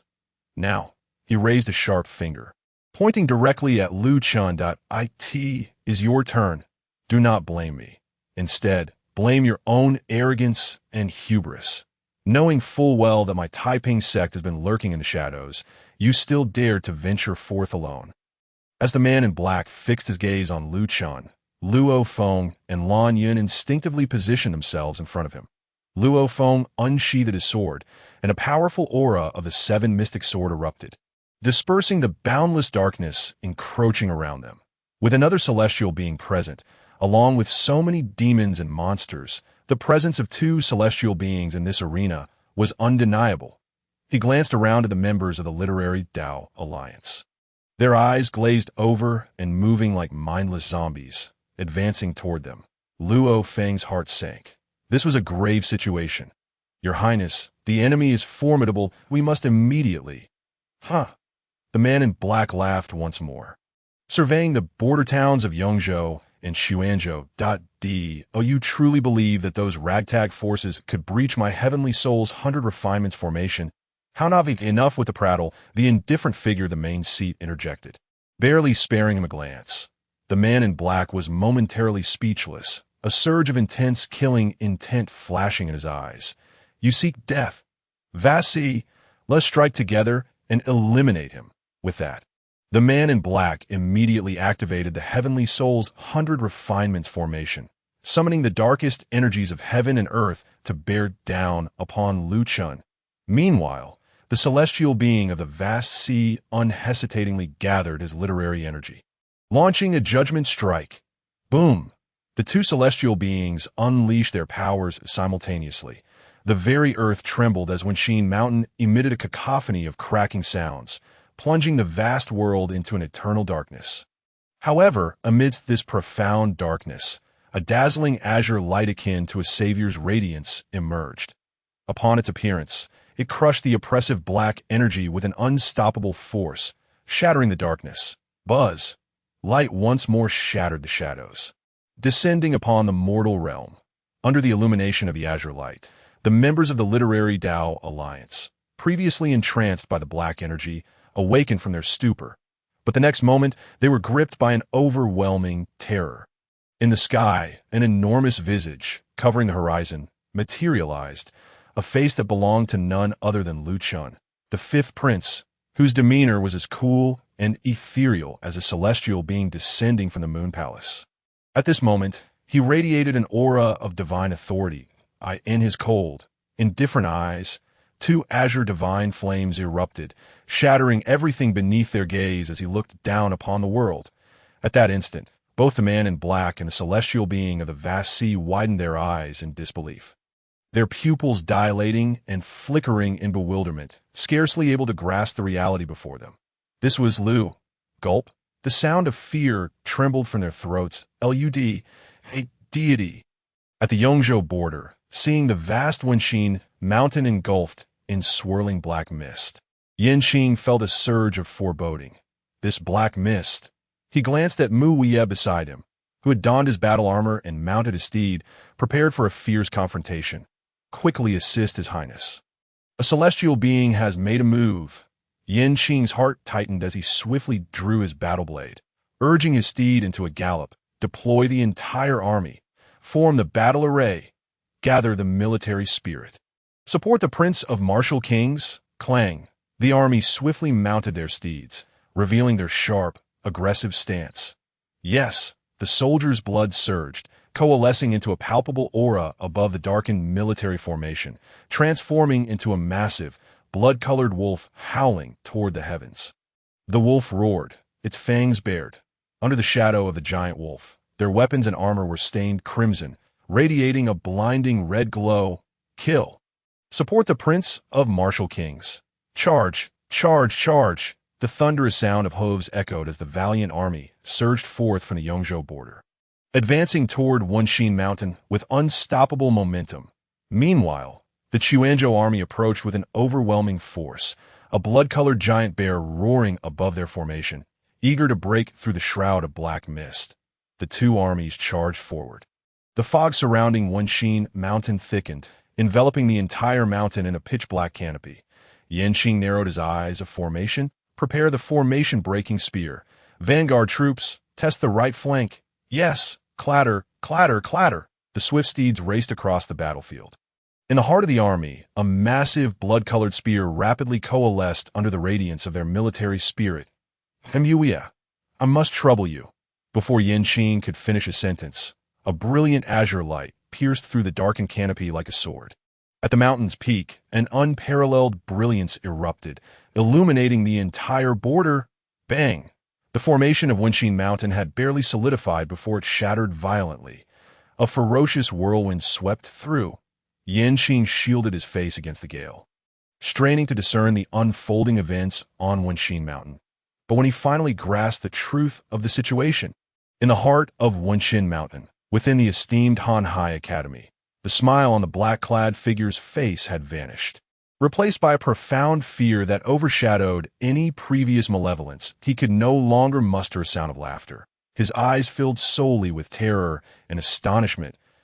It dawned on him, albeit too late, why the master of the mysterious law left no trace before his demise. The Han Hai Celestial gazed up at the colossal visage that loomed in the sky, his fingers tightening to the point of whiteness. The oppressive sense of power was indeed that of a legendary terrestrial deity. Following the likes of Lu Shengxi, yet another terrestrial deity had emerged from the Lu family, and astonishingly, he was remarkably young. Heaven above, the lineage of the Lu family had not yet been extinguished. A divine scion had indeed descended to avert impending doom. Have I, Han Hai Academy, chosen the wrong path? Zhenyang, Zhenyang Dai, an old man, find myself lacking not only in skill but also in foresight. As he pondered, the divine face in the sky receded, dissipating into nothingness, only to be replaced by an immense hand that obscured the sun in the presence of this gigantic palm. The venerable Wenxin Mountain, a site of legacy for countless years, appeared utterly insignificant. The hand descended, unleashing a tempest of lethal winds. That moment, the two celestial beings, along with the black-clad figure, seemed as fragile as mere mortals. How could human frailty withstand the might of the divine? The howling tempest pressed against their bodies. With a thud, their knees buckled, crashing to the ground. As the colossal hand continued its descent, they were thrust deep into the earth. Those nightmarish entities that had peeled away humanity were either reduced to ash in the fury of the storm, exploded under the pressure, or plunged deep in the ground. Boom! The entire Wenxin Mountain erupted in a cacophony of destruction. The ancient site, which had withstood the test of time, shattered into dust. For 100 miles around, tranquility reigned. The majestic mountains faded from sight. The ridges were lost, and lush greenery was nowhere to be found. Only an expansive wasteland remained. The sole remnant was an immense handprint, stretching from Quanzhou to Yongzhou, spanning the land once dominated by the alliance of literary pathways. The sight left the onlookers, both common folk and martial artists, breathless in shock, gasping in disbelief. Many seasoned warriors, mustering their courage, rushed from the border city to uncover the truth. Upon their arrival, they were met with a vast expanse of land where two legions stood in disciplined formation. Surrounding the scene with reverence, the wave of astonishment swept through the crowd. How could two legions have survived such a cataclysm? The people, their hearts racing, turned their gazes toward the epicenter of the army-S formation. At the center stood a figure, ethereal and aloof, draped in a black serpent robe, exuding a chilling aura. Before him knelt a throng of dark-clad individuals. In that moment, the martial practitioners seemed to grasp the gravity of the situation. Releasing a chorus of anguish sounds, their hearts roiling with turmoil. In the midst of the two armies, Chen regarded the multitude of kneeling figures with a detached demeanor, stating, "In the end, none from your so-called alliance of literary pathways have passed my scrutiny. Instead, you have staged a farce of treason." The members of the alliance bowed their heads in unison, pleading for mercy that we harbor no intention of opposing the court. We were utterly unaware that such demons lurked amongst us. Chen dismissed their entreaties, remarking, "It appears the existence of your alliance serves no purpose but to nurture the ambitions of certain individuals within the shadows." His icy gaze flicked toward the pale-faced leaders of the three major academies. The Great Yu Empire had 4 paramount academies, and, aside from Xinjiang, all were present here. The recent rebels predominantly hailed from their ranks. He approached the 3 leaders, his cold stare looking down upon them imperiously. "Do you have anything to say?" The 3 leaders trembled, their eyes wide with fear. Recollections of the recent events haunted them. The 2 celestial beings, the myriad of nightmares, and the heavenly soul-battling formation had all been obliterated in a single stroke. "We, the Prince of Martial Kings. It seems you 3 academies have nothing to say," Chen declared, turning to leaving behind a single, weighty word, "slay." Upon receiving this command, Qing and the soldiers exchanged fervent glances, their eyes alight with zeal, as if in the presence of divinity. "As you command."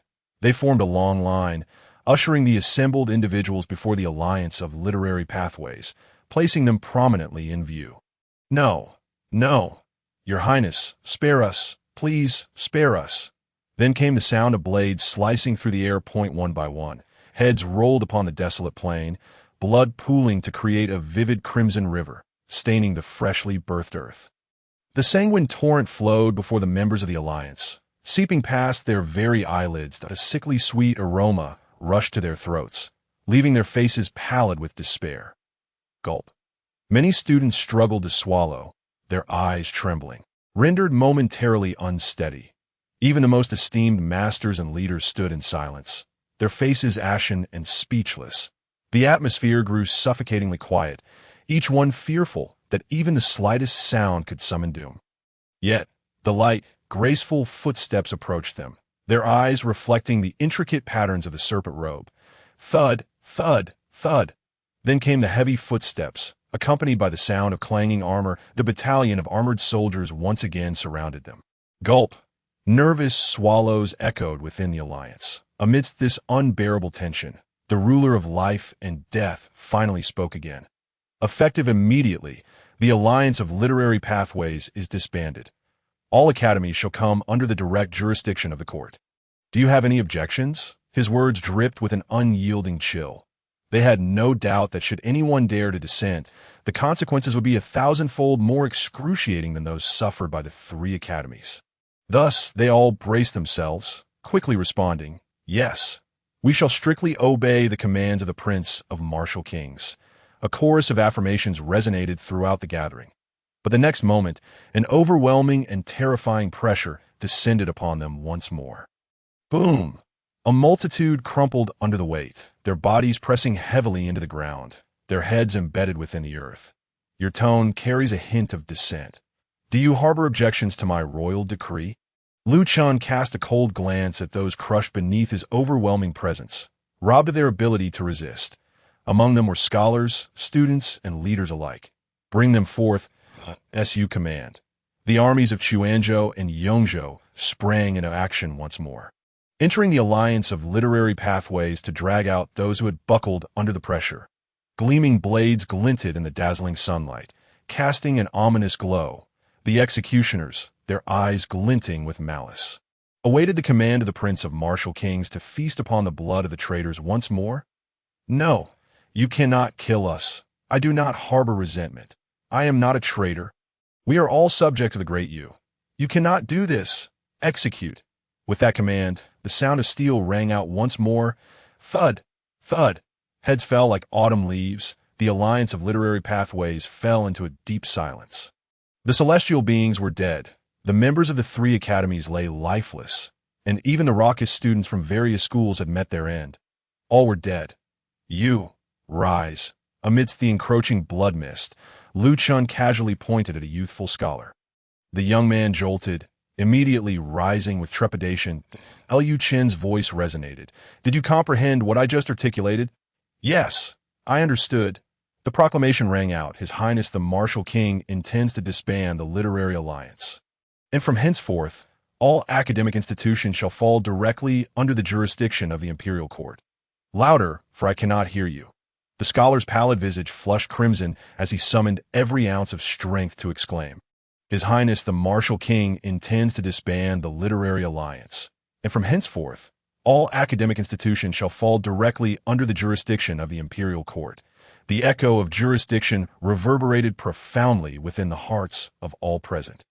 Chen then shifted his gaze towards the others. He heard me clearly. What about you?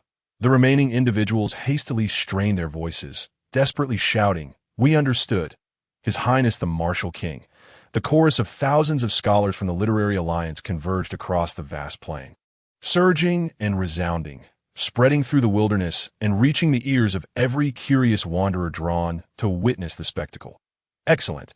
It seems there is no need for me to reiterate, casting a final glance at the remnants of the Literary Alliance, which now no longer existed. Chen turned to depart, his imperial robe billowing in the gentle breeze, creating a breathtaking sight for all observers. Return to the palace. Yes, under the adoration akin to that of stars surrounding the moon. Chen ascended the carriage. As he was about to leave, a thought struck him. He turned back, to be wide away. He began, I am most dissatisfied with the results of this inspection. Although the scar from the Hanhai Academy had vanished. He continued, and with a swift motion, he drew a sword from the waist of a nearby soldier. In the next moment, a thunderous sound erupted as a divine sword cleaved through the chaos. Descending from the heavens, the ethereal sword energy traversed the realms of Quanzhou and Yongzhou. Whoosh. The pressure oscillated, and the air exploded with sound. A straight, boundless chasm suddenly pierced through the two great provinces. Spanning thousands of miles, all present felt their pupils constrict, their mouths agape in shock. The sword was sheathed. This is a lesson I hope you will engrave deeply in your hearts, a constant motivation. With that, Chen's carriage slowly made its way back to its original path. The crowd remained in stunned silence, still reeling from the awe-inspiring feat that seemed to span two vast provinces. It took them a considerable time to regain their senses. Hiss! Among the soldiers, the one whose sword Chen had borrowed was left dazed, as if his soul had momentarily departed, unable to distinguish reality from illusion. It was only when someone reached for his sword that he jolted awake. Swatting away the encroaching hand, he clutched the precious sword to his chest, eyes warily scanning his comrades, vowing to defend his treasured heirloom with his life. From this day forth, this sword would be his family heirloom. Not even for the position of commander would he part with it. This was glory, supreme glory. He intended to pass it down through generations. When he grew old, he would bring his descendants to this boundless sword scar and tell them. In that year, the martial king of the celestial dynasty wielded this sword, cleaving the realms of Quanzhou and Yongzhou, leaving the deepest imprint upon the scholarly world. This sword had been personally wielded by the martial king. The other soldiers, witnessing this, could not help but sigh in regret, lamenting why they had not stood a bit closer. For perhaps the martial king would have casually borrowed their swords as well. Alas, the soldiers were filled with envy, jealousy, and resentment. Meanwhile, the scholars were left in a trance, gazing at the unfathomable sword scar before them. their minds conjuring the colossal visage that had overshadowed the sky. Beads of sweat the size of beans dripped from their foreheads, soaking their garments. I in the imperial court of Yu, within the hall of floating worlds. The old emperor was engaged in discussions with various princes and ministers regarding recent adjustments. Sons, how has the examination of our secret treasury progressed? Have you uncovered any clues left by our ancestors to aid us against the enemy? In response to Father Emperor, we have unearthed some leads. Within that treasury, if one employs the Qing Tianbu, Iju, certain positions will yield vague responses. The deeper the mastery of the technique, the more pronounced the reaction. Then it seems, report. Before he could finish, a hurried voice interrupted from outside. The tone suggested that a rare piece of good news had been received. The assembly turned their gazes. Intrigued, I in these critical times, to hear such an urgent report was indeed a rarity. Report. His Highness the Martial King has achieved resounding success in his Eastern tour. The rebels of the Literary Alliance have all been subdued by His Highness the Martial King, displaying the might of a celestial being among mortals. The Hanhai Celestials and the enigmatic celestial beings of the Taiping sect have perished, and the three main instigators of the rebellion have been executed publicly. The core supporters from the Tianyue Academy and Wanyue Academy have also been systematically eradicated. Thus, the Literary Alliance is hereby disbanded, and from now on, it shall be under the direct jurisdiction of our Dayu Imperial Court. The messengers swiftly and succinctly relayed the battle report from the Eastern Tour. Upon concluding, the Hall of Floating Worlds fell into an eerie silence, as if a pause button had been pressed. Everyone was left in a state of bewilderment. The old emperor was stunned, the princes were stunned, the ministers were stunned, and even the officials from the Luo family were left aghast. Celestial beings on land. Hanhai Celestials, the enigmatic celestial beings of the Taiping sect, and the rebels of the Literary Alliance. These terms were comprehensible. Yet, when strung together, they became incomprehensible. After a prolonged silence, the old emperor's dragon eyes widened. What did you just say? The fifth prince is a celestial being on land. What transpired during this Eastern tour? Speak truthfully. To report to your majesty, the cause of the matter is, he recounted the significant events that had transpired within the Literary Alliance. Upon hearing this, the ministers were taken aback. All mouths gaped wide open, unable to close for a long time. This is unprecedented? A celestial being on land who eradicated two great celestial beings. Chen. Madness, sheer madness. A celestial being on land is a realm revered as the divine among mortals. Since the last celestial being on land, Lu Shengxi, Dayu has not seen another reach this divine realm for 3,000 years. The challenges and hardships are unimaginable. Yet now, at merely 20 years of age, Lu Chen has achieved the status of a celestial being on land. Madness, this world is truly mad. A tempest of turmoil surged within the hearts of the ministers. The old emperor seated upon the dragon throne remained silent for a long time. In the stillness of the Hall of Floating Worlds, he finally uttered, "Good, good, good." In the region of Jingzhou, situated on the borders of Dayu, an unusual master-disciple duo arrived in the city. The master was a towering figure, clad in a wide beast-skin coat, with disheveled hair and an aura of primal wildness. The disciple, in stark contrast, was dressed impeccably. Resembling a delicate scholar, they gazed at the imperial edict displayed on the walls of Jingzhou, listening to the praises and laments echoing around them. The master clenched his teeth, exclaiming, "Outrageous! This is intolerable," with a dramatic flourish of his wide sleeves. He stormed towards the outskirts of Jingzhou. The pristine disciple hurried to catch up, hearing his master declare, "This is utterly outrageous. Since the reign of Emperor Zhao Xian, my demonic sect has distanced itself from the lands of the Yu, residing in the outer realms. Where do these so-called great figures of the demonic path come from to invade the imperial city? I know nothing of such individuals within my demonic sect.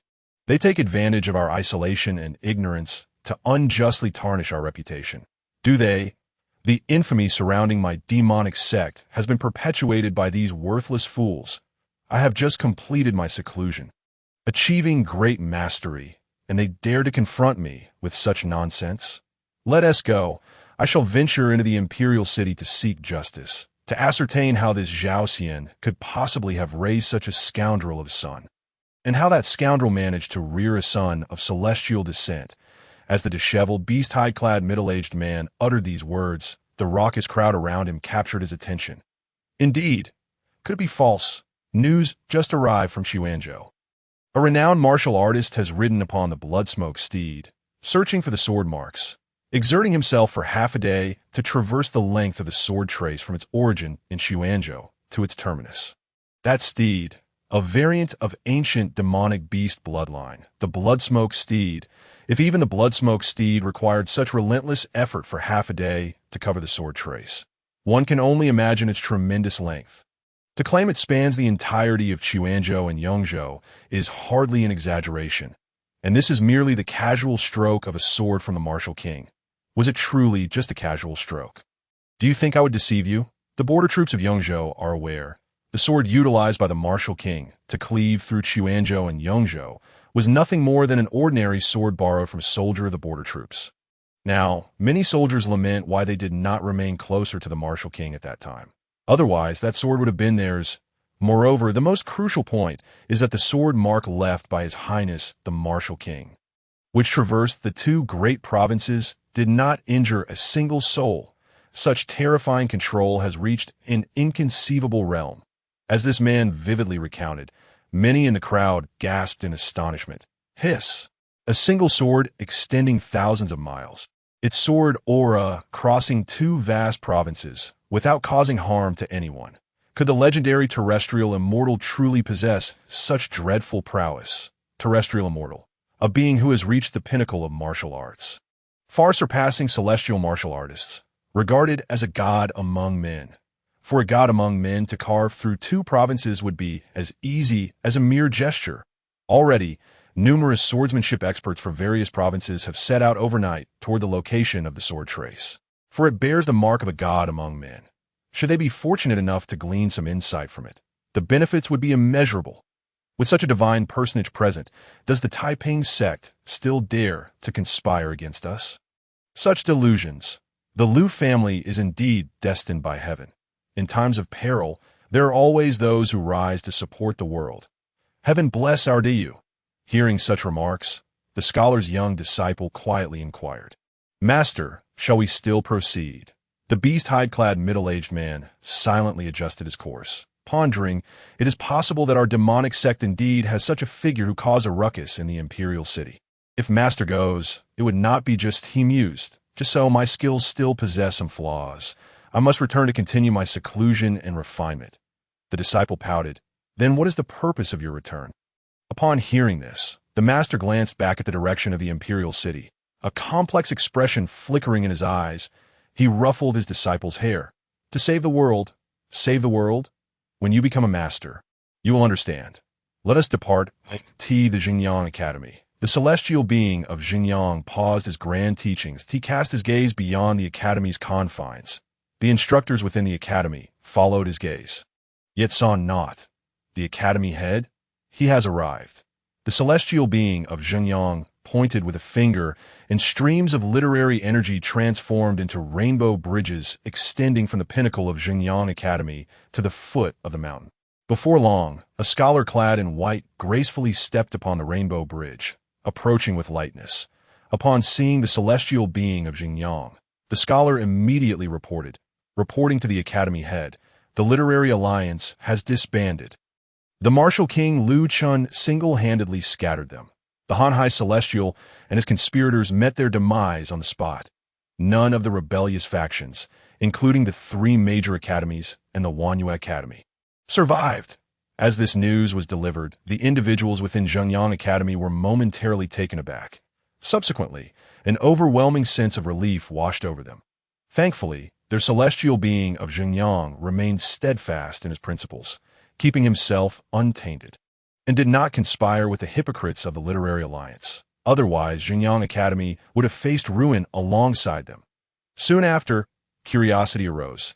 How did the martial king Liu Chen manage to defeat the literary alliance single-handedly? Could it be that he relied upon the strength of military formations, employing some grand array? Within the academy, a flurry of inquiries erupted. Yet the celestial being of Xinjiang, with a tranquil expression, turned a page of the scripture in his hand. He appeared entirely unperturbed by the outcome, as if he had anticipated it was the terrestrial immortal. However, upon hearing the term terrestrial immortal, his hand paused momentarily. He closed the scripture, in that case. Let today's teachings conclude here. With the absence of competition from the three major academies, you shall surely ascend to greatness without requiring my instruction. Go forth. The crowd, bemused yet amused, complied and departed. Once the various instructors and scholars had left, the celestial being of Xinjiang cast a glance toward the direction of the Diyu imperial city. Stroking his grizzled beard, he lamented, "Zhao Xian, not only have you birthed a fine son, but also a splendid grandson." As he sighed, a hint of amusement graced his countenance. He turned and entered his private meditation chamber within the academy's main hall. Beside the desk in the meditation chamber hung a long scroll. The scroll depicted a blazing sun and a crescent moon, both resplendently suspended in the sky. An emperor, adorned in a dragon robe, stood beneath the celestial bodies, gesturing with ease, commanding the mountains and rivers. The celestial being of Xinjiang approached the scroll, lighting 3 incense sticks before it. "Master Chonda, may you rest in peace in the heavens. Your descendants have not faltered. They are all exceptional." No sooner had the words left his lips than the imperial scene on the scroll transformed into an abyss of darkness. A pair of obsidian eyes emerged from the depths of the scroll. The entire scroll trembled violently. The celestial being of Xinjiang, witnessing this, calmly channeled his righteous aura, transforming it into a resplendent sun. The blazing sun shone brilliantly, eternally stabilizing the mountains and rivers. He inscribed a character infused with the essence of heaven and earth's righteousness. Seal. The character manifested, and the dark-eyed figure within the scroll gazed deeply at the celestial being of Xinjiang before vanishing back into the darkness. The scroll reverted to its portrayal of the emperor. The celestial being of Xinjiang inserted the 3 incense sticks into the incense burner before the scroll. "Do not be anxious. I have but a century left to live." Patience is key in the imperial city. As Lu Chen's entourage made their entrance, a wave of exuberance enveloped them. The citizens of the imperial city lined the streets, young and old, men and women alike. Standing on either side, gazing at Lu Chen's carriage with reverence akin to witnessing a deity, as the carriage rolled past the city gates, a chorus of cheers erupted, resounding through the air. "Welcome back. His Highness the Martial King. Congratulations, Martial King. Hail to the Martial King, terrestrial immortal. His Highness the Martial King is invincible across the realm." The citizens of the imperial city displayed fervent enthusiasm, their eyes ablaze with passion. Lu Chen lifted the curtain of his carriage, taking in the fervent adoration of the people that a fiery spirit ignited within the citizens, radiating brilliant light, their faith ignited by hope, by aspiration, by the name of Diyu. He nodded in acknowledgement to the citizens of the imperial city before closing the curtain. Proceeding onward into the palace, my goodness, did His Highness the Martial King just nod at me? You must be mistaken. He was clearly nodding at me. In the palace, upon sighting Lu Chen's carriage, the guards quickly saluted, welcoming His Highness the Martial King back from his eastern tour. Your Majesty and the court officials have awaited your return for quite some time. His Majesty has been eagerly anticipating the news of your great victory at the front lines and is awaiting you at the Fusher Hall to bestow upon you grand rewards. As the commander of the guard spoke, his body trembled with excitement, his words laden with exhilaration. Heaven be praised, the Martial King before us is a terrestrial immortal. He is the one hailed as a god among men. It is akin to the unparalleled prowess of the Emperor Gongshi from that bygone era. A singular figure capable of subduing an entire dynasty. Now, as I engage in conversation with King Wu, how will the annals of history, 3 millennia hence, recount this moment? Will it say, King Wu embarked on an eastern tour to pay homage, greeted by the commander of the Imperial Guard, who held the reins of his horse, leading him to the Hall of Floating Worlds? Ah, might I also be considered a noteworthy figure in the chronicles of history? Contemplating this, the commander of the Imperial Guard became even more exhilarated. He promptly approached the carriage, grasping the reins of the horse. "Young general, please rest. I shall take the reins." Subsequently, as if reaching the pinnacle of his existence, he declared, "Your Highness, please follow me." The guards nearby regarded him with envious glances, yearning to lead the horse themselves. Under the watchful eyes of the assembled guards, the commander strode proudly, guiding the horse to the Hall of Floating Worlds. Within the hall, the aged emperor and his ministers have been awaiting their arrival for some time. The high-pitched voice of the elderly eunuch rang out. "Your Majesty, Your Majesty, His Royal Highness, King Wu, has arrived." Instantly, the drowsy emperor perked up. "My son returns. You wretched servant. Why are you not announcing him? Do you wish for my son to suffer in the carriage?" "Yes, your servant obeys," announced His Royal Highness, Lu Chen. For an audience outside the Hall of Floating Worlds, Lu Chen's figure emerged. "I, your son, pay my respects to Father Emperor." The aged emperor waved his hand repeatedly. "No need for formalities. Rise, my son. You have just quelled the rebellion, vanquishing two formidable celestial beings and countless traitors of the Taiping sect. You must be utterly exhausted." "Thank you, Father Emperor," Lu Chen replied, standing to face the incredulous gazes of the civil and military officials and his royal brethren. As he took his place, eyes seemed to lock onto him, circling like a hawk. Even the emperor upon the dragon throne was no exception, that he scrutinized him from left to right, top to bottom, and finally let out a remark laden with significance. "My son has truly concealed much from me."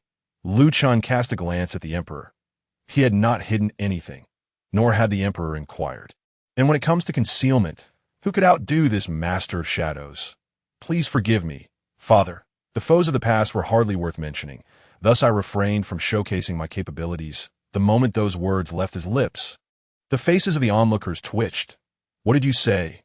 "The foes of the past are hardly worth mentioning. So, in your eyes, only an entire alliance of scholars and the Taiping sect's celestial beings' ambush could compel you to utilize your celestial prowess. Is that it? You truly are a deity among mortals." Had it been anyone else with the current array and ambush of the Scholarly Alliance, they would surely perish. The officials gazed at Lu Chen, who had just returned victorious, yet remained unfazed, as if he had merely accomplished a trivial task. They looked around at their peers, among them, who was not a so-called genius in the eyes of the populace, who had not once been youthful, carefree, and unrestrained. Yet now, in comparison to the invincible King Wu before them, what were these so-called geniuses? Mere stepping stones to his greatness. The various princes regarded Lu Chen with complex expressions, subsequently sighing in unison, the celestial being on earth, a god among men, capable of subduing an entire realm. If it were not to ascend the throne, the others would find no peace even if they did. Observing the emperor's insistence on awaiting Lu Chen's return, it was likely that the position of heir apparent would be decisively established in this very court assembly. Yet, perhaps this was for the best. The eldest prince, Lu Yun, suddenly felt a sense of relief. As if some internal pressure had been lifted, he glanced at his royal brothers. At the very least, they could enjoy their leisurely lives as kings, free from the burdens of power struggles. The chaos instigated by the rebellious Taiping sect and the nightmares would soon dissipate under the suppression of the fifth prince. Indeed, a fortune for the great Yu. They ought to be grateful for this. The third prince, Lu Lang, noticed Lu Yun's gaze and responded with a smile, maintaining a demeanor of gentlemanly camaraderie. The sixth prince, Lu Huan, had no reservations. If his brother were to become emperor, he wholeheartedly supported it.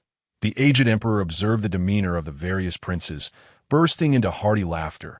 "Ah, what a trivial matter! My son is indeed unrivaled in the world. With my son present, the great Yu shall remain unassailable for eternity. Such mere rebels and nightmares cannot hope to topple the illustrious legacy of the great Yu. That insignificant Lu Yu, that little fiend, dares to claim that our earthly guardian can no longer protect us? Look at the sun above. How bright, how radiant. It represents the great Yu. The great Yu shall forever be the sun of this world, the guardian of mankind. How can some lowly, unsightly beings contend with the brilliance of the great Yu? This is destiny." The emperor spoke with fervor. The ministers hurriedly echoed, "Congratulations, Your Majesty! Congratulations, His Royal Highness, King Wu! Long live Your Majesty! Long live the great Yu!" Huh! The resounding laughter of the emperor once again filled the hall of floating worlds. After a long while, it finally subsided. Fifth, the hearts of those present quickened. They understood that the focal point of the assembly was approaching, which was precisely why the emperor had kept them here until now. The unresolved position of heir apparent was about to reach its conclusion today. This was perhaps the swiftest determination of an heir apparent since the founding of the Great Yu. Facing the expectant gazes of the assembly, the emperor directed his attention to Lu Chen, scrutinizing him repeatedly. Within the depths of his eyes, flickers of uncertainty lingered.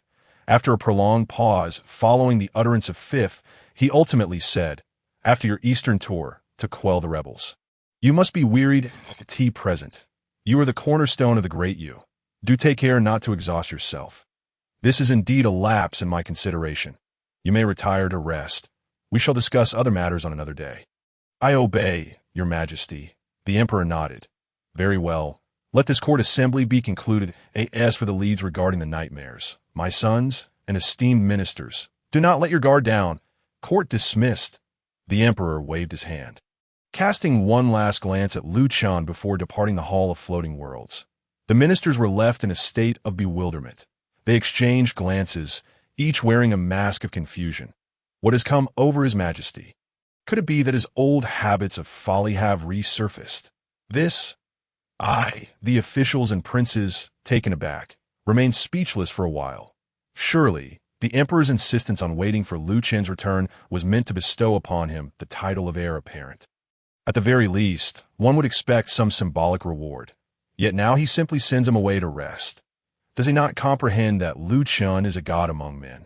Does he truly believe that a mere moment of rest is significant? Moreover, with Lu Chen's godly prowess, which unwise prince would dare to contest him? Just ask the brothers of Emperor Shengshi. Would they dare to act? This display was utterly unnecessary. They truly could not comprehend. It aptly reflects the saying, "The heart of a ruler is inscrutable." Officials aligned with the Luo family quickly approached Lu Chen. "Your Highness need not take offense. His Majesty likely harbors concern for your well-being, thus delaying matters. Indeed, with your celestial strength, who would dare oppose you? We need only wait a few days." Lu Chen paid no heed to the fleeting glance of the old emperor as he departed. The resonant force of the bright sun and moon in the clear sky was no longer concealed. He was about to lay all his cards on the table. All that remained was to wait. Outside the palace, a carriage emerged under the protection of a multitude of guards, making its way toward the inner city and the heavily guarded Anping residence, situated near the palace, within Anping residence. The leader of the Luo family's personal guards entered the small courtyard and beheld a striking figure seated on a stone bench, her brow furrowed in contemplation as she practiced her artistic skills. He paused for a moment, his expression somewhat peculiar, and no matter how often he looked, he couldn't shake the feeling that she was a mirror image of his own prince. Both individuals exhibited a tranquil demeanor, reading books, sipping tea, and honing their crafts. However, the distinction lay in the prince's focus on martial arts, while this lady engaged in the refined pursuits of music, chess, calligraphy, and painting. "Miss Chen, the imperial concubine has arrived," announced a guard. The imperial concubine. Chen Shi quickly rose, tidied the unfinished painting on the table, adjusted her attire, and made her way to the front entrance of Anping residence. The imperial concubine's carriage approached slowly, revealing a beautiful woman clad in flowing, iridescent garments. "Commoner Chen, she pays her respects to Your Highness." Yuan Guifei Mu Jintang grasped Chen Shi's hand, exclaiming, "So you are Chen Shi? Truly, your beauty lives up to your name. Deserving of the title of the most exquisite maiden of Jiangnan. Even this palace cannot help but grow fonder of you."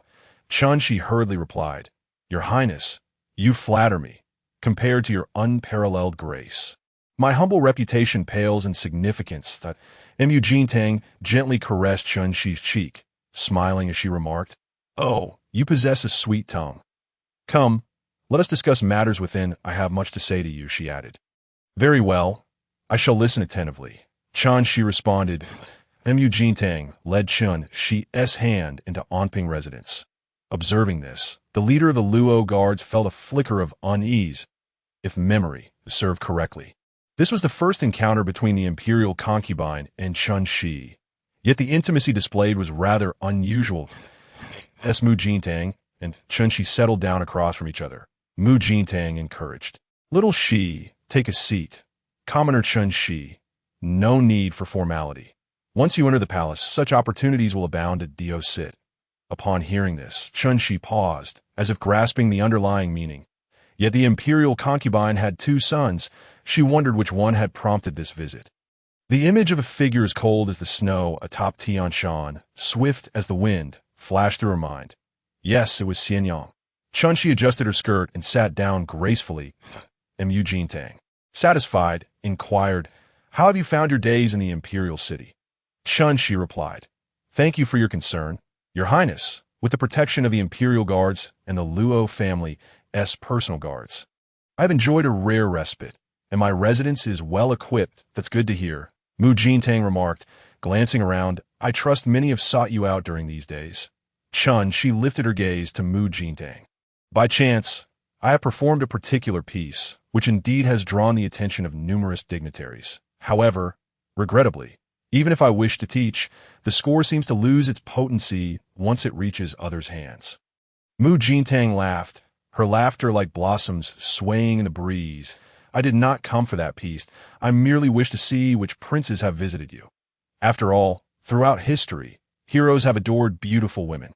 A beauty like you, little Shi, would surely captivate them as well. With the unparalleled allure of the most beautiful maiden of Jiangnan, combined with that unique piece, which royal would not harbor special feelings for her. Winning her favor could yield an unmatched weapon against the nightmarish clan. In this critical juncture, the princes vying for succession, who would not regard her presence with significance. The difference lay merely in those who knew their limits and those who did not." Chen Shi offered a faint smile, saying, "Several princes have indeed sent people to visit, except for the fifth prince." That Mu Jintang hesitated. "He is quite busy with state affairs, as the martial genius of the Lu family. The burden of the nation rests heavily upon him, naturally leaving him with less time than the other princes." Chen Shi smiled sweetly, realizing that this imperial concubine had come for her particular son. A figure like the prince, bearing the weight of both country and family, would naturally be preoccupied with more pressing matters. "I understand," Chen Shi replied. Mu Jintang smiled. "You are quite astute. Little Shi, you have saved me much discourse. I sent word to the Chen family in Ningzhou yesterday." Chen Shi's fingers twitched slightly as she grasped the hem of her skirt. "They mentioned that everything has been prepared for you." Releasing her grip, Mu Jintang continued, "However, I do not wish to force anyone's hand. It is best to consult with the person involved. What do you think, little Shi?" Chen Shi lowered her head. "Your Highness and the elders may decide for me." "Your Highness, Your Highness," a joyful voice echoed from outside Anping residence. "Your Highness, the prince has returned victorious. He has defeated the Literary Alliance, decisively slain the celestial beings of the Han Hai and Taiping sects, ordered the disbandment of the Literary Alliance, and carved indelible marks in Xuanzhou and Yongzhou. The entire imperial city is celebrating the prince's achievements." Mu Jintang beamed with joy, "as long as Chen Heir has returned safely. That is all that matters." She glanced at Chen Shi. "Little Shi." "Aye." Chen Shi interjected, "Your Highness need not worry about me. You should go and see the prince. This eastern expedition has been arduous. It would be best to return promptly." Mu Jintang boarded her carriage, bidding farewell to Chen Shi as she hurried back to the palace. Watching her depart, Chen Shi returned to the courtyard and resumed work on her unfinished painting.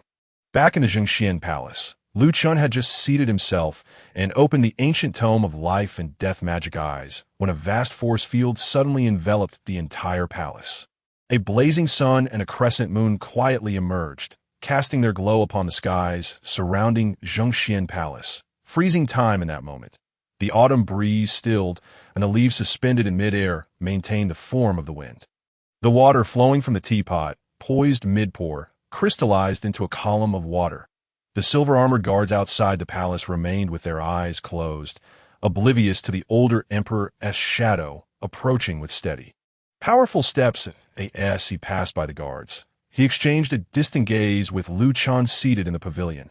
The visitor was none other than the old emperor.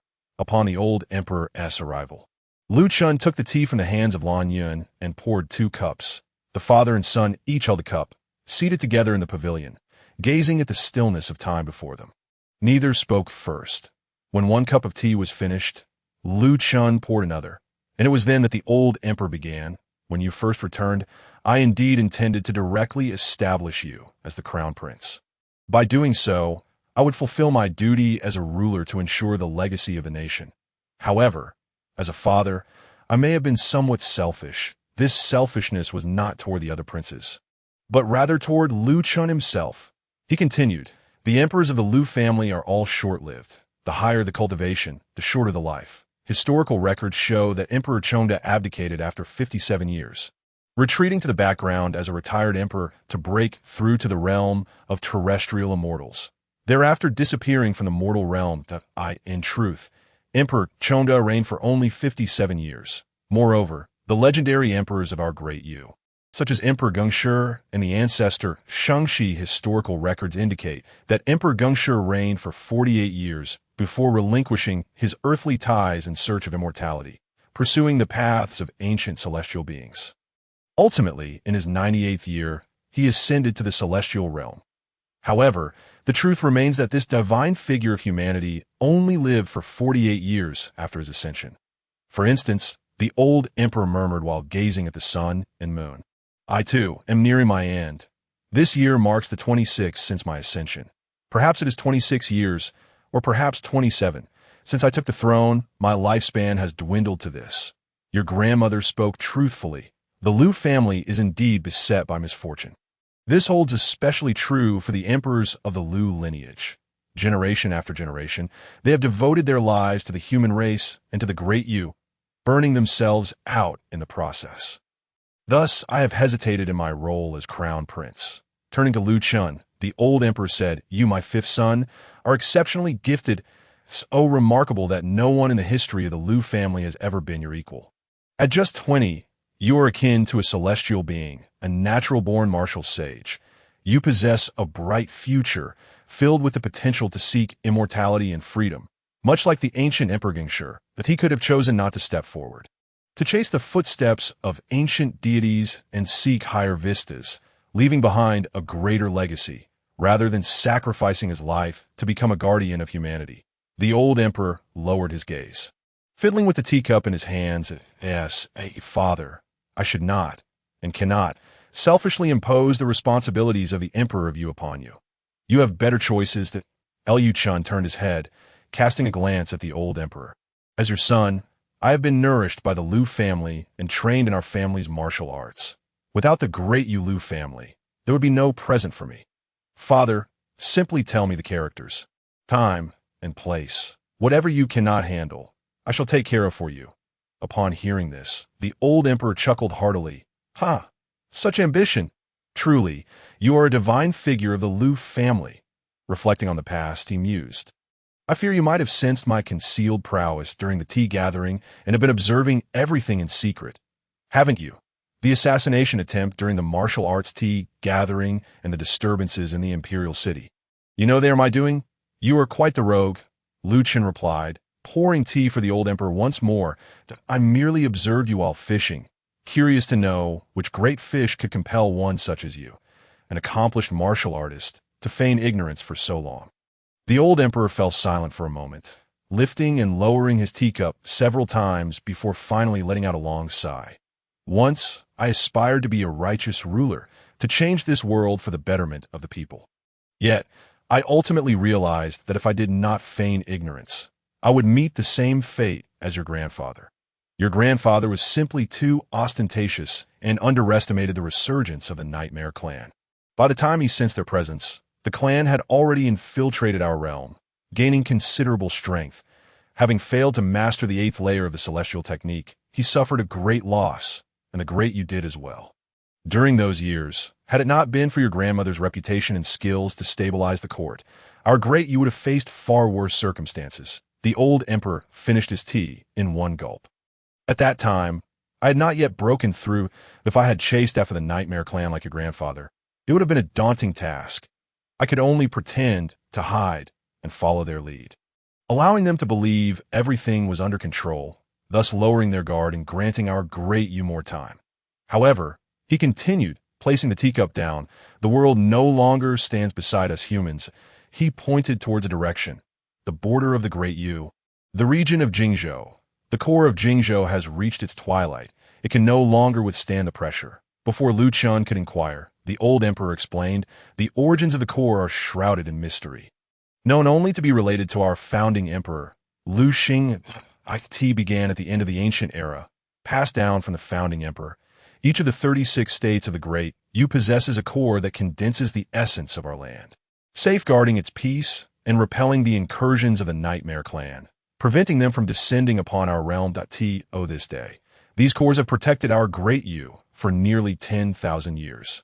Throughout this time, the Nightmare Clan has relentlessly attacked the cores, employing various means to deplete their strength. Upon hearing this, Lu Chen recalled the recent incident involving the Soul Flames. The Soul Flames, the old emperor nodded. Indeed, their self-destructive method of consuming the core is undoubtedly the work of the Nightmare Clan. They're truly ingenious in their attempts to diminish our core's power. They have employed every conceivable tactic.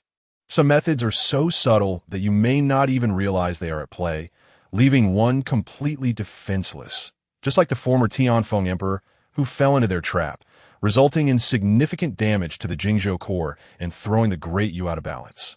To prevent further deterioration of the Jingzhou core and maintain stability, it was ultimately Emperor Gengshi who sacrificed his own life, replenishing the core's power, thereby restoring balance. At this point, the old emperor cast a deep glance at Lu Chen.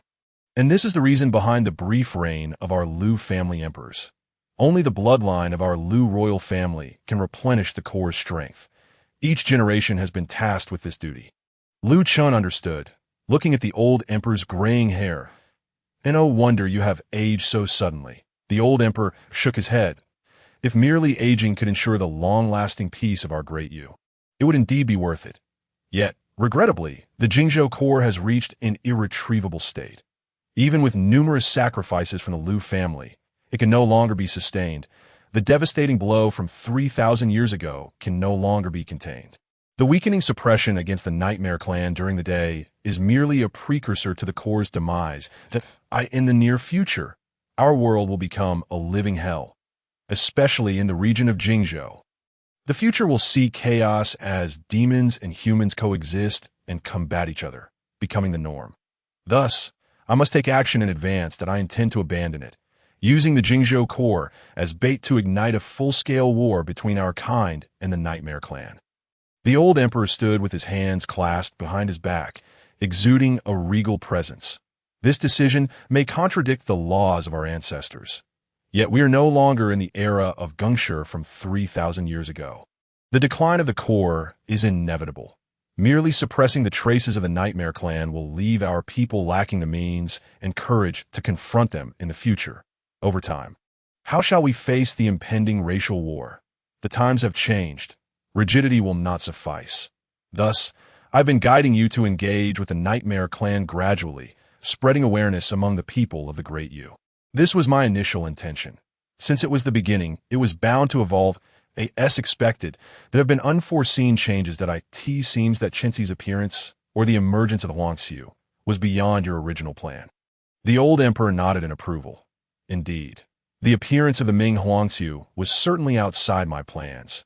Its emergence has completely disrupted my original strategy, exposing figures that should not have surfaced at this time, and further heightening the vigilance of the Taiping sect, prompting them to suspect me more quickly.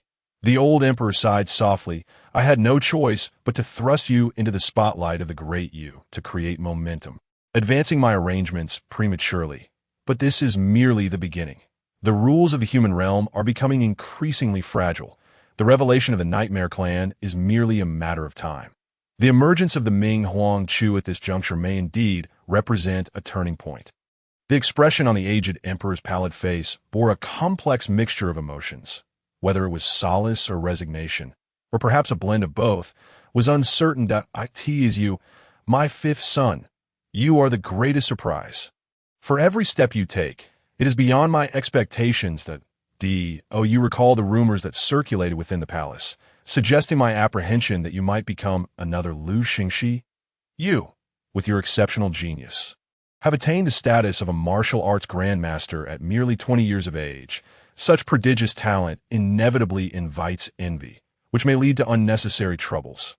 Thus, I deliberately allowed others to believe that I was wary of you, aiming to reduce their scrutiny and grant you more time to focus on your cultivation and growth. Yet, at the martial arts tea gathering, you showcased the prowess of the Qing Tian Shenyang. With your mastery of the Qing Tian Shenyang, without the emergence of celestial beings, none can rival you. Should you remain hidden any longer, it would only diminish your encounters and render you passive in the future. Therefore, I bestowed upon you the authority of the military in the imperial city, guiding you once more to delve into the secrets of the Yin clan. And now, the unexpected appearance of the Ming Huang Chu has occurred.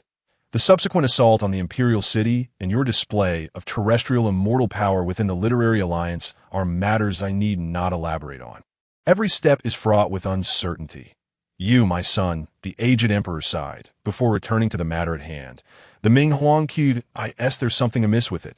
The emperor shook his head, but I cannot articulate it clearly. I have merely unearthed some clues regarding the Ming Huang Chu based on fragmented remnants left by our ancestors. That it is said that the Ming Huang Chu embodies the essence of righteousness, possessing the power to counter all malevolence and darkness, serving as an incarnation of the world's rules. The origins of these rules are as enigmatic as questioning why our Lu lineage's bloodline can replenish the Earth's core, or why our Qing Tian Shenyang can subdue the Yin clan. Beyond our respective progenitors, no one knows. The lineage that preserves the Ming Huang Chu, in a certain sense, shares a natural opposition with our Lu family, being the purest representation of a human race. Alas, this lineage was eradicated by the Yin clan in ancient times, extinguishing its legacy. Even the Yin clan believed that the Ming Huang Chu had been completely lost, leaving only our illustrious Lu family as its final adversary. Yet now, this long-lost skill from the ancient era has re-emerged. Moreover, it has returned in such a fortuitous manner at this critical moment. The emperor turned to glance at Lu Chen once more. And you, my son, have mastered the Qing Tian Shenyang, becoming the most talented inheritor in the history of the Lu family, fortuitously born in this era. The two great nemeses of the Yin clan, the Qing Tian Shenyang and the Ming Huang Chu, are now united. Times, I cannot help but ponder whether this is the design of fate that I end this age. When the Yin clan is at its zenith and humanity is at its nadir, has hope been once again bestowed upon our kind. Before Lu Chen could respond, the emperor continued, I wish to believe this fervently. Yet, there are matters I cannot accept so readily. At this critical juncture, it is prudent to exercise caution. As I previously mentioned, the Yin clan will employ every means at their disposal to undermine the Earth's core, utilizing tactics that may be unimaginable to you. When you inquire whether there is an issue with her, I must again shake my head. I have little time left. This is a decision that you must make for yourself. Regarding the Ming Huang Chu, perhaps only a terrestrial immortal like you can discern its true implications. Should there be no problems, then all shall rejoice, for she will be your greatest ally, with the Lu bloodline combined with the Ming Huang Chu. Even if the world transforms into a purgatory, there remains the potential to reshape the cosmos. Liu Chen nodded, then broached the subject of the emperor's plan for Jingzhou. How do you intend to ignite the situation in Jingzhou? The emperor did not answer immediately, but turned to Lu Chen, reaffirming, Fifth son, have you truly resolved to shoulder the burdens of the Yu? You should grasp the weight of my words. This responsibility is heavier than you might imagine. The power of the Yin clan is far greater than you perceive. I must impart to you another piece of grim news. You must know that even the legendary human god of the past, the first emperor, ultimately sacrificed himself to refine the core, rather than leading humanity in a counteroffensive against the Yin clan. This implies that within the Yin clan, there exist formidable beings that even the human god could not contend with. Grim news? Is that not a beacon of hope? Lu Chen retorted. Let us hope that the so-called Yin clan strongholds can endure his tribulations. Then allow me to share a piece of good news with you. Chen declared. While the world may not perceive the depths of the Yin clan, how could they fathom the entirety of my strength? Celestial beings regard me as a star, while terrestrial immortals perceive me as the moon. Even should I bear the weight of the populace and uphold the Yu, I can still forge an era of peace. With the Yu in my hands, chaos shall not prevail at that moment. The brilliance of the sun and moon intensified, elongating the figures of the father and son. The emperor remained silent for a long while, reflecting on Chen's words that I am growing old. Indeed, a faint smile crept upon his lips. After all these years, I find myself lacking the indomitable spirit of my son. Excellent, the emperor proclaimed, invigorated by Chen's resolve. Let us, father and son, orchestrate a grand performance against the Taiping sect and the Yin clan. Igniting Jingzhou and delivering them a lesson they shall not forget. The aged emperor's stooped figure straightened significantly at that moment. As if he had returned to his youthful vigor, he turned to depart. Leaving behind a final proclamation, the next court assembly, I shall announce your elevation to crown prince, granting you the authority to govern the state. As he reached the palace gates, he seemed to recall something. Ah, the tome of the death and life demon, Never mind, you possess greater discernment and insight than I merely caution you that the techniques cursed in ancient times are not to be trifled with. Particularly concerning the whereabouts of this tome, even I lack clarity. It likely has leaked from the upper echelons of the Yin clan. Exercise vigilance. As the sun and moon began to fade, the stillness of time resumed its flow. The emperor stepped forth, his figure vanishing from sight. Outside the palace gates, the silver-armored guards opened their eyes, blinking as they resumed their watch over the gates. Time swiftly passed, and half a day had gone by. Beyond the borders of the Yu, in the land of the Wolf clan, the sun dipped below the horizon, casting its dying rays upon the Wolf Valley. The sunset in the Wolf Valley is renowned as a breathtaking spectacle. Cherished by people from all walks of life, this moment. Atop the valley, several shadowy figures cloaked in black robes gazed at the descending sun, their eyes darkening with an increasingly chilling intensity. Thanks to Chen, I have not witnessed such a beautiful sunset in quite some time. Then savor it while you can. This wretched thing will be out of sight before long. One can only hope. Hope? What? Has Chen's emergence instilled fear in you? Not fear, merely a sense that perhaps fate itself is safeguarding the Liu family, ensuring its survival. Despite the current emperor's condition, a figure even more extraordinary than Liu Shengxi has arisen to turn the tide. This emperor is likely no ordinary individual. Do not underestimate him. Are you still attempting to defend your foolish plan? You are correct. Your absurd scheme has squandered countless invaluable resources of the Taiping sect. You are correct. Even our other plans. You are correct. Two peculiar flames flickered into existence amidst several shadowy figures cloaked in black. They collided with one another, their intensity growing fiercer with each moment. A powerful wave of energy began to surge, and a tense atmosphere permeated the air, signaling that a confrontation was imminent. At that very moment, a shadow descended from the heavens, halting the impending clash. With a firm grip, it seized the heads of the two individuals. Are you two incapable of understanding my words? An icy, piercing gaze emanated from beneath the hood of the black robe, striking the two with a chill that felt as if they had plunged into a frigid abyss. A bone-deep cold enveloped them. The others present lowered their heads, too intimidated to meet the gaze of this sudden celestial being. I have stated countless times that dissent within our ranks is intolerable. Regardless of your personal grievances, you must suppress them in the face of our singular enemy, the Liu clan. What? Are my words ineffective? Do I need to personally intervene to correct your persistent faults? The hand gripping their heads exuded an ominous, chilling aura. The massive hands tightened like iron, producing a crackling sound as if their skulls were on the verge of being crushed. The color drained from their faces. Vice Master, please temper your anger. We acted in haste. We would never dare forget your teachings.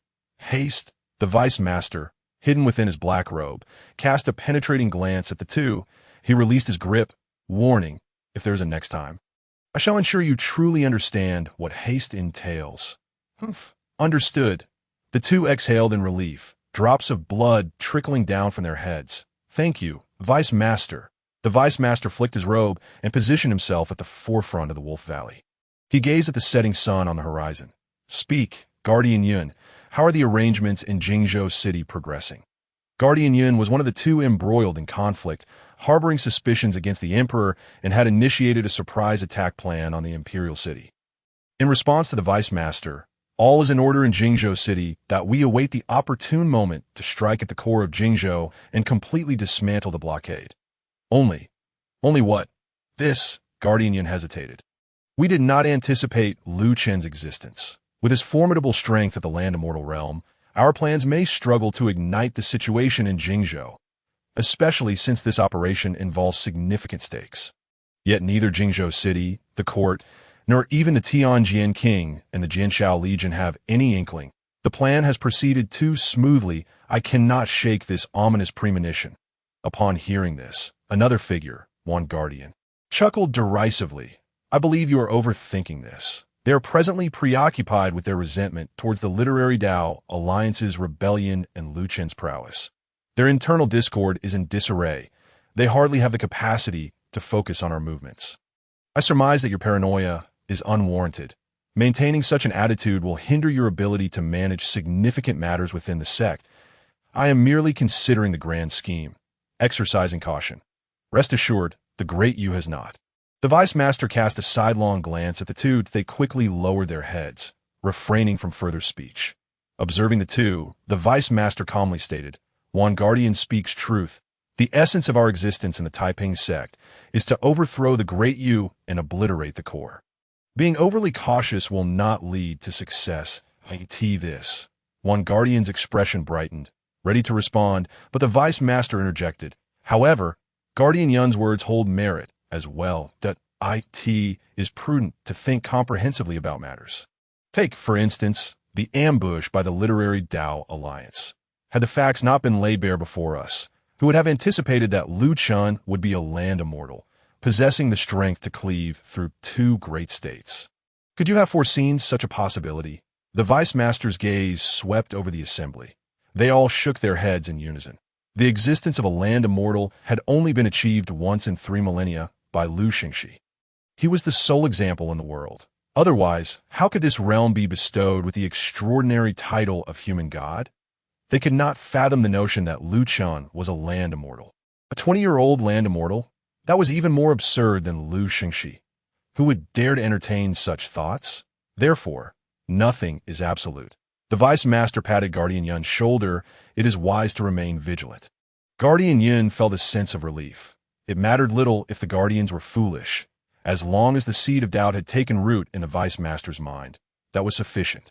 The Vice Master then proclaimed, "With Lu Chen as an unforeseen variable, the Jingzhou plan shall be temporarily postponed. We shall remain idle. The core of Jingzhou is irretrievably lost. This is dictated by the rules of the world, and its demise is merely a matter of time. Even if the Lu family produces another land immortal, what difference would it make? Can they prolong the life of the core? We can afford to wait. The royal family cannot." The Vice Master gazed at the setting sun, murmuring, "Let us wait and see who cannot endure the wait first." Understood. In the Waya Academy. Go. Whoa. The old steed of Mo Wenju was once again replaced by the blood smoke horse. Following the resolution of the Literary Dao Alliance incident, he hastened back to the Waya Academy without pause. Upon reaching the academy's gates, Mo Wenju dismounted and immediately made his way to the residence of Master Yin. Along the way, Mo Wenju observed numerous fellow disciples looking at him with envious and admiring gazes, bowing in respect. "Brother Maowen, thank you for your arduous journey, Brother Maowen. For this autumn's grand examination, we wish you success in making a name for yourself and dominating the great Yu court henceforth." Mo Wenju felt somewhat bewildered. What is this all about? The turmoil of the Literary Dao Alliance has been resolved. Should you not be preparing for the examination? The disciples shook their heads. "Brother, you are unaware. The palace has decided that for this autumn's grand examination, our Waya Academy shall have only you as a candidate." Mo Wenju was taken aback, immediately suspecting that the palace leader still harbored treasonous intentions. But upon reflection, he recalled the sword that Prince Wu wielded during his eastern tour, which had shattered the courage of the Literary Dao Alliance. a memory still vivid in people's minds. The palace leader had always been prudent. How could he engage in such reckless behavior? There must be further considerations behind this decision. Mo Wenju pondered. Master Yin was already waving to him from the main hall of the academy. Wenju, Master. Master Yin nodded in satisfaction. You have performed admirably. This is largely thanks to your diligence that we shall discuss these matters later. Come with me now. The palace leader wishes to see you. Very well, he too was eager to discover the palace leader's intentions. Master Yin led Mo Wenju to the main hall of the academy. The ancient yet youthful leader of Waya, resembling an immortal sage, had been awaiting them for some time. Upon seeing Mo Wenju, he spoke, "You must be quite puzzled as to why I stated that for this examination. Only you shall participate." Before Mo Wenju could respond, the leader continued, "It is because you and your master are the only untainted individuals. All others from our Waya Academy are deemed doomed by the royal court. Should they participate, your situation would become exceedingly awkward and distressing, especially in comparison to those from the Xinjiang Academy." Mo Wenju's pupils widened. He seemed to grasp the leader's intention. The leader continued, "The conspiracy to conspire against the crown is an unforgivable crime at any time.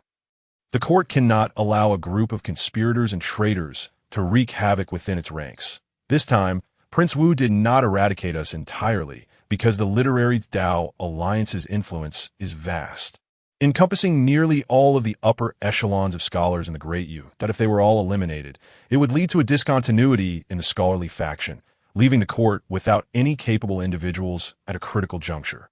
Thus, they only executed the leading forces of the three great academies and Tianyu Academy. However, as the saying goes, one can evade the initial trial but cannot escape the subsequent reckoning. The crime of conspiring against the state is one that the court shall always remember."